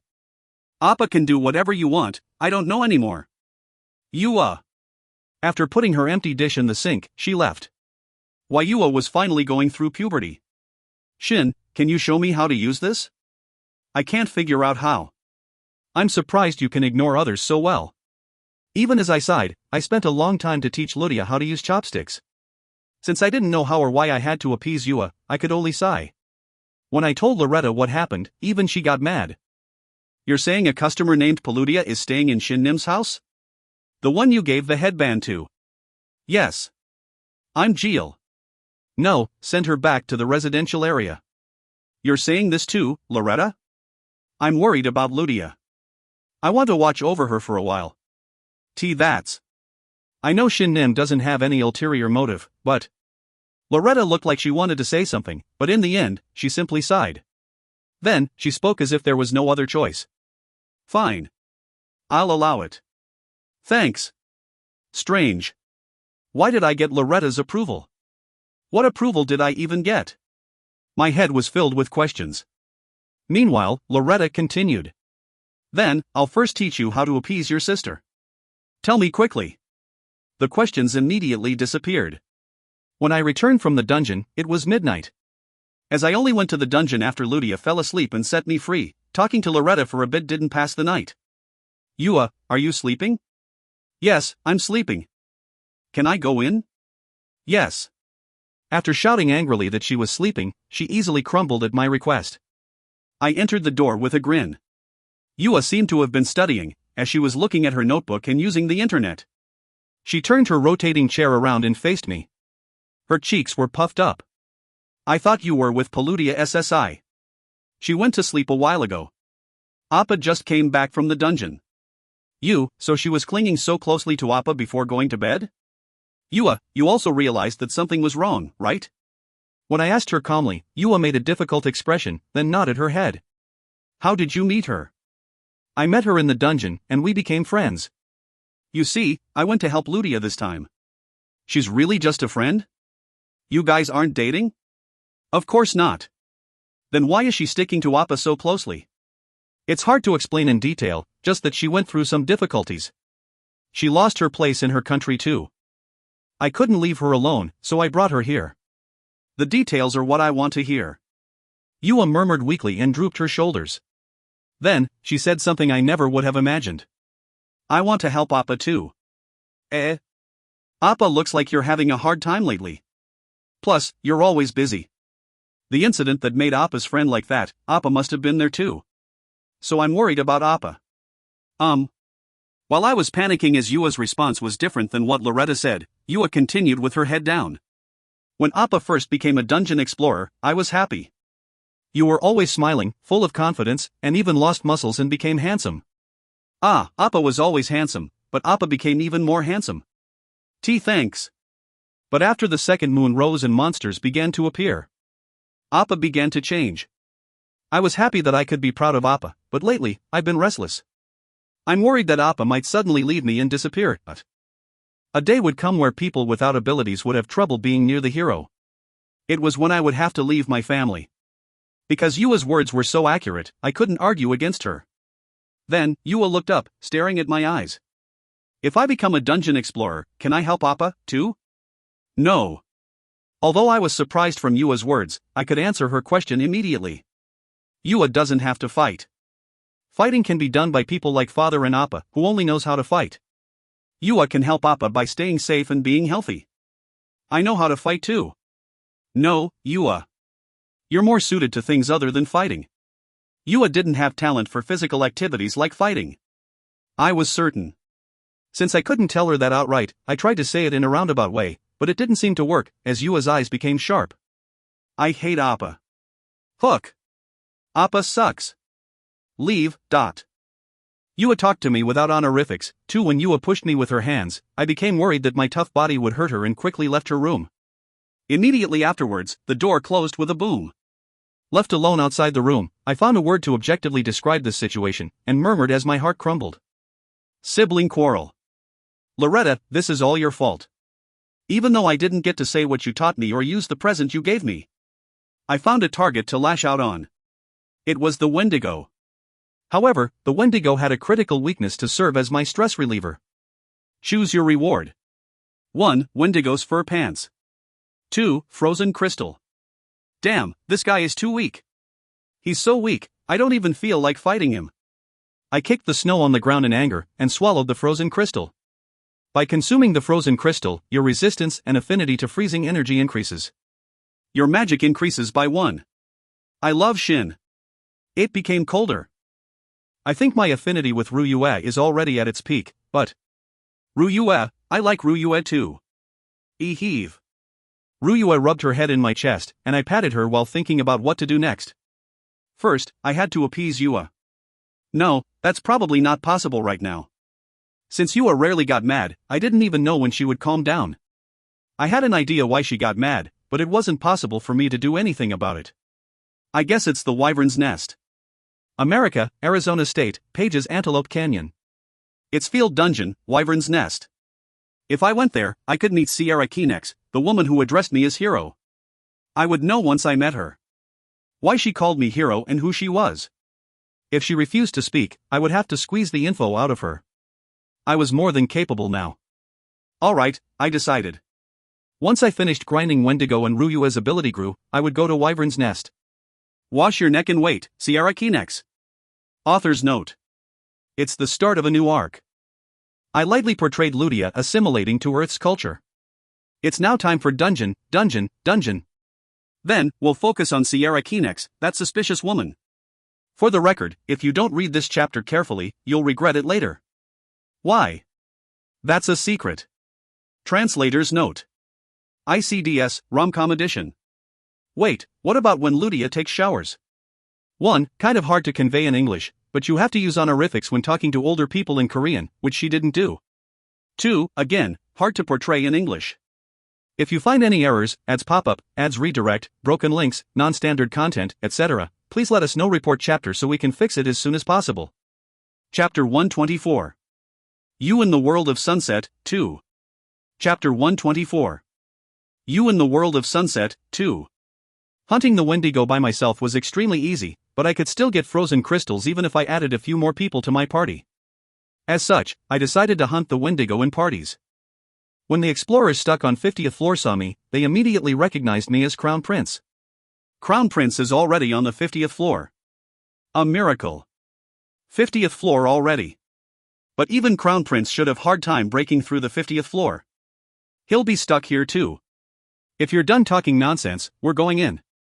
In the fight against Wendigo, everyone else had only one job to do. It was to stay as far away from Wendigo as possible. I didn't know because Ryue's power was protecting me, but the freezing energy that the Wendigo emitted was no joke. Even if priests casted protection magic with all their strength, veteran warriors, who had climbed all the way to the 50th floor, still had difficulties. Why Shin, that's a cold attack. Yeah. Of course, the 50th floor Master Wendigo also had a special attack skill. With its hand dyed white, it drew a large trace. If one even glazed it, he would be frozen for a moment regardless of his resistance. I did not experience it in my first raid, so I ended up being caught by surprise in my second raid. Thankfully, Ryue protected me with a barrier while I was frozen. Moreover, because of my high resistance, I became unfrozen in 5 seconds. It seemed the Wendigo could not use it consecutively. With a bewildered face, it tried to kick me, which simply led me to beating it up. In truth, this was the first time I wasn't looking forward to the floor master skill. However, there were 3 slots left in the pocket watch to store skills in. Since I felt that the subclass would transform once the skills were filled, I planned to take whatever skills I could get. If getting to the 60th floor would take longer than I expected, I considered putting Crimson Scale Armor's Crimson Roar into the pocket watch too. Hot. When the Wendigo tried to swipe at me with its whitened arm, I created a plate of ice in the air with Ryue's power and leapt up. As the Wendigo looked up in vain, I grinned and shouted, Thunder Spear. Choose your reward.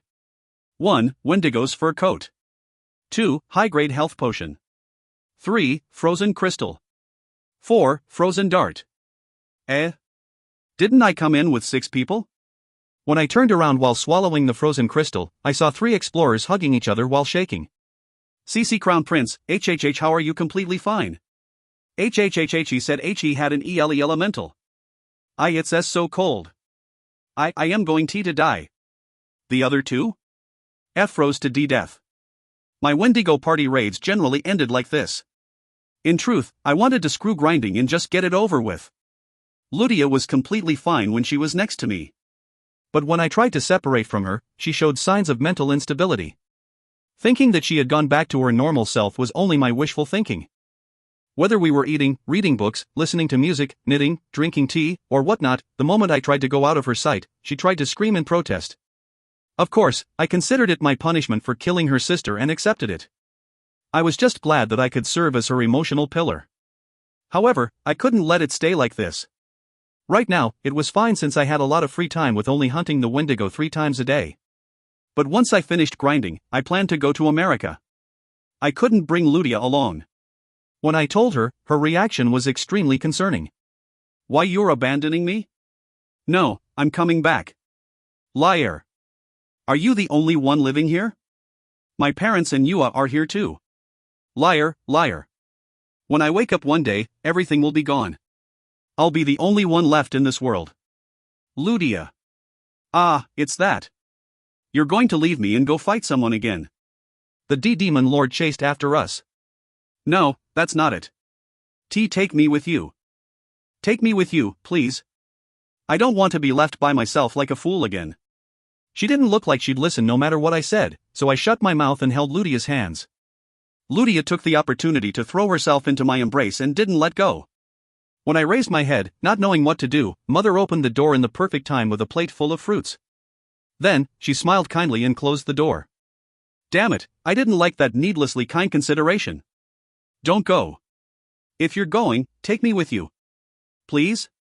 It's dangerous if you come. Shin, take me with you. Let me go too.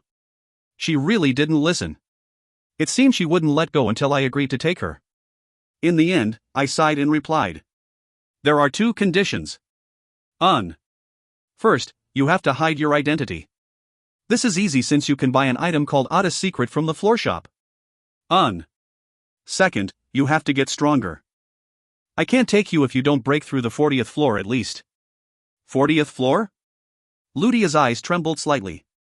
I'm only in the entrance of the 36th floor.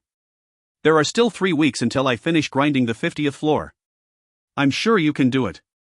Then I'd have to be away from you. Right, since I can't go back to the 36th floor. I can't. No. I don't want to. Then I'm going to leave you behind. Ludia looked at me like the world just crumbled down. The next moment, she suddenly looked brighter as she spoke. I don't have anyone to party with me now. Shuna still can't take a foot out of the residential area. I had forgotten about Shuna until now. Ludia had known about Shuna, but didn't go back to the dungeon even once, and was only now using her as an excuse. I thought for a moment which of us were worse, but I didn't say anything, concluding that we were both bad. But Elo's party is waiting for you. Casina is, Ludia retorted as if she'd never imagined it. So she's not that close to Elo's, thinking to myself, I nodded. Elo's had actually messaged me recently. Yeah. He's waiting for your return on the 36th floor. And no. I can't anymore. I lost my confidence. But if you can't clear the 40th floor, I won't take you with me. I'm not lying. And no. Alright, I can't go back to them alone. Miss Shuna will be there too. Shuna can't climb the dungeon anymore. Shuna had no house nor guild. It was unlikely that other guilds would take her in. That's what Ludia said. Since it came to this, I decided to tell Ludia the truth. Ludia, you see. Looking around my special mansion, Ludia made a blank expression. She saw more than 100 rooms, swimming pool and grand bath, basement training room and personal training room, grand dining hall and basement storage room, and finally the giant iron boar ruining the garden's look. Speaking of the giant iron boar, it was now reduced to 20 meters from 60 meters in size. Ludia shouted. I'm going to live here with you. I'm going to found a guild. Ludia made an expression like she just stepped on dung, and spoke. Can't we just make it our home? No, we can't. Weren't you Miss Shuna's best friend? What about Miss Shuna? I'll give my house to Shuna. It's easy to transfer ownership. That way, Shuna can become an independent explorer too. What about you? Well, I'm, of course. Ludia's face turned red, as she looked down and pulled on my sleeve. I lightly pulled my sleeve back and spoke. See, out of words, right? I'm going to make a guild. I hate you. I hate you so much.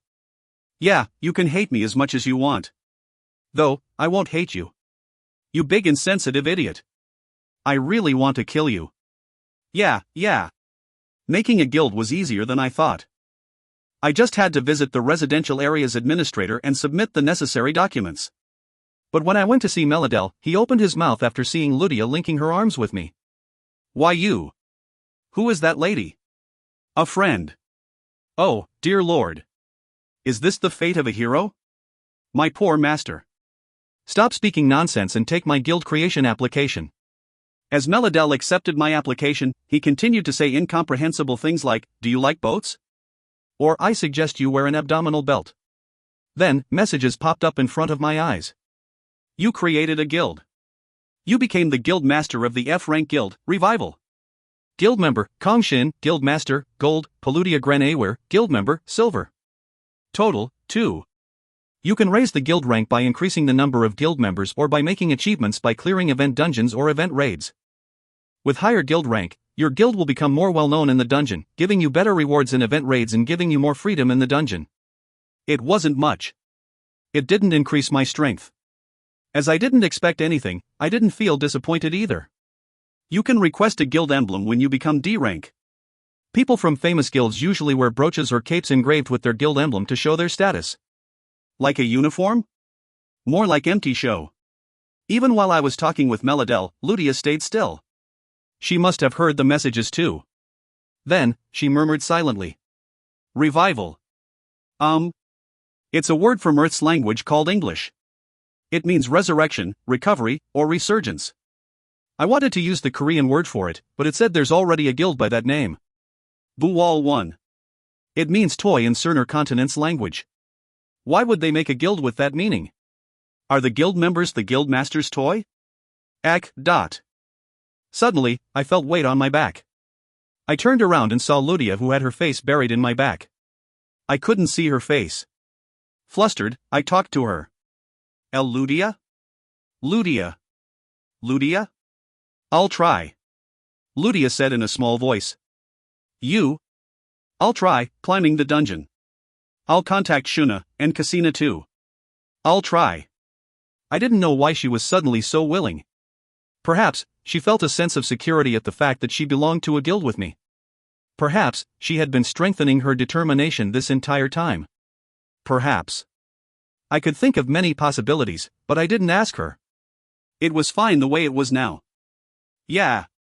Thanks for taking a step forward, Ludia. Star. I had a dream. The sky burned and dark smoke shot up. Morning didn't wake and night didn't sleep. Fairies that remained in fantasies were chased out to reality. Holding their torn wings, they cursed humans. XXX, I always think why I always go through such hardships when I involve myself with you.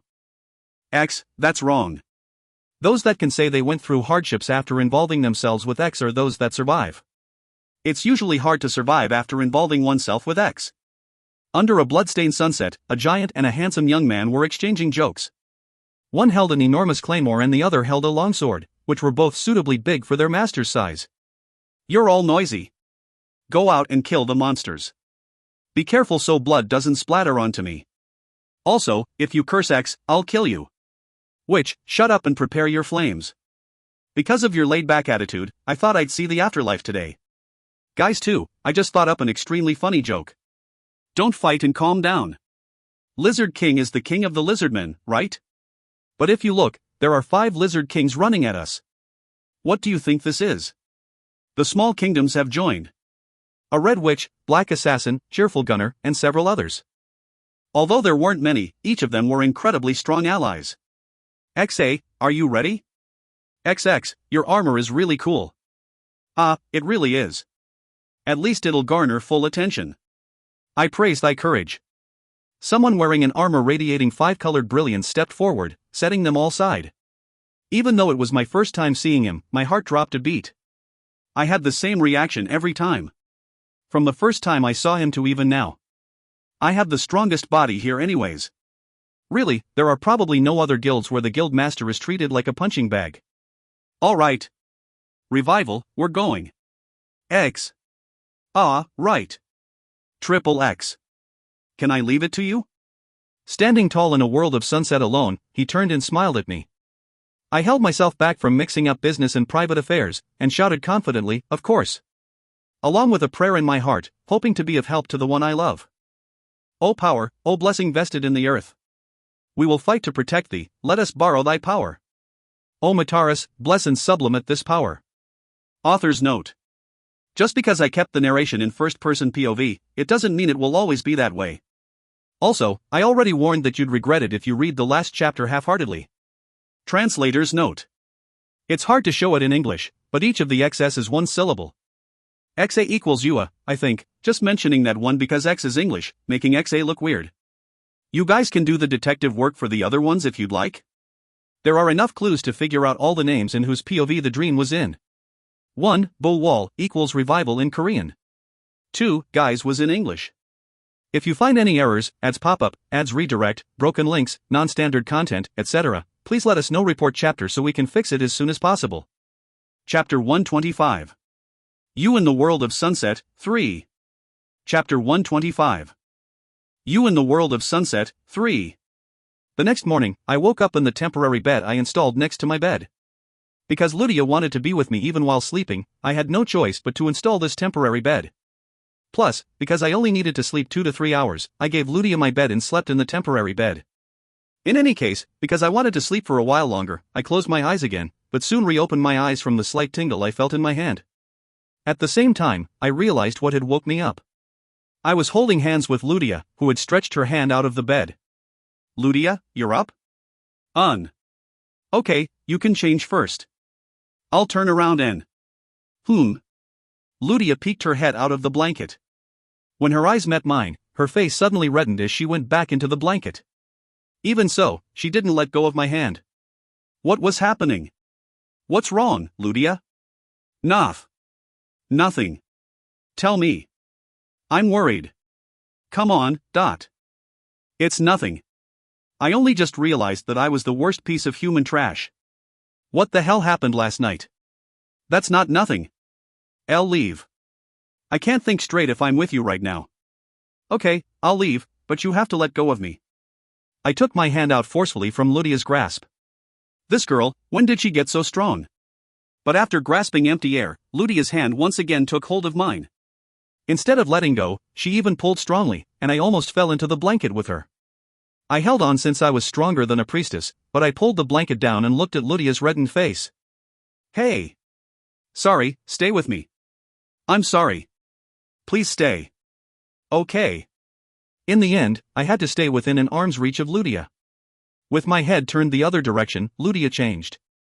I thought I'd die from embarrassment. Lydia was wearing a white dress. Although the ribbon decoration or the dress material changed from time to time, she always wore white dresses when she was in my house. Drawing my attention with her white and smooth legs showing under her dress, she casually said something completely shocking. I think I just awakened. What? Was awakening something that only happened to people from Earth? People from other worlds could do it too.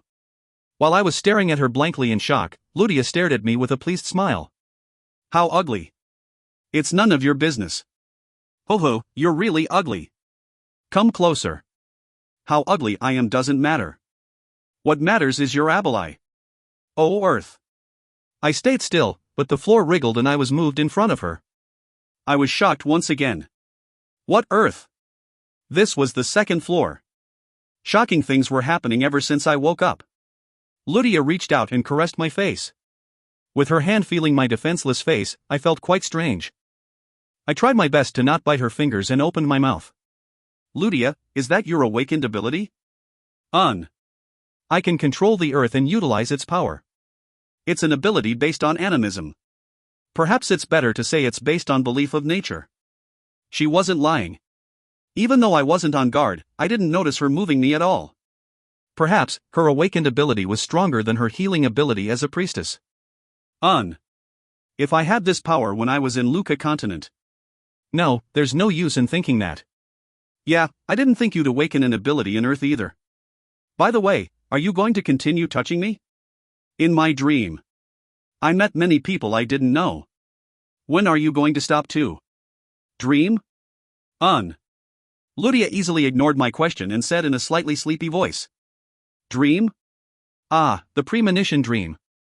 The dream that acted as the trigger to awakening abilities and showing one's future possibilities. Of course, with what happened in Luca Continent, I confirmed that it wasn't absolute, but it was true that something similar would happen. I became curious as to what dream she had. Was I in that dream too? You were. That's why it's hard to control myself. What does me being in your dream and you controlling yourself have to? Wait, you said control? Can you bend down a bit more? Ludia, your breathing is a bit rough. Are you sick?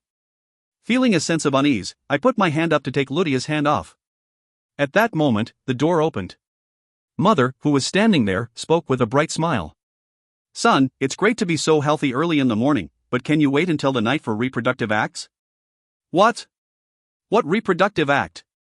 New daughter, I'll actively create the right mood at night, so do your best then. Alright, come down and eat breakfast. Yes, mother. New daughter. Why is mom calling Ludia new daughter? Ludia, do you even know what that means? Kang Shin, a man among men, almost became a married man at the age of 21. Then, see you later. Crown Prince Nim, see you later. Yeah, Ludia. Miss Shuna too, see you both later. I said, see you later. But in Marianne's garden, which had become a guild house, I saw Ludia and Shuna off. Ludia found it hard to separate from me, as she would come clinging after taking a few steps away from me and being startled. After she repeated it a few times, I couldn't just let it continue. I took Ludia off and gave her to Shuna. Miss Shuna, take care of her. Why yes. Crown Prince Nim, by the way. Are you dating Ludia? No, we're just friends. I'll die. Surprisingly, Ludia succeeded in getting away from me. Unfortunately, I didn't know exactly why she succeeded. Shuna put on a bitter smile while watching us, but clenched her fists and spoke happily. So I still have a chance. Shuna, let's go, forever. Kayak. Ludia. No, sorry, I'm sorry. Watching them talking loudly, I saw them off to the dungeon. It looked like Ludia was beating Shuna, but trusting that it was simply an expression of affection, I also headed to the dungeon. Time passed slowly when you were bored. After sending Ludia off to the dungeon, all I had to do was to hunt Wendigo 3 times and train my techniques. Although I knew how important it was, with how boring and unthrilling it was, I felt like I was forcing myself to do so. If there was one positive side, it was that I was confident that I had caught up to the spear technique and Prayuta circuit that I had forcefully leveled up. I considered using skill points to level them up again, but since I couldn't be sure that I could always get more skill points, I decided to save them for when the 2 skills were higher leveled. Planning the dungeon alone is getting boring. Oh. That's unexpected. I didn't think that you'd like being in a party so much. Running across Wendigo's arm, I replied to the message I received. I want to quickly party with Shin. Plus, you don't come to school nowadays. Sorry, but I prioritize solo play.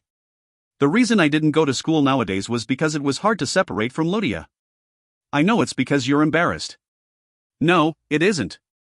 Replying sincerely, I stabbed Wendigo's eye and released a lightning attack. I leapt up, avoiding the screaming Wendigo's hand. What floor are you on now? 40th floor. The Reaper killed me twice. Well, I didn't think you'd pass that easily. Ugh, the first time, it suddenly appeared behind my back and killed me. The second time, I was doing my best to memorize its movement patterns, but it suddenly shot a scythe from its stomach and killed me. When Master finds out I died, I'll get scolded. Didn't I tell you how the strategy for defeating the Reaper? I'm not a monster like Shin. It seems the 40th floor master couldn't be defeated easily with just her natural talent and magic. It made sense as the Grim Reaper was one of the strongest bosses. Once she defeated him, she should have no problem until the 50th floor. Plus, she could get even stronger from the 50th floor. Of course, that was given that Yiyun could somehow deal with the freezing energy. While pondering about it, I dodged Wendigo's whitened hands and landed on his head. Some of my friends are about to reach the 40th floor. Why don't you try hunting the Reaper with them? Friends? Sure. Shin's friends must all be nice, right? Well, yeah. It was good timing. Even though Ludia got stronger with her newly awakened ability, adding a powerful damage dealer like Yiyun to her party would be like adding flowers to embroidery. Hee, I want to meet them soon. Don't worry. I just mean I'm looking forward to seeing them as comrades. I don't mean I'm looking forward to meeting other men. One of them is the older sister of your old party leader. She's called Paludia. If possible, try not to bring up her younger sister. A girl? Well, yeah, that's what sister means. I delivered a heroic strike to Wendigo's forehead. Ignoring the Wendigo trying to shake me off, I used White Lightning consecutive strike. A friend, but a girl? A girlfriend? She's just a friend. Like you and me. I hate you, Shin. In any case, treat her well, okay? She lost her younger sister not too long ago. Yeah, okay. After talking with Yoon, I finished up my fight with Wendigo. Lost her younger sister, huh? Coming from the one who killed her, I felt nauseous. Even though Sheena tried to kill me first, even though she betrayed her world to join the Demon Lord, she was once my friend and was Ludia's younger sister. It didn't change the fact that I killed her. Choose your reward. 1. Wendigo's fur boots. 2. Frozen crystal. Damn it, I need to let it go too, crunch. You consumed frozen crystal to its limit, greatly increasing your resistance and affinity to freezing energy. Your magic increases by 6. Consuming more of this item will likely have no effect. I suddenly realized that a month had passed since I started grinding the Wendigo. Author's note. P.S. I'm a person of this world now is the hint from 2 chapters ago. If you find any errors, ads pop up, ads redirect, broken links, non-standard content, etc., please let us know. Report chapter so we can fix it as soon as possible. Chapter 126. You in the World of Sunset, 4. Chapter 126. You in the World of Sunset, 4. You equipped the Wendigo set. Your magic and dexterity increase by 25. When the Wendigo set is equipped, you can use Ice Touch once per day. With Ice Touch, you can gather extreme freezing energy on your hands. When you attack your enemies, it ignores the enemy's resistance and freezes them, but they can break out after 5 seconds depending on their resistance. I see. I nodded my head imposingly as a response to message Nuna, then took off the fur coat as it was irritatingly hot. Then, as I stored Ice Touch on the 10 o'clock position, I pondered, how was I supposed to use this skill? Wait. If I use Divine Speed and beat up the enemy for 3 seconds, then use Ice Touch before Divine Speed ends, I can beat up the enemy for 5 more seconds. Together, I would have 8 seconds to beat the enemy up freely. Plus, I didn't need to use this freezing energy in close range only. There must be a way to use it somehow with Ru Yue. After all Floor Master's skills were useful. Alright. It's time to contact her. I took out the letter I always carried with me. Sierra Keenex. I didn't know what she wanted from me, even after reading the letter thrice. It would be faster to ask her in person. After making my decision, I put it to action. Once I set my mind to do something, I wouldn't hesitate. That was my personal philosophy. The next day, I gathered my family, including Yua who still wouldn't talk to me, and told them I had to go to America. Yua's expression was quite a sight. Again. You're really busy lately, son. You're going to lose weight. I'm fine. I did get slimmer, but I got a lot stronger as well. America. Are you going to that canyon where wyverns appear? Father, do you want to come with me? Father surprisingly thought about it seriously, then shook his head. No. I would have gone if it was any other time, but I'm almost about to make a breakthrough in my spearmanship. I heard that wyverns are strong. Be careful and don't get hurt. Ludia has a healing ability. Since we'll be together, there's no need to worry. Paludia SSI is going too. Yua's anger seemed to have soared to the heavens. She then shouted, I'm going to start going to church.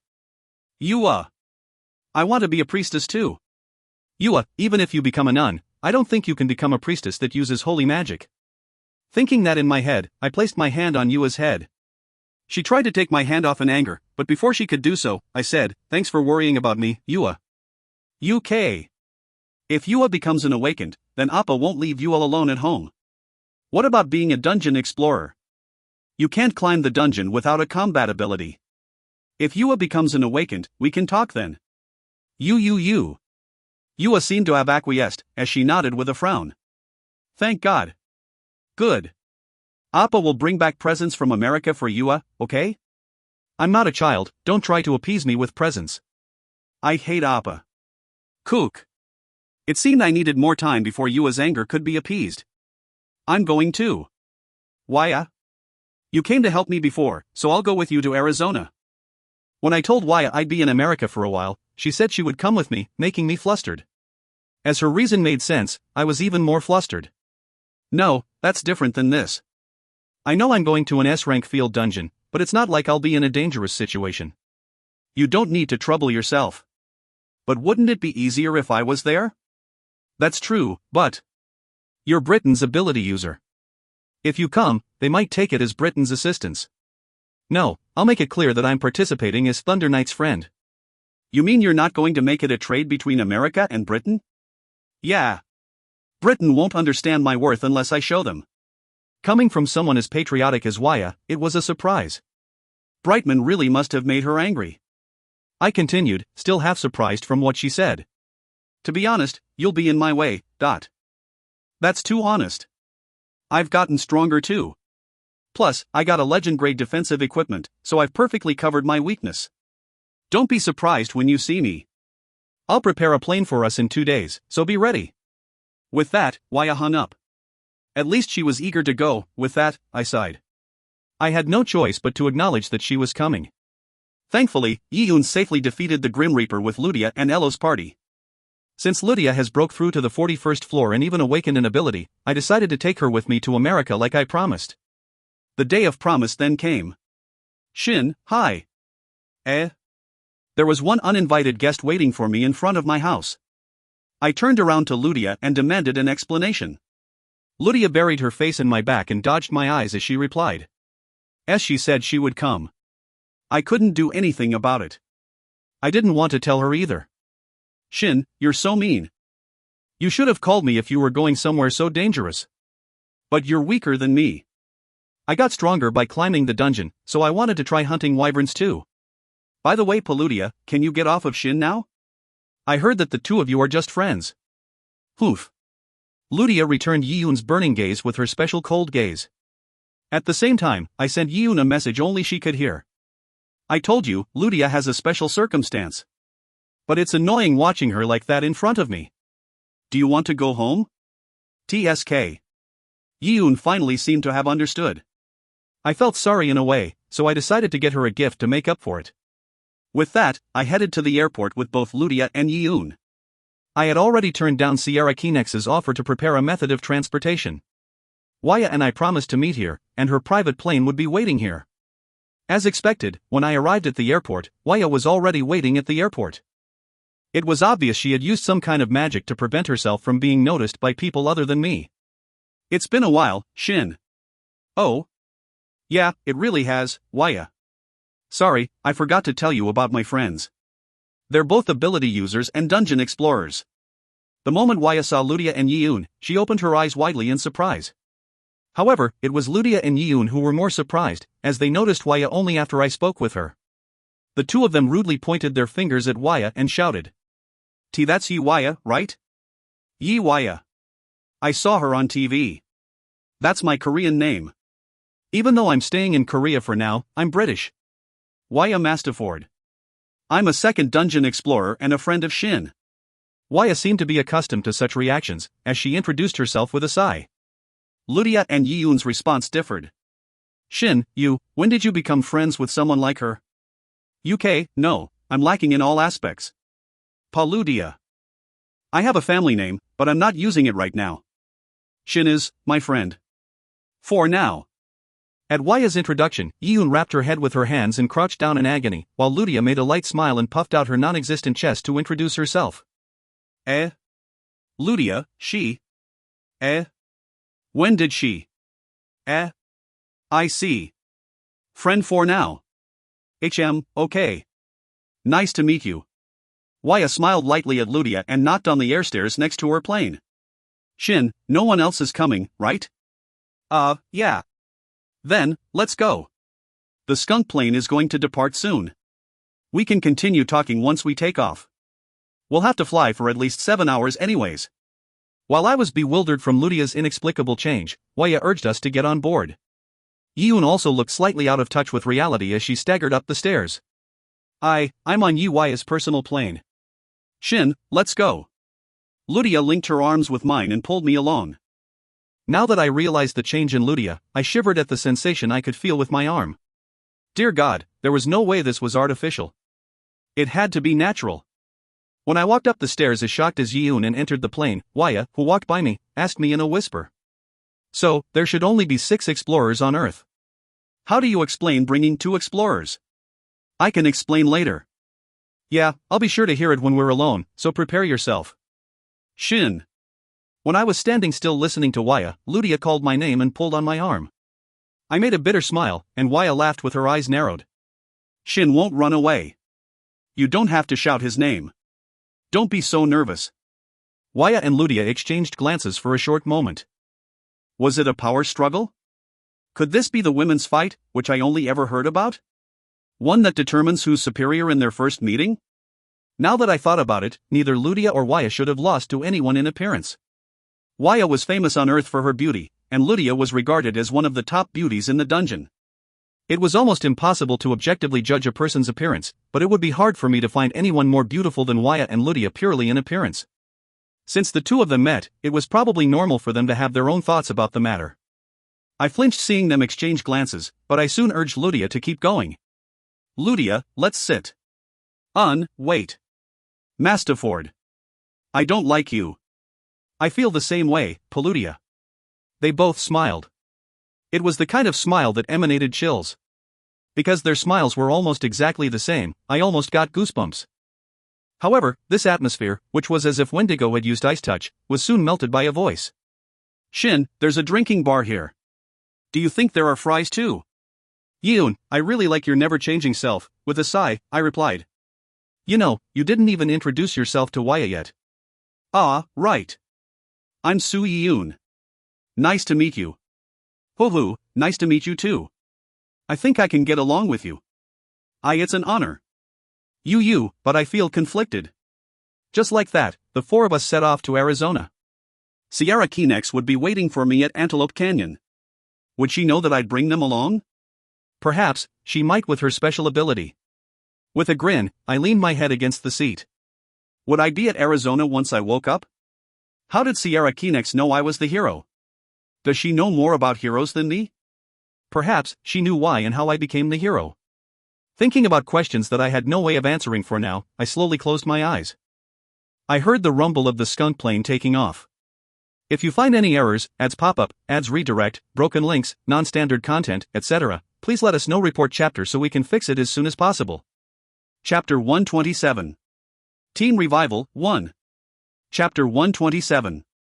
Teen Revival 1. My first impression of Antelope Canyon was as such. Isn't this the Grand Canyon? Shin, think about Windermere Lake. They say higher-ranked dungeons go through greater terraforming. It's majestic. Aren't all canyons this big? The Antelope Canyon was known for its narrow passageways, formed by the erosion of sandstone, and the beam of light that shined down from above. However, the current Antelope Canyon was wide enough to play a game of soccer, and its beautiful passageway had taken a strange formation. It wouldn't be weird if a golem popped out of it. Furthermore, it was incredibly large. I couldn't tell where the canyon ended. Though, perhaps the fact that it was currently night had something to do with it. Oh, who are they? Waya Mastafor and Thunder Knight. They're famous. They're the ones who cleared Britain's field dungeon. Not even America can ignore them. I didn't think they'd come here though. A few ability users were grouped in front of a car at the entrance of the canyon. I could clearly hear their whispers. It was the power of 300,000 gold. There are 2 more girls though. They're both wearing masks. Thunder Knight's wearing a mask too. They're probably his friends. He's not alone? I'm getting more curious as to who he is. They could be Flame Witch's subordinate. There is a rumor that Thunder Knight only appeared at Windermere because he was the Flame Witch's subordinate. Shin, I'll go burn those idiots. Just let them talk. We don't need to care about weaklings like them, but... Unhappy with the ability users whispering to themselves, Waya created flames on her palm, but I calmed her down. I was looking for something else. A few months had passed since the field dungeon had been created. Just like at Graveyard over the lake, there were several buildings above the canyon, ruining its natural scenery. I suspected that the person waiting for me was in one of those buildings. As expected, not long after we arrived, a voice rang out in my head. You came. I'm happy. If it's okay, can we meet right away? It was the voice of a young and frail girl. I remembered from her letter that she could use telepathy. However, I didn't know how to respond to her. If it's okay, nod your head once. I nodded my head. She answered immediately. Come inside your lodging. Room 1301, I'll be waiting there. With that, the telepathy cut off. I led my companions looking at me curiously to the lodging, while I gave them an explanation. I've been contacted by a telepathy. You guys didn't hear anything? No, not at all. Is it like the messaging system between dungeon explorers? It's a bit different. The messages ring in my ear, but this one rings in my head. UK, that doesn't sound comfortable. There was no elevator in the building. In other words, we had to climb the stairs to the 13th floor. Since Lydia refused to unlink our arms, it was a bit uncomfortable, but Waya, who was wearing a long dress unsuitable for climbing stairs, seemed more irritated. Cook, I don't like this girl. Telling my friend to come and go as she wants, and even making me climb these stairs. Lydia, can you let go? It's hard to walk up the stairs like this. No. 4 blind spots, 17 points. If I install traps here. When I realized, Yiyun was analyzing the building and murmuring like some bomb expert. Damn, I want to pretend not to know these people. Feeling the people's gazes piercing me every floor we went to, I blamed the heavens. When we arrived on the 13th floor, it was extremely quiet, unlike the floors we passed through. There was no one walking around, and the hallway even looked different. Waya tilted her head and looked back at the stairs to the 12th floor. Then, she clapped once with a bright expression. This is a barrier. Anti-recognition barrier. A kind of conditional barrier. Sorry, but can you explain it in a language I can understand? It's a barrier that prevents people that don't know about the 13th floor from reaching the 13th floor. It was truly a simple, yet extraordinary, barrier. Yiyun and I were only slightly surprised, but Lydia looked shocked as she asked Waya. Such a high-rank magic is being used like this? High rank? It's not that hard in the modern magic system. Ugh. Without my knowledge, Lydia's losses were increasing. With a bitter smile, I knocked on room 1301 with them. It's open, Hero Nim. Come in. Why was she using telepathy when we were within audible range? I opened the door. A large living room and, beyond the window, the Antelope Canyon transformed into a large canyon caught our eyes. We also saw several wyverns flying through the night sky and the ability users fighting against them. At the same time, we saw a little girl sitting on a chair. Nice to meet you, Hero Nim and Hero Nim's companions. The girl got up and bowed respectfully. I am Sierra Keenex. You can call me Sierra. With her introduction, I could immediately tell why she couldn't move her body easily. I shouted. You're a kid. I'm 12 years old this year. I'm just a bit of a late bloomer. A 12-year-old is still a kid, you know. Yiyun murmured in shock. Lydia and Waya also had surprised expressions. As for me, I noticed something else the moment I saw her. Can you not see? I was born blind. At first, I couldn't hear or talk, but thankfully, my ears opened up as I grew. Even as she greeted us, she had her eyes closed. I asked because of it, but I didn't think I would actually be correct. Was that why she was talking to us in telepathy? Thankfully, we could all hear her through telepathy. She could likely see us through an ability similar to her telepathy. As for her appearance, she was quite cute. It was a bit different than Korean's black hair, but her charming black hair reached her waist in curls.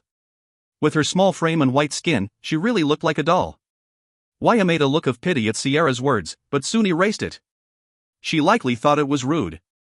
As if to erase the thought from her mind, Waya asked quickly. Alright, since you called Shin here, can you tell us why Shin is the hero? I'm quite curious too. I already explained to Waya and Yiyun in the plane. Although they made fun of me at first, Lydia got mad and told them about her continent. After that, Waya and Yiyun were more worried than me. I knew how annoying and dangerous being a hero was, but it seemed like someone else's problem until they began to make a big deal about it. As a result, even I felt a bit odd. Hero Nim, are they? Yeah, you can trust them. Also, don't call me Hero Nim. Call me Shin. Understood, Shin Nim. Then, I'll start from the beginning. From the moment I first awakened. It was 3 years ago. Wait. Waya immediately interrupted her. 2 Moon only happened a year and 2 months ago. 3 years? That's impossible. But I awakened 3 years ago. What? Yiyun and I, who understood what she meant a bit late, were also shocked. What was she saying?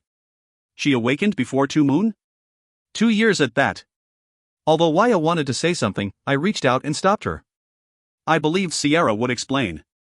She also said she awakened from a premonition-like dream. She had come of age, and was standing next to me. There were also countless other people and giant enemies. In her dream, she taught people when and in what size monsters would appear, and how strong they would be. Resistance against the monsters were centered around her. Perhaps because my ability is still lacking, but its range is only wide enough to cover a city. That's an amazing ability, especially in this day and age, where even satellites are being shot down by monsters' attacks. If your ability can really grow to how it was in your dream. Hironim was the strongest and most radiant among them. You don't need to flatter me. After that dream, I became more sensitive to human presence. I could feel their hostility towards me, how strong they were, how much potential they had. Of course, before 2 moon, there were no monsters in this world and no ability users, so it wasn't that useful. That wasn't it. The day after she awakened her ability, she once again dreamt several hundred dreams. Wait. Several hundred? Yes. In my dreams, I saw countless particles of light. There were countless number of oddities. Countless oddities. The dream continued. For 2 years, I saw and experienced hundreds of thousands of abilities. Worlds and environments other than Earth.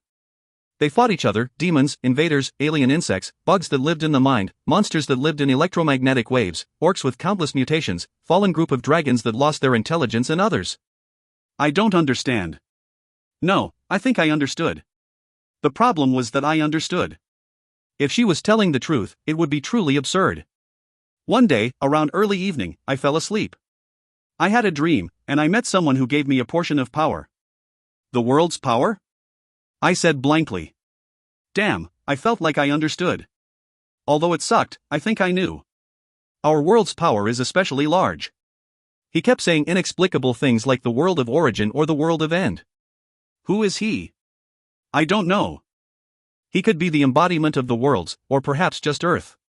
All I know is that he was worried about the monsters stealing this world's power and worried that people of Earth wouldn't have the power to resist them. So he separated the world's power into two. The smaller power, which was still necessary to maintain this world, was given to Hironim. The bigger power, which was more pure, was given to me. Of course, it was too big for me to bear it alone. After hearing until there, I asked. You created the ability users? She answered. Yes, Hironim. Author's note. Hugh, one secret has been revealed. Right, Sierra was young. Bang. I'm kidding, of course. I'm sure everyone understands that the secret I mentioned wasn't about that. In any case, with this, I hope no one asks if Sierra is a heroine. It's the start of a new chapter. Once the talk with Sierra is over, you'll see Shin and his companions shining within wyverns and new ability users. I got a lot of criticisms about the girls' relationships last chapter and also a lot of encouragements. I think everyone said it because they're fond of the story and its characters.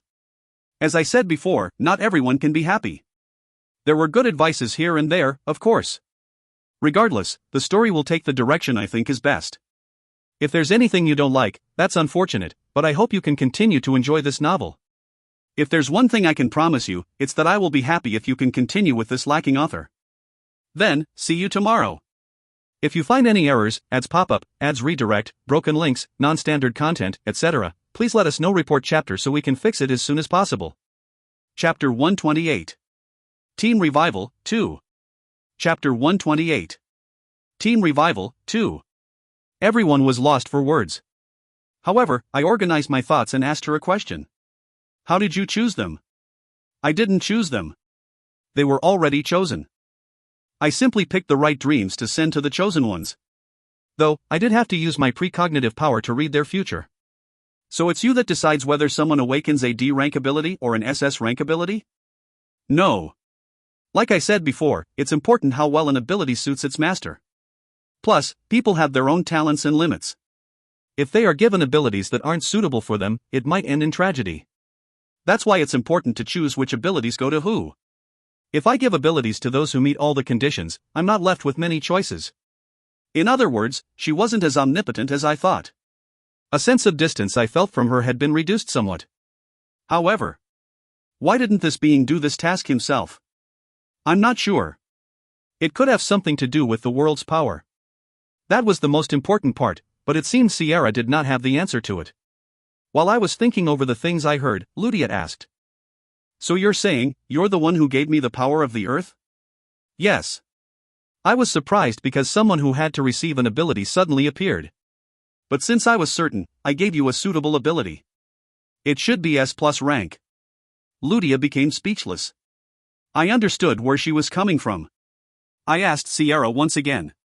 Why were you chosen? I mean, why was such a great authority and mission given to a young child like you?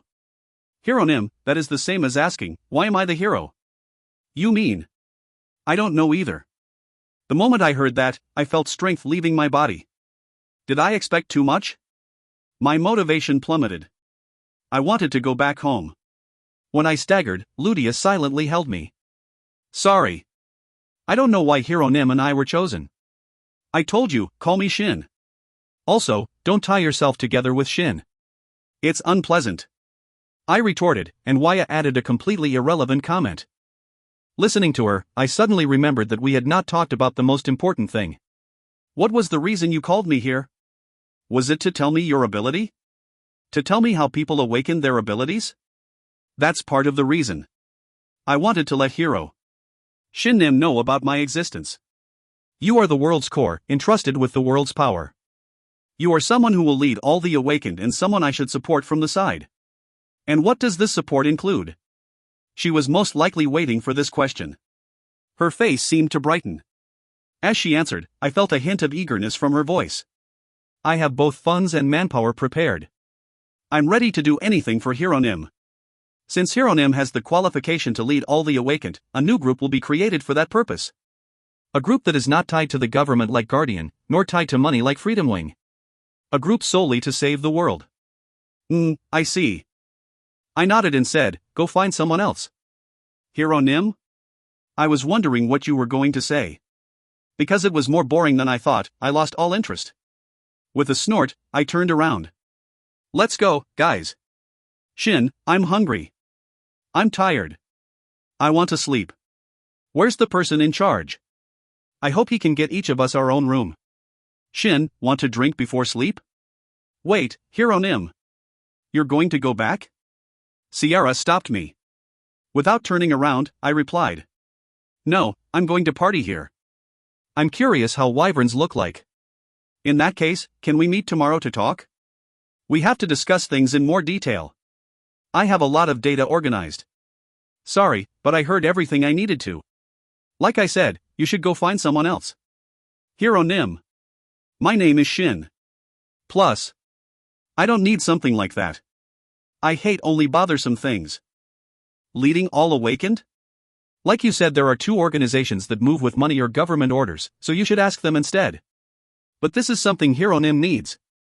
Soon, dungeons will be mass created, and the monsters' threats will become greater. Hieronym will be the first one they will aim for. To protect Hieronym.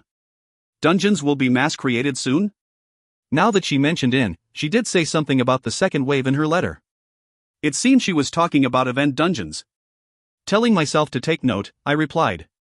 In any case, I'll protect my own body. You want me to gather ability users to protect myself and play hero? I'm not interested. Don't make me come and go for something like this again. I'll let it slide this time since I wanted to visit the wyvern's nest anyways. Hieronym. I have a lot to say, but since you have a lot to learn, I won't say anything. See you. One more thing. Yes, Hieronym? I turned around. Even though she couldn't see with her eyes, she must have realized I turned around with her ability as she fixed her posture on the chair and raised her head. What do you think about the dungeon? 1. If they aren't taken care of quickly, they will cause harm to this world. If Hieronym leads the dungeon subjugation, you will be able to quickly gather support in. That's fine. With that, I left the room. Waya, Ludia, and Yiyun read the atmosphere and also left without saying anything. I could hear Sierra trying to contact me with her telepathy, but it was cut off when I raised my mana. In the end, her telepathy was an ability that interfered with its target. If I wanted, I could easily defend myself from it. While walking down to the 12th floor, I quietly said, as I thought, she doesn't know about it. Yeah, I thought she would. But if you think about it, she never appeared in our dreams either. Maybe she can't see the dungeon with her ability, Even though she could see other worlds? I asked inwardly. When we were about halfway down the stairs, Waya, who was walking down on my right, said with worry. Shin, the Kinex family is one of the most powerful families in America. It's probably true that she has the funds and manpower. I don't know how much her family will support her, but this could be an important opportunity. After all, what she said wasn't wrong. Plus, she has information about you. This might be more dangerous than you being the hero. She's not that type of person. She won't tell others the secrets she knows. I was certain. It was a special privilege to know that I'm the hero. She said that she was chosen, while equating herself with me. It could have been to instill the idea that we were natural allies, but she was incredibly proud about it. It sounded like she was putting herself and me in a special position compared to others. It was the exactly something kids her age would think of. As such, she would never tell someone about me. She won't give others a chance to intervene. Of course, even if she did. I hate doing things according to others' plans. Just thinking about it gives me goosebumps. Create an organization because the manpower was there? It was something elementary school kids would say. Though, I couldn't say anything since she really was an elementary school kid. Although I had forgotten about it because of her mature way of talking, Sierra was a kid. It was obvious from how she reacted when I didn't respond the way she thought that I would. I was never thankful of the fact that I became a hero. I didn't know who made me a hero or why, but I didn't like that he left this heavy burden on me without saying a thing, and it was extremely irritating that he did so without my consent. If we ever met, I would punch him in the face. I had no intention of feeling responsible as a hero since I never asked for it.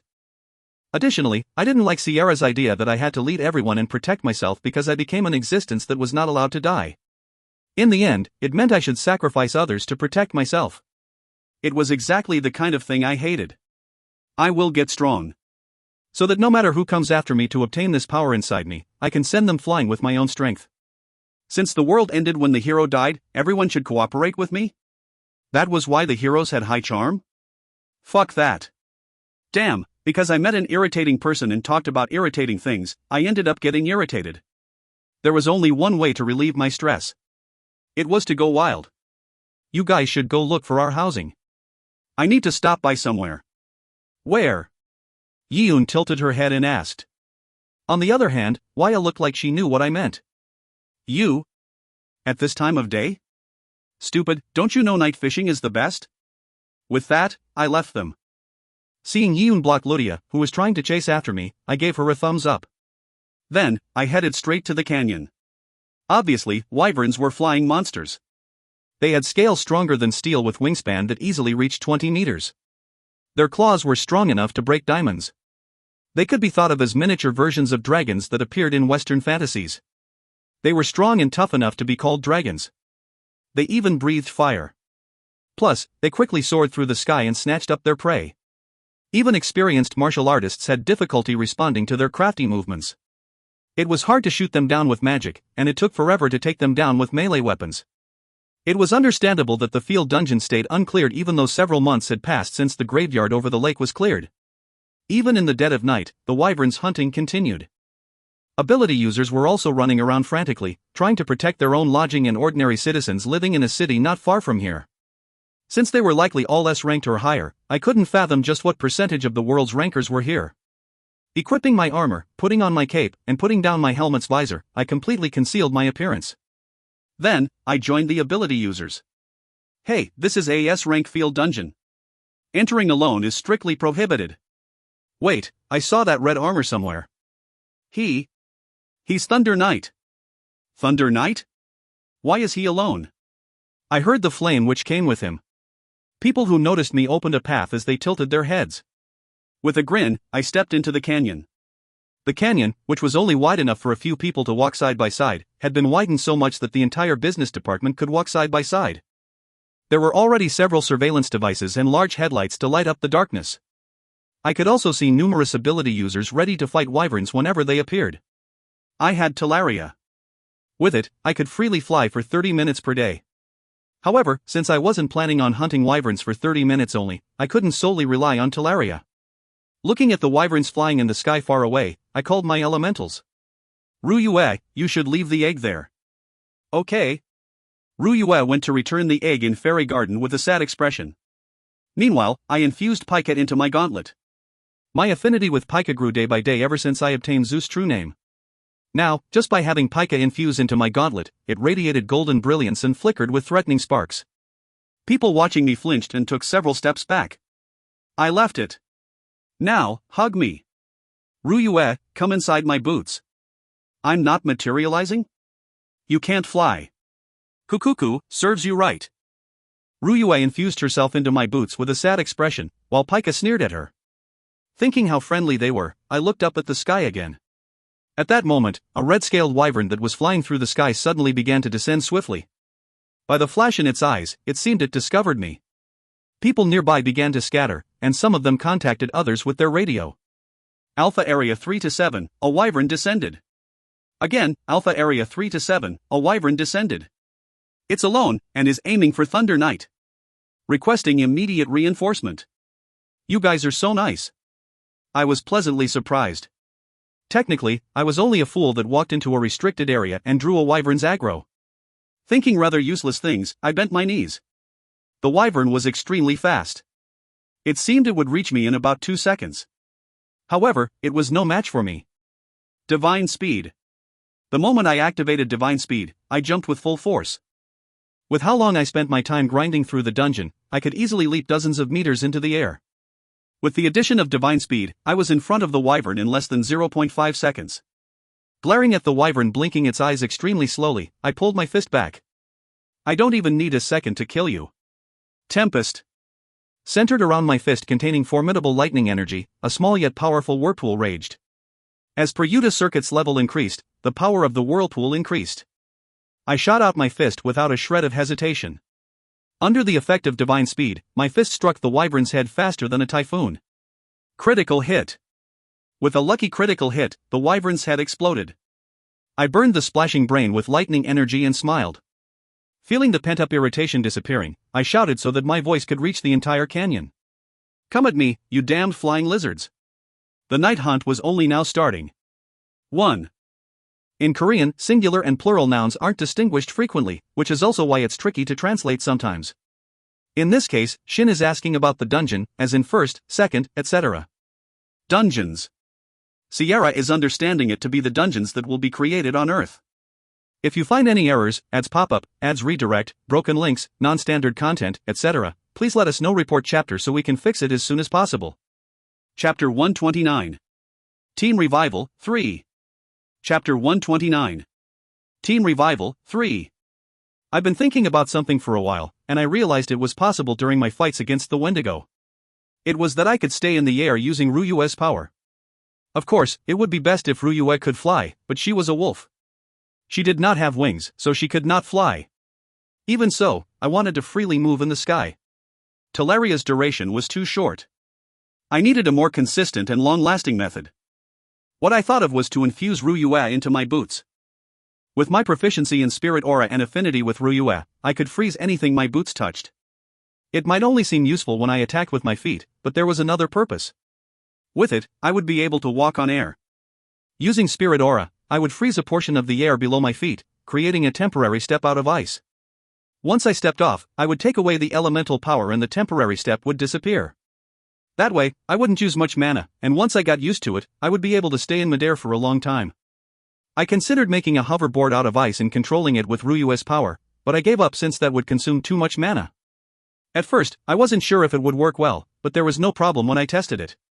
With Spirit Aura, I could accurately create circular steps where my feet touched.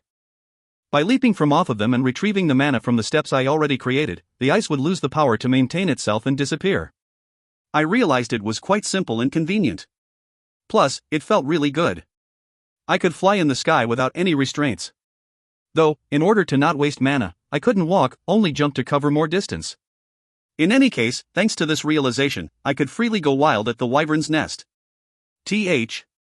Thunder Knight is. He's walking on air. Is that his ability, too? Look under his feet. He's stepping on something. It's hard to see because it's night, but it shines when you expose it to light. Spotting a wyvern flying through the sky, I once again kicked off the ice step. It also saw me and flew toward me while breathing fire. I quickly created an ice step and jumped. Gwa! The wyvern cut off its fire and looked up. Then, it started breathing fire again. I charged into it. Although I roused Ryua's power and created a barrier using her freezing energy, I couldn't completely block the wyvern's flames. I could feel my armor getting hot. If I was in the dungeon, I could probably see my HP falling. Without paying it much attention, I sent my fist inside its mouth. Kuhak! The wyvern made a strange cry and tried to spit out my fist, but I wrapped my other arm around its neck and concentrated my mana in my fist. Pika! Thunder Bomb! Kwahaya! The shock of the lightning explosion caused the wyvern's flames to cease. Thanks to Ryua, my armor, which had gotten hot enough to cook eggs, cooled down. Meanwhile, I pushed my fist deeper into its mouth. Die! Tempest! Thunder Bomb! Tempest and Thunder Bomb were mixed together. The mana whirlpool, which had reached a certain level of attainment, took in Thunder Bomb and transformed into a violent lightning storm. Immediately afterwards, the wyvern's head exploded into pieces. Ha, what was this incredibly refreshing feeling? You created the skill, Thunder Tempest. By adding strong lightning's explosive force to the whirlpool created by Peryuta circuit, you can deliver a deadly blow to your target. Unlike Elemental Tempest, which strengthened the whirlpool with nearby elementals, Thunder Tempest is powered by lightning elemental power and focuses its destructive force in a small area. By using at least 5% of your mana, it deals a powerful lightning attribute explosion damage to your target. By adding more mana, you can increase its destructive force. As the skill's creator, the skill level is adjusted to mid-rank level 2. You created a skill. Thunder Tempest is a variation of Elemental Tempest. While it's more suited for one-on-one battles, it maintains an overwhelming destructive force. This skill, which shows its creator's high level of attainment in Peryuta circuit and elemental magic, contains a destructive force that no one can ignore. You obtained 1 skill point as reward. Current skill points, 3. I knew it. I had really created a new skill. I didn't know mixing Tempest and Thunder Bomb would create such a powerful skill. Wait, I could probably use this with a spear too. My excitement grew from the unexpected skill and the skill point I obtained. Alright, let's continue. I grinned inside my helmet. If I could relieve my frustration, I didn't care what came my way. As I was now, I felt like I could destroy everything. Get over here, you damned lizards. You used provoke. Nearby enemies' hostility becomes fixed onto you. My shout, which rang out through the entire canyon, even caused other people to react. Was Thunder Knight French? What are you talking about? He just spoke in German. Don't lie, that was Japanese. Well, as long as I had the choker on, I would get found out anyways. You guys can think however you want. I grinned on the ice step I was standing on. Creating whirlpools mixed with lightning on both hands, I slammed them together. The wyverns were getting closer. Tomorrow, I would have an enjoyable wyvern meat party. Until 6 a.m., I was completely absorbed with hunting wyverns. In the end, I managed to hunt almost 70 wyverns by myself. When I landed after killing the last wyvern, people began to murmur. He wasn't that strong when he was in Britain. He was strong, but not as strong as them. But now, he's an SS ranker. On the other hand, there were some who came to talk to me directly. It was a Caucasian man, who seemed to be part of America's Guardian. He was wearing an armor engraved with Guardian's emblem. I'm America's S ranker, John Smith. John Smith? It's my real name. That was the fake name I wanted. How unfortunate. I wanted to be called John Smith instead of something strange like TK John Smith, who had become the target of my envy, pointed at the wyvern I just fell and asked. If you'd like, we can collect the wyverns you hunted for you. Of course, we won't do anything else. Why? That seems too good of an offer. I had planned on letting Waya collect them later with her usual extra-dimensional storage excuse, but I tilted my head at the unexpected offer. It's the least we can do. You came to America from a foreign country and reduced the number of wyverns greatly in a single night. Taking care of the monster corpses should be the least we can do to thank you for your work. Ah. I see. Now that I thought about it, it made sense. In any case, I was happy that there was less work for me to do. Collecting all 70 wyverns would have been tedious, but since they should be able to monitor the entire canyon, they should be able to do it quicker. Then you guys can have 10 of them. No, we didn't make the offer to get any benefits. It's fine. It'll be to thank you for your work. Will 10 be enough? It's more than enough. Wyverns are rare monsters, so we hunt however many we can. If you'd like to sell the other 60, we'll pay a generous amount for them. For the record, he said each wyverns were over $2.3 million.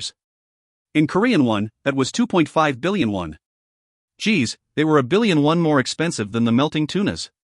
Wait, doesn't that mean I just made over 180 billion won? No matter how much money I made, I never used it, so I didn't realize just how much it was. For a moment, I thought, was giving 10 away too much? I should have asked for the price first. However, as a ranker, it was unsightly to ask for them back. I asked while trying to calm myself. Then I'll sell 20 of them for now. Understood. We can talk about the details in the afternoon after getting some rest. Of course, we'll collect all the wyvern corpses until then. Sure. I returned to the lodging. Even though I cleansed myself of the wyvern's blood and flesh with Ryua's power, it was impossible to dodge them completely. The guardian employee at the lobby became startled when he saw me, and led me to the shower room. As expected of a place for rankers, there were private shower rooms for each. I could finally take my mask off. Phew. Even though I relieved my stress using the wyverns, I was reminded of what happened last night under the hot shower water. The shocked Sierra, and Waya who looked at me with worry. Lydia wasn't in a state to talk about heroes and Yiyun was worried about me, but Waya was different. She considered Sierra's offer realistically and asked if I was okay with refusing her.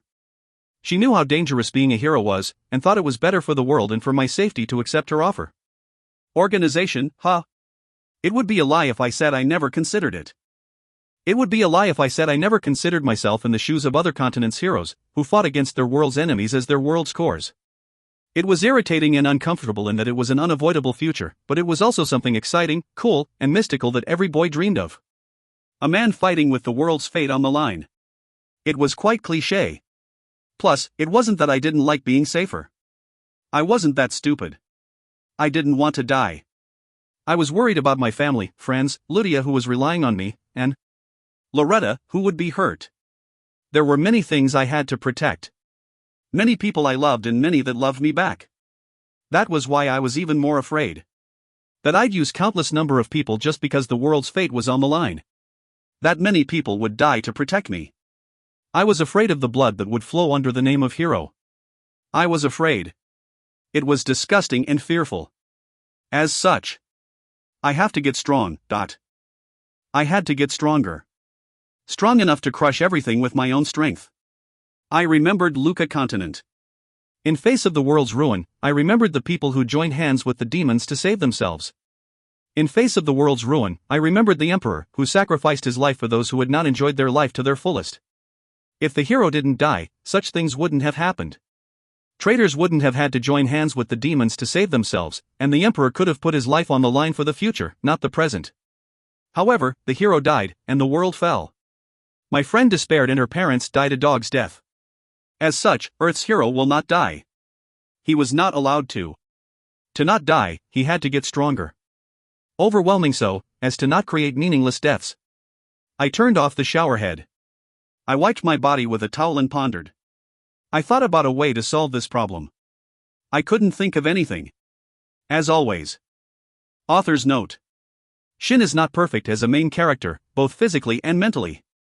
You could say he's still inexperienced, but it won't stay that way forever. He thought the dungeon only as a place where he could get stronger. In face of reality, that will slowly change.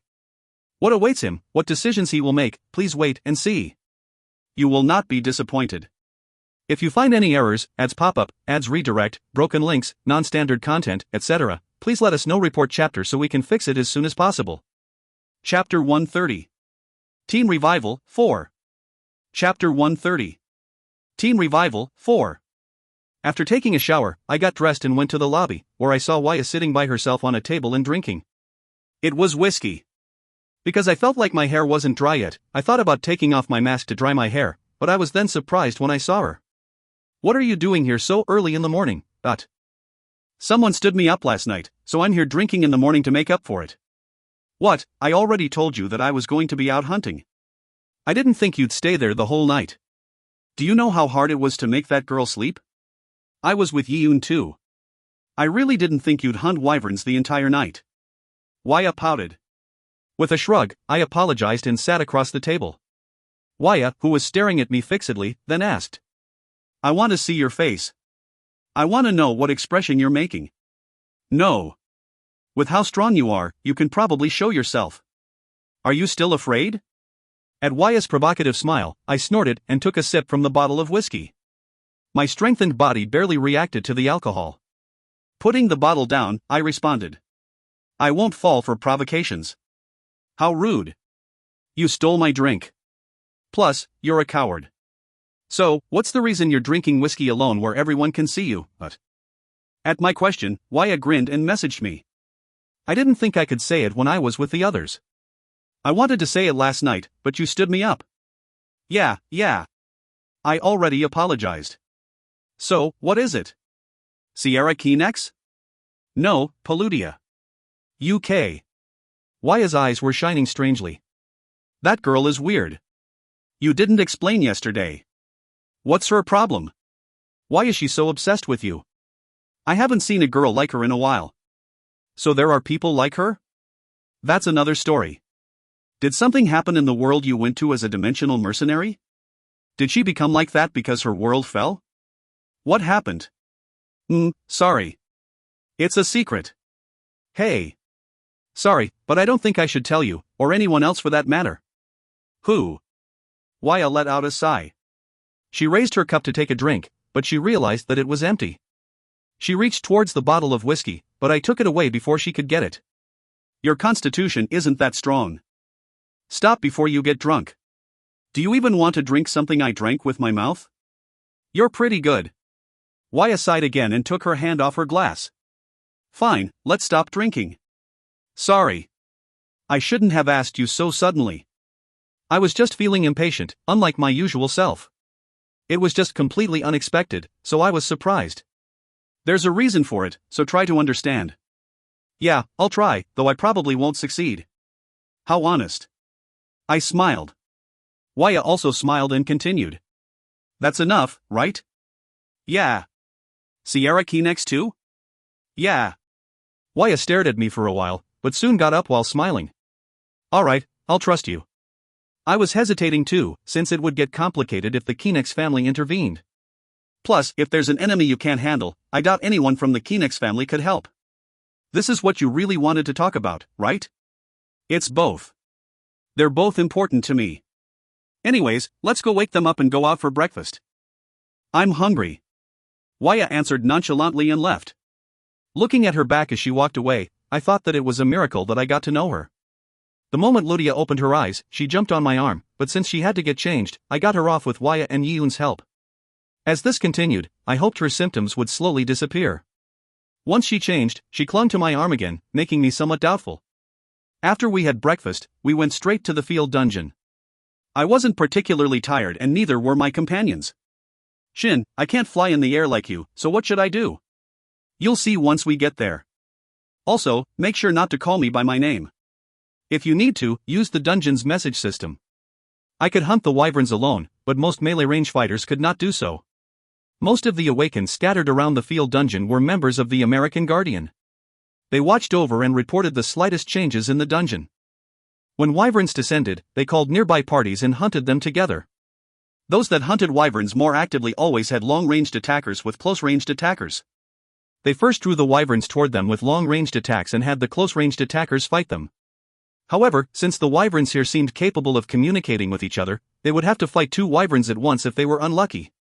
As such, most parties didn't hunt by themselves and cooperated with the other country's ability users. Some ability users, however, gave up the ground to fight the wyverns in the sky. They rode in helicopters to fight them. Isn't that more dangerous?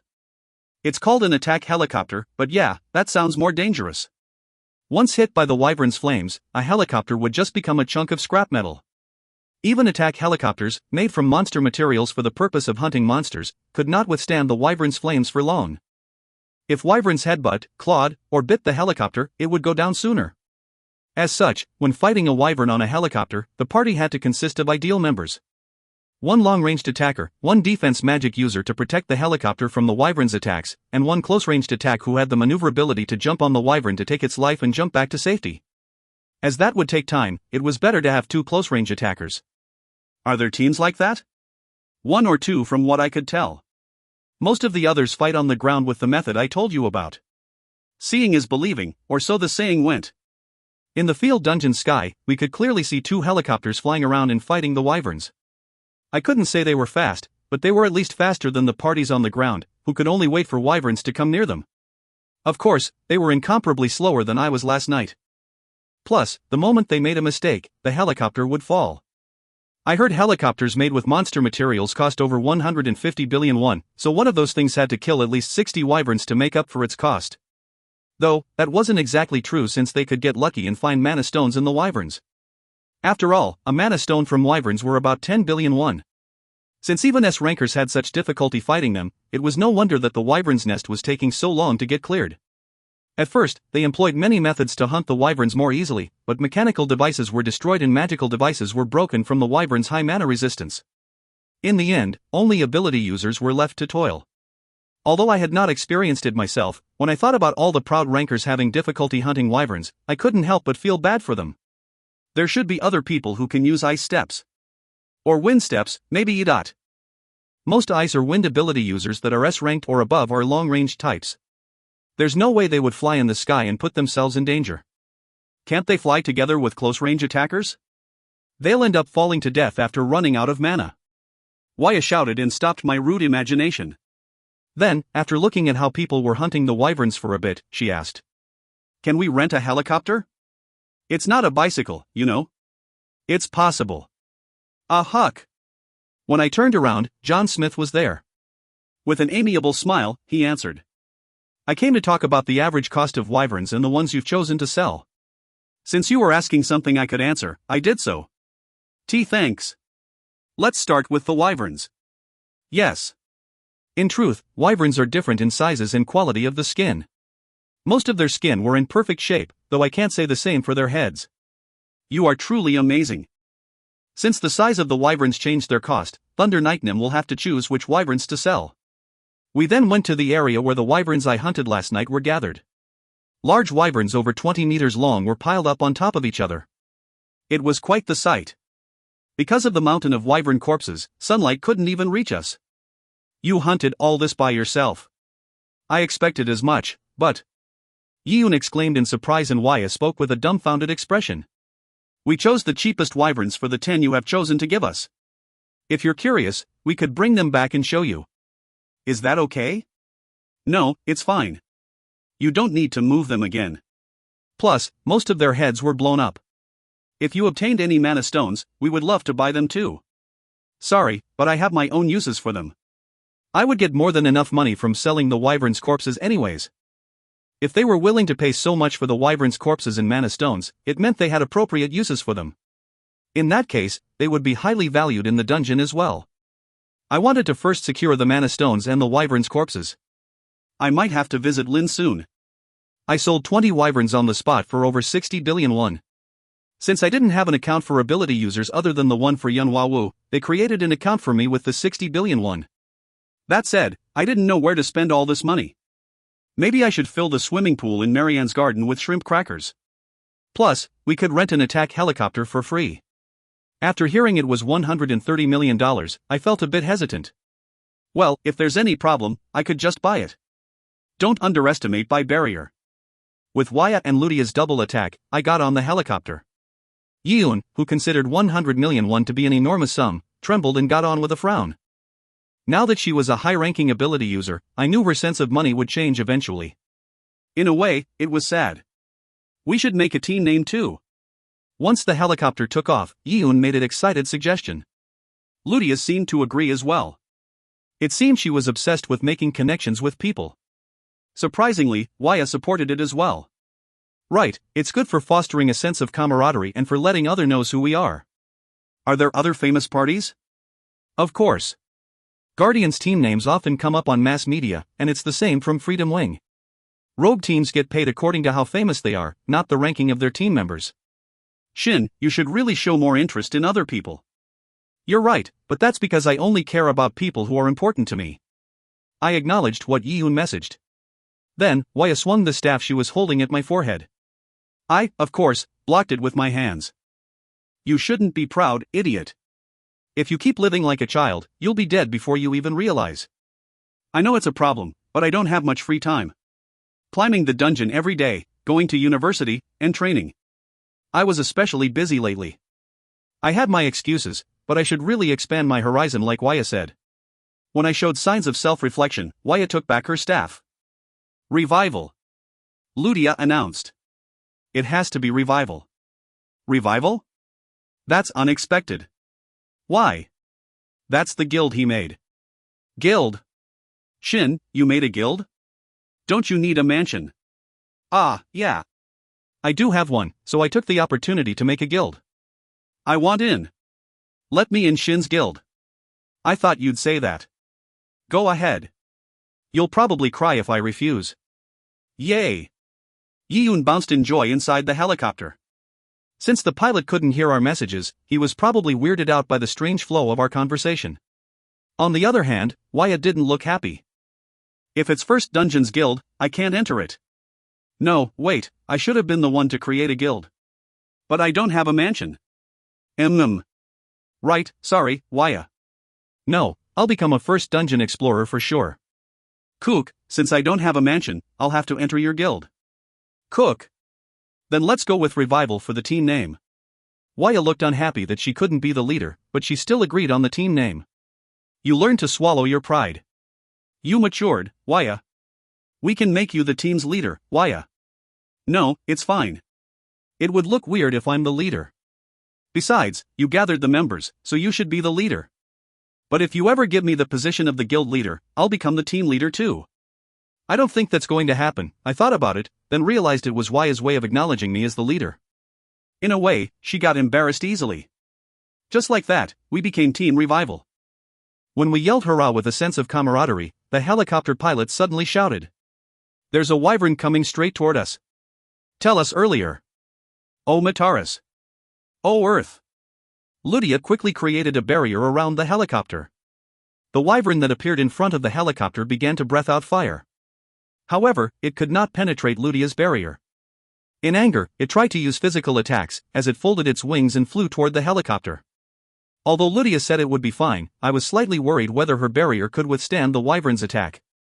I immediately prepared myself to jump out of the helicopter. However, before the wyvern could reach the helicopter, the sound of a machine gun rang out like the one I heard in movies. Along with it, the wyvern became a beehive. Without even screaming, the wyvern fell to the ground. I was astonished. A gun? Against a monster? I heard about it before. It should be. When Waya looked up, murmuring in a surprised voice, we saw a helicopter approaching us. It was a helicopter just like ours, but it was letting out a black luster. Plus, the machine gun attached under the helicopter was smoking as if it just fired. I was certain that it was that machine gun that killed the wyvern. But how? Guns shouldn't be able to kill wyverns, or most monsters with mana for that matter. While I was trying to figure out how it was possible, the black helicopter's window opened and a young man peeked his head out. He had black skin color and black hair with white teeth that shone under the sunlight. His smile was especially charming. Hey, guys one.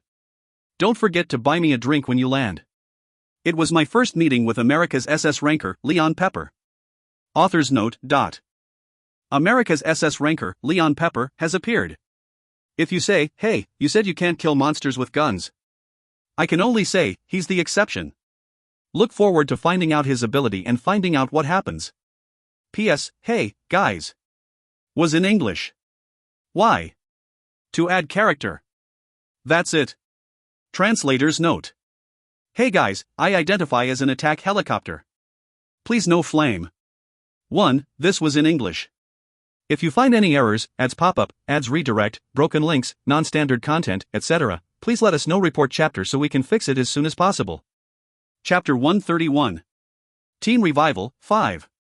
Chapter 131. Teen Revival, 5. Thanks for the help, but we could have killed it too. Waya responded with a snort, and the young man made an exclamation of surprise. Waya Masterford, Britain's SS ranker. I didn't think you'd be here. Nice to meet you. I'm America's SS ranker, Leon Pepper. Why yeah. Waya became flustered at his overly high-tension greeting and nodded her head. I messaged her. Do you know about America's SS ranker? I've heard rumors. I know America's SS ranker is African American. After answering me, Waya greeted Leon Pepper. Let's continue on the ground later. We're in the middle of our enemy's territory right now. Ha ha ha. Alright, then we'll have to take care of them quickly. See you in a bit. It seemed he was piloting the helicopter himself. The helicopter turned around and flew away. It met a wyvern not long after, and promptly obliterated it with its machine gun. It was truly mesmerizing. What is that? That's his ability. Object control, I think it was. As long as his ability could reach it, he could freely control any object. The SS ranker we met truly had a powerful ability. Unfortunately, as the range of his ability was for now limited to small vehicles, guns, and things like bazookas. Even so, it was an incredible ability. The most important thing was that he could empower objects under his control with mana, giving them destructive force that could pierce through usually impenetrable barriers. A cheat, so to say. Damn, that's cool. Don't worry, Shin's cooler. Yeah, his weapon is too simple and not sophisticated at all. Two of them comforted me, but it only made my sense of competition rise. Alright, let's do this. Let's starting hunting the wyverns. Let's show them Team Revival will not lose to anyone. Oh. Geez, men are all kids. Unlike Yoon and Ludia's eager response, Waya's cold gaze made me a bit embarrassed. In any case, we then started our wyvern hunt. To be honest, our party was very, very outstanding. Even without me, who could hunt wyverns alone by flying, Waya was a long-range attacker with great firepower, Ludia had an overwhelming defensive and healing capability after obtaining the Earth's power to strengthen her holy magic, and Yoon was a powerful close-range attacker. Yoon could easily jump on approaching wyverns, take its neck, and jump back to the helicopter. Her agile movements almost resembled a spider's. Until lunchtime, we continued hunting wyverns on the helicopter. The pilot foamed at my order to charge at any wyverns he saw, but after the first couple times, he seemed to have liked the taste of it, as he ran to any wyverns he saw without even asking us. In the end, we ended up hunting about 100 wyverns in a few hours. Amazing! When we got down for a lunch break, Leon Pepper was waiting for us. Truly amazing. Is everyone a SS ranker? Of course, not. Not officially, at least. I retorted mischievously with a smile. Pepper smiled back. With you guys, this tedious subjugation mission might finally end. I got a report that wyverns that left Antelope Canyon are returning too. Because we killed so many of them? Yes. After all, you guys are killing 10 wyverns for every wyvern other people kill. Thanks for coming to America, Thunder Knight, Flame Witch, and Kayak. Ludia dodged Pepper's eyes and hid behind my back. It was the same for Yoon. With a bitter smile, I told Pepper, they're shy. Hoo-hoo, 2 girls. How talented, Thunder Knight. Alright, I can always greet them later. I told you before, but we should go out for a drink tonight. How about it? When he asked, Waya immediately messaged me. It's okay, right? It's our chance to become friends with a foreign country's SS ranker. Of course, it's okay. When I answered, Waya looked at Leon Pepper and responded as she nodded her head. Sure. We can leave behind the kids who can't drink, and go out with just us 3. I'm not a kid, I can drink too. Rather than denying Waya's words, you should realize you guys look like kids. Before Waya gets hooked on it at least. I sighed and calmed them down. I didn't know how other ability users would react when they heard this, but I thought hunting the wyverns at the Antelope Canyon was enjoyable.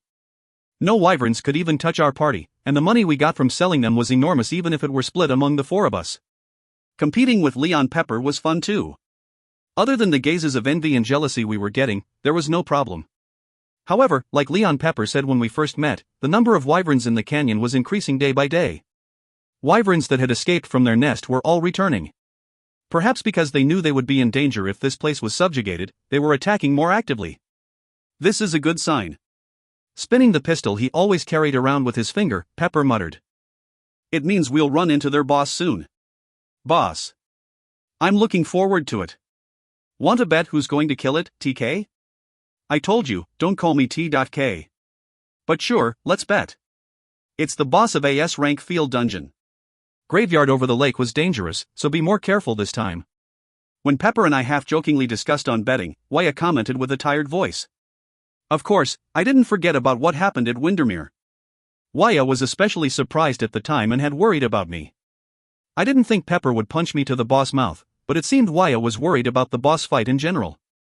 However, my companions and I were all too strong to be afraid of AS rank field dungeon boss. Although I shouldn't let my guard down, it wouldn't be good to be too conservative. Don't worry, Waya. We have reliable companions this time. Are you implying I wasn't reliable? You're included, obviously, but you couldn't intervene last time. You've only gotten good at speaking. Waya pouted and tilted her glass of alcohol. Ever since the first time we drank with Pepper, Waya and I often sneaked out after Ludia and Yiun fell asleep to drink with Pepper. Though, it was more that Pepper joined in when we were drinking with just the two of us. Are you guys dating? Pepper asked out of the blue. While I opened my eyes widely in surprise, he added. I thought you were dating that blonde lady, but you looked rather uninterested. In that case, the flame which was the next best candidate. First, I'm friends with that blonde lady you're talking about. She's just overly reliant on me. I'd have to make her stop clinging to me one day. Though, that would be hard now. After my retort, Waya added. TK and I are friends for now too. I don't know what the future has in store for us though. Ha ha ha. Pepper burst into laughter, and I stared at Waya's strange response. However, Waya simply shrugged and continued. Isn't that how man and woman relationships are? You're a good guy, and you're not dating anyone right now. I just happen to be an extremely good girl, and I'm also single. So if I suddenly jump at you out of the blue, you can't say anything. I think something's wrong with your logic, but I'll try to avoid being alone with you for now. I'm planning on enjoying my dates with monsters for a while more, so I have no plans on getting a girlfriend. Ha ha ha ha. You guys are too funny. Pepper clapped his hands as he laughed. However, I couldn't laugh along with him. It didn't look like Waya was joking at all. For now, I refused her jokingly. I would have thought, why would Waya like me? But I had already precedent with Loretta and Yiun. Damn, this was all because I was a hero. Definitely. Maybe monsters running rampant, global warming getting worse, wars continuing to rage across the globe, and lands cracking from droughts were all because I was a hero, but... A week after we came to Arizona, the wyverns had suddenly gotten stronger. Ah, I've seen this phenomenon before. Oh, what a coincidence. Same here. After returning to the helicopter using ice steps, I thought about the wyverns I just killed. Wyverns used to die from a single thunder tempest, but now it took 2 or 3 of them to barely kill a wyvern. I murmured after drawing my breath. But still, they got too strong. They used to not be able to withstand your fire for long, Waya. I heard that the stronger monsters get, the stronger the boss is. Yiun, maybe. I can't fight the boss? Maybe.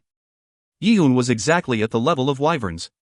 Although she could manage to kill the strengthened wyverns, if the boss was stronger than we thought, we would need to pull her back from battle for her safety.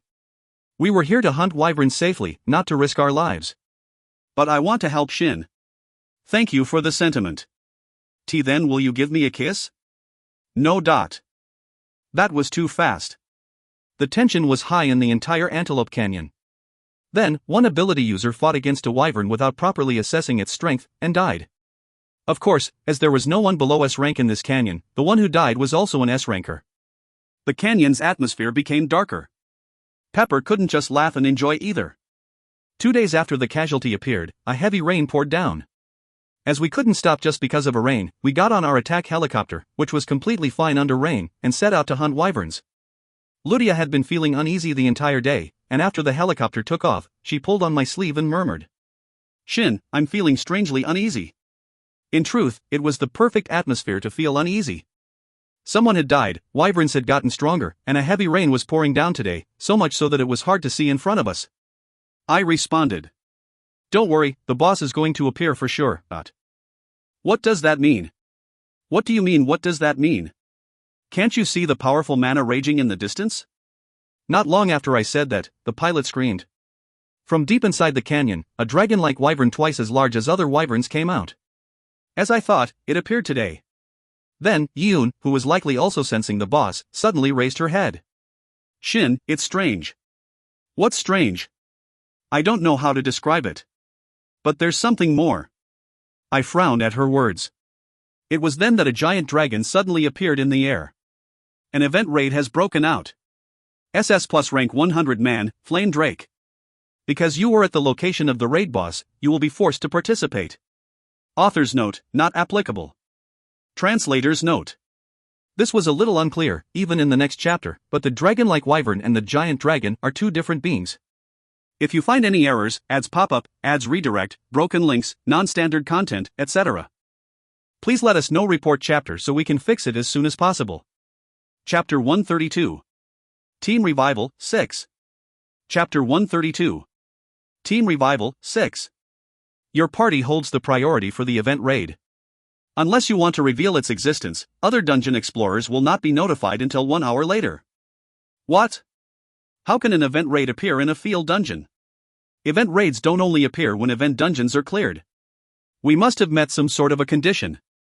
In the heavy rain, Waya's voice reached me clearly. However, it wasn't the answer I wanted to hear, since it meant there was nothing wrong with that monster being here. Of the explorers on Earth, the only one that wasn't here who could be of help was Father. However, we were facing the boss monster of a SS plus rank 100 man raid. Should I prioritize running away? Or should I call Father? Shin, make it public immediately. Sumire will come help. Sumire. She's not Stro. She's gold ranked. Gold. She couldn't climb 20 floors in 2 years, but she managed to climb over 30 floors in half a year. That's, like me. What happened to her? I hesitated for a moment, but soon made the event raid public. Now that I thought about it, Father would rather come and die than do nothing when his son was in such a dangerous situation. Meanwhile, the drake landed on the ground, causing a tremor. It didn't have wings like wyverns, and its body was similar to the giant iron boar that appeared in Guangzhou. It had beefy legs, and its front paws had razor-sharp claws. In addition, its front paws looked like they could reach dozens of meters in the air. The dense mana it emitted made it hard to breathe. It seemed stronger than most demons I met in the Luca continent. Turn the helicopter around. I shouted. We can't fight that guy on a helicopter. The pilot immediately turned the helicopter around. However, the drake seemed to have locked onto us already, as it opened its mouth and breathed fire directly at us. Although the heavy downpour made it hard to see, its giant orange flame wasn't weakened in the slightest and flew toward the helicopter like a laser. Tisk, I'll go on ahead. Then, Waya clicked her tongue and jumped out of the helicopter. As she could fly with her ability, she could fight against the drake in the air. Although it might be okay if the drake focused on using magical attacks, if it used physical attacks, it would be hard for Waya to deal with it alone. It was why she stayed in the helicopter until now, safely shooting magic at wyverns. As such, I prepared myself to also jump out. Looking back at Yiyun and Ludia, I spoke. That guy's extremely strong. We can always run away to the dungeon if it gets dangerous, but there's still a chance something might go wrong. I'm not going to force you, but... That's enough, I'm confident I can run away if it gets dangerous. That's what I thought they'd say. There was no way Ludia would leave me behind and escape, and Yiyun was almost addicted to hunting monsters after she got rid of her monster phobia. The problem was that she was too careless with her life. I'll say it clearly. You guys don't need to risk your lives here. If it gets dangerous, I'm going to take you in my arms and use return, got it? Got it. Their eyes were sparkling for some reason. I hoped it wasn't because I said I'd take them in my arms. It wasn't the time to be so relaxed. Okay. I'm going to go ahead, so come back after you return the helicopter. Talaria. I summoned Talaria and leaped into the air. Waya was blocking the drake's attack with her ability. On the tip of the fingers, a circular ring of fire rose up and absorbed all the fire the drake breathed out. It went without saying that it was thanks to her that our helicopter was still safe. Fight me, you lizard. You won't be able to even touch me with your flames. Standing confidently in midair, Waya shouted. Looking at her, I was reminded of the video on TV where she killed the wyvern that appeared in Busan. I thought she looked cool back then and envied her, but now I was fighting with her shoulder to shoulder. I couldn't be more deeply moved. Waya ran out to fight the drake without hesitation, even after hearing it was SS plus ranked. She wasn't being reckless. It was because of her strong mentality, which did not let her fall back in the face of her enemy. It was possible because she believed in herself to be one of the strongest on Earth, who did not allow defeat.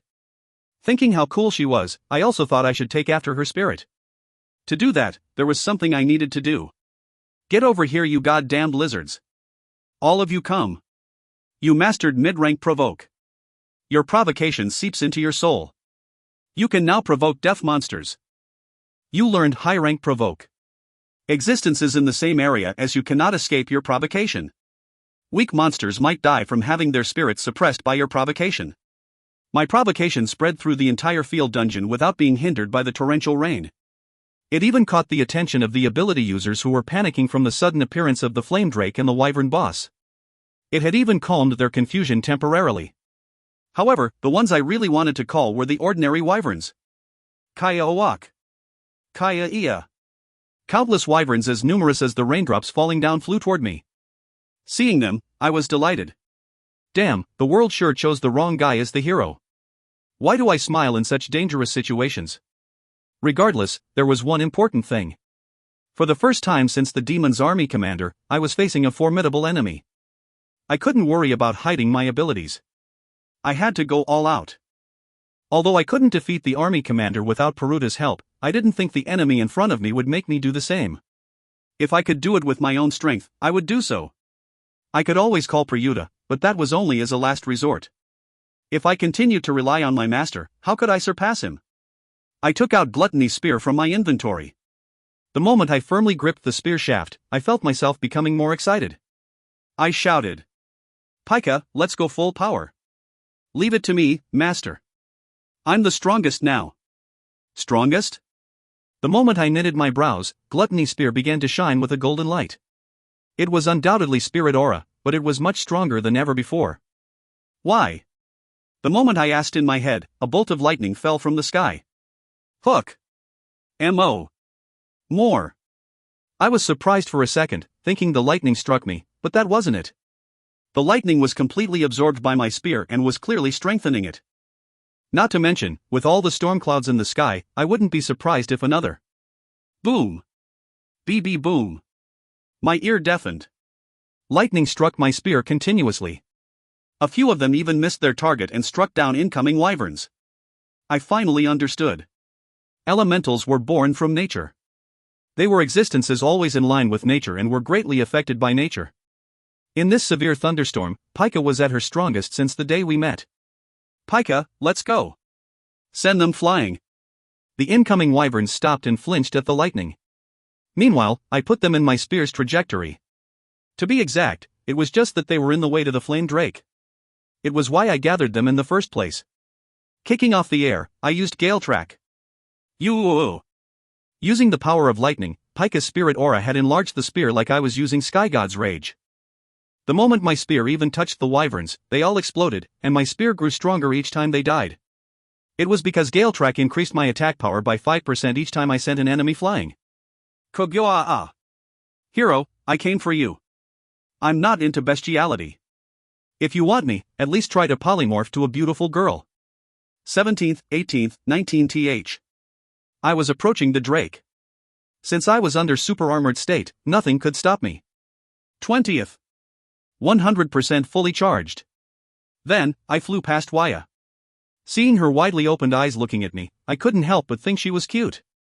The drake opened its mouth after seeing me draw closer. Was he planning on swallowing me? I shouted.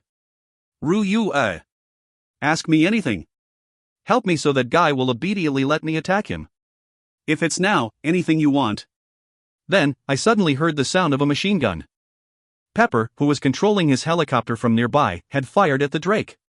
Imbued with his mana, the bullets seemed to be effective against the drake. Freezing. Ruyue took about 30% of my mana and casted an elemental magic. Although it was for a brief instant, I thought the world would freeze. In fact, our surrounding became completely frozen. The beams of light shining down became arrows of ice, the fire breathed out by the drake froze, and its entire body also frozen. The world is on my side now. So that was it. Usually, she created water from the water vapor in the air, but now, there was water everywhere around us. Even our enemy was completely soaked with water. Even if he was an SS plus ranked boss monster and had fire attribute, Ruyue could freeze it. Both of my elementals could show their greatest strengths in this environment. I felt at least 50% stronger than my normal self. The moment I realized it, I charged towards its mouth and pierced my spear through it. Critical hit. Kwaong. Its frozen body instantly defrosted, while blood burst out from the top of its mouth like a fountain.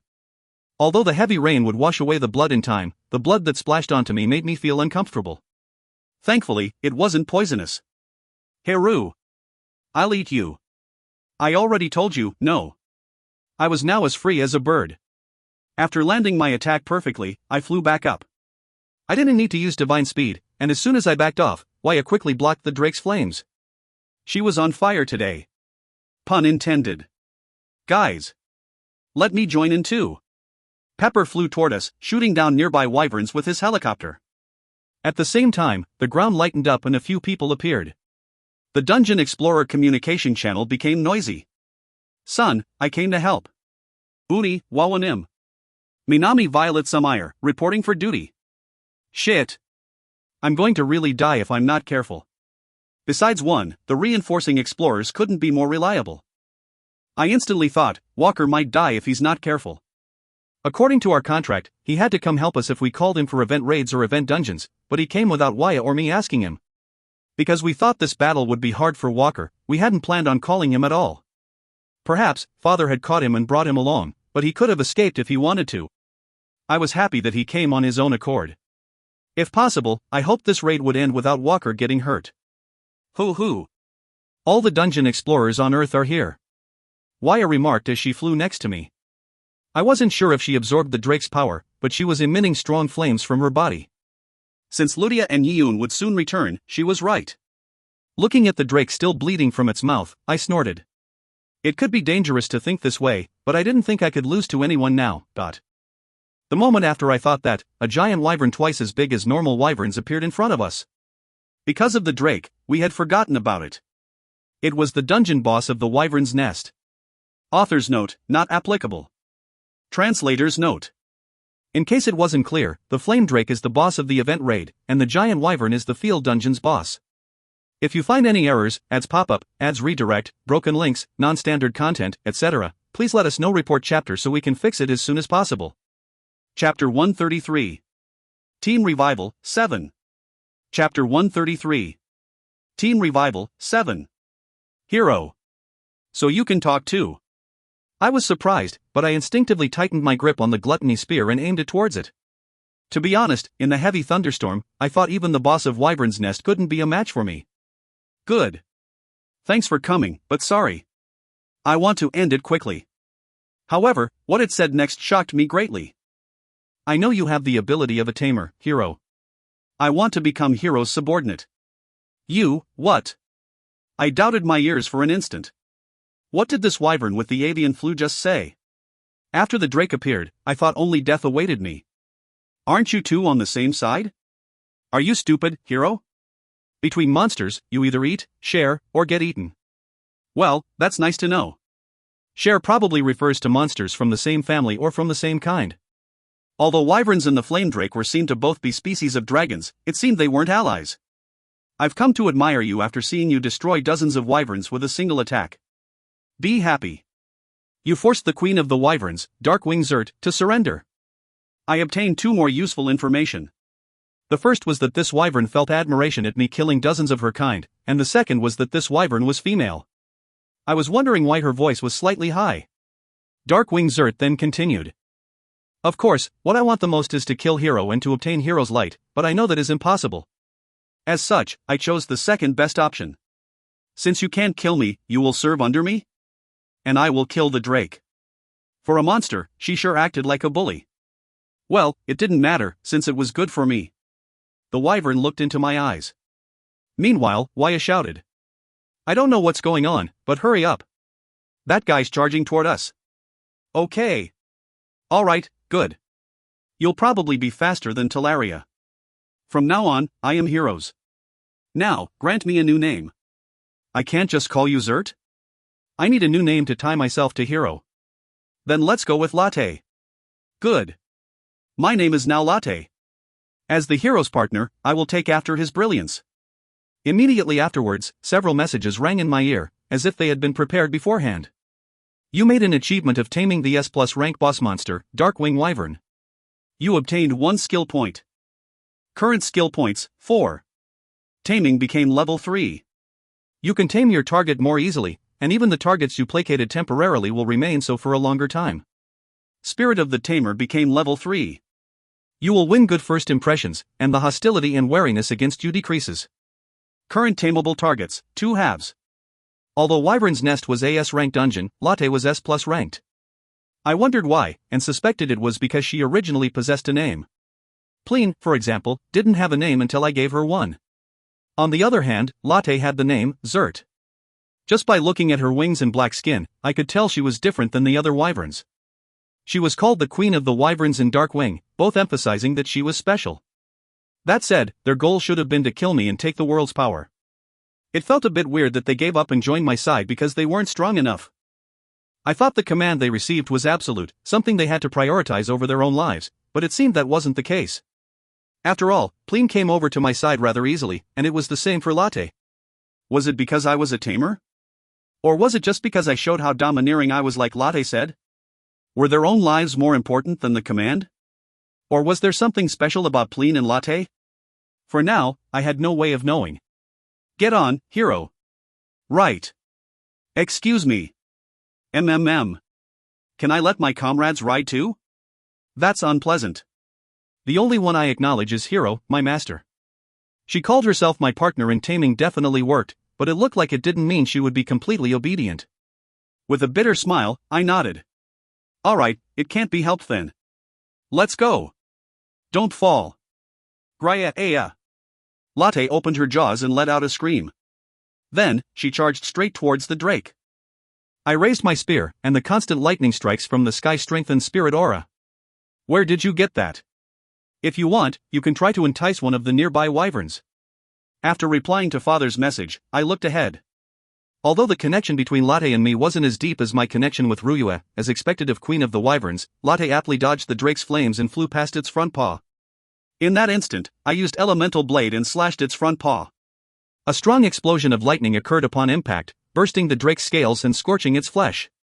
Kwa-aya. You bitch, you dare betray us. It's better than becoming your dinner. The drake became enraged and stomped, causing the entire canyon to crack. Because of the falling boulders, people on the bottom of the canyon were busy running for their lives. Hoping that my companions were safe, I aimed my spear at it again. I will have you. The drake flashed its eyes and glared at me. At that moment, however, a flurry of bullets pierced through the top of its jaws.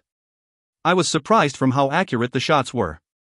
From his helicopter, Pepper had accurately attacked the spot I struck earlier with my spear. I couldn't help but be amazed by his skill. TK, you got yourself a cool mount. That spear too, how cool. Pepper flew next to Latte, shouting with a loud voice that did not lose to the roaring monsters. With a grin, I retorted. Good shots, Pepper. It wasn't much. We wished each other luck and immediately separated. The drake's flame laser shot through the air between us. Meanwhile, all the rankers resting at their lodging and the rankers that were scattered throughout the field dungeon were gathering. There were about 70 of them. However, even if more than 1/3 of the world's S-rankers were here, I couldn't confidently say they could defeat the drake. Come down, I'll give you a blessing. Ludius sent me a message. It seemed he had returned after landing the helicopter in the landing zone. I hesitated, but seeing Pepper's helicopter move like a living creature and drawing the drake's attention, I nodded. Ludia's blessing could not be ignored. It would be best to quickly go get it while Pepper was holding back the drake. Latte landed in the quagmire created by the heavy rain. Looking at Latte's large body, both Ludia and Yiyun were startled. It's twice as big as a wyvern. I've never seen a wyvern so big. How did you? I'll explain later. Ludia, give me the blessing. O power vested in the earth, O blessing. We shall fight to protect thee, lend us thy power. O Mataris, bless and sublimate this power. You received Mataris warrior blessing, strengthened by the power of the earth. For the duration, your health and mana recovery increases greatly, and your attack and defense increases by 20%. On defense, you have a chance to absolutely defend your enemy's attack. I knew coming down was a good idea. After confirming that I received Ludia's blessing, I told Latte to fly up again. However, before Latte could flap her wings, Ludia took off her hoodie and exposed her face to the rain. Although she was wearing a mask, it couldn't protect her face from the rain. Shin, don't die, okay? Yeah. You be careful too. I lightly retorted with a grin. I wasn't sure if she could see my face clearly in the rain, but she looked like she was smiling too. Good, she was getting better. Yiyun was charging at the drake with a dagger in each hand, and I also made Latte fly toward the drake. It was then. The drake lightly stomped the ground, and a large fissure began to spread out. It was an earthquake attack. Son, let me get on too. She says she doesn't want other people riding her. I descended down to the ground like an arrow as I messaged father. No matter how wide the canyon had expanded, it was still a canyon. If the ground began to fissure in the middle, it would be hard for anyone to escape. With Latte's claws, I grabbed the people about to fall down into the abyss. Wah-ok. Calm down, I'll drop you off in a safe area soon. I put them on top of the canyon. It was probably safer, and it would be easier for me to deal with the drake. Without listening to their thanks, I went off with Latte again. However, after I spent some time saving people, the ordinary wyverns made me unable to focus on fighting the drake. They were attacking the rankers ferociously, as if to eat a last meal before the drake killed them. Can't you command the other wyverns? Between monsters, you either. Okay. Latte flapped her wings and raised her altitude. The weather was getting worse, as the sky rumbled and lightning sparked continuously. I raised my gluttony spear. Hearing Pika's excited shout, I couldn't help but smile. Latte, we're going to use the skill that wiped out the wyverns earlier. The final target is obviously the drake. Understood. Alright, then. Way a cack. Everyone, come fight me. You used provoke. All enemies in this area bears deep hostility towards you. Kaya-owak. Kwa-awak. The wyverns changed their target from the ability users to me. They flapped their wings violently, as they cried. The drake also faced me and shot a laser straight toward me. The wyverns in the path was completely burned to death. As for me, Latte dodged its attack with her quick movement. Good, Latte. Well done. Oof. This much is nothing. Then, let's go. Gale track. Because of the drake's laser, it was hard to place 20 wyverns in the path of Gale track. However, thinking back to the Gale track Prayuta used, I violently circulated Prayuta circuit and led Latte. Wah-wah-op. First, second, third. Changing the trajectory naturally, I killed the fourth, then fifth. The drake flashed its eyes and shouted. Volcano. What volcano? There's no volcano here. Wait, there is. A scarlet flame erupted from the crack made from the earlier earthquake. Watching the S-rankers trying their best to dodge or block it, I hurriedly called Ryue. Can you freeze it? No problem. When the lava shot toward Latte and me, Ryue instantly froze it.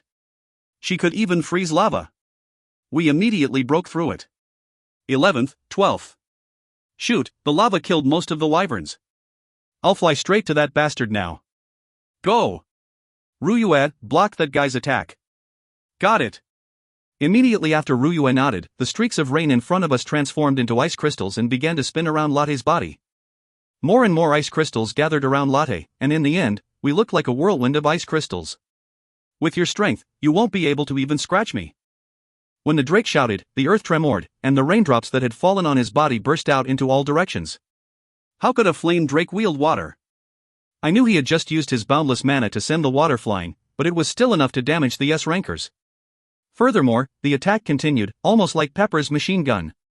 Although I was fine thanks to Ryue's ice crystal whirlwind, I urged Latte on, thinking of the S-rankers. Then, the drake suddenly stopped moving. A black stream of blood burst out of its neck. At the same time, a voice filled with ominous mana rang out throughout the entire canyon. Ahaha, ahahaha. This is fun, very fun. Yuong, Earth is the greatest. Wasn't that Yeun's voice? If you find any errors, ads pop up, ads redirect, broken links, non-standard content, etc., please let us know. Report chapter so we can fix it as soon as possible.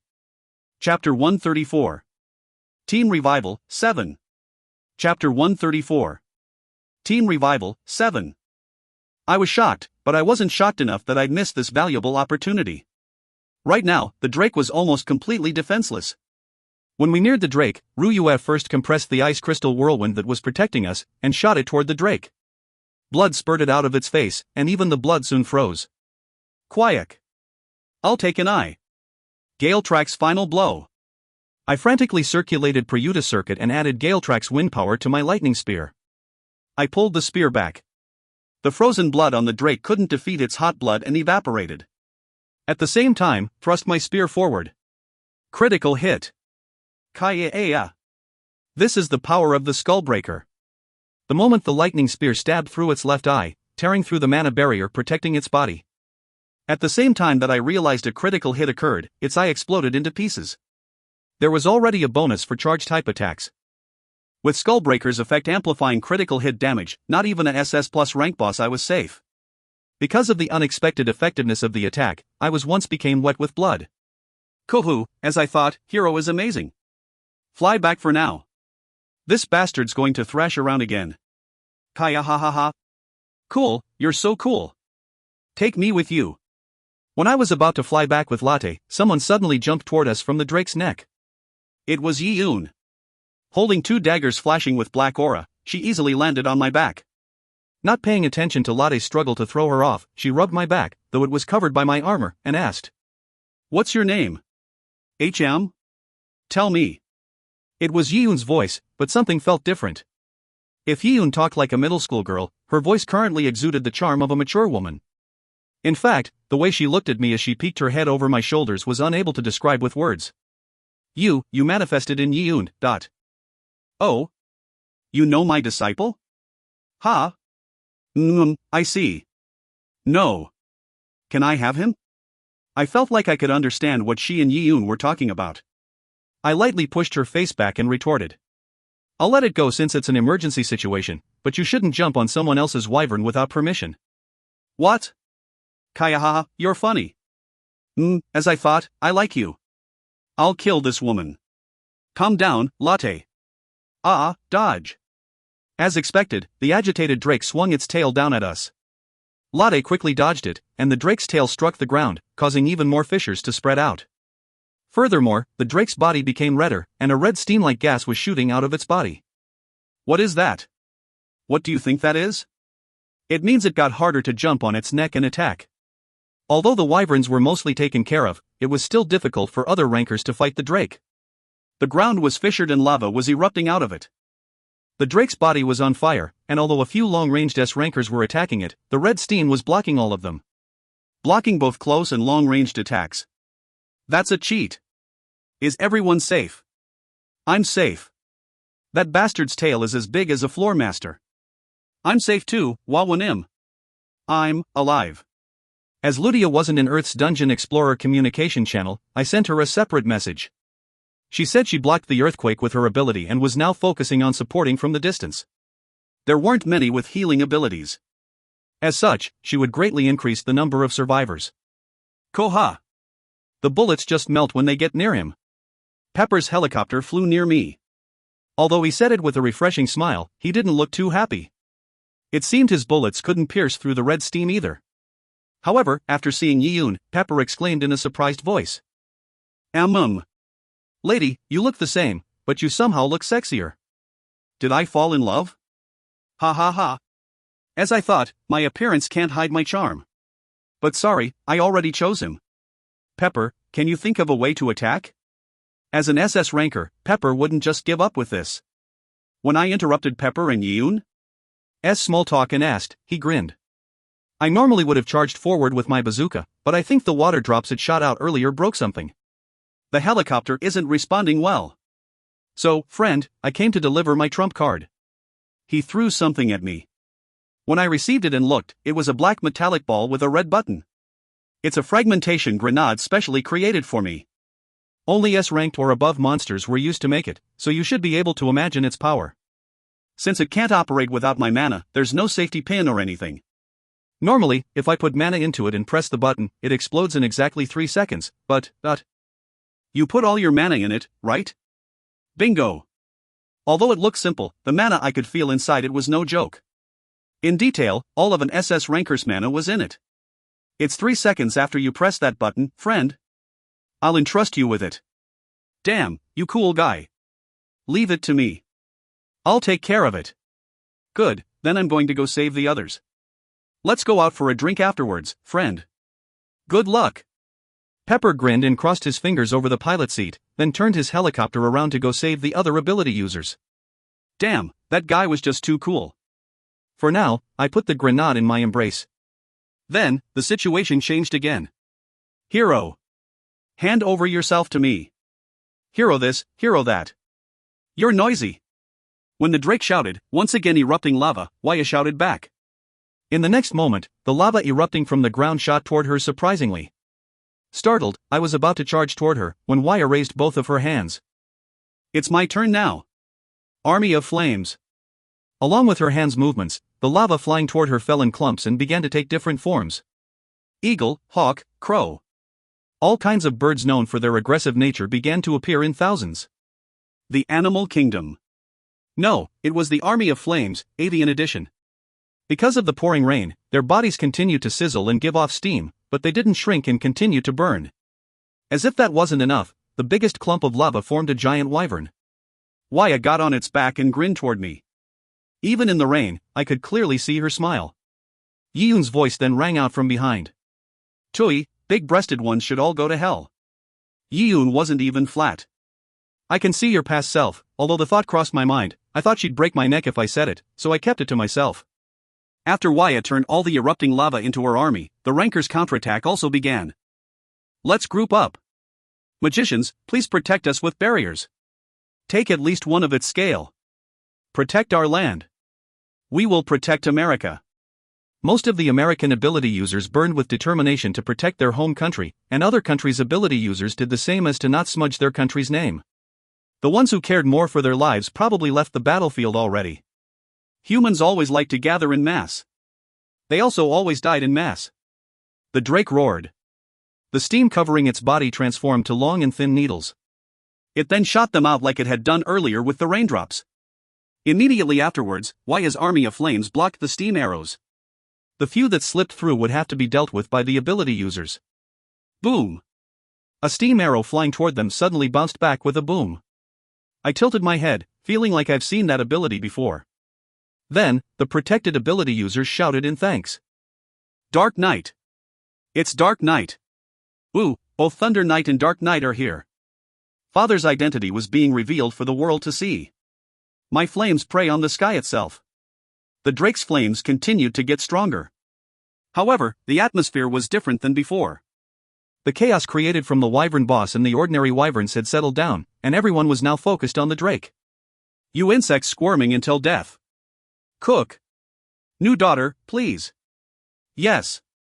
Ludia used her power of the earth and protected the ability users, while father was in front, shooting out shockwaves and blocking the drake's attacks. The attacks he could not completely block with his shockwaves were being blocked by Minami. Powered Guardian. Hap. Although father had blocked a portion of them, her defensive capability wasn't ordinary. However, the drake's steam arrow attack seemed to be a disguise for its real attack, as its large tail slammed down on Minami. Although others managed to get away in time, Minami was. Cook. When I began to charge toward her, Minami shouted. Aegis. I twitched my brows. Aegis? Wasn't that the shield of Athena? Soon after the thought crossed my mind, the shield in her hand shone with a golden light. At the same time, I sensed a feeling I had grown used to by now. Although it wasn't my place to say that with my two gods' true names, the second dungeon's gold-ranked Minami was a genius. Minami obtained Athena's true name. I don't know who Athena is, but she must be an amazing god. The feel great power from her. Yiyun's master nodded and remarked. While the two of us were talking, what was happening on the ground was a sight to behold. The moment the drake's tail collided with the Aegis in Minami's hand, the SS Plus ranked raid boss tail began to petrify. It was likely the effect of Medusa's head, said to be placed on Aegis. It was a bit weird that it petrified on contact rather than sight, but it was certainly effective. Kwahaya. You little bitch. Enraged, the drake swung its tail and broke the petrified part. Because of its resolute sacrifice, the petrification did not continue. Even so, a fourth of its tail shattered and blood spurted out from the wound like a fountain, dyeing the canyon red. With that, it should have heavily drained its strength and mana. Furthermore, it should now be impossible for it to attack with its tail. As expected of a god's power. Let's go. The more agitated the enemy gets, the easier it is to stab a dagger in his enemy. Okay. I was also thinking the same. When the SS Plus ranked boss first appeared, it carried an overwhelming prestige, but now it was just a lizard with one of its eye and tail missing. Though, its magic power was still just as threatening. The rain. I'm drenched in rain. See commence attack. Bolstered by Father and Minami's success, some of the S-rankers closed in on the Drake and attacked. Although the difference in their strength was clear, the Drake wasn't completely immune to their attacks. It was why the Drake was thrashing about. The likes of you dare to approach me. Hero, give me the hero. The steam covering its body freely transformed and swept out, still carrying its extreme heat. Few rankers who could not avoid it fell back with huge wounds. Seeing how it made rankers retreat with such a simple attack, I grew tired of its strength. You! A mere lizard dares to covet a human. Seeing the ability users he was fighting with falling back one by one, Father gritted his teeth and pierced the Drake's foot with his spear imbued with shockwaves. Minami seemed to have lost Aegis power with the previous attack, but she still moved around quickly and protected the others from the Drake's attack. It was then that we came near. You'll distract it, right? I won't just distract it. I'll kill it. Yoon's master whispered in my ear, and I retorted lightly as I fixed my grip on my spear. Feeling the Prayuta circuit circulating violently, I glared at the Drake. The rain and lightning pouring down strengthened me and weakened the Drake. I didn't matter that it was SS plus ranked or that it was a 100-man raid boss. I could be its opponent. That's all that mattered. You're really my style. Good, my name is Duka Aili. Remember it well. I'm Kang Shin. I don't know if we'll ever see each other again, though. I can just ask my disciple. Next time, we should enjoy a heated night. With that, Duka jumped off Latte's back. When the Drake noticed us and raised its head, I shouted while drinking a highest-grade mana potion. Ru-yu-a. Crystal rain. The rain pouring down became fiercer. The streaks of rain became ice arrows strengthened with elemental magic and shot toward the Drake. The Drake had opened its mouth to attack Duka, but was greeted by countless ice arrows. Not only its mouth, but its head, body, and tail were all attacked mercilessly. My mana was also drained mercilessly. Can I charge now, hero? Not yet. Red steam waved from its body. It was to block crystal rain, but Duka was able to safely land because of it. The moment she landed on the Drake, she struck down at the Drake's neck with her 2 daggers, giving off a black aura. As she broke the scale on its neck one by one, she shouted excitedly. Kaya ha ha ha. This is fun. What a crazy woman. Ku hum. Anyways, now was the time. Gray-a-a-a-a-a-wea. As Latte accelerated toward the Drake, birds of flame also flew toward us from all directions. The birds collided with the Drake's flames, preventing them from reaching us. How was Waya blocking an SS plus ranked boss flame by herself? It was more than just impressive. Phew, that was fun. I'll leave the rest to you, honey. On the other hand, after scratching off the Drake's scales, Duka stabbed her daggers on its back and jumped down, holding the daggers in reverse and slicing down. Did she think that was a safe way to land? The black aura plucked off the Drake's scales in a line, causing it to let out a blood-curdling scream. On the other hand, Latte's accelerated more. Scarlet flame erupted out from the Drake's body. It was as if its boundless magic power was going out of control. I could hear nearby ability users screaming. Minami SSI, protect them well. I will. Aim for its neck, where Duka stripped off its scales. I'm going now. My surrounding distorted. The flame birds could not keep up with Latte and fell behind. In an instant, we were at its neck. If we weren't this fast, the Drake would have counterattacked us easily. Without a shred of hesitation, I used Divine Speed and Heroic Strike. The white lightning spear, crazily accelerated by Divine Speed, pierced through its neck without resistance, widening the hole that was there. Good. Eat this. I took out the grenade Pepper gave me and pressed the button. Throwing the grenade inside the gaping hole, I pulled out my spear. Latte quickly accelerated and flew back. Not even the flame Drake withstand Pepper's grenade filled with all of his power. Why wasn't it exploding? Qua! You dare make a hole in my neck. I must have you no matter the cost. Pep. Peppy ear. You gave me a non-functioning grenade, you son of a bitch. If you find any errors, ads pop-up, ads redirect, broken links, non-standard content, etc., please let us know. Report chapter so we can fix it as soon as possible. Chapter 135. Team Revival, 8. Chapter 135. Team Revival, 8. At the unexpected situation, I was almost hit by the Drake's fire breath. If Waya didn't send her birds to block the flames in time, I would have been seriously injured. Be careful, idiot. If you die, I'll drag you out of your grave and kill you again. Thanks, Waya. I thanked Waya, but was still embarrassed and angered by Pepper's grenade. Even in the heavy rain, I could clearly see the hole in the Drake's neck and the grenade buried in it. It was amazing. What was amazing, you ask? It was that the grenade didn't explode even with the Drake's fire erupting out just now. Those bastards went too far with the safety device. Leon Pepper, I swear I'll strangle you. I gritted my teeth and raised my spear again, absorbing the surrounding lightning energy. Since the easy method was now gone, I could only use the more difficult method. Ugh, it would be fine for SS rankers like me and Waya, but S rankers might get hurt, which I wanted to avoid. Ah! Mega Rock Strike. The Drake stomped the ground with both of its feet. Ability users panicked and scattered to avoid its attack, but a sinkhole appeared in the ground, dragging a few of the ability users underground. Immediately afterwards, a huge rock shot up from the sinkhole. Save them. If they get stuck down there, there's nothing we can do. Oh Earth, give back the ones you swallowed. Ludia and other ability users scrambled to save the ones who fell into the sinkhole, but I was more concerned with the huge rock that was shooting up hundreds of meters up into the air by the Drake's magic power. What did it shout just now? Although it didn't explain what it did, I could tell what it planned to do by seeing the huge rock in the sky. That Drake was planning on dropping the rock and smashing the ability users. Everyone was moving about in panic. Since I was the only one who could block it, I didn't need to hesitate. I ordered Latte to fly up. However, Latte shook her head. We can't block it. If we get hit, I might be fine, but Hero will die. That isn't a normal rock. Don't worry. I don't rush into things knowing I have zero chance of winning. I won't die. Latte sighed and began to ascend. Just in case, I activated Dragon Skin. With this, even if the method I thought of didn't work, I wouldn't die. Although my speed fell with Dragon Skin, Latte's speed was unaffected, as she soared up quickly. It was then that the rock had reached its peak height and began to fall. In truth, it was terrifying. Huge didn't begin to describe how big it really was. Shin, no. At that time, Waya flew over, while riding a flame wyvern. She must have thought I was planning on committing suicide, as her face was pale. As if I wasn't remotely close to a martyr. I asked Waya, who looked like she wanted to drag me away. Waya, can you slow that rock down from falling? If I do, can you do something about it? Of course. So, is it possible, If it's just slowing it down. Yes, a little.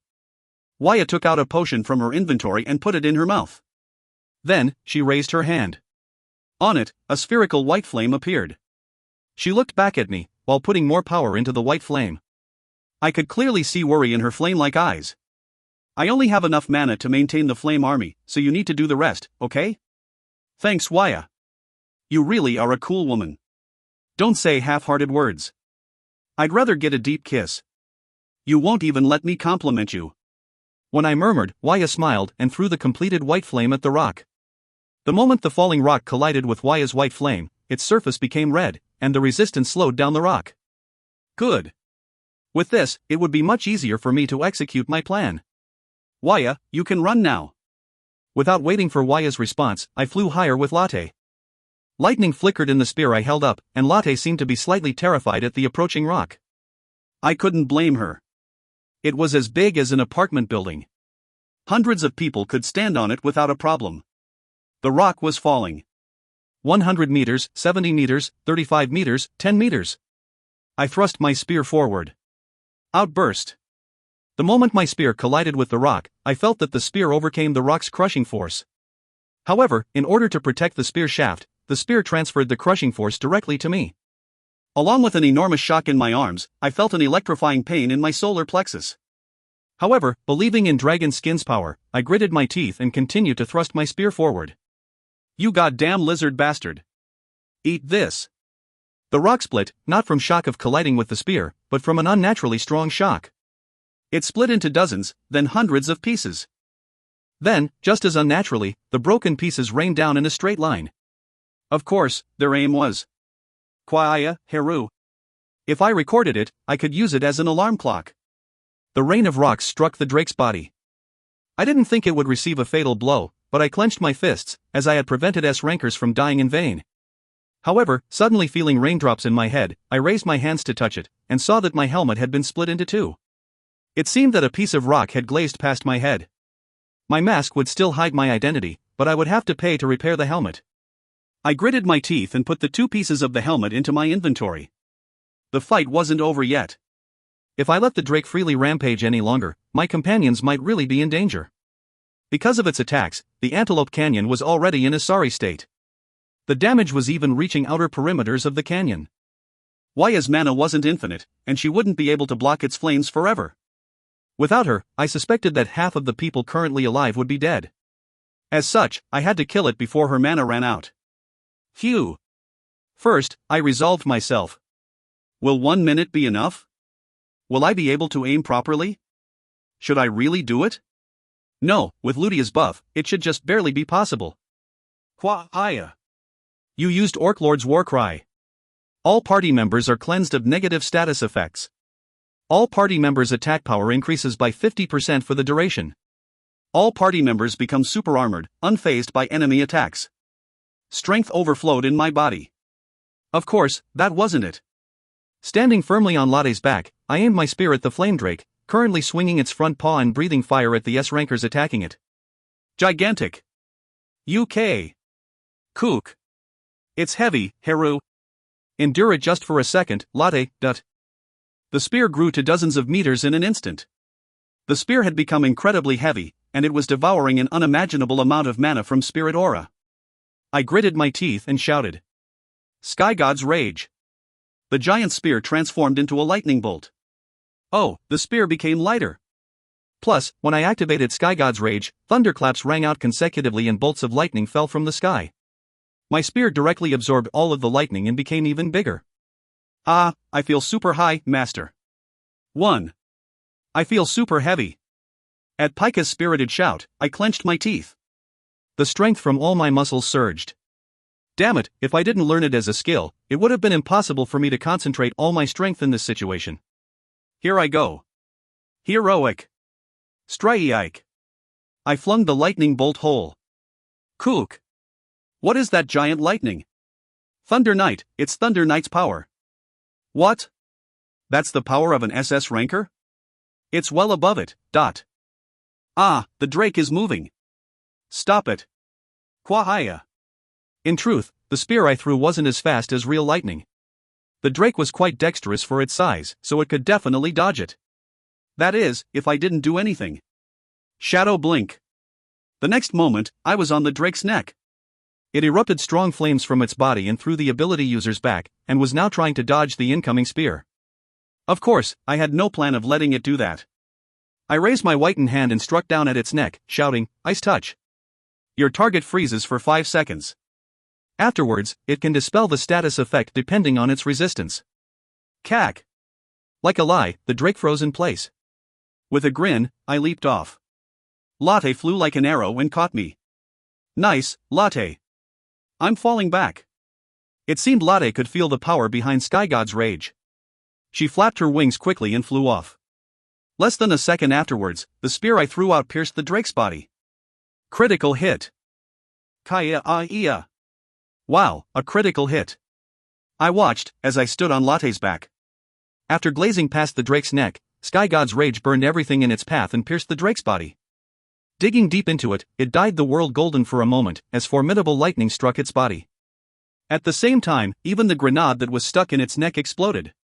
Right, if it could withstand Sky God's Rage, it would be an SSS rank boss monster, not a grenade. The shrapnel from the grenade shredded the Drake's throat.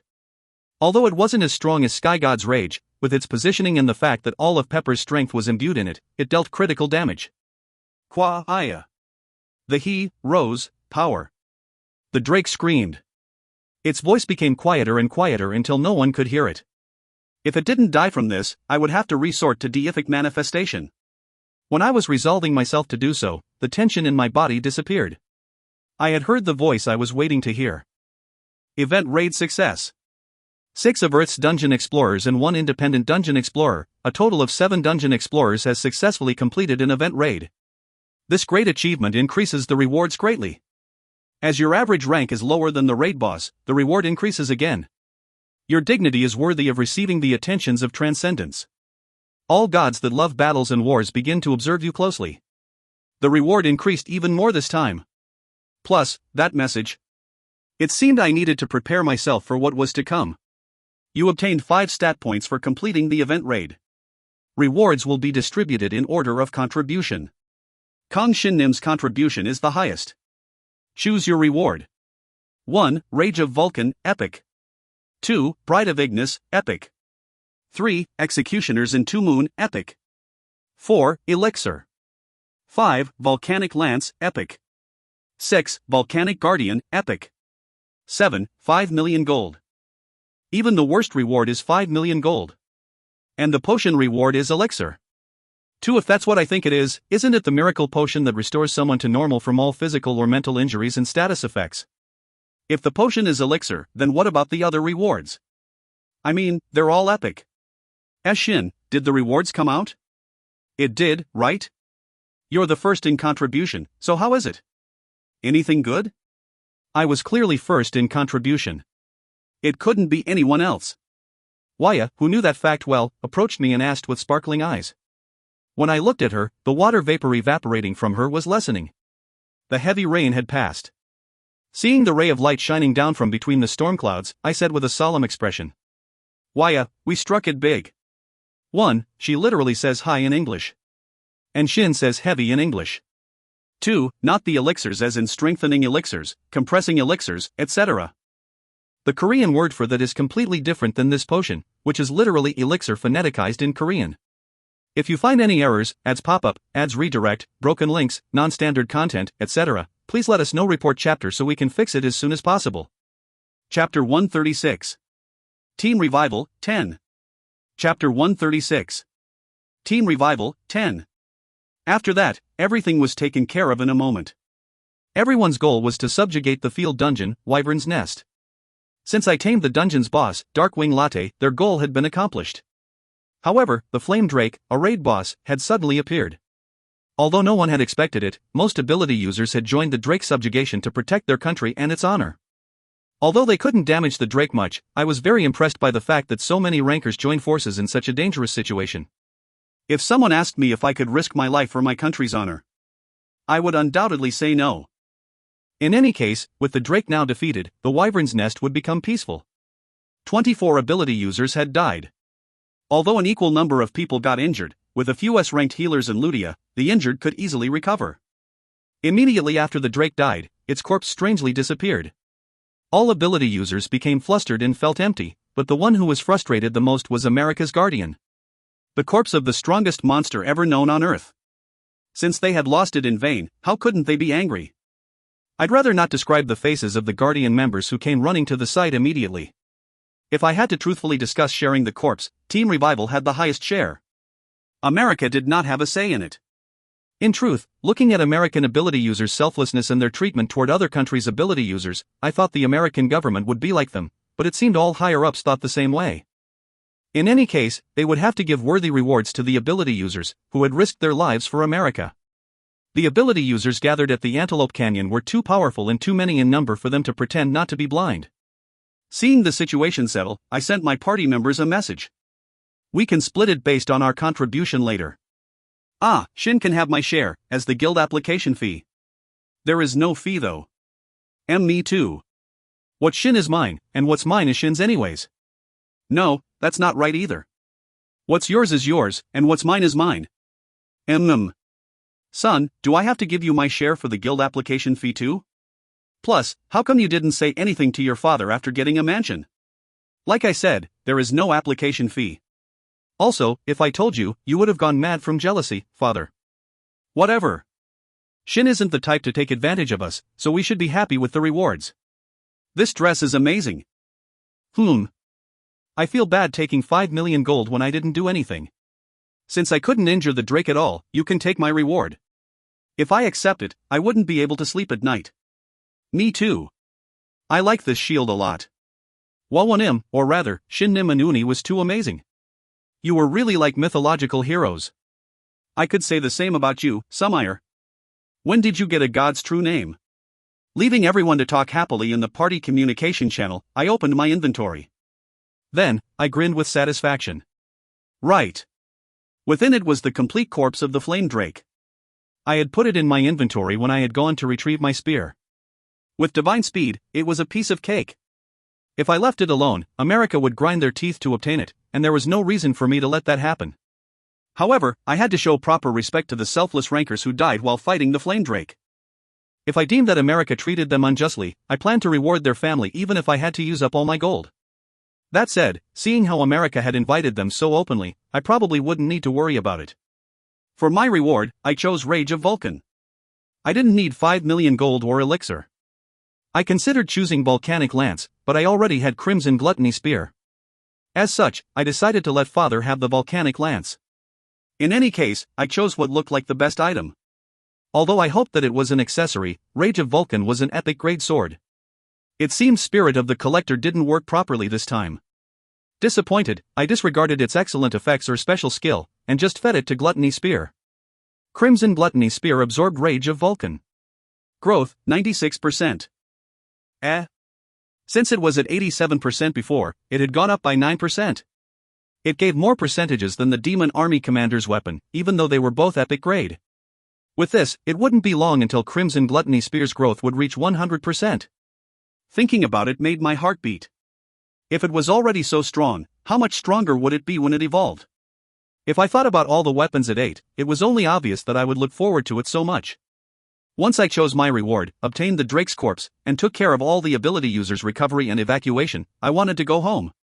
Walker, father, and Sumire had already returned. Only me, Yeun, Ludia, and Waya remained.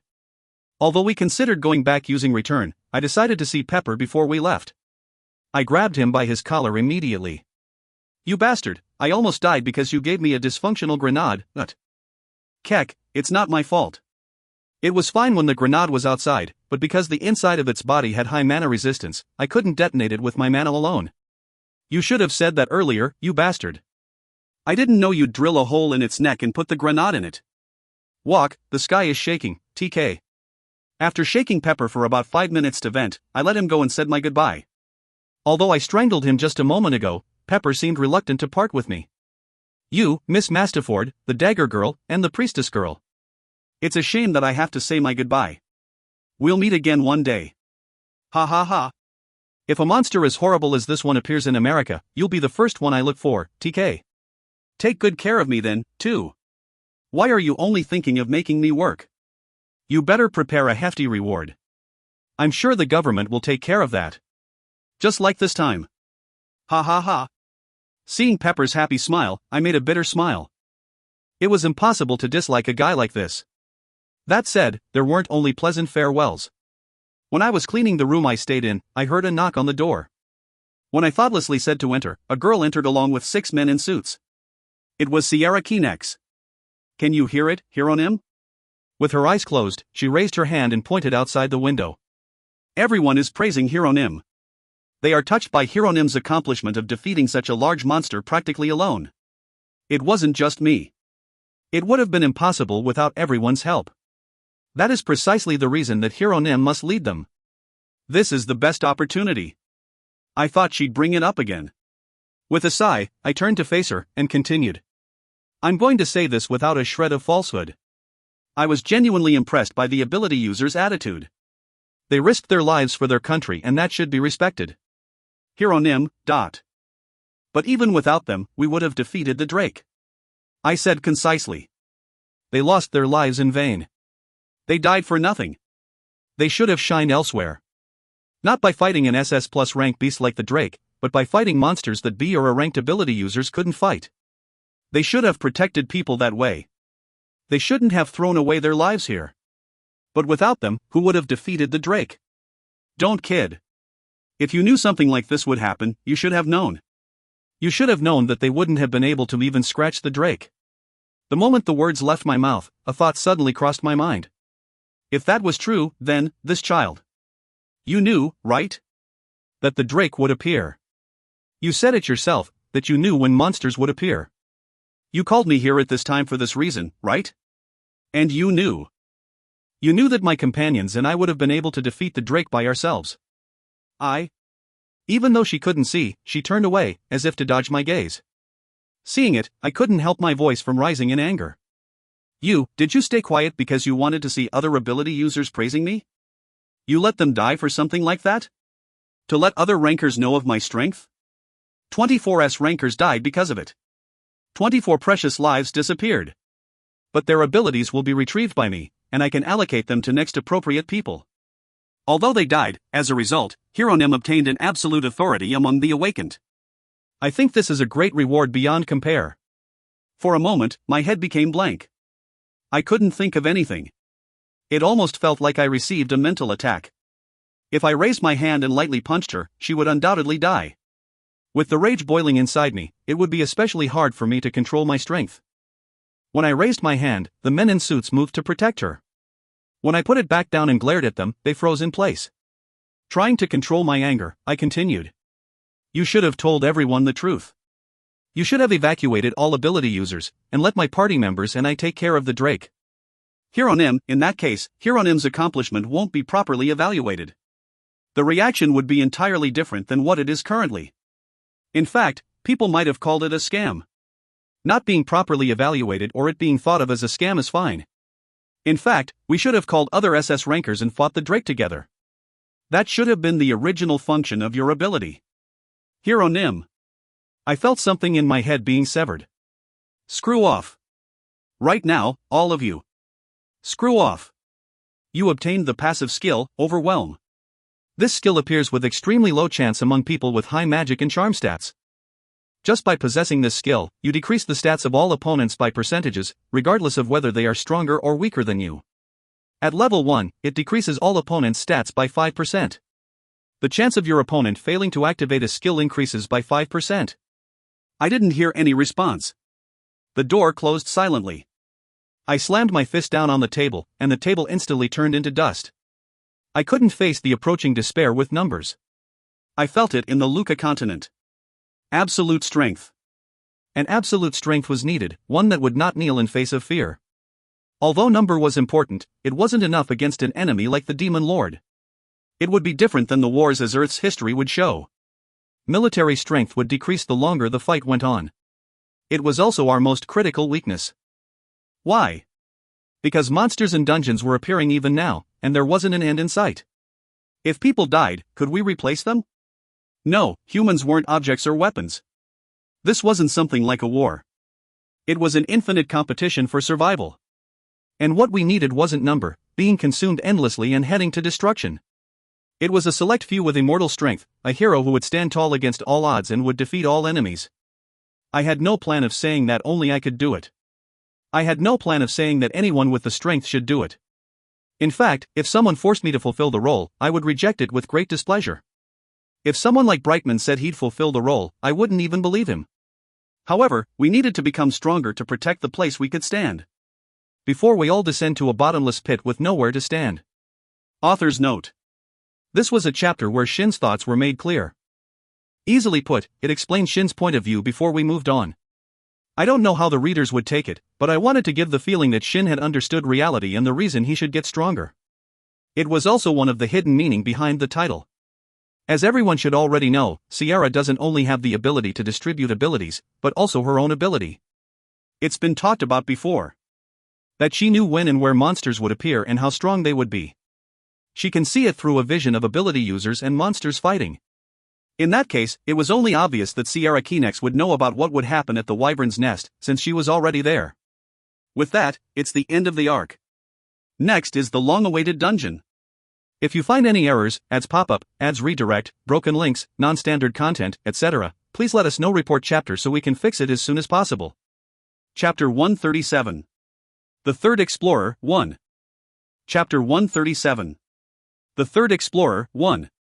Using Return, we left the Antelope Canyon without anyone knowing.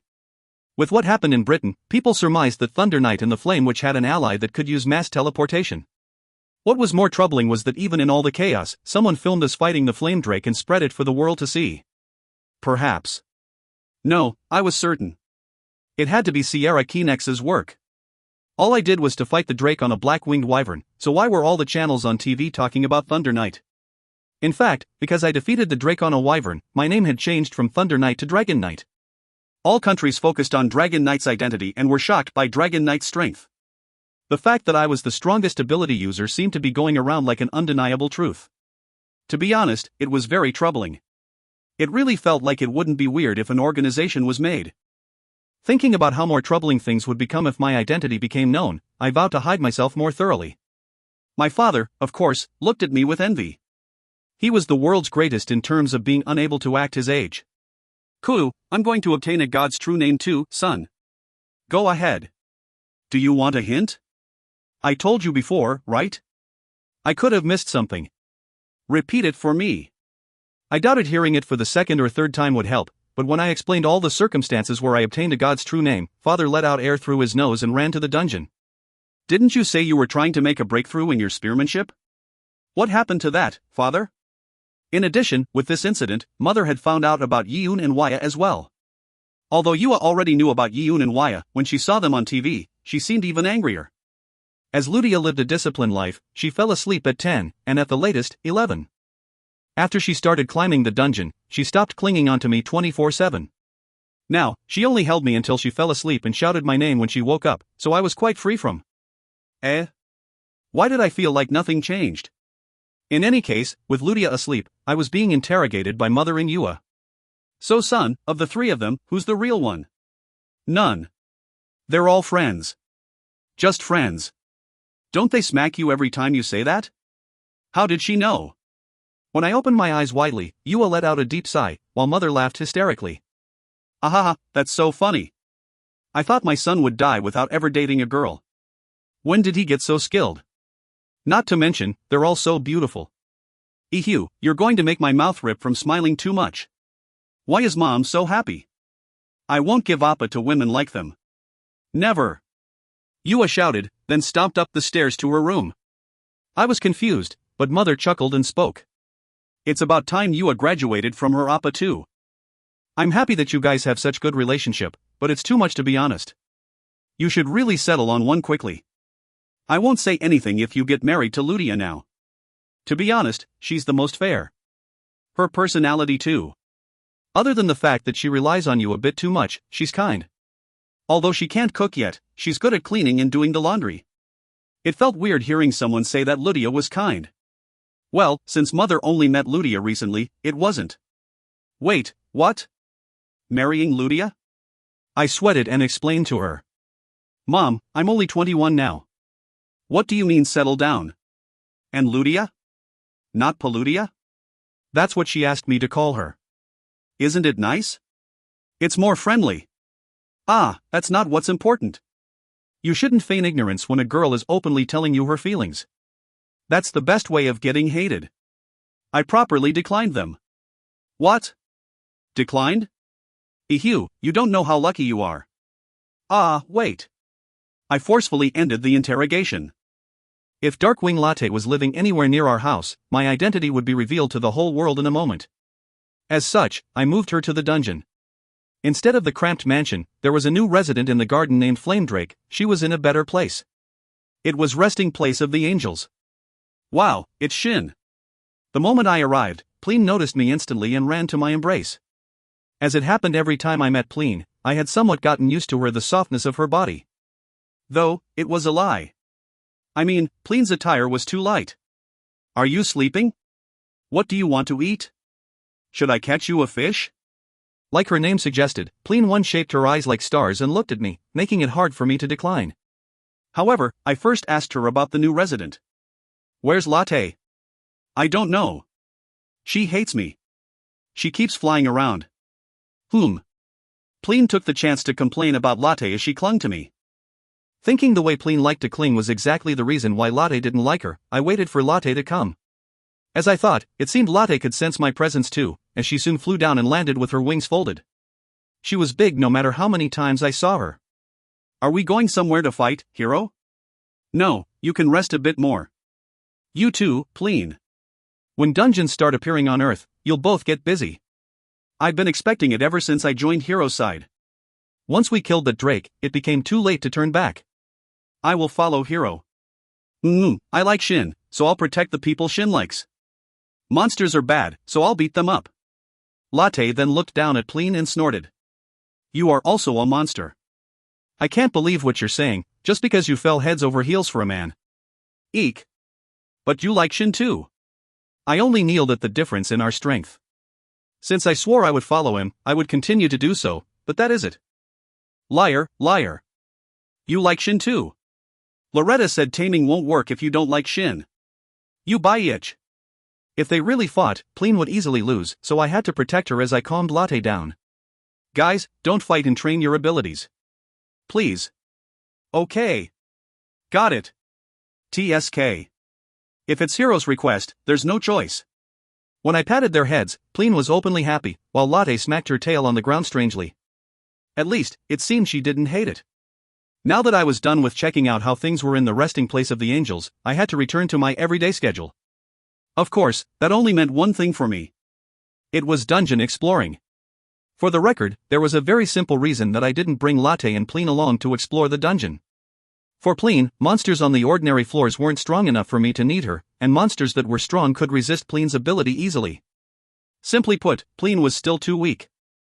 Thankfully, it seemed she was content with just singing in resting place of the angels. Although she was continuously growing her ability, she was still too weak to bring to real fights. That said, I suspected that I'd need to borrow her ability soon on Earth. As for Latte, I tried to bring her along once, but she was too big to freely fly in the dungeon. It was quite unfortunate. As such, I had to break through the 51st floor on Ryua's back.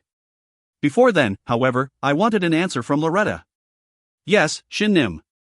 There's 20 years left. For what? At Loretta's response, I asked her again naturally. With a face on the verge of crying, she answered. Until Earth's protective barrier disappears and all monsters realize that Shin Nim is the monster. There's 20 years, until then? Yes. Wait. Hold on. I put my hand on my forehead. Wait, what? 20 years? When I asked Loretta about it before, why did she use an expression like a little while longer? Don't tell me she's joking right now? No, but she looks like she's about to cry. Is it really 20 years? Yes. There's only 20 years left. I'm sorry. This is why I didn't want to tell you. Loretta, how old are you this year? Yes, I'm 2 thou. Kayak. Rude, how rude. Why are you asking me that so naturally? I almost answered you. Hook. Loretta screamed. The punch she sent out glazed past my nose. What? 2,000. This elf that looked younger than me was at least 2,000 years old. Of course, I couldn't ignore the digits that followed. But, I see.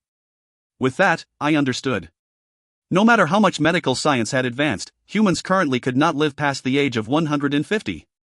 Although 20 years were long for humans, for Loretta who lived for over 2,000 years, 20 years could be relatively short. In any case, now that I knew, strength left my body. I fell on the ground in panic, and Loretta sat down next to me. She sobbed for a bit, and after seeing that I had fallen down, she blinked her eyes and looked at me. Shin Nim? Did my punch hit you? Oh no, it must have hurt a lot. If you think it'll hurt a lot, don't swing your fist around. And don't worry, I wasn't hit. I was just relieved. Relieved? Loretta tilted her head adorably. How can you be relieved, hearing that there's only 20 years left? Well, if I have 20 years, I should be able to reach the end of this dungeon. No, I will do so for sure. Finding Loretta's stupefied expression cute, I laughed again. However, hearing my laughter, Loretta let out a dry cough and spoke with a stern expression. Shin Nim, this dungeon was here before I was even born. Back then, although the method of climbing was a bit different, the difficulty wasn't too different. You mean 2 thou. Something flashed before my eyes and a deep hole appeared in the dungeon's wall. Even my heroic strike could only leave a tiny gap in the wall. Loretta smiled sweetly, and I forced myself to smile back. What did you say, Shin Nim? 17 years ago maybe? Was that when the dungeon was created? I answered as I sweated. Loretta looked satisfied at my answer. Hohu, the dungeon was created long before I was born. In any case, many people challenged the dungeon during this time, but only 3 people managed to reach its end. But Elos said no one had succeeded. Though, Loretta would know more about it. Hohu, he's also right. After the dungeon changed to the method it now has, no one has managed to conquer the dungeon. To be honest, the past method was much easier and lax. Because of that, there were errors between achievements and the blessings given out, causing more worlds to. No, never mind. There's no need to think about it. I can hear you perfectly, though, I grinned, and Loretta also grinned. However, she was back to her stern expression in the next moment. The dungeon is strict. It is not a place that wantonly gives out strength to people. Shin, are you saying you will conquer the dungeon in only 20 years? Yes. In that case, there's something else Shin should know. What is it? When I tilted my head and asked, Loretta spoke with a stiff voice. Does Shin still think that first dungeon is the most difficult dungeon? Author's note. ICDS will continue for the next 20 years. Lies. If things will be peaceful for 20 years, I wouldn't have brought up the hero so early on, right? Happy face. Look forward to the future development, everyone. 1. Her name comes from planetarium. I finally found out this chapter. That said, I'll still stick with plane since that sounds like plane, while plane sounds like plane as an airplane. If you find any errors, ads pop-up, ads redirect, broken links, non-standard content, etc., please let us know. Report chapter so we can fix it as soon as possible. Chapter 138. The Third Explorer, 2. Chapter 138. The Third Explorer, 2. I paused at her question, then grabbed her shoulders and shouted. So there really is one? I knew it. Kayak. Shin, it's still daytime. And not that I hate it. In fact, you're free to go ahead. Never mind that. That. Did you just consider my okay sign as something petty? Loretta, is there a dungeon higher than the first dungeon? Loretta grumbled and answered. There is. Only administrative guild masters like myself or explorers that have gone there know about it. What are the conditions? Before that, are you prepared? That dungeon certainly has higher rewards than all other dungeons, but the price you have to pay is equally high. Shin might even regret going there. Just climbing the first dungeon might be better. I'm certain. Do you still want to listen? I became quiet at her words. Then, I somewhat realized why she brought it up in the first place. Thus, I asked. If I conquer the first dungeon, will I be able to defeat the world's enemy? I asked again. What if I clear the higher dungeon? If you can completely clear it, probably. Then isn't the answer obvious? Right. Really, Shin is. I'm what? No, nothing. Nothing at all. Loretta shook her head at my question. The corners of her mouth was curled up to a smile, unlike before. At her extremely pleasant smile, I also smiled. Okay. If it doesn't work, I'll bring you back to the first dungeon even if I have to threaten the Lord. It's fine. I'll break through it with my strength. Okay, then I'll teach you how to get to beyond. Beyond? Yes. It is somewhere only first dungeon explorers can hope to reach. Even amongst them, only those with the greatest abilities, potential, and qualifications can enter it. As the reason for its existence is different than the other dungeons, it is called beyond. First condition. Being a first dungeon explorer. Second condition. Defeating all bosses 1 versus 1. Third condition. Obtaining a god's true name. Fourth condition. Being acknowledged by an administrative guild master. Fifth condition. Being above gold rank. Sixth condition. Making achievements. It was truly a path of blood and iron. However, I had already completed most of them. Loretta telling me about beyond signified that she acknowledged me, so there was only one left for me to fulfill. Is the sixth condition what I think it is? Like the achievements I've been making so far? Yes. It hasn't been revealed how many achievements you need to make, so I can't tell you when you'll be able to enter beyond. As such, Shin has to focus on making achievements. Since you decided to climb beyond, it's better to go as soon as possible. Just like its name suggests, beyond is a dungeon that lies past the first dungeon. Every time you clear a floor on the first dungeon, you'll be able to challenge beyond. When you clear a floor in beyond, you'll return to the first dungeon. In other words, I'll be able to climb more in beyond the lower my level is. Exactly. Of course, since no one has succeeded in conquering the first dungeon, it's too early to worry about this, but Shin really gives people hope.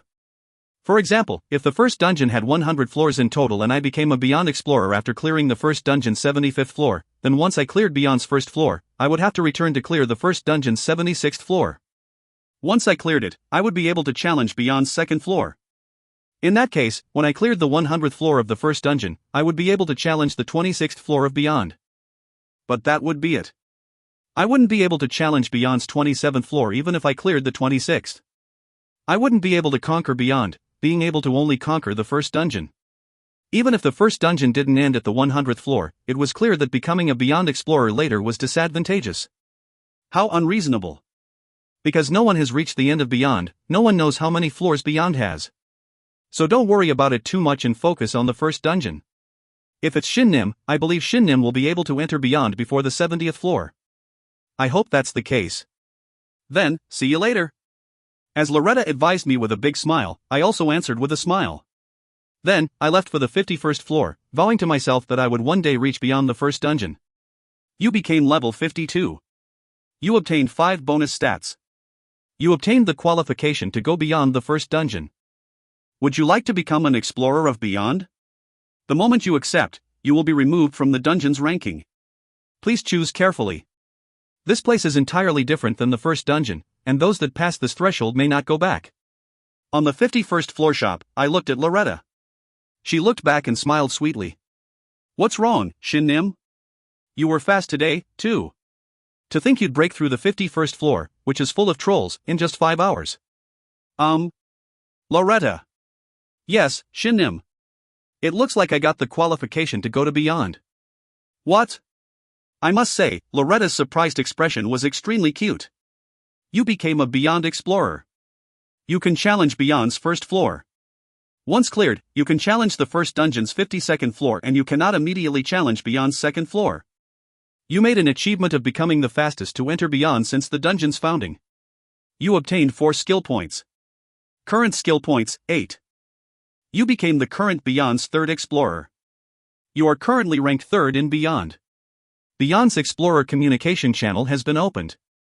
The residence and resort in your possession has changed their affiliation to Beyond. After listening to the messages in a daze, I looked at Loretta, who was also in a daze. Loretta, what happened? I don't know. Loretta was too cheerful. When I sighed, she became startled and began to contemplate the matter seriously. She then came up with an answer. I think what Shin Nim did in another world as a dimensional mercenary, then defeating the Drake that appeared on Earth had significant impact. Those two were acknowledged as great achievements? Yes. But you really are amazing. Fastest to become a dimensional mercenary, fastest to become a Beyond Explorer. If it's you, you might really do it. Don't flatter me too much. Hoo. You don't know what I'm talking about yet, dot. Loretta rejoiced with her hands together, but I was slightly scared at her eyes that seemed to be looking somewhere far away. Would she tell me if I asked? Or would she tell me to wait again? Suddenly feeling my heart tighten, I turned away. Startled, Loretta grabbed my sleeves. Shin Nim, what's wrong? What do you mean? I have to go to Beyond now. Ah, right. You surprised me, geez. Really? Don't disappear without saying anything. You have to properly say you'll be back. Loretta flapped her ears quickly as if she was angry. I was relieved. She was properly looking at me now. Then, I'll be back. Aight. Loretta tried to kiss me habitually, but as I was expecting it this time, I easily dodged to the side. Then, you received Queen Elf's blessing. For the next 5 hours, you receive the following effects. You are protected against all low-rank and mid-rank status effects. You can maintain your consciousness for 5 minutes after falling in half-dead state. Your luck increases by 100. All members of the fairy race will see you favorably. Didn't I dodge it just now? That's. Seeing Loretta dodged my eyes as if something pricked at her conscience, I realized. It seemed these blessings didn't need to be applied with kisses. Loretta had always used blessings under the guise of kissing, and when I dodged her this time, she failed to kiss me, but the blessing had gone through. Dumbfounded, I murmured. You really kissed me just because you wanted to? I already told you. I'm kissing you because I love you. Even as she said that, she seemed embarrassed as she tried to cover her face with her ears. Of course, even with her long ears, it wasn't possible. This person, or rather, this elf, why was she so cute? Feeling the sense of unease I just felt disappearing, I reached my hand out to pat her head. Well, I appreciate it. It's just that I don't know what's what. To be honest, my head is already full because of the dungeon and the matter with being a hero. Sorry. You don't have to wait for me, so... stupid. I'm extremely used to waiting. Even if I don't want to. For some reason, she called me stupid. Are really? Really? So don't worry about something like that, and go. Just like that, Loretta chased me away. I didn't understand what just happened. Since thinking about it wouldn't help, I tilted my head. In the place where the stairway to the 52nd floor should be, a gray gate had appeared. Without much thought, I jumped into it. Commencing exploration of Beyond's first floor. You cannot stop exploring Beyond whenever you want. To give up and leave, your vitality must hit 0 and you must be forced out to your home in the residential area or your world. You need 1 month to recommence exploration, and you cannot climb the first dungeon during this time. Loretta, before trying to kiss me, you should have told me about this. Though, even if you did, I would have gone anyways. But this means I won't be able to go back to Earth until I clear Beyond's first floor. In any case, the first impression of Beyond I had was that it was quite big. Also, its structure was a bit different than the dungeon floors I've climbed so far. Is it a maze? There were hard brick walls to my left and right. When I tried to attack it with my spear imbued with mana, it didn't budge in the slightest. In fact, the red bricks absorbed my mana and reflected it back to me. I could read the mana's movements and avoid the attack, but it was stronger than my original attack.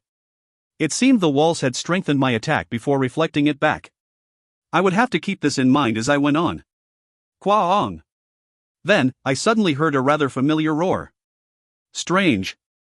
I definitely heard this roar before. I tilted my head and walked forward. If I didn't, nothing would get done. Kwaong. The sound is closer. The fact that I couldn't break the walls down stressed me greatly. On the other hand, I thought that this dungeon was more true to its role than the dungeon I've climbed until now. Slowly, I approached the source of the roar.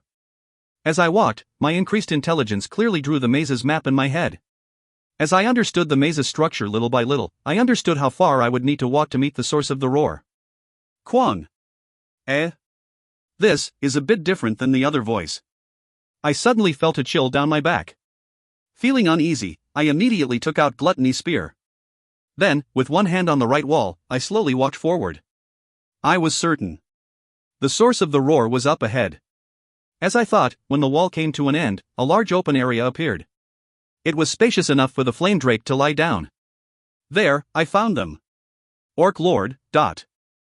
My god, how long had it been? Orc Lord, it was an Orc Lord. The one that had helped me become a proper dungeon explorer. Glad to see him again, I raised my voice and they looked back at me. Their eyes were bright red. There are many Orc Lords? I found the source of the chill I felt. My god, there was a small conference being held here. But let's think carefully. Orc Lords were bosses from the 5th floor. No matter how fancy their armors were or how much they exuded imposing auras, they shouldn't be able to win against me, who was level 52. Kwaong. Orc Lord used Warcry. All orcs are cleansed of negative status effects. All orcs temporarily become super armored. Their attack power increases by 50%. Orc Lord used Warcry. All orcs are cleansed of negative status effects. All orcs temporarily become super armored.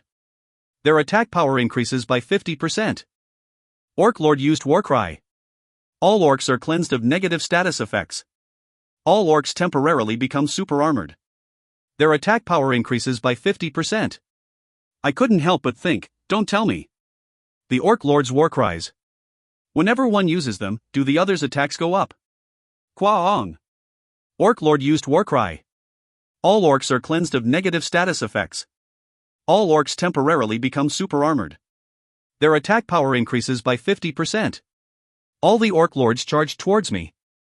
The ones that didn't use Warcry shouted as they ran. Looking at them, I grinned. Then, I turned around and ran. It seemed I was underestimating Beyond too much. If you find any errors, ads pop up, ads redirect, broken links, non-standard content, etc., please let us know. Report chapter so we can fix it as soon as possible. Chapter 139. The Third Explorer, 3. Chapter 139. The Third Explorer, 3. I threw some useless items and tested their attack power. It wasn't as strong as I thought. It was just enough for the troll's bones I obtained on the 51st floor to become dust by touching their weapons. If I get hit even once, I'll die. I'll definitely die. Once I ran into them once, Orc Lords suddenly began to appear from all pathways. Once I got surrounded, it would be the end. I realized I had stepped off the wrong foot. I should have killed them the moment I saw them. This wouldn't have happened if I didn't run away. Kwaong. Yeah, I got it, you bastards. Eat this. Confirming that an orc lord appeared in the path I was trying to charge through, I threw out a heroic strike. Although I managed to kill him, 5 more orc lords appeared behind him. Now that it had come to this, there was no other choice. Yuwa Aowaak. You used Crimson Roar. Everything blazes as flames. Although I had not thought about it, the flames that began to burn everything continued to get stronger. It seemed the reflective property of the dungeon's walls had strengthened the flames. Of course, as the flames were created by Crimson Roar, they did not harm me, while they served as poison for the orc lords. Kwang. Hu, Huma Ayan. However, even after taking Crimson Roar, which could be said to be my strongest area of effect skill, a few orc lords were still alive. If they were the same orc lord as the one on the 5th floor, it would not have been possible. It seemed their defense was much higher as well. Even so, Crimson Roar was still a powerful skill. After inhaling the smoke, the few that survived the flames staggered, and were then easily killed by Pika's thunder spears. Each of them gave 1,000 gold. It was the same amount as what the 5th floor's orc lord gave. Even though Beyond's orc lords were much stronger, they still only gave 1,000 gold. It was very infuriating. Huff, huff. It's been a while since I ran so hard. I didn't even have my elementals summoned. Pika, Ruyue. Ugh, it smells burnt. Meat? Are you eating that? You'll get sick if you do, Ruyue. First, materialize. Okay. Telling Ruyue not to eat the orc lords once more, I checked the corpses of the orc lords, which were disappearing into particles of light. After gifting me gold, they were disappearing completely. I gritted my teeth at the sight. I could only use Crimson Roar once per day. As it was the same for Floormaster skills, I had to come up with a way that relied on my own strength only. No matter how confident I was in my spearmanship, against the orc lords, I couldn't continue to attack and retreat repeatedly. I could toy with just 1 or 2 orc lords, but since more orc lords always arrived when I found one, doing so would be foolish. No choice then. I have to use my crossbow. Silver bone crossbow, obtained on the 30th floor. I thought that I was too strong to use it now, but with Spirit Aura, any weapon would become powerful, regardless of its quality. Plus, I could use the 51st floor's troll bones as crossbow bolts for additional damage. It would be nice if I could use flame cartridge as well, but it only added the flame attribute in small explosions. As Pika's ability was much stronger, it wasn't useful at all now. It would be ideal to shoot crossbow bolts at their mouths, so they can't use Warcry. I can bait them. Pika shouted with confidence. With Spirit Aura's increased level, she could now control the trajectory of projectiles as well. I patted her head to thank her for letting me know. With this, I may have found a way out. Kwang. I've already killed dozens of them. Just how many of them are there? All right. Ruyue, Pika, let's go. Okay. Run? Do I run? Yeah, run. Ruyue kicked off the ground. With a potion in my mouth, I raised my crossbow. Pika, I'll give you as much mana as you need, so put lightning into the bolts like their thunder spears. Ovu, okay. I really like Master lately. It feels like Master is filled with lightning from head to toe. No. Every strand of hair on Shin is ice cold. That's a compliment, right? You were trying to compliment me, right? It seemed elementals thought of me strangely as my affinity to different elements got higher. As I broke through the pathway, I shot a bolt at an orc lord's head. Quack. Nice, Pika. The bolt went directly into the mouth of the orc lord as it flickered with lightning. There was no need to doubt Pika's ability. With that, I just had to raise my reaction speed so that I could attack the orc lords the moment they appeared. Quackak. Quackakuk. I won't stop shooting until you guys shut up. Ruyue continued to run.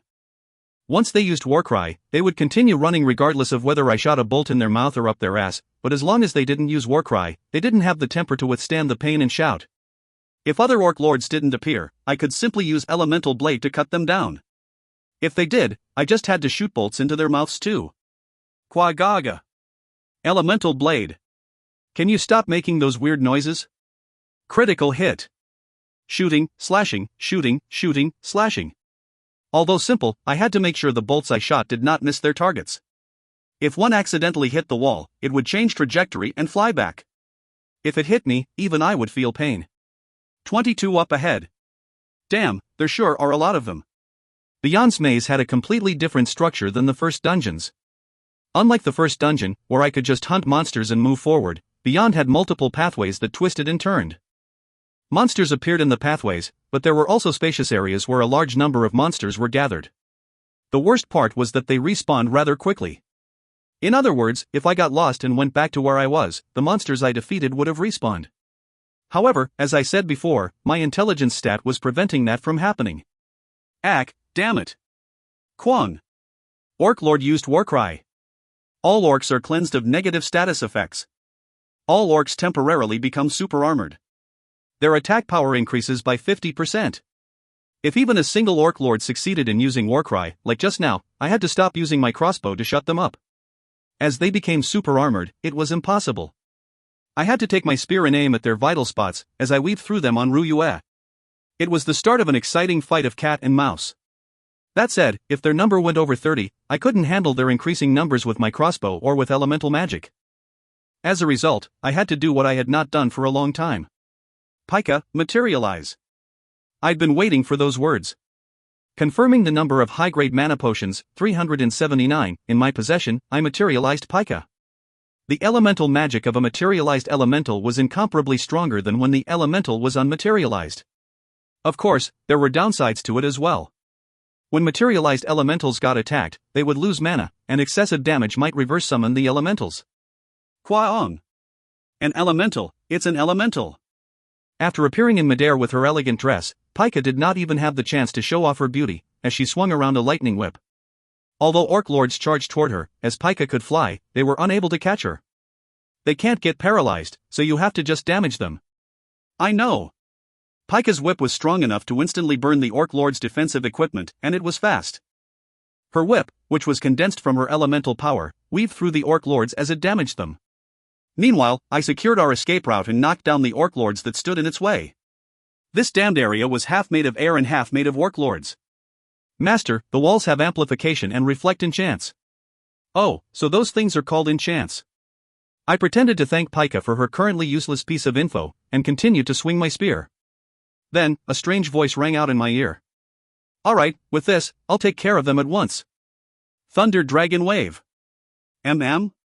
When I looked up, Pika's powerful lightning whip shot up past my head diagonally from below. Frightened, I jumped back, and the whip hit the ceiling, bouncing to the ground with greater strength, bouncing again and going through my legs. At the lightning whip's destination was an Orc Lord that was about to strike her. Quiek. The lightning whip easily tore through the Orc Lord's head and continued to fly forward. After hitting the wall again, it bounced back and hit another Orc Lord's arm. The whip continued to bounce around, hitting an Orc Lord's leg, then hitting Pika's body. Surprisingly, Pika looked even stronger. Phew, it got more energy. The lightning whip then went through Pika's body, having gotten even stronger, and burned or detonated the Orc Lords one by one. It didn't matter that they were super armored. The whip, which endlessly strengthened itself, pierced through them without ever giving them the chance to counterattack. When it sometimes pierced through Pika's body, it only became stronger before continuing on to annihilate the Orc Lords. Me? I was frantically dodging Pika's whip. After some time, the Orc Lords gathering here to attack us dwindled until not many remained. Eventually, when I could no longer hear Pika's spirited shout and the flickers of her lightning whip. Done. Pika put down her whip refreshingly, like she just finished doing her laundry. The whip that had been bouncing around struck Pika's body and was completely absorbed by her. Pika's face was sparkling even brighter than when she first materialized, as she looked at me and winked. Didn't I do well, Master? Why yeah. Since you don't get injured by your own weapon, you can even do that. Amazing. Ho hoo hoo, right, I'm amazing. Kai, I can do it too. To be honest, I was surprised seeing Pika utilize the environment's special trait in her attack. Although I knew attacks got stronger when the walls reflected them, I didn't think to use that property as I needed to calculate the trajectory. After all, it wasn't my forte. However, after seeing it once, I could understand it more easily. It was just that I had not thought about it before. Now that I did, I understood how to reflect my attacks 3 or 4 times to amplify the damage. Any more could be a bit tricky as I would need to dodge the attack and calculate the trajectory again, but it wasn't impossible if I tried it once or twice. In fact, I already had a few trajectories in mind. I finally realized. If I didn't try to use my brain, it wouldn't be used. I was underestimating my intelligence too much. With all the bonus stats, my intelligence stat was now at 76. If I wanted, such calculation should be a piece of cake. Pika, you helped me realize something important. Thanks. Really? Yeah. Until now, I thought I had fought rather intelligently. However, that wasn't the case. I had mistaken using the techniques I learned with my body and my reaction speed with using my intelligence. Right. Until now, I was able to get by with no problem with my superior ability. Rather than intelligence, technique and strength were more important in fights. However, from now, and beyond, that was no longer the case. If it wasn't for Pika, I would have had difficulty fighting them just now. The hint had been given to me already. The stacking Orc Lord's war cries. The dungeon wall's power of reflection and amplification. I had wasted my effort when the answer was already there. To defeat the Orc Lords, I had to do the same thing they were doing. Using the wall's property, I had to amplify my attacks. Luckily, I even had a long-ranged weapon. Good. Let's use my brain. I felt quite awkward saying it, but I ignored the awkwardness for now. What was important was to clear Beyond's first floor. It was important to utilize my potential. For a long time, I did not apply my intelligence stat in battles. Now was the time to right that mistake. Just like that, 2 weeks passed. I was still in Beyond's first floor. If you find any errors, ads pop up, ads redirect, broken links, non-standard content, etc., please let us know. Report chapter so we can fix it as soon as possible. Chapter 140. The Third Explorer, 4. Chapter 140. The Third Explorer, 4. Occasionally, Orc Lords dropped their meat. With a bit of expectation, I checked the meat's description. After finding out that eating it won't raise my stats, I burnt it decisively. After all, why would I eat orc meat if it didn't raise my stats? My inventory already had a hefty amount of food. The Orc Lord meat was likely there for explorers that didn't prepare food beforehand. If it wasn't, it was just that. Compared to the first dungeon, Beyond was incredibly big. Plus, other than the attack-reflecting walls, there were tons of other traps, making it much different than the first dungeon, where I could simply charge forward on Ryua's back. Here, I had to constantly observe my surroundings, look for traps, and hunt Orc Lords. New pathways and Orc Lords appeared endlessly. Because I had to keep the maze's map in mind and accurately calculate the trajectory of the crossbow bolts bouncing around, I felt like I was overtaxing my brain. Of course, I got some benefits as well. Crossbow marksmanship broke through low rank and became mid-ranked. Perhaps because calculating the bolt's trajectory gave a lot of experience, it was already level 2. My elementalist skills also grew greatly. More difficult situations led to increased experience. Whoever thought of this system had to be a sadist. I shot a bolt forward. Aight. Cack. In the blink of an eye, the bolt bounced around from wall to wall, collecting more power, before it pierced the head of an Orc Lord that just made its appearance. As it had not used Warcry, it became paralyzed after taking lightning damage. I leisurely swung my spear and killed it. I had fought Orc Lords here for 2 weeks. Now, they were no longer my match. It was the result of repeated learning. Once I understood the dungeon structure in Orc Lords, it wasn't that hard to conquer them. When I heard an Orc Lord's footsteps, I would shoot my bolt out preemptively. As they all had the same size, as long as I knew where the footsteps were coming from, I could figure out where and when they would pop out. Using the volume of their footsteps, I calculated the distance between us and shot my bolt out so that it would hit their face. The result was as I just showed with that Orc Lord. Hunting a single Orc Lord was very easy. When there were 2 or 3, the calculations got a bit trickier, but I could still manage it. The problem was when there were over 20 of them. Haya. Kwang. Human. Ack, those bastards are doing that shit again. On the first floor, there were spacious areas, which were always filled with dozens of Orc Lords. It wasn't even big enough for them to all lie down and sleep, so I didn't know what the hell they were gathered for. Almost as if they were suffering from insomnia, they all waited with their eyes wide open. Once they saw me, they waved their hands in greeting and shouted. Seeing the Orc Lords swinging their glaives, which never dropped, was infuriating to say the least. Kwang. TSK, like I'd let myself be hit by your crappy spears. However, if I fought them straight on, it would only be my vitality that is reduced to 0. I fell back, dodging their charges. Just like I had been doing for the past 2 weeks, I raised my crossbow and shot out hundreds of bolts towards the walls, as I continuously moved. The troll bone bolts ran out on the 3rd day, and I was subsisting on skeleton bones. But now, I was running low on those as well. Once I completely ran out, I would have to resort to elemental magic, which took 3 times as much mana. Considering the number of mana potions I had left, it wasn't a wise choice. Kuhak. Cook. The bolts I shot out bounced around without hitting each other, then assaulted the orc lords. I ducked or moved to the side to dodge the flying crossbow bolts as I shot even more bolts. Ryuya was, of course, dematerialized. It wouldn't be funny if she was hit by my bolts. Mid-rank crossbow marksmanship became level 3. Even without imbuing mana, you can damage spiritual bodies. After continuously shooting bolts and cutting down orc lords for 5 minutes, the orc lords were wiped out. My crossbow marksmanship also leveled up. I couldn't remember exactly when, but I became able to hit spiritual bodies with my spear when my spear technique became high-ranked. I didn't know whether my spear technique affected it in any way, but I became able to attack spiritual bodies with crossbows at just mid-rank level 3. In truth, it was quite unexpected. It meant I had already become skillful enough to apply the principles of spear technique in marksmanship. Damn it, somebody find my identity. I'm a spearman. It was then. I heard the ground tremor from far away. It gave me a sense of unease. Here, other than me, only the orc lords were able to make the ground tremor. At the same time, the dungeon walls shook and began to transform. The twisted pathways became straight, and new pathway opened up. It seemed to be about 2 kilometers long? It was a distance I could easily cover within 30 seconds, but that wasn't what was important. Gate. There, I saw the same gate I used to cross over to beyond. I tried to regain my composure, as I felt the mana emanating from the gate. At the same time, I dispersed my mana out to check for any traps on the way. The result, they were both clean. The gate was real, and there were no traps. Mana detection and mana dispersion were both things I learned in the past 2 weeks. I had naturally developed a habit for them as I constantly used them to locate the damned orc lords and to check for traps. Although they were so basic that they didn't even register as skills, they were probably my biggest gain. In any case, now that I knew the gate was real, I knew what to do. I have to kill all the orc lords. Kwaong. Kuwong. Human meat. This is the only chance to eat it. There was a simple reason that the pathway became straight. It was to make me unable to dodge the orc lord's rush.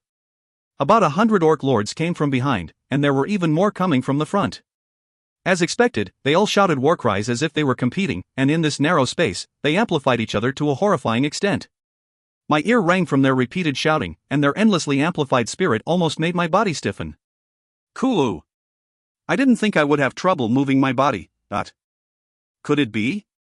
Was the reason that the maze continued endlessly to help me grow my ability to handle them all at once? Looking at the walls that still had their reflect and amplification property, I became certain. However, as the pathway changed shape, I had to recalculate the trajectory from the beginning. That said, once I defeated all the orc lords and arrived at the gate, I could proudly say that I completely cleared this place. Even though I had gotten used to crossbow marksmanship in the past 2 weeks, I didn't think there would be such an annoying final hurdle. Thinking how sadistic the person that made this dungeon is, I shouted. Crimson Roar. As the orc lords were all clumped up together, I easily sent them to their death with Crimson Roar. Then, I jumped into the gate and left beyond. With such an easy method of getting through, why would I trouble myself and use my brain? You conquered Beyond's first floor. You can challenge the dungeon's 52nd floor. Your maximum HP and MP increase by 2%. You obtained 5 bonus stats. Experience has been added to skills you frequently use to progress through Beyond's first floor. Mid-rank crossbow marksmanship became level 4. Your bolt's piercing power becomes greater, and they can pierce through 2 enemies at once. Mid-rank spirit mastery became level 9. Taking a step forward in handling all souls connected to you, it becomes easier to feel a sense of unity with them and their destructive power increases. Mid-rank spirit aura became level 7. Spirit aura's power increases and less mana is required to maintain it. Mid-rank elemental control became level 7. You can draw out the power of your contracted elementals almost perfectly. Mid-rank elemental contract became level 7. Your contracted elementals become even more powerful. Just by clearing Beyond's first floor, I gained incredible rewards. First, I obtained the same amount of stat points as when I leveled up. Then, the skills I used to fight the orc lords jumped up in experience. I could feel that I was much stronger than I was just a moment ago. Beyond was truly amazing. Of course, as great as the rewards were, Beyond was huge, the monsters were stronger, and the traps were annoying. It would only get harder as well. However, now that I tasted the fruit of my efforts, I vowed to conquer this place. There was someone fanning my resolution. It was Loretta, who was sweating and fanning me with a folding fan. Shin, don't be mad, please. I'm not mad. I just think that you could have explained more about Beyond in the time you spent fooling around. Fooling around. That was the most important thing to me. I had to restock on mana potions and repair my weapon, but I decided to put it off for later. I'll be off then. Because of a certain someone, I didn't go home for 2 weeks, so my parents must be mad. Shin, I'm sorry. I'm sorry. Forgive me. Although I couldn't go outside while I was trapped in Beyond, the Explorer's communication channel still worked. More importantly, phones still worked. It was a mystery I would never solve. Although my parents and friends were shocked when I told them I couldn't go back for a while, since I could call them, they didn't worry about me that much. Except Ludia, that is. After returning, I said hello to mother and father, took a shower, and got changed. Immediately afterwards, Ludia came back from the dungeon in a hurry and embraced me. Because her pale expression scared me, I couldn't force her off of me. Because I disappeared for 2 weeks, I couldn't make any excuses either. Especially because I didn't say anything beforehand. In Ludia's perspective, it could be seen as me leaving her behind. TSK, just when her condition was getting better. You won't get off, right? Like a kitten, Ludia rubbed her face against my arm and marked her territory. How did that proud princess become like this? With that thought, I patted her head in pity. Mother, who suddenly appeared in that timing, gave me a thumbs up. I became certain that Mother had an ability I wasn't aware of. After spending a somewhat comfortable and somewhat itchy time together, Ludia regained her composure and suddenly said something absurd. Our guild house's environment changed. What? The environment changed? If you go out, it's dark, regardless of whether it's day or night. But the area I walked became a bit brighter. Also, there was a message that said something like 0.5% of Beyond's residential area being explored. After listening to her, I remembered.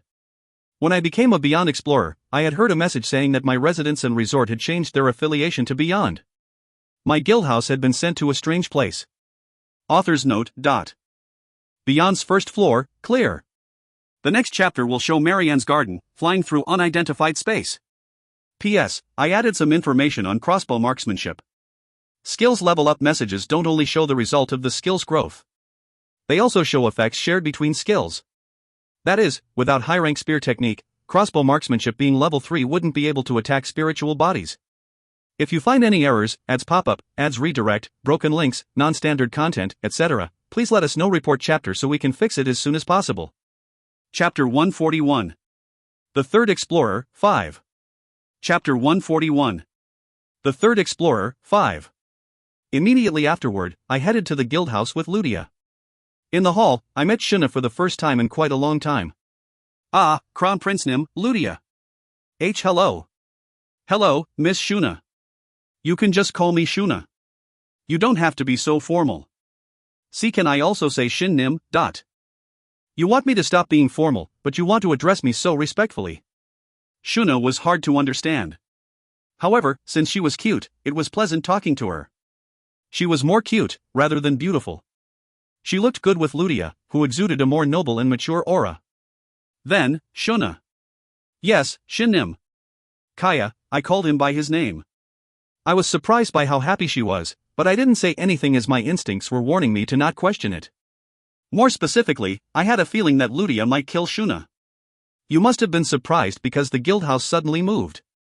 Can we still get to the residential area? Yes. We can go to the first dungeon's residential area just like before. Also? Shuna stretched her arms out to the side and shouted. We can also go to the second, third, and fourth dungeon's residential areas. What? Of course, it's only the residential areas, not the dungeons themselves.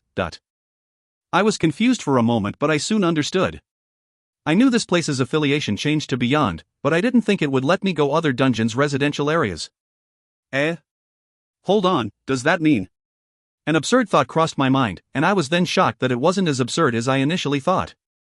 Did this guild transcend the first dungeon? What does that mean, Shin Nim? It means we might get some new members, Shuna.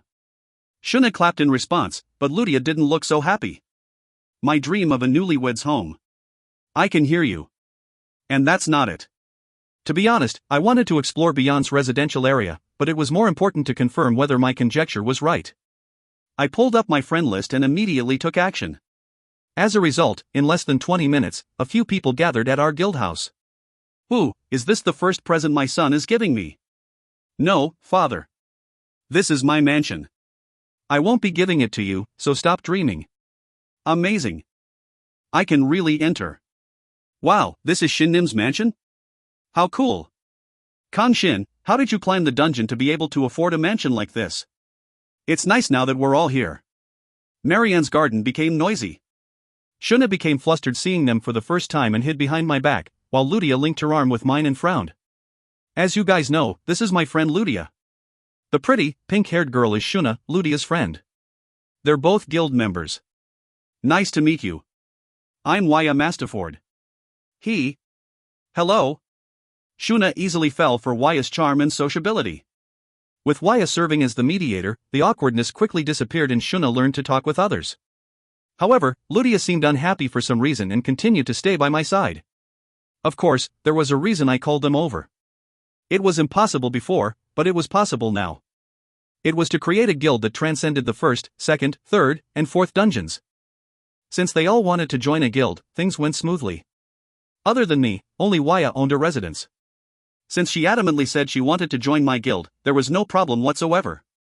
It felt like it was just yesterday that she said she wanted to make her own organization, but now she was acknowledging me as the guild master. It was the same for Sumire, who happily joined my guild. That said, a lot had changed since the first time the communication channel opened. Of course, I had changed a lot too. Although I thought it wasn't necessary to form a group, after partying with Waya a couple times, I had changed my mind. I had created the guild on my own accord and invited others since I became a Beyond Explorer, but even if it was Waya standing in my position, I would have happily joined her guild. The biggest reason I refused her offer back then was that I couldn't trust her. Half a year had passed since then, and things were a bit different. I trusted Waya and I trusted Sumire. It was the same for Walker, who was tied by a contract. We were stronger together, and as dungeon explorers, we could trust each other. The guild would only bind us together more. Guild revival became D rank. When challenging event dungeons or event raids, when 5 or more guild members are present, all guild members' abilities will be increased by 5%. Guild members: Kang Shin, Guild Master, 1st, Gold and Beyond; Kang Younggung, 1st, Gold; Suyun, 1st, Gold; Paludia Grenawer, 1st, Silver; Shuna Aran Lahita, 1st, Silver; Wei Eleni Mastaford, 2nd, Gold; Minami Violet Sumire, 2nd, Gold; Edward Walker, 3rd, Gold. Total, 8. Now, it was more like a guild. Seeing the list of guild members, I smiled. Walker had also broken through the 50th floor. With this, couldn't we be called elites? Plus, I liked that our abilities increased when 5 or more of us were together. Event dungeons and event raids were on Earth as well. Together, our chance of survival would increase. I wish Loretta would have told me about this sooner. Ooh, when my vitality hits 0, is this where I'll come back to? How nice. Shin, you'll prepare a room for me next to yours, right? Hoo. Ah, I call the other side. I'm going to live in Shin's room. As the guild master, I'm claiming an entire hallway to myself, so stop dreaming. Ignoring the girls' complaints, I assigned them their rooms. When I did, keys were given to them, binding the rooms to them entirely. It was the feature of a guild house. Since the mansion had over 100 rooms, giving private rooms to the guild members wouldn't have any problems. Oi, Kang Shin. What's that? What, it's just a giant iron boar and a flame drake. You're using those precious things as decorations. You're as amazing as always. While everyone was focused on the inside of the mansion, Walker was looking at the garden. The giant iron boar was now 7-8 meters, making it awkward to even call it giant. The flame drake corpse was also shrinking. It wasn't that mana was leaving the corpses. Now that I could better detect mana, I could clearly feel it. They were being compressed. I didn't know what they were working so hard for even as corpses. I just knew that Marianne's garden wasn't a normal space. Since it looked like they were making themselves more expensive, I decided to just let them be. Alright, there's something we need to do first. Although everyone looked like they wanted to explore the mansion more, I gathered them together. We need to find out what's outside. Monsters? Monsters can't appear in the residential area. But since Ludia said she felt a strange presence, there might be something else. Don't scare me. Waya grabbed onto my sleeve as she said that. Thinking back to the time she was scared by the spiders, it seemed she was rather weak-hearted. Ludia looked mad when she saw Waya, but she soon calmed down. You've improved, Ludia. However, feeling my body getting heavier, I looked back. Yiyun and Shuna were also grabbing onto me. I smiled at them kindly and spoke. All of you, get off of me. We left the garden. It was truly dark. Because of the thick fog, we couldn't see far ahead either. However, when we walked forward, the fog disappeared. Do you want to split up? Yeah, let's split into 2 teams. Contact us periodically or if you find anything. I went to the right with Manami, Ludia, and Walker. I dispersed my mana as far as I could to increase my detection range, when Manami asked me. Shin, you just expanded your aura outward, right? Yeah. By dispersing my mana, I can expand my senses. Wow, amazing. If it's okay, can you teach me how? Sure. We're both guild members, so I can teach you later, Thank you. Ah, and you don't have to be formal. You can call me Sumire too. Oh, okay. Now that I thought about it, I had not talked to Manami, or rather, Sumire, much. When we met in Yeongdongpo to clear the event dungeon, she seemed impressed by my strength and continued to address me with nim and respect. I had seen sparkling eyes like hers often. The martial artists, who respected father, often had such eyes. Considering her strength and attitude towards martial arts, she might be a martial artist herself.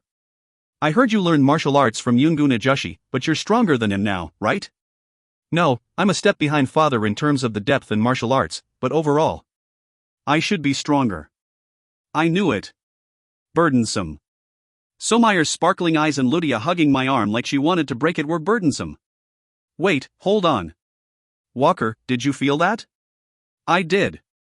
It looks like a barrier of some sort, I expanded my senses, but they were cut off like they collided into something. I dispersed my mana in all directions, checking where my senses were cut off and how far they could reach. The fog in the area my senses reached also disappeared. The ground revealed a stone floor, while a huge wall stood in the distance. Beyond it, I saw a medieval castle similar to my own mansion. After that, my mana was cut off completely. Amazing. You're really amazing, Shin Nim. Hoo. Sumire complimented me and Ludia got happy in my place. I didn't know why. What do you think that is? A new dungeon? There are event dungeons in residential areas too. I don't know. I feel like that's. Sumire and Ludia thought the castle could be an event dungeon. However, after observing the outline of the castle walls, Walker proposed. Oi, Kang Shin. Isn't that a mansion like yours? Almost as if to prove that his conjecture was right, a voice rang in my ear. It was the voice of a beautiful, young man. I realized after I heard the voice. It was coming from Beyond's communication channel. Go back, third explorer. I have no intention of dealing with you. You are. Excuse me. I just came here, so I was exploring the residential area with my companions. Perhaps interested in what I said, he became silent for a moment. Just when I thought he no longer wanted to talk, his voice rang out again. A guild master, I see. I was once also interested in such childish games. In any case, go back. What you desire isn't here. Go west. You'll find some treasures there. Thank you for telling me. We'll be off then. Wait. You must have been acknowledged by an administrative guild master. Who is it? It's Fairy Garden's master, Loretta. Is that so? His silence continued. I sensed something from his silence. Could it be that he is? She is. No. With that, I was certain. No, it's nothing. Second explorer is also listening. It's fine, go back. Feeling strange, I turned back. He was my senior as he entered Beyond before me. Although he sounded young, he must have lived for much longer than me. Perhaps, he was Loretta's. I can't understand why I'm feeling so weird. What's wrong? Did you use your mana too much? Are you okay? Shin Nim? And no, I'm fine. Let's go. That was another explorer's house. He said there's something to the west, so let's go there. Okay. How kind of him to tell us. Samire, Ludia, and Walker followed after me. I still felt weird. Loretta must have known, right? Then why didn't she tell me about it? No, it was probably me that was weird. There was no doubt about it. Whether Loretta's first love was here or not, it had nothing to do with me. After 5 minutes, we got a report from the team that went the other way that they found something. If you find any errors, ads pop up, ads redirect, broken links, non-standard content, etc., please let us know. Report chapter so we can fix it as soon as possible. Chapter 142. The Third Explorer, 6. Chapter 142. The Third Explorer, 6. It looks like an event dungeon. Let's go. Pointing at the mansion surrounded by thorn-covered walls, Father shouted. I retorted shortly. Let's go back. No, why? Walker answered in my stead. Kang Younggun, this is a mansion. It belongs to one of the 2 other explorers Kang Shin talked about. What, it isn't an event dungeon? Father shouted in shock as he touched the tightly shut iron gate. Immediately afterward, the mana flowing through the iron gate bounced his hand off. Father really was an idiot. At the same time, a voice rang in our ear again. It was the Beyond communication channel. Don't come in. The cold, snapping voice belonged to a woman. I couldn't help but sigh. To think the second explorer was also staying in the mansion. Sorry for my companion's rudeness. He thought it was an event dungeon. I'll take him back with me immediately. Sorry. Don't ever come back, don't bother me. Just by talking for a bit, I immediately understood. The way this woman talked easily exhausted people. We'll be living together in the residential area, so how could I not come back? Even so, I told her what she wanted to hear. Understood. We'll be going back now. Sorry for troubling you. After apologizing to her, I glared at Father, then brought everyone away from the mansion. Before I was about to leave, however, she asked me. Did your world fall? No. I see. She continued. If you think you'll die, tell me. I want to buy your corpse. It's not for sale. And what do you mean, when I think I'll die? All these seniors are annoying. The treasure the first explorer talked about was indeed that. Located in the west were event dungeons. Right, there were more than just one. They were sprawled across the field in the form of gates. There was nothing beyond them, so gates of mysterious event dungeons were the only things that were here. This had to be the treasure he talked about. Looking at the event dungeon gates scattered about, I wondered if the other dungeons' residential areas also initially had gates to event dungeons. It would be strange if only Beyond's residential area had event dungeons, and since I had entered an event dungeon in Fairy Garden, I thought it was a possibility. Alright, we've looked around, so let's go back. Yeah, let's go. I'm hungry. There were food ingredients in the mansion's storehouse. I can cook something up. I wanted to treat everyone to a meal, so this is the perfect opportunity. The new daughter from Japan has good manners. Shin, Father recommends her as the new daughter. How could I be Shin Nim's? Rather than that, I want to be Shin Nim's disciple.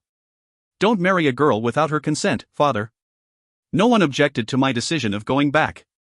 We exchanged small talk and turned away from the gates labeled SSS rank. Just like that, our exploration of Beyond's residential area ended. First explorer bastard, I'll get my revenge one day. As I somewhat expected it when I saw trolls on the 51st floor, large humanoid monsters seemed to appear in 51st through 55th floors. Following trolls were minotaurs. They didn't have insane regenerative power like the trolls, but the minotaurs' bone axes were huge and powerful. After I broke through the 52nd floor in 3 hours, I challenged the 52nd floor again. It was because the minotaur's sharp bones were perfect to be used as crossbow bolts. Although Beyond's second floor could be different than the first floor, it was better to restock on bolts than to regret not doing so later. Shin Nim, your eyes are slightly different now. My eyes? When I returned to the floor shop to rest after spending a whole day collecting minotaur bones, Loretta suddenly spoke after staring at me intently. Different how? They've gotten slightly more serious. They were always serious, but now they look like they're focused on one thing. Hohu, it seems Beyond wasn't easy. It took 2 weeks for a reason. There were many difficulties and a lot I had to think about. With Shin Nim's level, 2 weeks is a miracle. Loretta, yes? No, it's nothing. When I stopped in the middle, Loretta looked shocked. Sure, Shin Nim is hiding something from me. Things I'm hiding from Loretta? There are lots of them. Hook. What are they? Hurry up and tell me. I'll listen to them all, even if I have to stay up the entire night. Women? It's about women. I won't tell you. I have to go back to collect more Minotaur bones. Shin. Maybe I didn't do such a good job of evading the answer, as Loretta clung to me with teary eyes, almost making me forget what I wanted to say.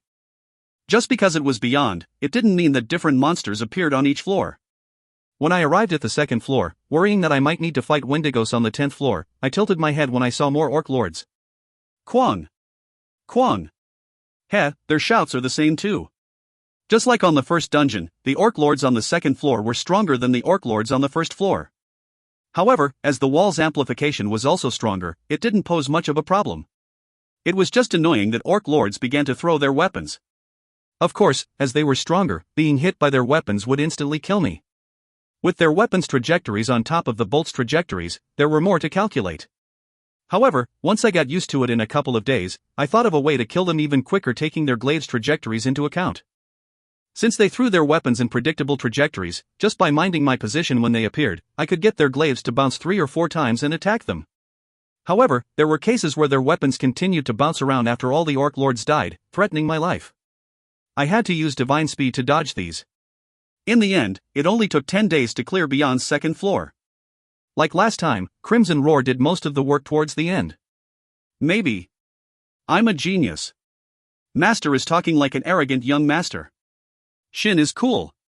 Around the time I cleared Beyond's second floor, it was the time for college finals. After thinking for a bit, I decided to take a leave of absence. Once I got into Beyond, I wouldn't be able to leave for several days. Although I could still go to college while I was climbing the first dungeon, it was impossible for Beyond. Between school and dungeon, the latter was obviously more important. After all, going to college was only to satisfy Mother's wishes and to give myself a proper outward identity. Even Mother seemed to have changed her mind since I came back from America, as she said I could do whatever I wished about school. However, when I told Yoon about taking a leave, she pouted and took a leave as well. Why? I'm going to focus on the dungeon too. I'm going to obtain a god's true name and go to Beyond. No, that's not something you can get so easily. You should think about it more carefully. I did. I carefully thought about my future and plans for making a family. No, I'm certain you didn't think carefully after hearing that. There's no way we'll become family. You can't say that for certain. So I'm going to do my best. Damn, where did the timid and unsociable girl go, and where did this straightforward and optimistic girl come from? Although her unyielding mindset was burdensome, it was an extremely effective mindset to have to quickly improve as an explorer. Plus, no matter how much I tried to stop her, it was too late. Her leave had already been approved. Yoon started to grind the 50th floor boss for frozen crystals, as elixirs finally began to drop for her. She should have had difficulty resisting Wendigo's freezing energy, but using her uniquely high mana resistance and a bunch of anti-freezing energy items she bought from the floor shop, she managed to defeat the Wendigo 3 times every day. I would be lying if I said I wasn't proud of the effort she was putting in. If her decision to go all out in climbing the dungeon was to let me see her more favorably, it was an incredibly smart decision. No, I shouldn't fall for it. As for Beyond, the third floor was slightly different than the previous floors. The monster I had been expecting to eventually appear had appeared. It was the Wraith Queen, and of course, there were more than just one of them. These half-transparent apparitions wore dreary dresses, where spiders seemed to dwell. Seeing them fly around and scream in groups was quite the spectacle. Here, I came to experience a very odd situation. Kaya Ia. Kaya Wayaak. Human, living Huma-ayan. Wraith Queen used Vengeful Spirit's Wail. With high magic, charm, and luck stats, you resist the confusion and fear status effects. Wraith Queen used Vengeful Spirit's Wail. With high magic, charm, and luck stats, you resist the confusion and fear status effects. Wraith Queen used Vengeful Spirit's Wail. Succubus Pupil reflects the status effect. Kayak. Humans, too many humans. There are too many humans. Save me, save me. Wow. Once they fell and trembled, the Wraith Queens were rather cute. I mean, easy to take care of. As my magic, charm, and luck stats were high and I had raised my soul guard to level 5, I could easily cancel Wraith Queen's Vengeful Spirit's Wails. Since I had also had an earring specializing in mental status effect defense, Beyond's third floor became extremely easy for me. Although Wraith Queens could also summon wraiths and shoot ectoplasm arrows, the wraiths died from a single swing of my spear, and ectoplasm arrows only helped me kill them quicker, as they bounced off the walls like the Orc Lord's glaives. However, if I didn't have Soul Guard or if its level was low, I would have had to use Orc Lord's Warcry every day, running around for 5 minutes, then hiding for the other 23 hours and 55 minutes. Beyond's third floor was undoubtedly a place to test one's mental or status effect defense. Though, since there were still sleeping gases, poisonous swamps, poisonous arrows, dark areas, and ice and lightning traps, it did a fine job tormenting the explorer in multiple other ways. Considering the first dungeon structure, I expected Orc Lords to appear on the third floor, but only Wraith Queens appeared on the third floor. I realized then.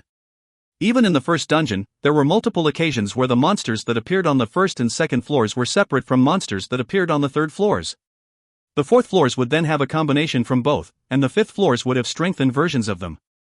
If Beyond worked similarly, I would have to fight both Orc Lords and Wraith Queens on the fourth floor, and fifth floor could have monsters that took the strengths of Orc Lords and Wraith Queens. Monsters that could use both mental and physical attacks.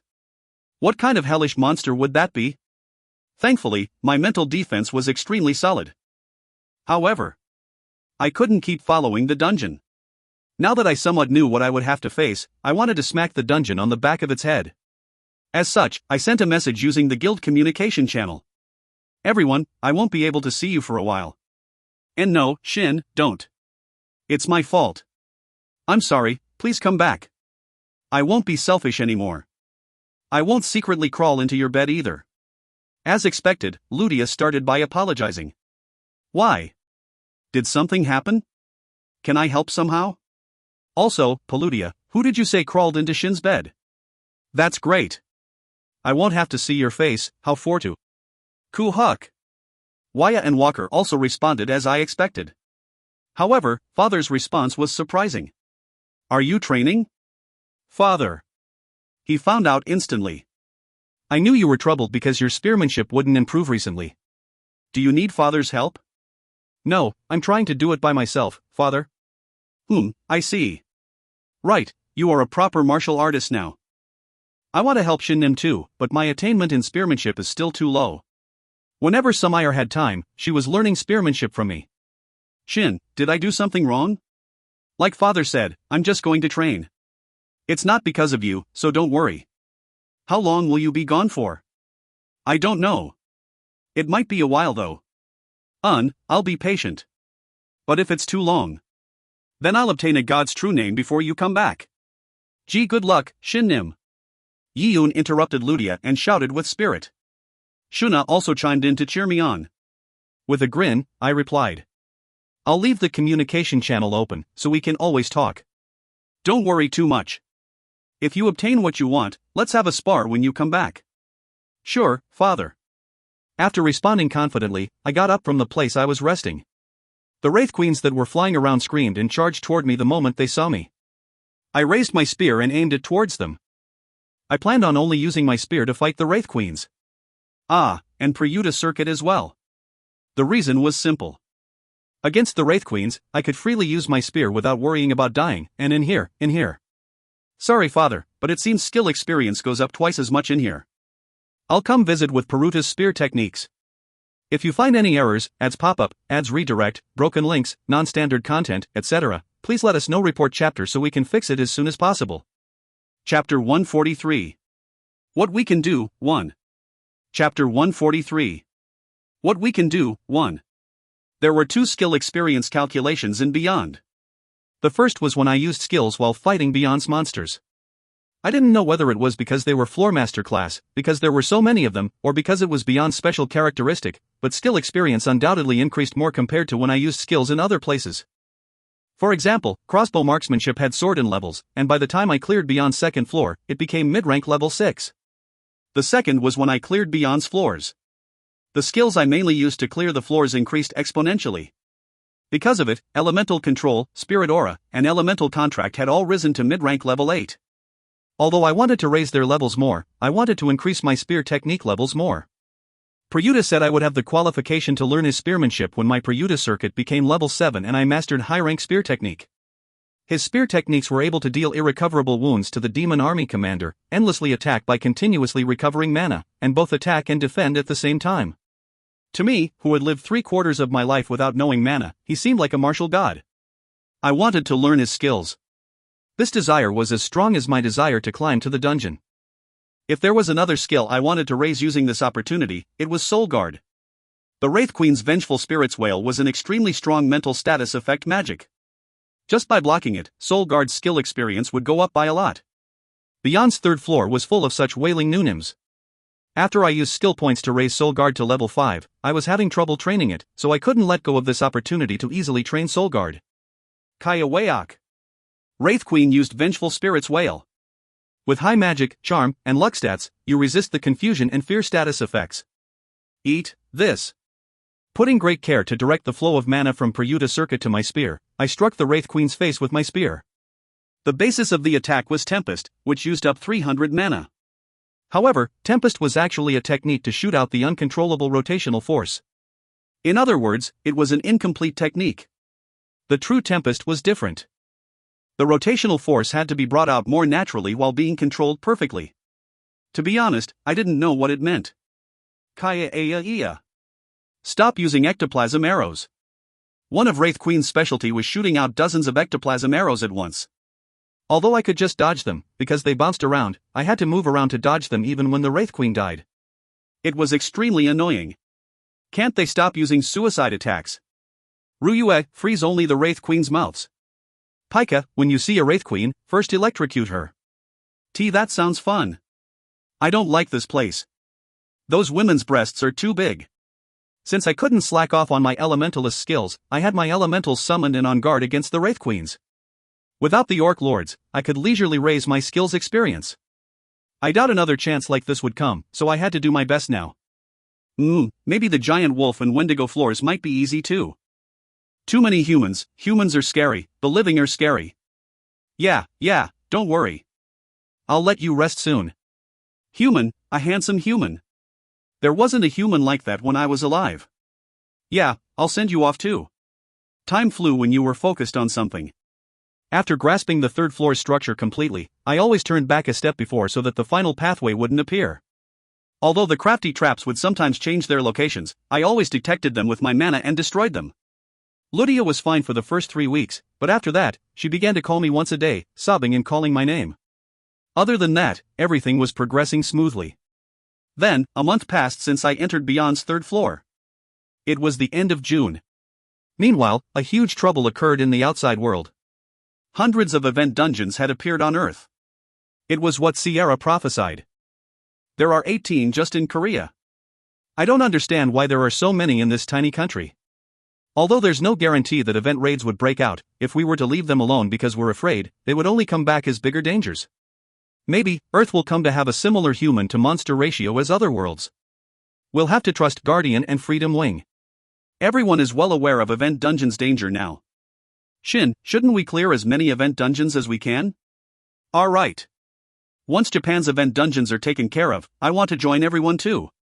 At this time, my spear technique was at high rank level 8. Swinging my spear and killing 3 Wraith Queens at once, I murmured. Several countries probably want to let low-ranked event dungeons turn into field dungeons. You're exactly right. They most likely want a source of mana stones that they can regulate and control. As for the high-ranked event dungeons, or what they call gates, most say that they should be destroyed first. They aren't wrong, but they're probably using that as an excuse to buy time. That way, the low-ranked event dungeons would turn into field dungeons for them to control. The reason was simple. It was lucrative. In truth, high-ranked dungeons had much more value. Just look at Britain's Windermere Lake and America's Antelope Canyon. After I subjugated the bosses, their monster reproduction rate greatly decreased, giving them a safe and steady source of income. Each melting tuna was 150 million won and each wyvern was 250 million won. However, as valuable as these 2 dungeons were, they were the most troublesome to clear. A countless number of rankers stepped in to clear them, and in Wyvern's Nest, many rankers died. Countries should have realized that high-ranked dungeons will be more disastrous when they become field dungeons. Yeah. A lot of the high-ranking ability users were sent to A or A+ ranked dungeons. For event dungeons ranked S or above, the Guardian plans on clearing them one by one in order. They're sending all of their rankers. Freedom Wing and Rogues are also being called to prepare for event raids. That sounds like it's going to take a long time. It's perfect for glancing over event dungeons ranked B or below. A lot of people are saying that low-ranked dungeons should also be cleared. But they're all being ignored. It seemed humans were still only thinking about how to benefit from the change brought by 2 Moon. I couldn't blame them. A year and a half passed since the world transformed into fantasy. Civilization remained unhurt by what seemed like a calamity, and monster remains in mana stones even improved the advancement in science and technology. It made sense that some called emergence of monsters the blessing of God shifting the world's paradigm. To them, ability users killed by monsters would only be pain necessary for change. It was only obvious. As long as they didn't know about the dungeon, as long as they didn't know about other worlds heading to ruin, it was only natural. As long as their lives weren't in danger, all humans, including me, would rather satisfy their hungry stomach than to worry about the future. The reason we were making a fuss over it was that we were dungeon explorers before we were Earth's ability users. To make them understand, the number of dungeon explorers just had to increase over hundreds of years. During that time, countless event dungeons would appear and transform into field dungeons. Countless event raids would also break out and destroy Earth's civilization. Humanity will then understand that the emergence of monsters wasn't a blessing. Even if field dungeons don't appear, humanity already lost too much land to monsters. Philippines, Madagascar, Republic of South Africa, Dominican Republic.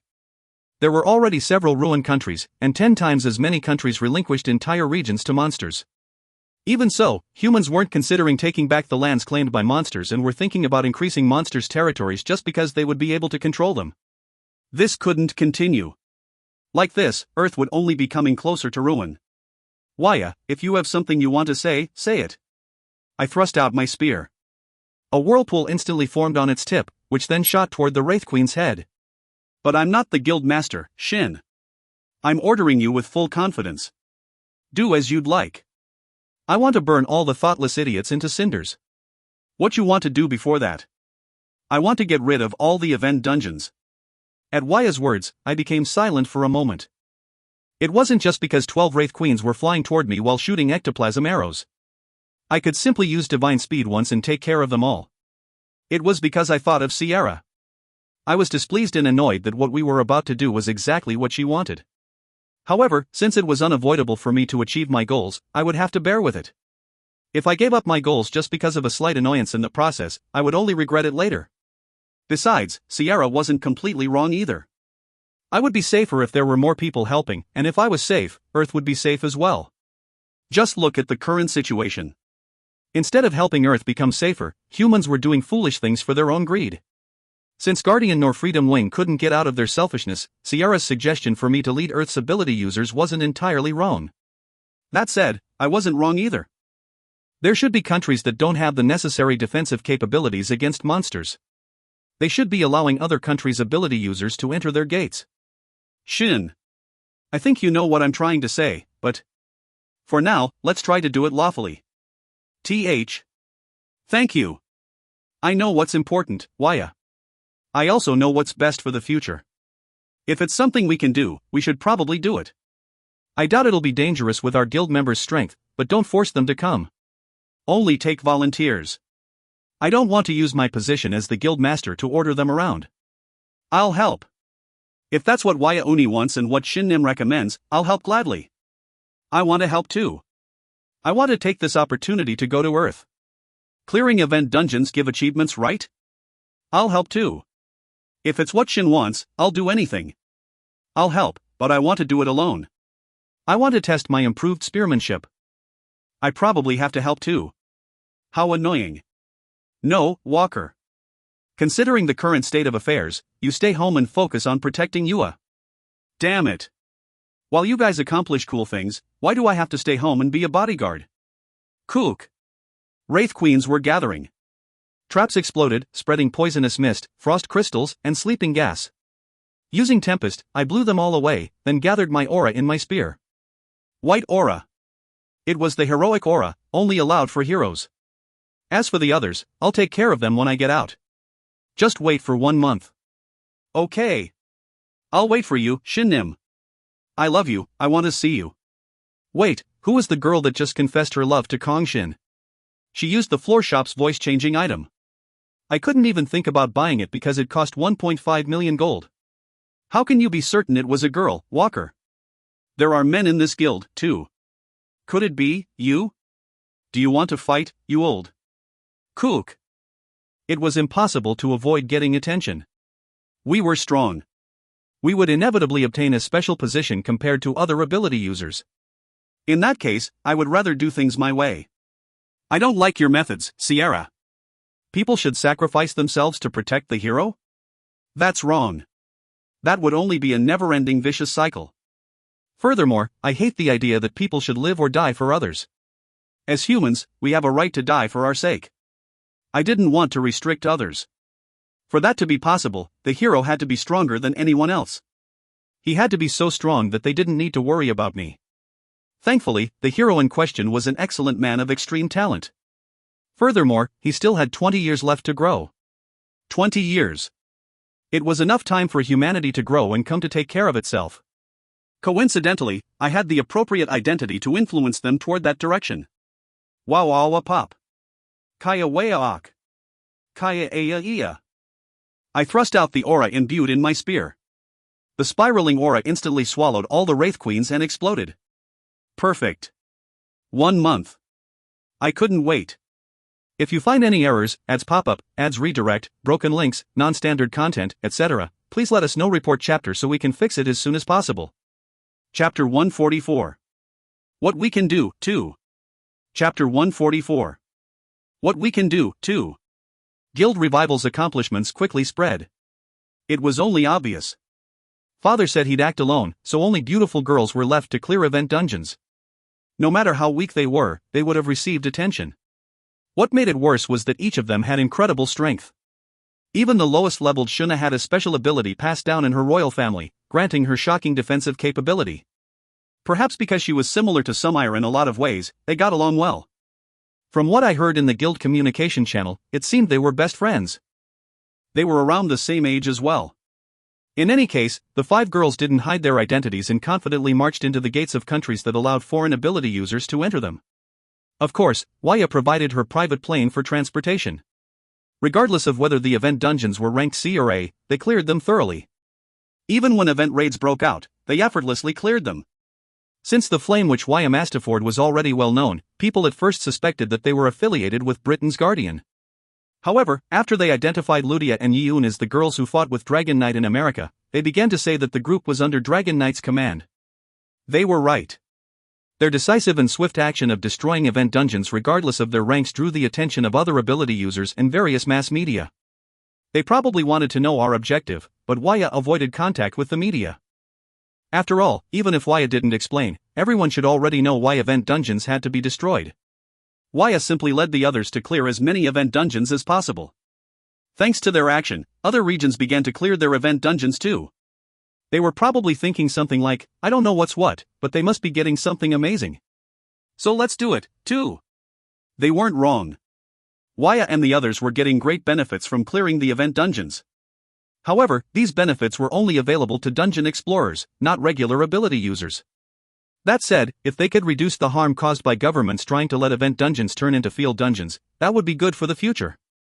As each event dungeons gave at least one bonus stat, Waya and the others grew greatly, clearing 88 dungeons in the given time.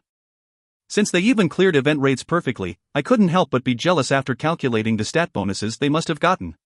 Of course, I wasn't so stupid as to make them stop and wait for me. To me, the current training was the most important. I could bear with hearing Waya's bragging. Hoo-hoo, I just cleared my 30th.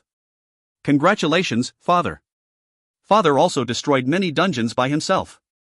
Considering how confident he was of late, it seemed he had mastered high-rank spear technique. I was certain, considering how he was bragging about reaching a new height in his spearmanship.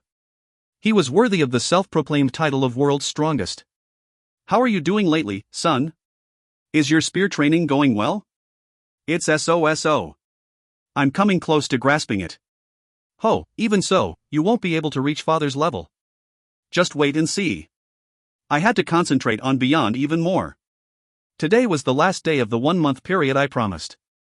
With Guild Revival's effort, and Guardian and Freedom Wing trying to clear high-ranked dungeons, 222 event dungeons had been cleared so far. It was just over half of the total.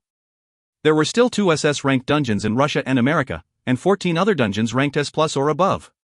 There were 35 dungeons between a rank and S rank, which the government elites were trying to clear, and 167 dungeons ranked B or below, which various governments were scheming to turn into field dungeons. Good. With just that, it was worth a try. Kaya Aya. Kaya Wayak. Standing in the middle of a long and straight pathway, I glanced at the front and back. Hundreds of Wraith Queens were screaming and flying toward me. Soul Guard became level 7. You develop a perfect resistance to almost all mental attacks. Your League of Existence increases further. Weapons without mana can no longer hurt you. Boo, just by being here, I can feel my Soul Guard's experience skyrocketing. However, I couldn't just stay here forever. The hasty Wraith Queens had already begun spitting out ectoplasm arrows. I shot out a few crossbow bolts, shooting down the arrows I couldn't possibly avoid. Then, I lowered my center of gravity. Below my feet, light whirlpools appeared, sending me flying. After Prayuta Circuit reached level 7, I became able to apply Prayuta Circuit to a certain extent. Ha! Shooting forward forcefully, I slashed the Wraith Queen in front of me. Immediately afterward, I stepped on the ground, shooting up like a spring and activating a skill. It was Gale Track. Kaya Aya. 3rd, 4th, 5th. Gluttony Spear beamed with golden spirit aura as it pierced through all enemies blocking its path. As Spear Technique leveled up, each attack drew out more damage. As a result, the Wraith Queens in Gale Track's path died instantly when they were unlucky. Of course, once I killed 10 Wraith Queens, adding 50% bonus damage to my attack, they all died instantly. Wawa Aya. Kaya Ah. My heart. Pika was infused in my spear, while Ryue stayed on the outside, hindering Wraith Queen's movements and leading them so that I can kill them more easily. Pika's ability focused on attacking, while Ryue's ability could be used in various ways. Every single one of you, come. You used Provoke. All enemies in the area attack you with great hostility. Kill that human. Don't let him leave. Make him our ally. A male ally. Wraith King? Make him our ally. Husband. Ally. Hook. The Wraith Queen's eyes were flashing strangely. They were like the eyes Loretta sometimes had. Using Gale Track, I charged through to where the gate was, shredding all Wraith Queens on my way. Once I was in front of the gate, I turned around, surging with great rotational force. The wind energy gathered on the tip of my spear, seemingly wanting to burst out at any moment. It traveled around my body, then gathered on the tip of my spear again. I raised my spear. There were still about 100 Wraith Queens left alive. Elemental Tempest. It's a festival. Wind, fan. Super spin spin. Elementals flew toward my spear, where wind energy spiraled around. With the addition of the elementals, the spear gave off a rainbow light. The explosive wind energy and power from the elementals caused my hand holding the spear to shake, but I firmly gripped my spear with a snort. Then, I thrust it forward. Kaya Ia. With 50% of my mana instantly leaving my body, a sense of fatigue swept through my body. I stretched my foot back and prevented myself from falling. The Wraith Queens filling up the pathway died in mass, and I constantly heard messages that I obtained 3,000 gold. It's over. It was really over. Seeing the wide pathway completely empty, I was deeply moved. Now, I couldn't grind even if I wanted to. Currently, my spear technique was level 9. This had happened almost 2 weeks ago.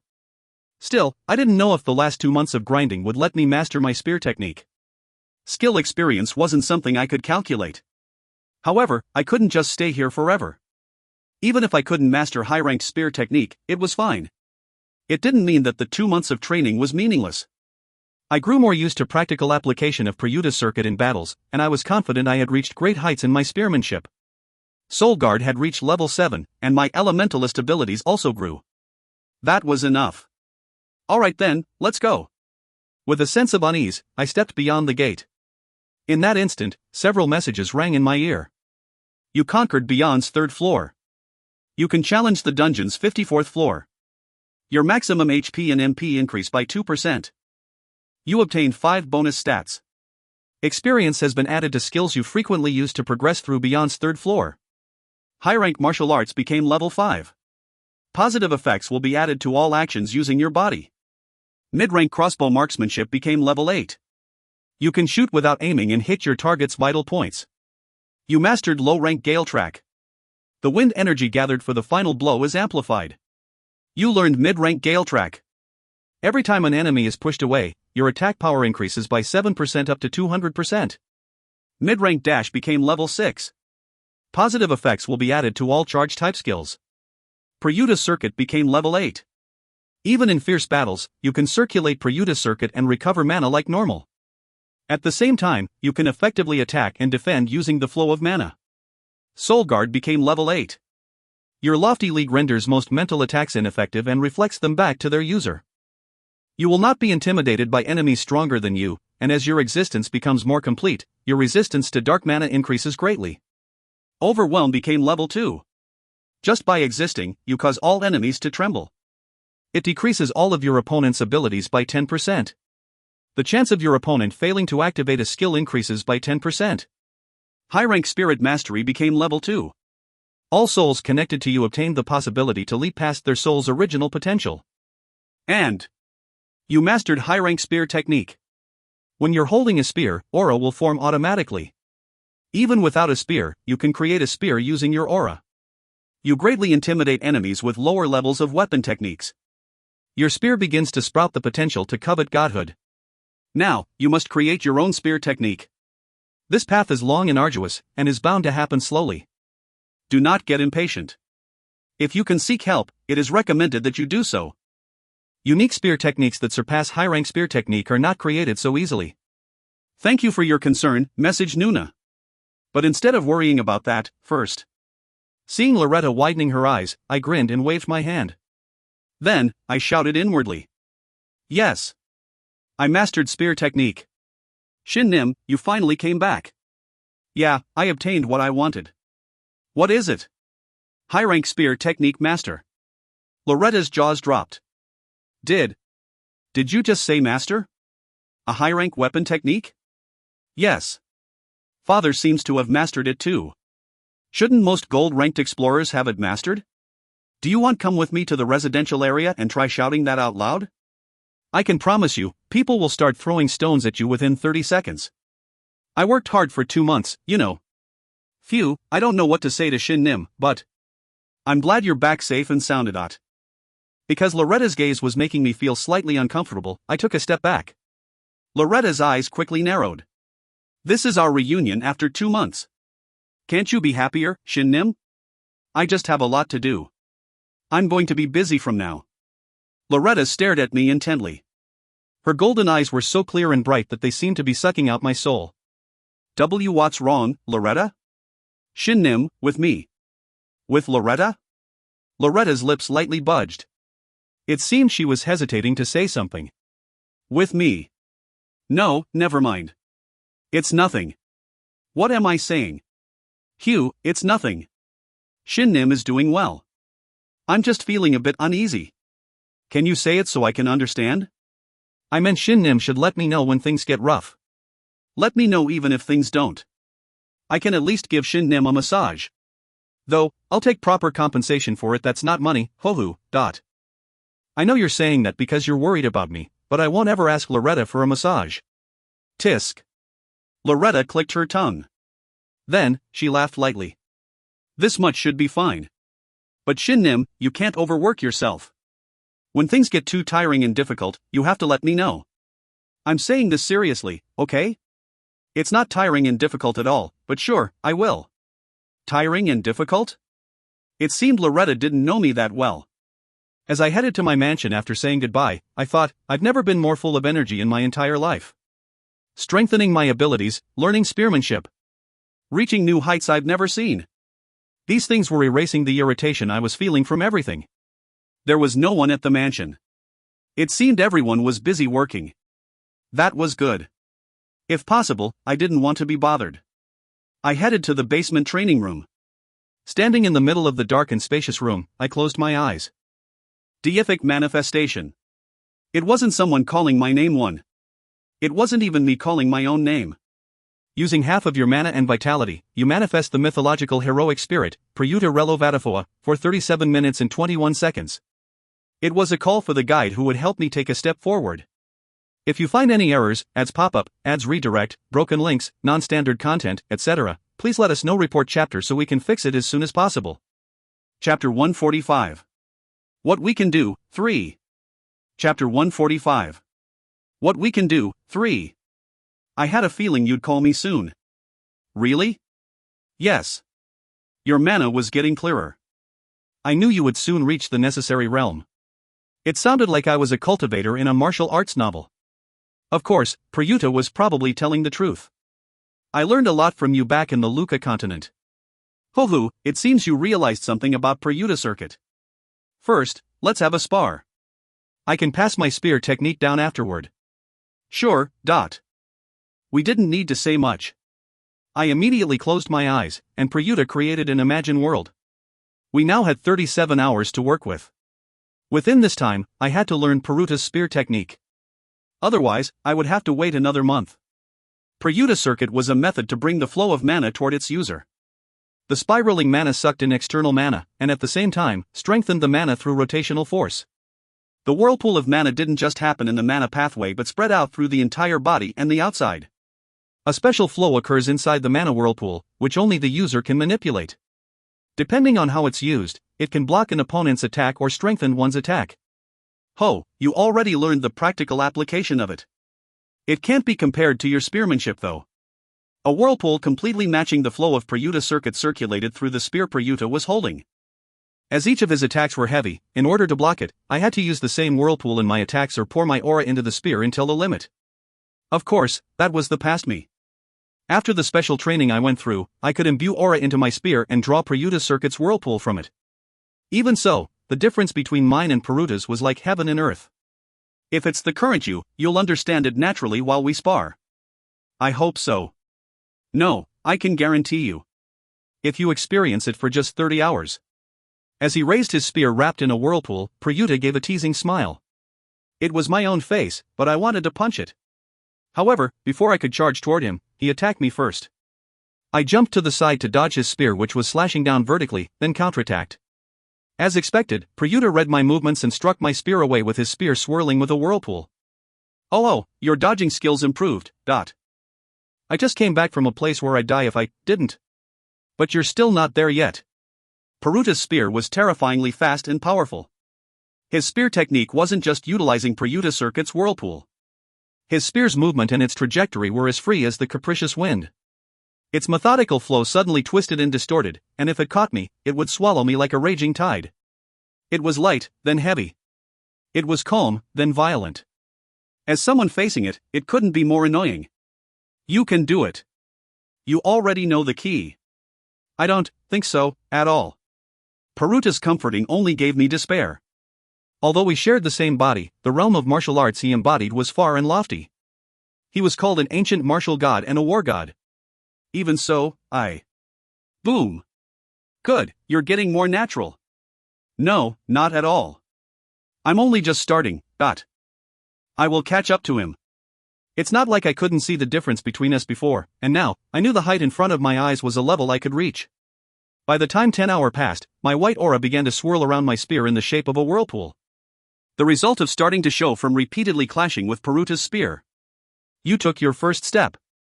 Good, but are you satisfied with just that? Of course not. His spearmanship wasn't the only thing I had to catch up to. His movements as he wielded his spear flowing with his movements, his footwork, the Prayuta circuit's mana erupting from his feet, the flow that amplified, converged, and released. You don't need to try to follow my movements. Prayuta circuit is an unconstrained whirlpool. You just have to mix it however you want. Of course, I already know that. The whirlpool enveloping my spear was fast and destructive. Although it wasn't as capricious as Prayuta's nor was it as mysterious and elusive, it became stronger as it advanced and overwhelmed the enemy with its unpredictable destructive power. It was persistent and relentless. Prayuta circuit's current became more and more powerful as it flowed. Even as it stumbled, it did not stop, and continuously and endlessly drew in mana. The pain it gave made me happy. I felt like I finally understood how to wield mana. What was left was to direct it, not just using my spear, but using my entire body. You learned the unique spear technique, Prayuta, Mad Typhoon. Although it is based on Prayuta circuit, this unique spear technique has been tempered by your martial path, which naturally manipulates its shocking flow of mana into speed and destructive force. You obtained 2 skill points. Current skill points, 10. This message was heard 24 hours after the start of my sparring with Prayuta. Although the way I enveloped my spiraling white aura around my spear was different than Peruta's method, I became able to clash with him without being pushed back. It seemed Peruta had also realized it, as his smile became deeper. Congratulations. You paved your own way forward. I think it's a bit too straightforward. That's just your character. Once your movement is added on top of it, not many will be able to dodge your spear. After finding out that I had learned my own spear technique, Peruta stopped. With a satisfied expression, he looked at me and my spear. For me to reach that realm, it took me 70 years in human time. This is only the start, so don't become overconfident. 70 years. Even though Peruta spent 70 years to reach this height, he only considered it the start? As I thought, I had a lot to learn from his mindset. After that, Peruta advised me about Peruta's circuit and spearmanship, then disappeared saying he'd see me in a month. Once I was left alone in the basement training room, I collapsed. Since I did 24 hours worth of movements in 24 minutes, it was only natural for fatigue to build up. I looked at the clock. It was 2 in the afternoon. I didn't have the time to stay lying on the floor like this. Ruyue, wash me. Okay. In an instant, ice enveloped my entire body, then disappeared. My body drenched in sweat was now clean. Along with the cleanliness, drowsiness naturally swept over me. HAAA. I shouldn't. No. Go with the flow. Peruta seemed to be telling me so. I couldn't go against Master's words, so I obediently went to sleep. When I woke up, Sumire was in front of me. Ha! I blinked. Then, I realized I was using Sumire's laps as pillows. Sumire? What's going on? The floor is hard, Shin. My laps are hard from muscles too, but I thought they were still better than the floor. No, you don't have to go so far. Well, thanks though, Yes. You trained immediately after coming back from your training, I'm impressed. I got up. Sumire also got up slowly. Is everyone back? Yes. Because Shin is coming back today, we came back after clearing 3 event dungeons. I came down to practice spearmanship while we waited, but then I found Shin here. You should have woken me up. Do you want to lightly spar? Yes. Sumire's eyes sparkled. It seemed she was waiting for those exact words. Looking at Sumire grabbing her spear and taking her stance, I grinned. Then, I likewise grabbed my spear. After the spar, Sumire reached mid-rank spear technique. This girl was really a genius. Shin. Yeah, I was expecting you. Ludia ran into my embrace the moment she saw me. I patted her back to calm her down and reported to the others that I was back. We could now talk about the things we needed to do. We're at our limit. Even if the remaining event dungeon turn into field dungeons, the countries therein can manage them. They have tight security around their gates, preventing anyone from entering without their permission. There are 162 such dungeons. Waya explained as she gritted her teeth. I had already somewhat heard about it through the communication channel, but now that I heard the exact number, I could only sigh. How long did it take for the first wave of event dungeons to turn into field dungeons? 2 months, Shin. Sumire answered quickly. Since the event dungeons appeared a month ago, while I was still in Beyond's 3rd floor, we still had a month left. They won't be open to discussions. Walker spoke as one corner of his mouth curled up. Seeing as how he was here, it seemed Yua was already home. Even though Masterford specifically contacted the British government, they're still trying to protect their gates. The problem isn't just that event dungeons would turn into field dungeons. The event dungeons might not get turned into field dungeons and have their bosses freed. That would be more of a headache. Kang Shin, humans naturally delude themselves into thinking they can control everything. If there is a precedent, it is especially so. They'll think they're prepared and that there's no need to worry about it. The result will almost always be disastrous. Walker had quite a twisted view on the world. Of course, with the way things were going, I couldn't deny him. How annoying. When I looked at Waya, she was frowning. Was it because Ludia was still in my embrace? Like a barnacle, she wouldn't get off of me even when Yiyun and Shuna pulled on her. What's up, Waya? Guardians leaders are extremely forward in protecting the gates. You can say it straight out. Brightman, right? Yeah. I should have beaten that guy up earlier. It's not just Brightman. Most SS rankers are helping to thoroughly protect their country's gates. So much so that it's taking longer to clear dungeons ranked S+ or above. Phew, I at least hoped that the ones who obtained their abilities through the dreams would be better. No, I couldn't just stay here and sigh all day. I had to do what I could do. Let's start with Korea. Is Korea also protecting its event dungeons? Of the 18 event dungeons in Korea, the 3 event dungeons ranked D or below were instantly destroyed when they appeared, and event raids didn't break out either. There are 4 dungeons ranked S or above, of which 2 are S rank and 2 are S plus rank. As you know, Korea doesn't have any SS rankers and only a few S rankers. Because of that, they weren't prioritized in the Guardians' ordering. They probably won't get cleared within the next month. What about the others? The list of the other 11 event dungeons are 1A+, 2A, 1B+, 3B, 2C+, and 2C. The Korean government is also trying to protect the dungeons ranked B+ or below. The dungeons ranked higher than that can't be cleared because of their lack of ability users. Once they enter, they can't get out until they clear the dungeon, so they're being careful about where to send their troops. After thinking for a bit, I came to a decision. I want to clean up Korea first. Is that okay? Son, you know that the government is protecting the gates, right?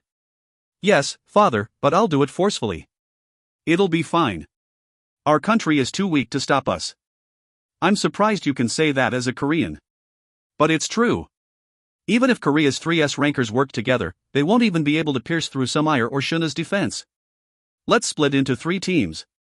Waya, you go with Walker and Shuna. Okay. Father, go with Sumire and Yoon. Ooh, going on a stroll with my new daughter candidates doesn't sound so bad. I'll go with Ludia. Ludia looked ready to burst into tears, so it was probably difficult to separate from her again. Plus, with her power of the earth for defense and healing ability, she was undoubtedly the best candidate to bring with me. Ah, Ludia's face lit up. How cute. The way I split the members is simple. I made it so that no one in Korea will be able to stop us. Even if event raids break out, we should be able to take care of them. Let's split the 11 low-ranked dungeons into 3 based on their distance and start. Don't openly reveal your identities. Equip something like Otta's secret. How pleasant. You're giving us orders right after coming back. This is only the start, Walker. My goal is to completely sweep through all the event dungeons on Earth. Regardless of people coming to stop us? Who's going to stop us? With a grin, I retorted. No one can stop me now, Walker. If you find any errors, ads pop up, ads redirect, broken links, non-standard content, etc., please let us know. Report chapter so we can fix it as soon as possible. Chapter 146. What we can do for. Chapter 146. What we can do for. Ludia and I were in charge of Gangwon-do province, where the B, A, and A+ ranked dungeons were. As it was far from Seoul, it was the most efficient for me to go, as I could ride on Latte, who was faster than fighter jets. But after getting on Latte's back with me, Ludia muttered coldly. She pointed towards the girl wrapping her arms around my back with eyes shaped like stars. She wore a watercolored dress that was perfect for going on strolls. What's this? She's Pleen, a siren. She's a companion of mine, like Latte. Hi. I'm Pleen. Isn't it a pretty name? Shin gave it to me. Pleen smiled innocently and unwrapped her arms from me. She held her hand out to Ludia, but Ludia simply glared at her. I thought you were asking me on a date. No, we're going to a dungeon. What date? You're really a fool. You're the fool. She's a meanie. She won't accept my greeting. Shin, scold her. Ludia is normally a bit rude. Forgive her, Pleen. She even stole my spot. I hate her. Pleen was perfect to hold Ludia in check. Although it might be a bit cruel to Ludia, who I met in 2 months, I thought Ludia was using all sorts of excuses lately to be intimate with me. I'm a man and Ludia a woman. It would be fine if we're dating, but as we weren't, sticking so close was troublesome. Both Waya and Yoon were giving Ludia strange glares as well. I said I would take responsibility for Ludia's dependence on me, but that didn't mean I would marry her. If she became even more intimate than she currently was, my hum. But what about now? Pleen, who liked being intimate just as much as Ludia, held Ludia in check. As Ludia spends more time separated from me, she would realize she doesn't need to always cling to me. But, strange. Why did I feel like nothing had changed other than that Pleen replaced Ludia, but... In any case, we first decided to clear the B-rank dungeon. This event dungeon had appeared in the middle of Gangwon-do's camping ground. I was shocked by how many guardians were lined up and protecting it. With that number, they could just go in and clear it themselves. The guardians didn't see us in the sky. It was because Latte was a cheaty wyvern that was even specialized in stealth. Her skills, presence, concealment, and invisibility, were hiding us perfectly. It was also the reason that I couldn't recognize her when we first met, even though she appeared right in front of my eyes. Shin, what are you going to do? Are you going to talk to them? Lydia asked as she raised her staff. Strange. Why do you look like you're in your combat mode rather than normal mode? Did you hit the spacebar twice by mistake? 1. Although I was dumbfounded, I would be troubled if she shouted, "Oh Earth," so I quickly answered her. No, we're going to sing. Sing? Lydia tilted her head. Soon, she looked at Pleen, clearly thinking, is it her? When I eyed Pleen, she nodded with a shy smile. Then, she began to sing. La la la. Where is this sound coming from? What a beautiful voice. Idiots, it might be a monster's attack. Stay on your. With Pleen's voice ringing from the sky, the guardians began to collapse one by one, starting from the one admonishing the others to stay alert. After becoming my subordinate, Pleen's singing ability was increasing the more she practiced. In essence, it was being treated like a skill by the dungeons system. As she continued singing ever since we met, her ability, which even affected S-rankers, had grown much stronger. Even magic type awakened with innate resistance against mental attacks would find it difficult to resist Pleen's singing. This song, how beautiful. To us, it's just a beautiful song, but to them, a special effect would be added. One that helps them fall asleep in just 10 seconds. Just by singing for 30 seconds, Pleen made all nearby ability users drop their weapons and fall asleep. When they woke up, they would find themselves relieved of fatigue. If you're suffering from insomnia, I recommend you get a siren. They would be super popular. Thinking rather useless things, I lightly tapped Pleen's shoulder. La la la. Why? You can stop singing now, Pleen. But I want to finish this song. You can sing later. I'll listen to the full song then. Okay. Just in case an event raid breaks out after we cleared the dungeon, we moved the ability users elsewhere. Shortly afterward, we were the only ones around the gate. What an unbelievable ability. Pleen, Lydia is complimenting you. Really? Thank you. I like you. And no. That wasn't a compliment. As always, it was too easy to earn points with Pleen. Listening to them bickering behind me, I grinned and ordered Latte. Charge into the gate. Understood, hero. Latte flapped her wings once and swiftly flew into the gate. Our surroundings warped and the event dungeon appeared. It was an open grassland with deer running around playfully. They had turquoise skin and were 3 times as large as normal deer. On each of their foreheads was a spiral-shaped horn, and their feet hooves were shaped like scissors. If not for these characteristics, the entire view would have looked extremely peaceful. Deer meat doesn't even taste good, damn it. You were thinking about eating them.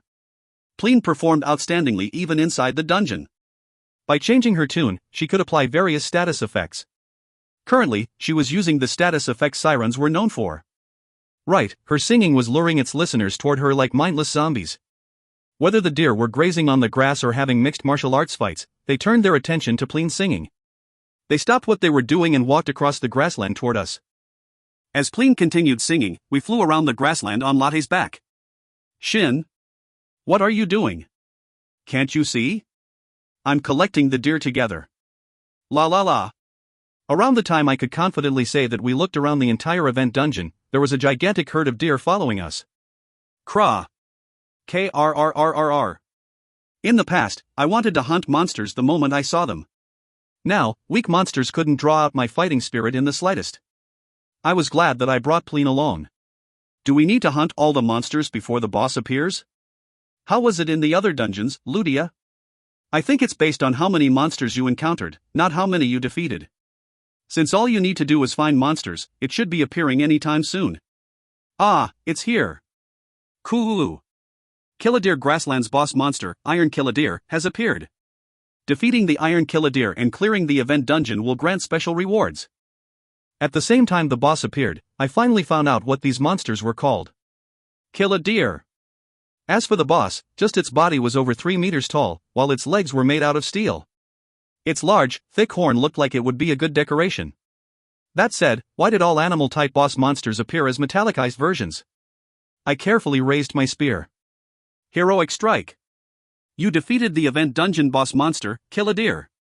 30,000 gold is distributed evenly amongst party members. You received 15,000 gold. Kang Shin Nim's contribution is the highest. Choose your reward. 1. Iron Kill a Deer's horn sword. 2. Iron Kill a Deer's antler. Of course, Kill a Deer's didn't disappear just by killing the boss. First, I selected Iron Kill a Deer's horn sword and fed it to Gluttony Spear. It didn't even grow by 0.3%. Then, I swiftly took care of the Kill a Deer with a single elemental tempest. Meanwhile, Ludia. Ludia, what's that? Antler. What are you doing? Pulverizing it. For what? To make Shin eat it. Ludia's devotion toward me was truly admirable.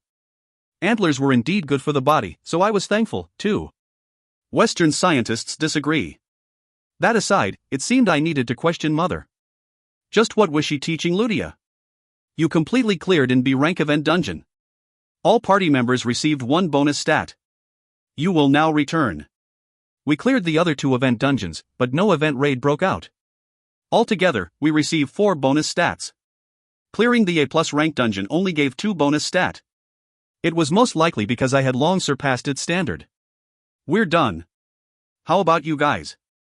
We're still on our second one. We're also on our second, son. How are you done so quickly? Do you want to know, father? No, it's fine. You should go ahead and clear the other dungeons. After checking the news through my phone, I leisurely cleared the other 2 dungeons. The Korean government had found out that we were destroying the event dungeons and sent additional forces to uncleared event dungeons. They even criticized us through the media. In any case, their actions didn't stop me in the slightest. Pleen simply put everyone to sleep, and we cleared the dungeons. Afterward, news began to spread that unidentified assailants with malicious intent were going around invading Korea's gates. Although guardians are guarding the gates, in truth, they have no right to prevent us from clearing the event dungeons. Although there were laws regarding event dungeons, as long as the dungeons and the potential event raids could be dealt with, neither the government nor the guardian could say anything about it. After all, the gates appeared on their own. They did not belong to anyone. In any case, the news claimed that we were terrorists trying to release monsters into Korea by clearing event dungeons and making event raids break out. If that were true, the Guardian undoubtedly had the right to step in. Hey, who knew being a terrorist was so hard? They were confirmed to be the same group of people who were actively destroying various countries' gates within the past month. This group, known to be led by the SS ranker Y.M. Astaford, has breaking news. A picture has been taken of a group of people riding on a wyvern. The man on top is suspected to be the Dragon Knight, who recently made headlines with his accomplishment in America. His current goal seems to match that of Y.M. Astaford. Why could they be doing this? Some say that they are destroying Korea's gates for the same reason that they destroyed the other gates within the past month. The government has heavily deployed guardians to the uncleared GA. We just received the report that all gates other than the 4 SRS plus ranked gates have been destroyed. I couldn't say it was pleasant, as they made it sound like I was a criminal. Of course, I could understand where they were coming from. They must be thinking, why us? If I could, I would tell them. Don't worry, the same will happen to all the other countries. I headed to Seoul on Latte, where we promised to meet. The other 2 teams were heading over as well. We were purposefully being conspicuous. That was more convenient. I didn't want to have to explain twice. Yep, looking good. I'm sure Shin will shine even in front of the camera. Shin is cool. I don't need the flattery. Thank you though. For the past month, although I wasn't there, Guild Revival had gotten rid of event dungeons. Their accomplishment would help make my announcement incredibly powerful. Thanks to them, I was ready to step in front of everyone. It was the time for Revival to step up to the world stage. Not as everyone's ally, but as a strange group that mastered the provoke skill. Sierra, you wanted me to lead the world's ability users, but the method I chose is different. It's going to annoy you, huh? Author's note. I'm not saying this just because I put a Mabinogi reference this chapter, but I heard they made a Mabinogi cafe near Sadong Station's 11th exit. I want to go. Damn it, from 6th grade to the 2nd year of high school, I poured in my youth to Mabinogi. Mabinogi cafe, a Mabinogi cafe. I want to go. That's enough of my tantrum. 1. Mabinogi reference.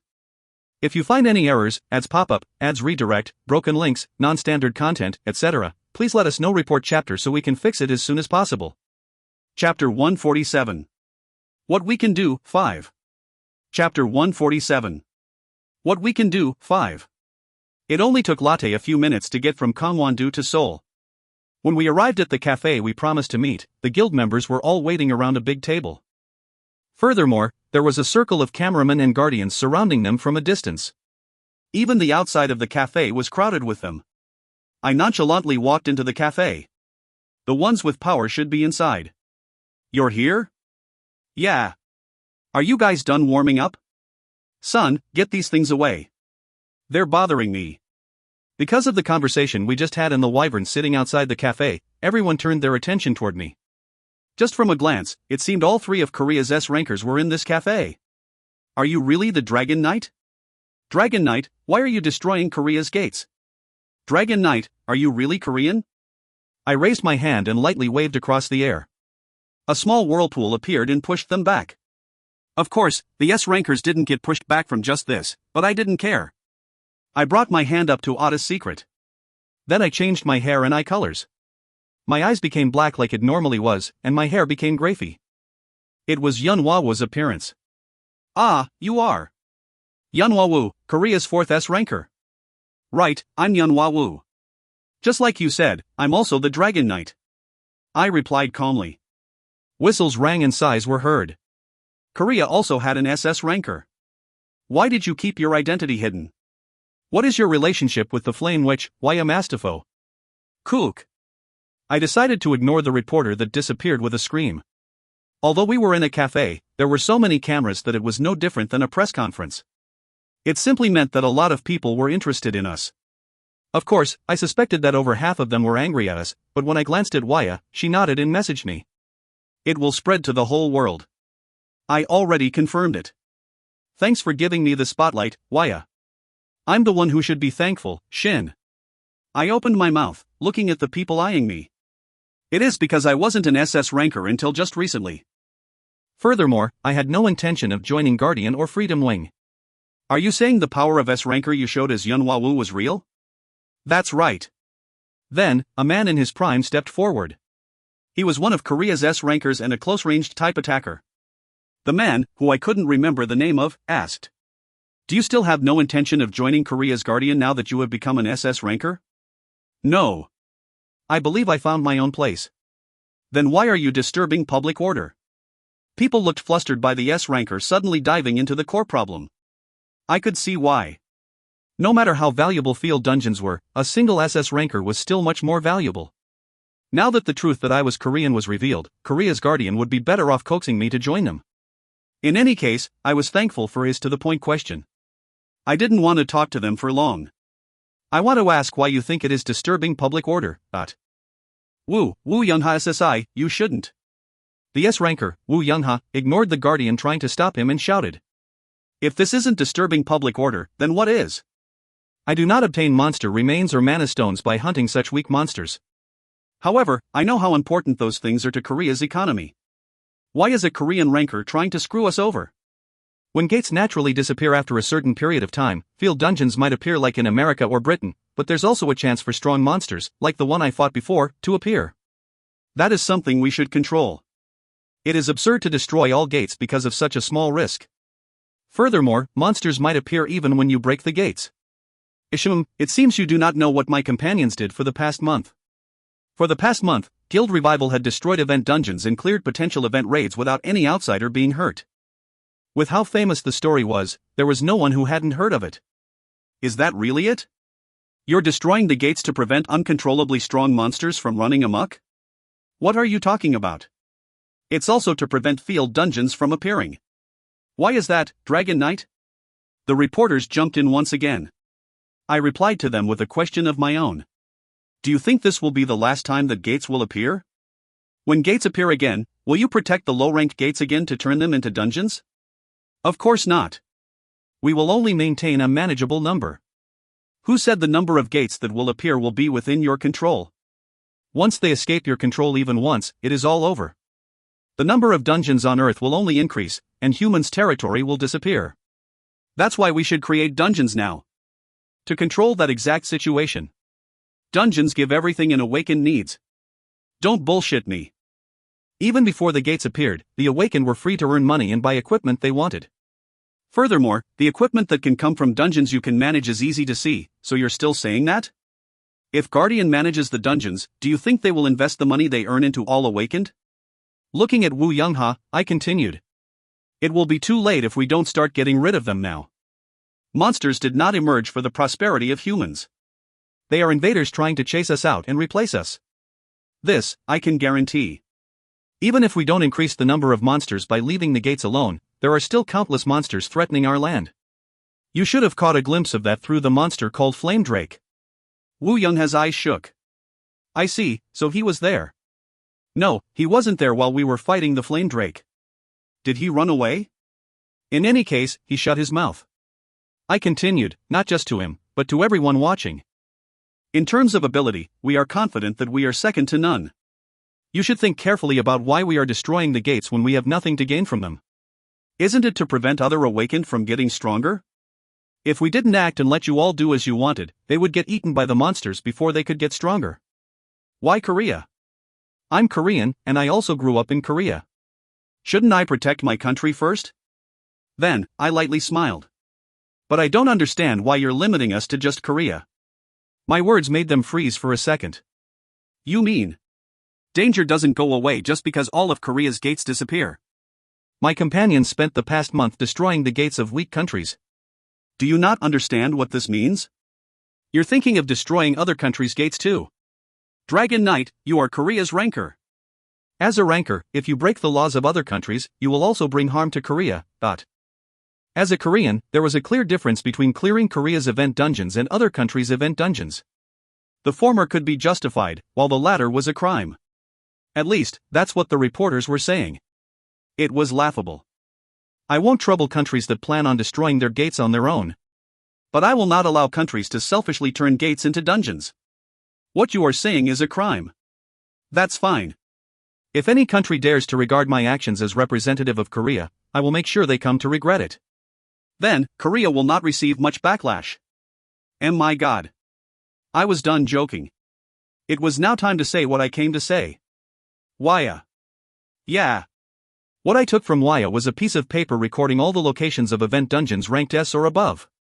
I was still surprised 4 of them had been in Korea, but that wasn't the important thing right now. In the past, it took 2 months before the gates turned into dungeons. If the gates all take the same amount of time, we have exactly 1 month left. Alright. I heard that Guardian, Freedom Wing, and some rogues were trying to destroy these S-rank dungeons. In truth, other than the fact that everyone is trying to ignore dungeons ranked A or below, I think it is an excellent plan. The Guardian headquarters and we also agree. For that, I cut him off and continued. And in the past month, exactly 12 gates were destroyed. They were all S-rank dungeons, and in the process, over 40 rankers got killed or injured. Plus, not once did more than 3 SS rankers come together. Getting the project started was a pain. However, from now on, the number of injured or deceased should decrease, while the number of destroyed gates should increase. You mean you can destroy 34 remaining gates until the next month? I grinned. Everyone should have understood already that it was impossible. Where will you give up and where will you save? I can guarantee that you will waste more time deciding that, and let more gates become dungeons. Can you confidently say that won't be the case? Neglecting the gates that you should be able to destroy for profit, while neglecting the gates you must destroy because you can't come to a consensus, because of conflict of interest, because of lack of ability. When the day comes where there are more monsters than humans on Earth, I wonder if you can still say we are disturbing public order. I announced. We are Guild Revival. Our members aren't too different from the rest of you. Heavy and cumbersome things like humanity or nation have been put aside. We gathered to first protect our friends and family. Guild Revival. He said revival. I heard of teen revival before. Ignoring their murmuring, I continued, declaring my intention to all those listening from beyond the camera. We will take care of all of the gates in Korea, starting with the 2S plus rank gates and S rank gates. After that, you should have no doubt about our abilities. We can talk again then. All of you must compensate us for helping to destroy other countries' S rank or above gates. If you wanted something, you have to pay for it. Give and take. It was the most basic principle that even children understood.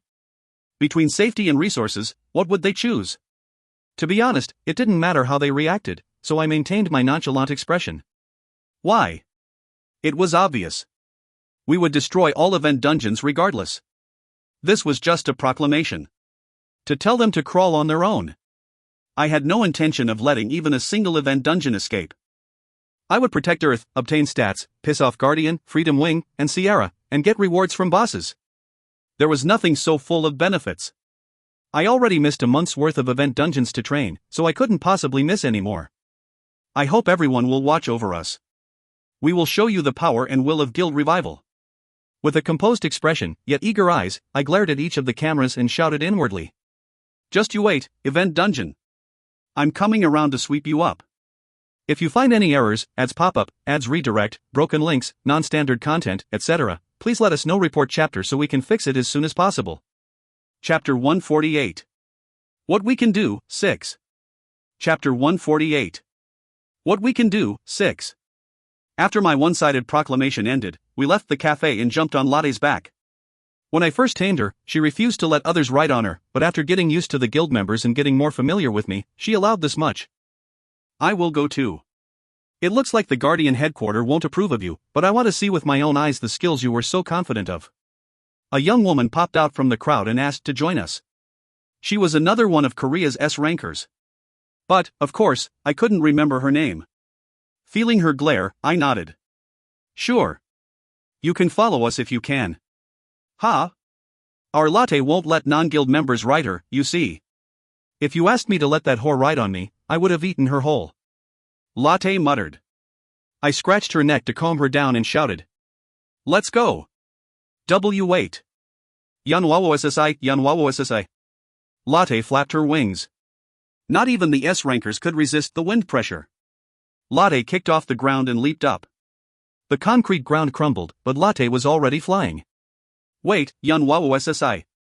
I said, take me with you. My god, dot. She was a wind ability user. That S-ranker flew slightly slower than Latte as she shouted at the top of her lungs. Pleen, who was still stuck to my back, complained. I don't like that woman's voice. Now women are going after him even though he's wearing a mask. What do we do about this man? Should we just wrap his head around with a boxing tape? That's it. Don't turn me into a mummy. I'm going to go faster. Sure, Latte. When Latte raised her speed, the woman fell behind for a moment, but soon, she sped up and continued to follow us. Looking at her, I realized she was holding the hands of the other two S-rankers. I could see Wu Youngha's pale face clearly, as she grabbed him by his neck like she would to a cat. Seeing me show interest in the rankers, Waya introduced them. They're all in Guardian, which is why a plus rank is the highest in Korea's Freedom Wing. You really know everything, Waya. And not everything. I just know what I have to. You need to know your enemy so you can prepare for them. Enemy, huh? It sure is getting crazy, damn it. Humans' biggest enemy is themselves, Kang Shin. You should have felt it in Britain. If you think everyone will come to your side after listening to you, you'll only be badly hurt. Walker said with a snort. Seeing him crossing his arms and gazing at the clouds, I felt that he looked a bit lonely. Then, I considered why he said that. Was he worrying about me? I muttered. Are you actually a good guy?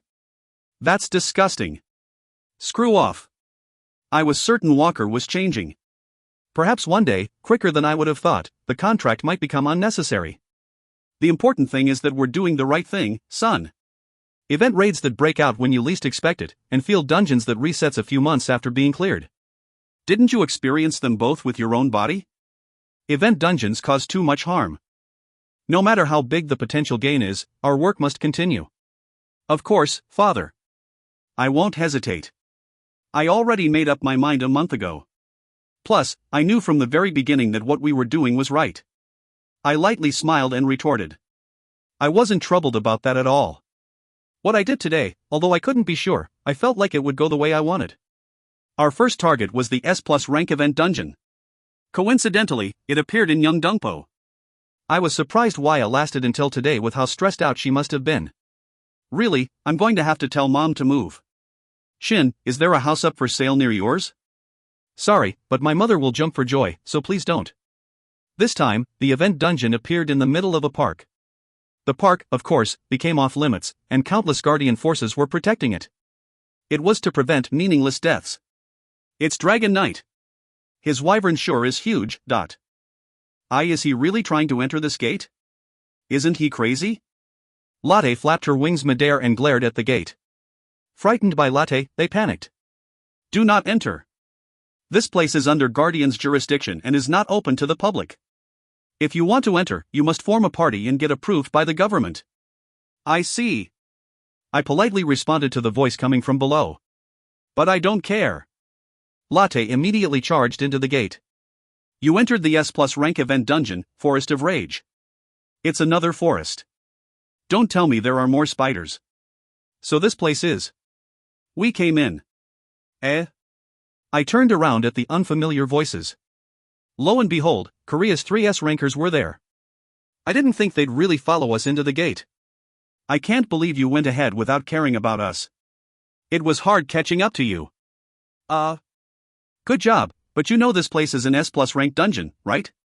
Now that you mention it, There were no S+ rank awakened in Korea. These three were all S rank awakened. I wondered what gave them the confidence to march into this dungeon. At that moment, a roar rang out across the entire dungeon. Kwaong! The S rankers became stiff. For the record, Walker also went stiff. Damn it, if I die here, I'll reveal your evil deeds in my will, Cook. You won't die, so don't worry, Walker. I grinned and took out my spear. Although Yunwawu was known to use his fists, he was just revealed to be the same person as Dragon Knight, who already fought against the Drake with a spear. As such, it didn't matter even if I used a spear. Spinning the spear in my hand, I dispersed my mana into the surroundings. Then, I stopped not long after. I found it. At the same time, a great breaking sound rang out from the forest. Hero! I can feel the hero's presence. Everyone, get down and prepare. 11 o'clock, 5 meters tall. It's charging straight at us. It looks like a close-range type, but a part of its body has mana clumped together, so it might be hiding a trump card. I concisely explained the information I gathered from mana detection, then began circulating Prayuta circuit. Ludia spread her arms out and cast blessing on the party members. In an instant, the whirlpool around my spear became stronger. With a boom, the trees in front of us fell and it made its appearance. As I said before, it was 5 meters tall. Although it was shaped like a human, its skin was green and unnaturally muscular, while it had only one eye. Cyclops. Hero, I will have the hero, Kayakuk. The gluttony spear I threw out easily turned the Cyclops' head to dust. I hadn't even used heroic strike, so it really died in vain. I retrieved the gluttony spear by pulling on its mana and spoke to my companions. I'll support you guys from above. They shouldn't be that hard from what I see. Not that hard. They weaken others by casting the fear status effect. Honestly, you should block something like fearing. Why you? Leaving the raging walker be, I ordered Pleen. When the Cyclopes appear, sing your weakening song, okay? Okay. The song where we all have fun together, right? Why yeah. Wait, Dragon Knight. What should we do? She's asking me? What a smart woman. I won't tell you to fight, but since you decided to observe us, do it while you run away. Why you want us to run? Latte, let's go. With just me on her back, Latte flew up. Although the rankers probably wanted to ride on Latte, I didn't even turn around as I flew forward. If I could fly in the dungeon, I was clearly better off fighting on Latte. If I got into a serious fight on Latte, not only would they vomit and get motion sickness, but they would also get thrown off. What will you do, hero? My guild members are strong. They should be able to take on 2 of them at once. Then we should find groups of 3 or more. Exactly. Latte raised her flying speed. This dungeon was contained the one-eyed giants, Cyclopes. Befitting the title of S+ rank, they had powerful strength, resistance against mana, and ability to weaken magic and aura. However, Mad Typhoon was greatly effective against such special traits. The endlessly spinning whirlpool of aura broke down their resistance and dealt special blows that were impossible to regenerate from. Prayuta, who created this, was indeed worthy of being called a god. Kwaong. Gale track. Cry ah.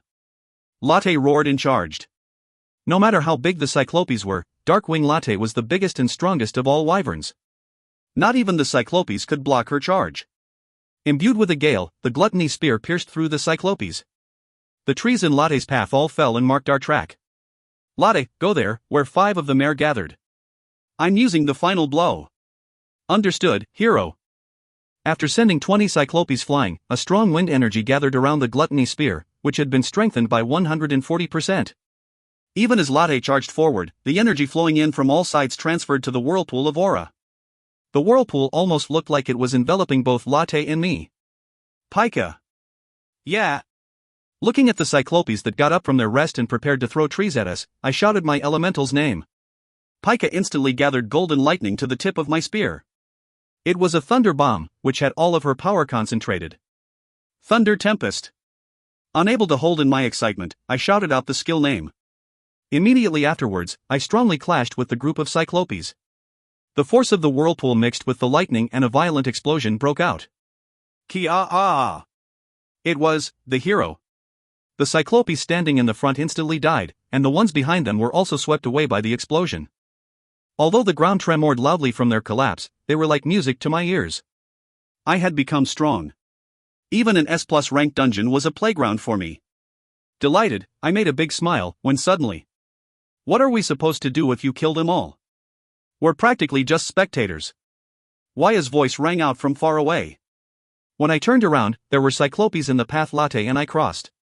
After using Gale Track, I had killed all the Cyclopes I could see, so I forgot to leave some for the others. Sorry. I went a bit too wild. No, you did well. It's better the more overwhelming you appear to them. You were cool. Scary Basta. Cook.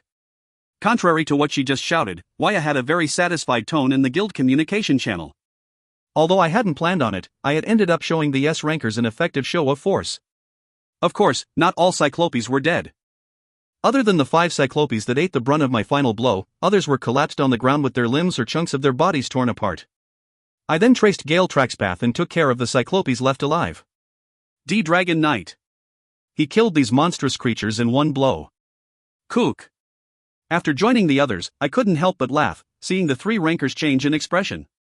Although they were the only ones with that expression, once we finished cleaning up Korea's dungeons. Kwa! Kill the Heru. Because of the ruckus I caused, more and more Cyclopes were gathering. I spun my spear around again as I turned around. Alright, let's finish within 3 hours. I want to get rid of the other 3 before the day breaks. Taking care of Korea in just one night. That sounds fun. Father grinned. Damn, I have to guard your sister tomorrow, too. Do your best, Walker. You devil. Quack. Walker screamed. Startled, the S-rankers backed off from Walker. I slightly pitted Walker, but only just a little.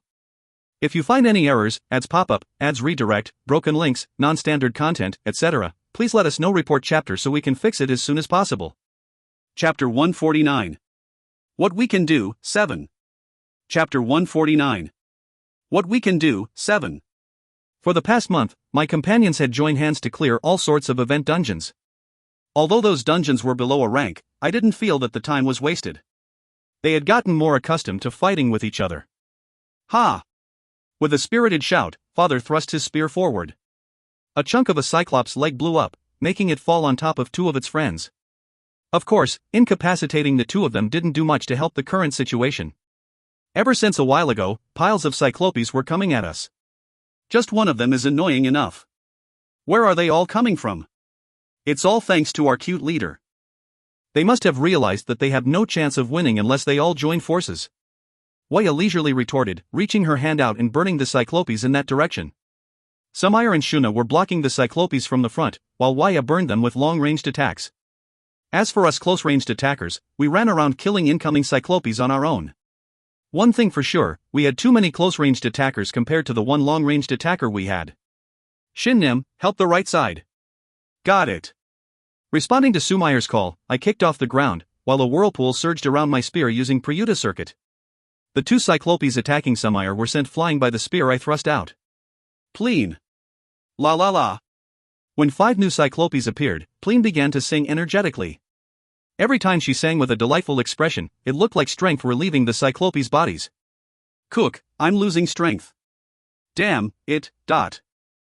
The S rankers, who weren't considered to be in our party, were also affected, but it was fine since they didn't need to fight. Without caring about them, I continued hunting. Latte. I know. As I decided to fight with the party members on the ground, Latte and I were moving separately.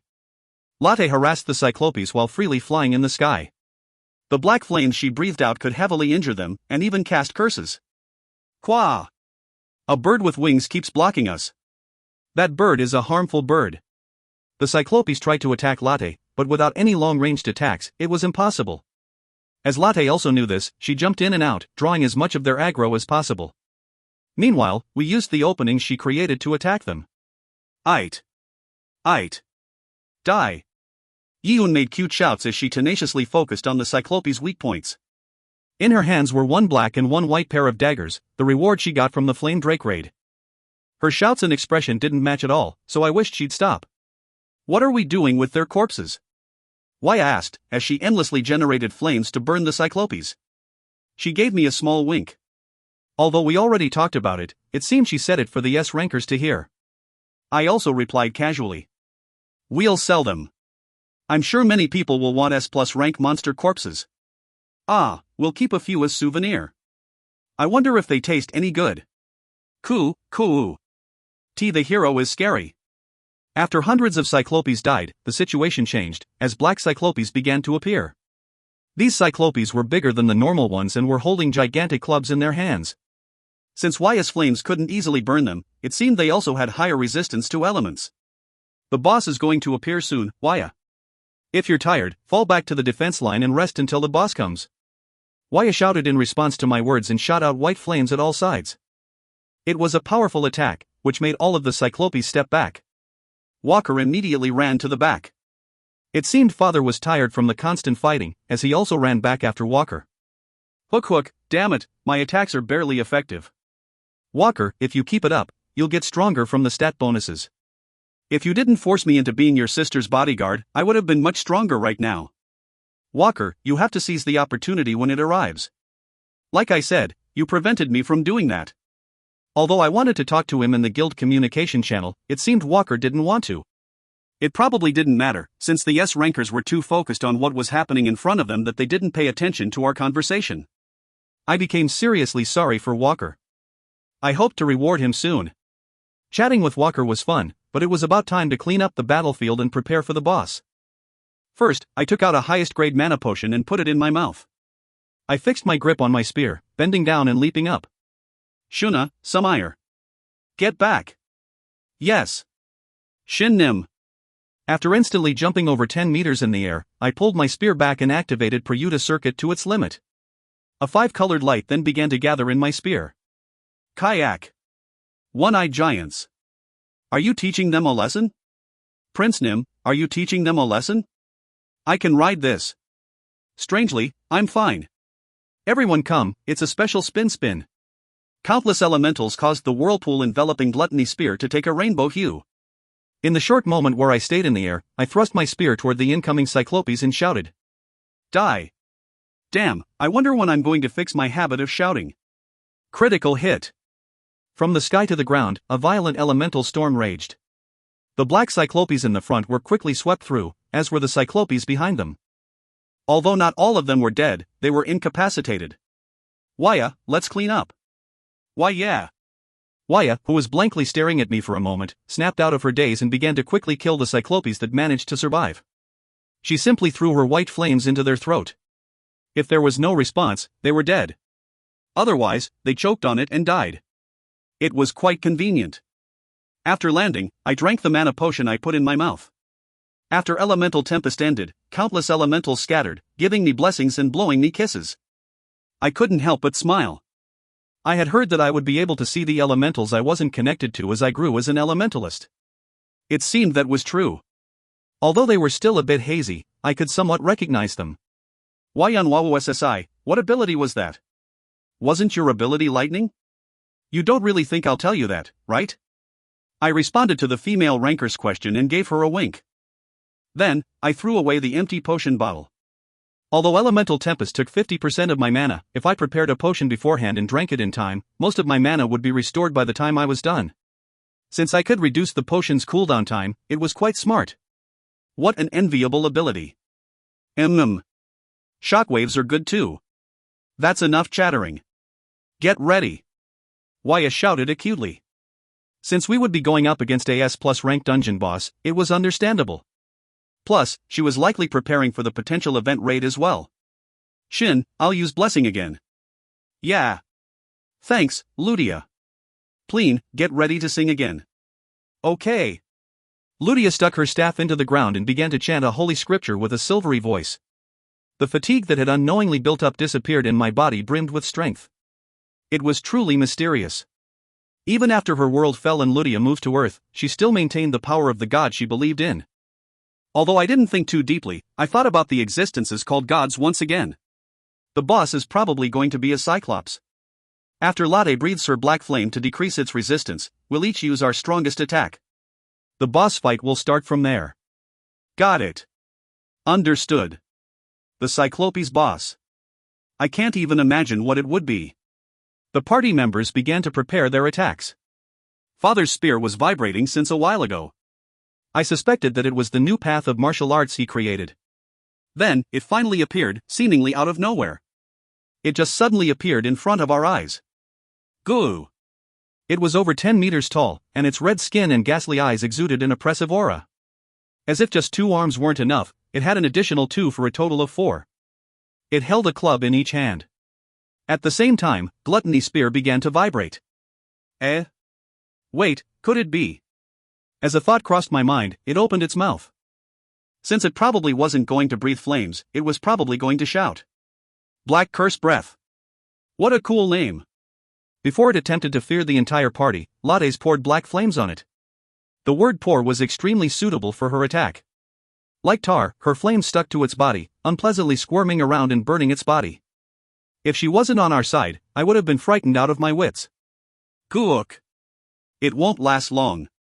It'll reduce its attack power, movement speed, and resistance to everything. Why didn't you use that against the Drake? I couldn't back then. I acquired it after being with Hero. It seemed like Latte was embarrassed, but I didn't have the time to think about that right now. Waya was the first one to attack. Her flames were so white that they could be mistaken as light. Die. Was that a universal shout? Her flames struck the Cyclops' chest, scorching it until its bones could be seen. Even more shocking was the fact that Latte's tar was preventing it from regenerating. Father's spear attack then struck the same place. An explosion boomed and it trembled from the shock, coughing out a large amount of blood. Father dodged its club swing and fell back, all the while shooting a condensed shockwave aura. Die. Really? It just sounds lame. We don't need to all say the same thing. Die.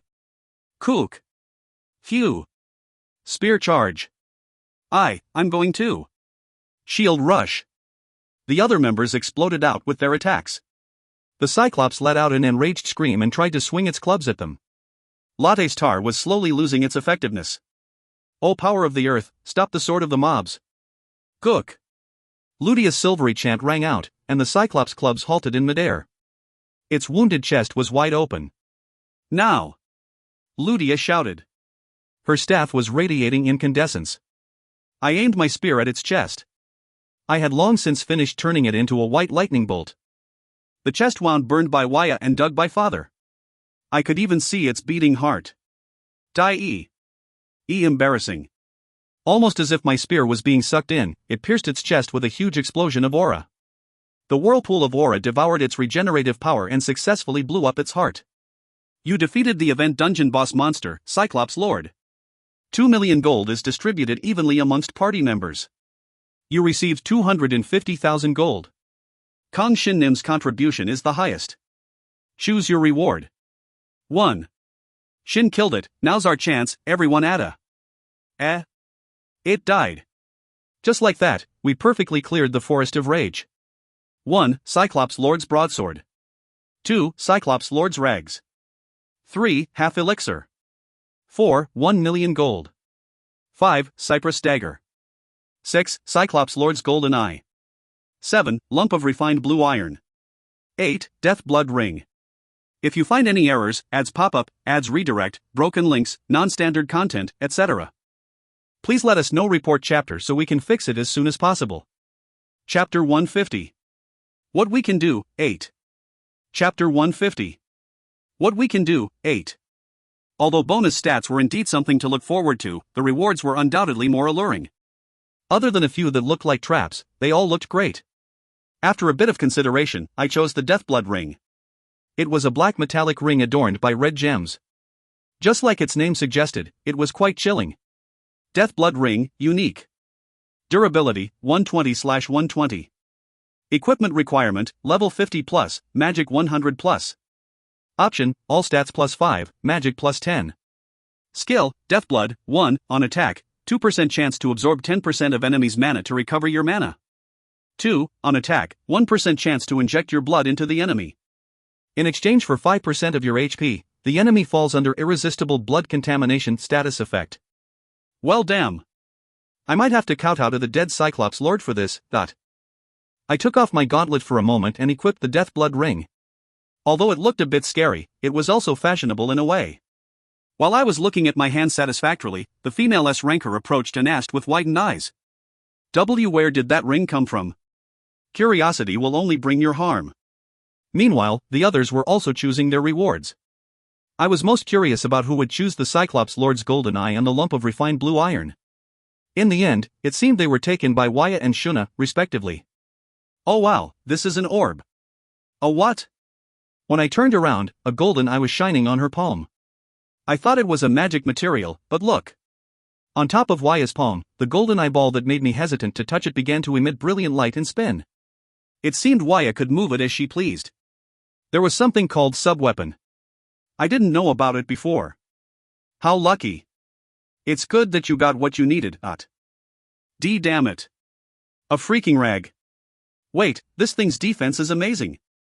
It seemed Walker was satisfied with the reward he chose too. Sumire, you're still waiting to choose your reward, right? Yes.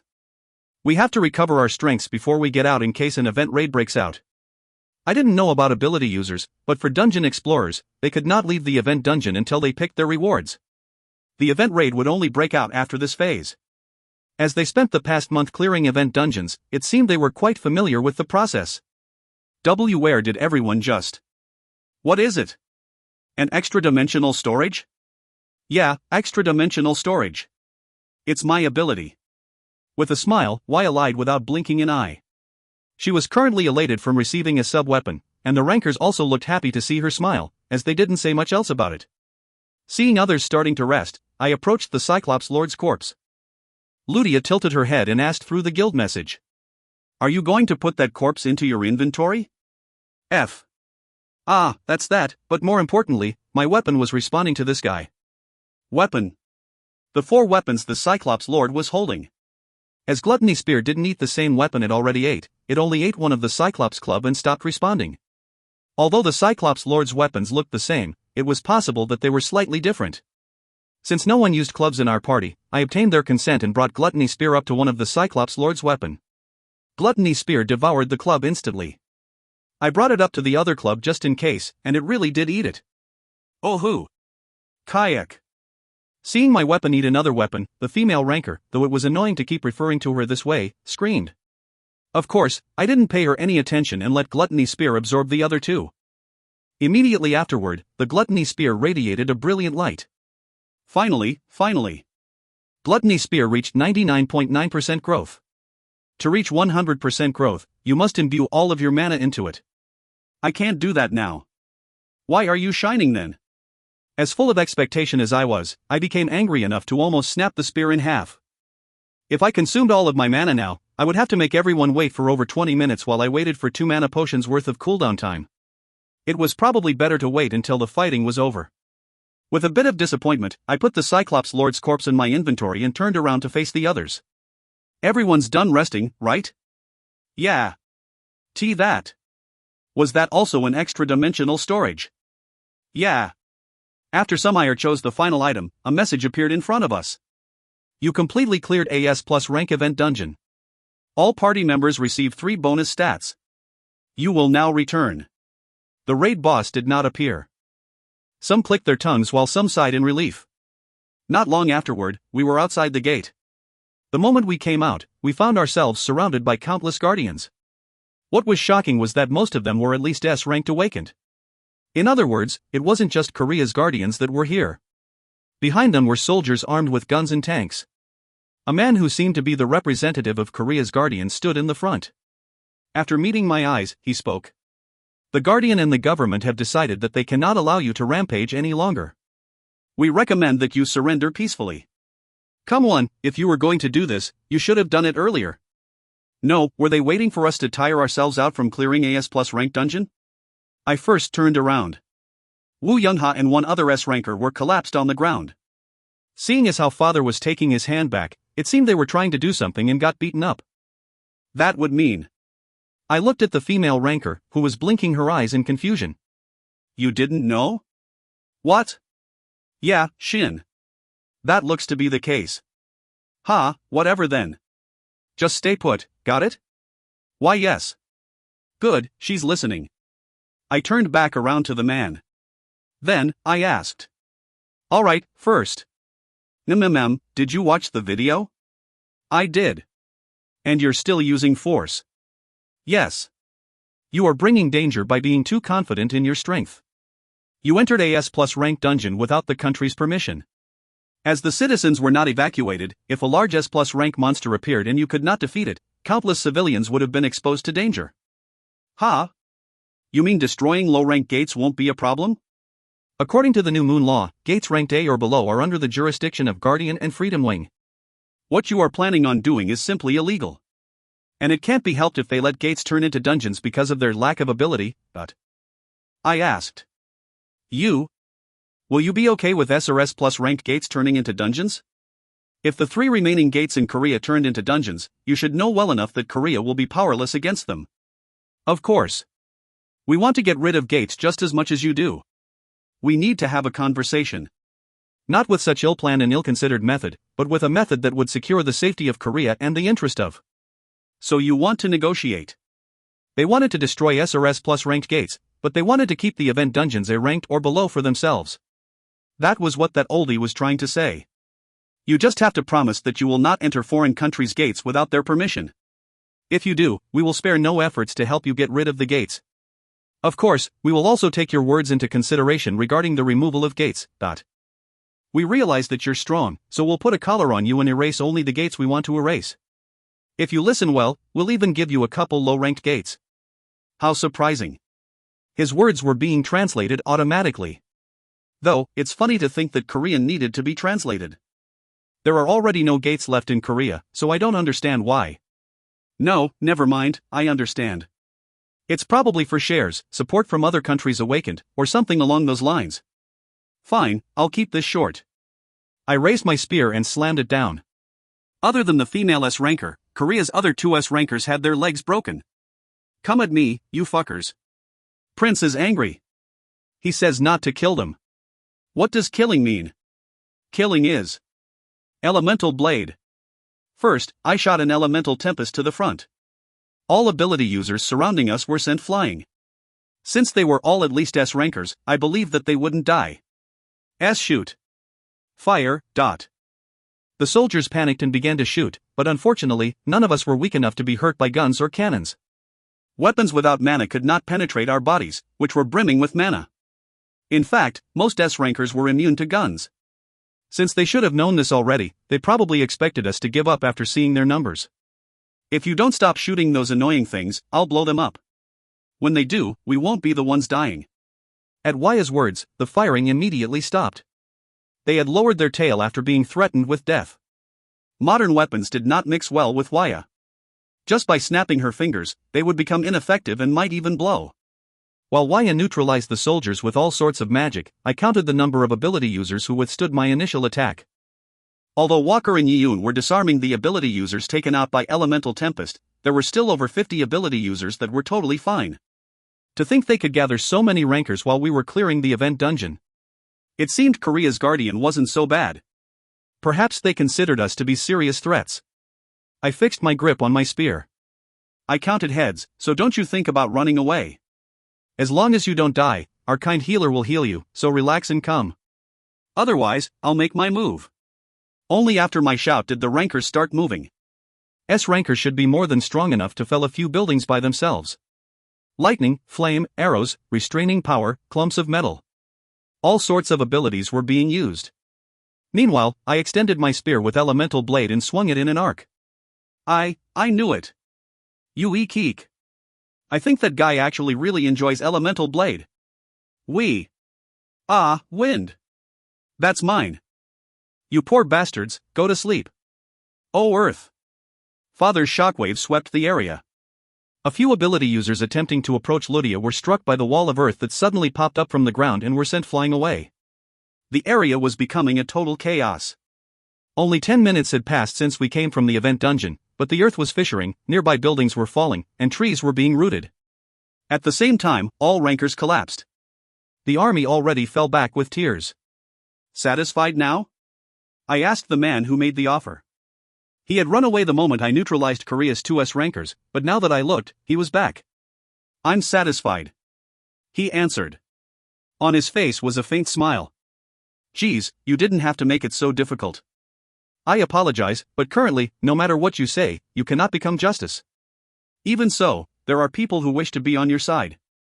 We just did what we could do. It seems Guardian isn't completely rotten, but it is an organization formed to protect Earth. Please remember that. I smiled and spoke. If you want anything, tell me. I'll sell it for a cheap price. You know how to trade. In that case, we would like some materials you obtained inside the gate. I don't know about other countries, but Korea's ability users often cannot hunt properly from lack of equipment. It is so bad that even I was tempted by the idea of letting gates become dungeons. I'll contact you separately. Do you need help cleaning up? We already have people ready, but thank you for the offer. Rather than that, you should go do what you want to do. I'm liking you more and more. Good, that's what we'll do. I grinned and turned around. Yeon tilted her head and asked.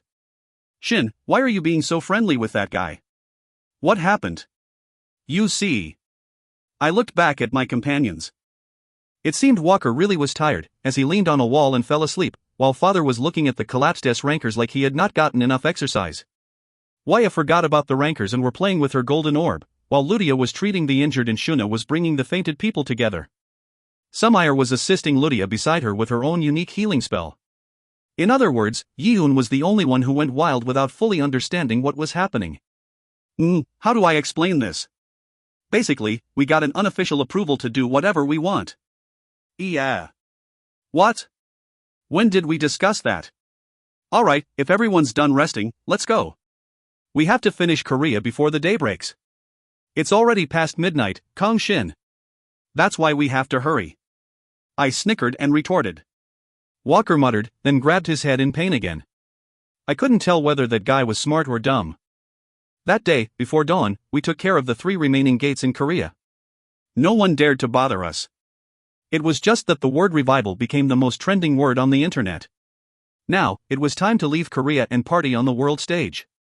If you find any errors, ads pop up, ads redirect, broken links, non-standard content, etc., please let us know. Report chapter so we can fix it as soon as possible. Chapter 151. Crimson Chaotic Spear, 1. Chapter 151. Crimson Chaotic Spear, 1. When we finished cleaning up the remaining dungeons in Korea, it was 11 a.m. Event raids did not occur once. According to Waya, the chance of an event raid happening wasn't that high.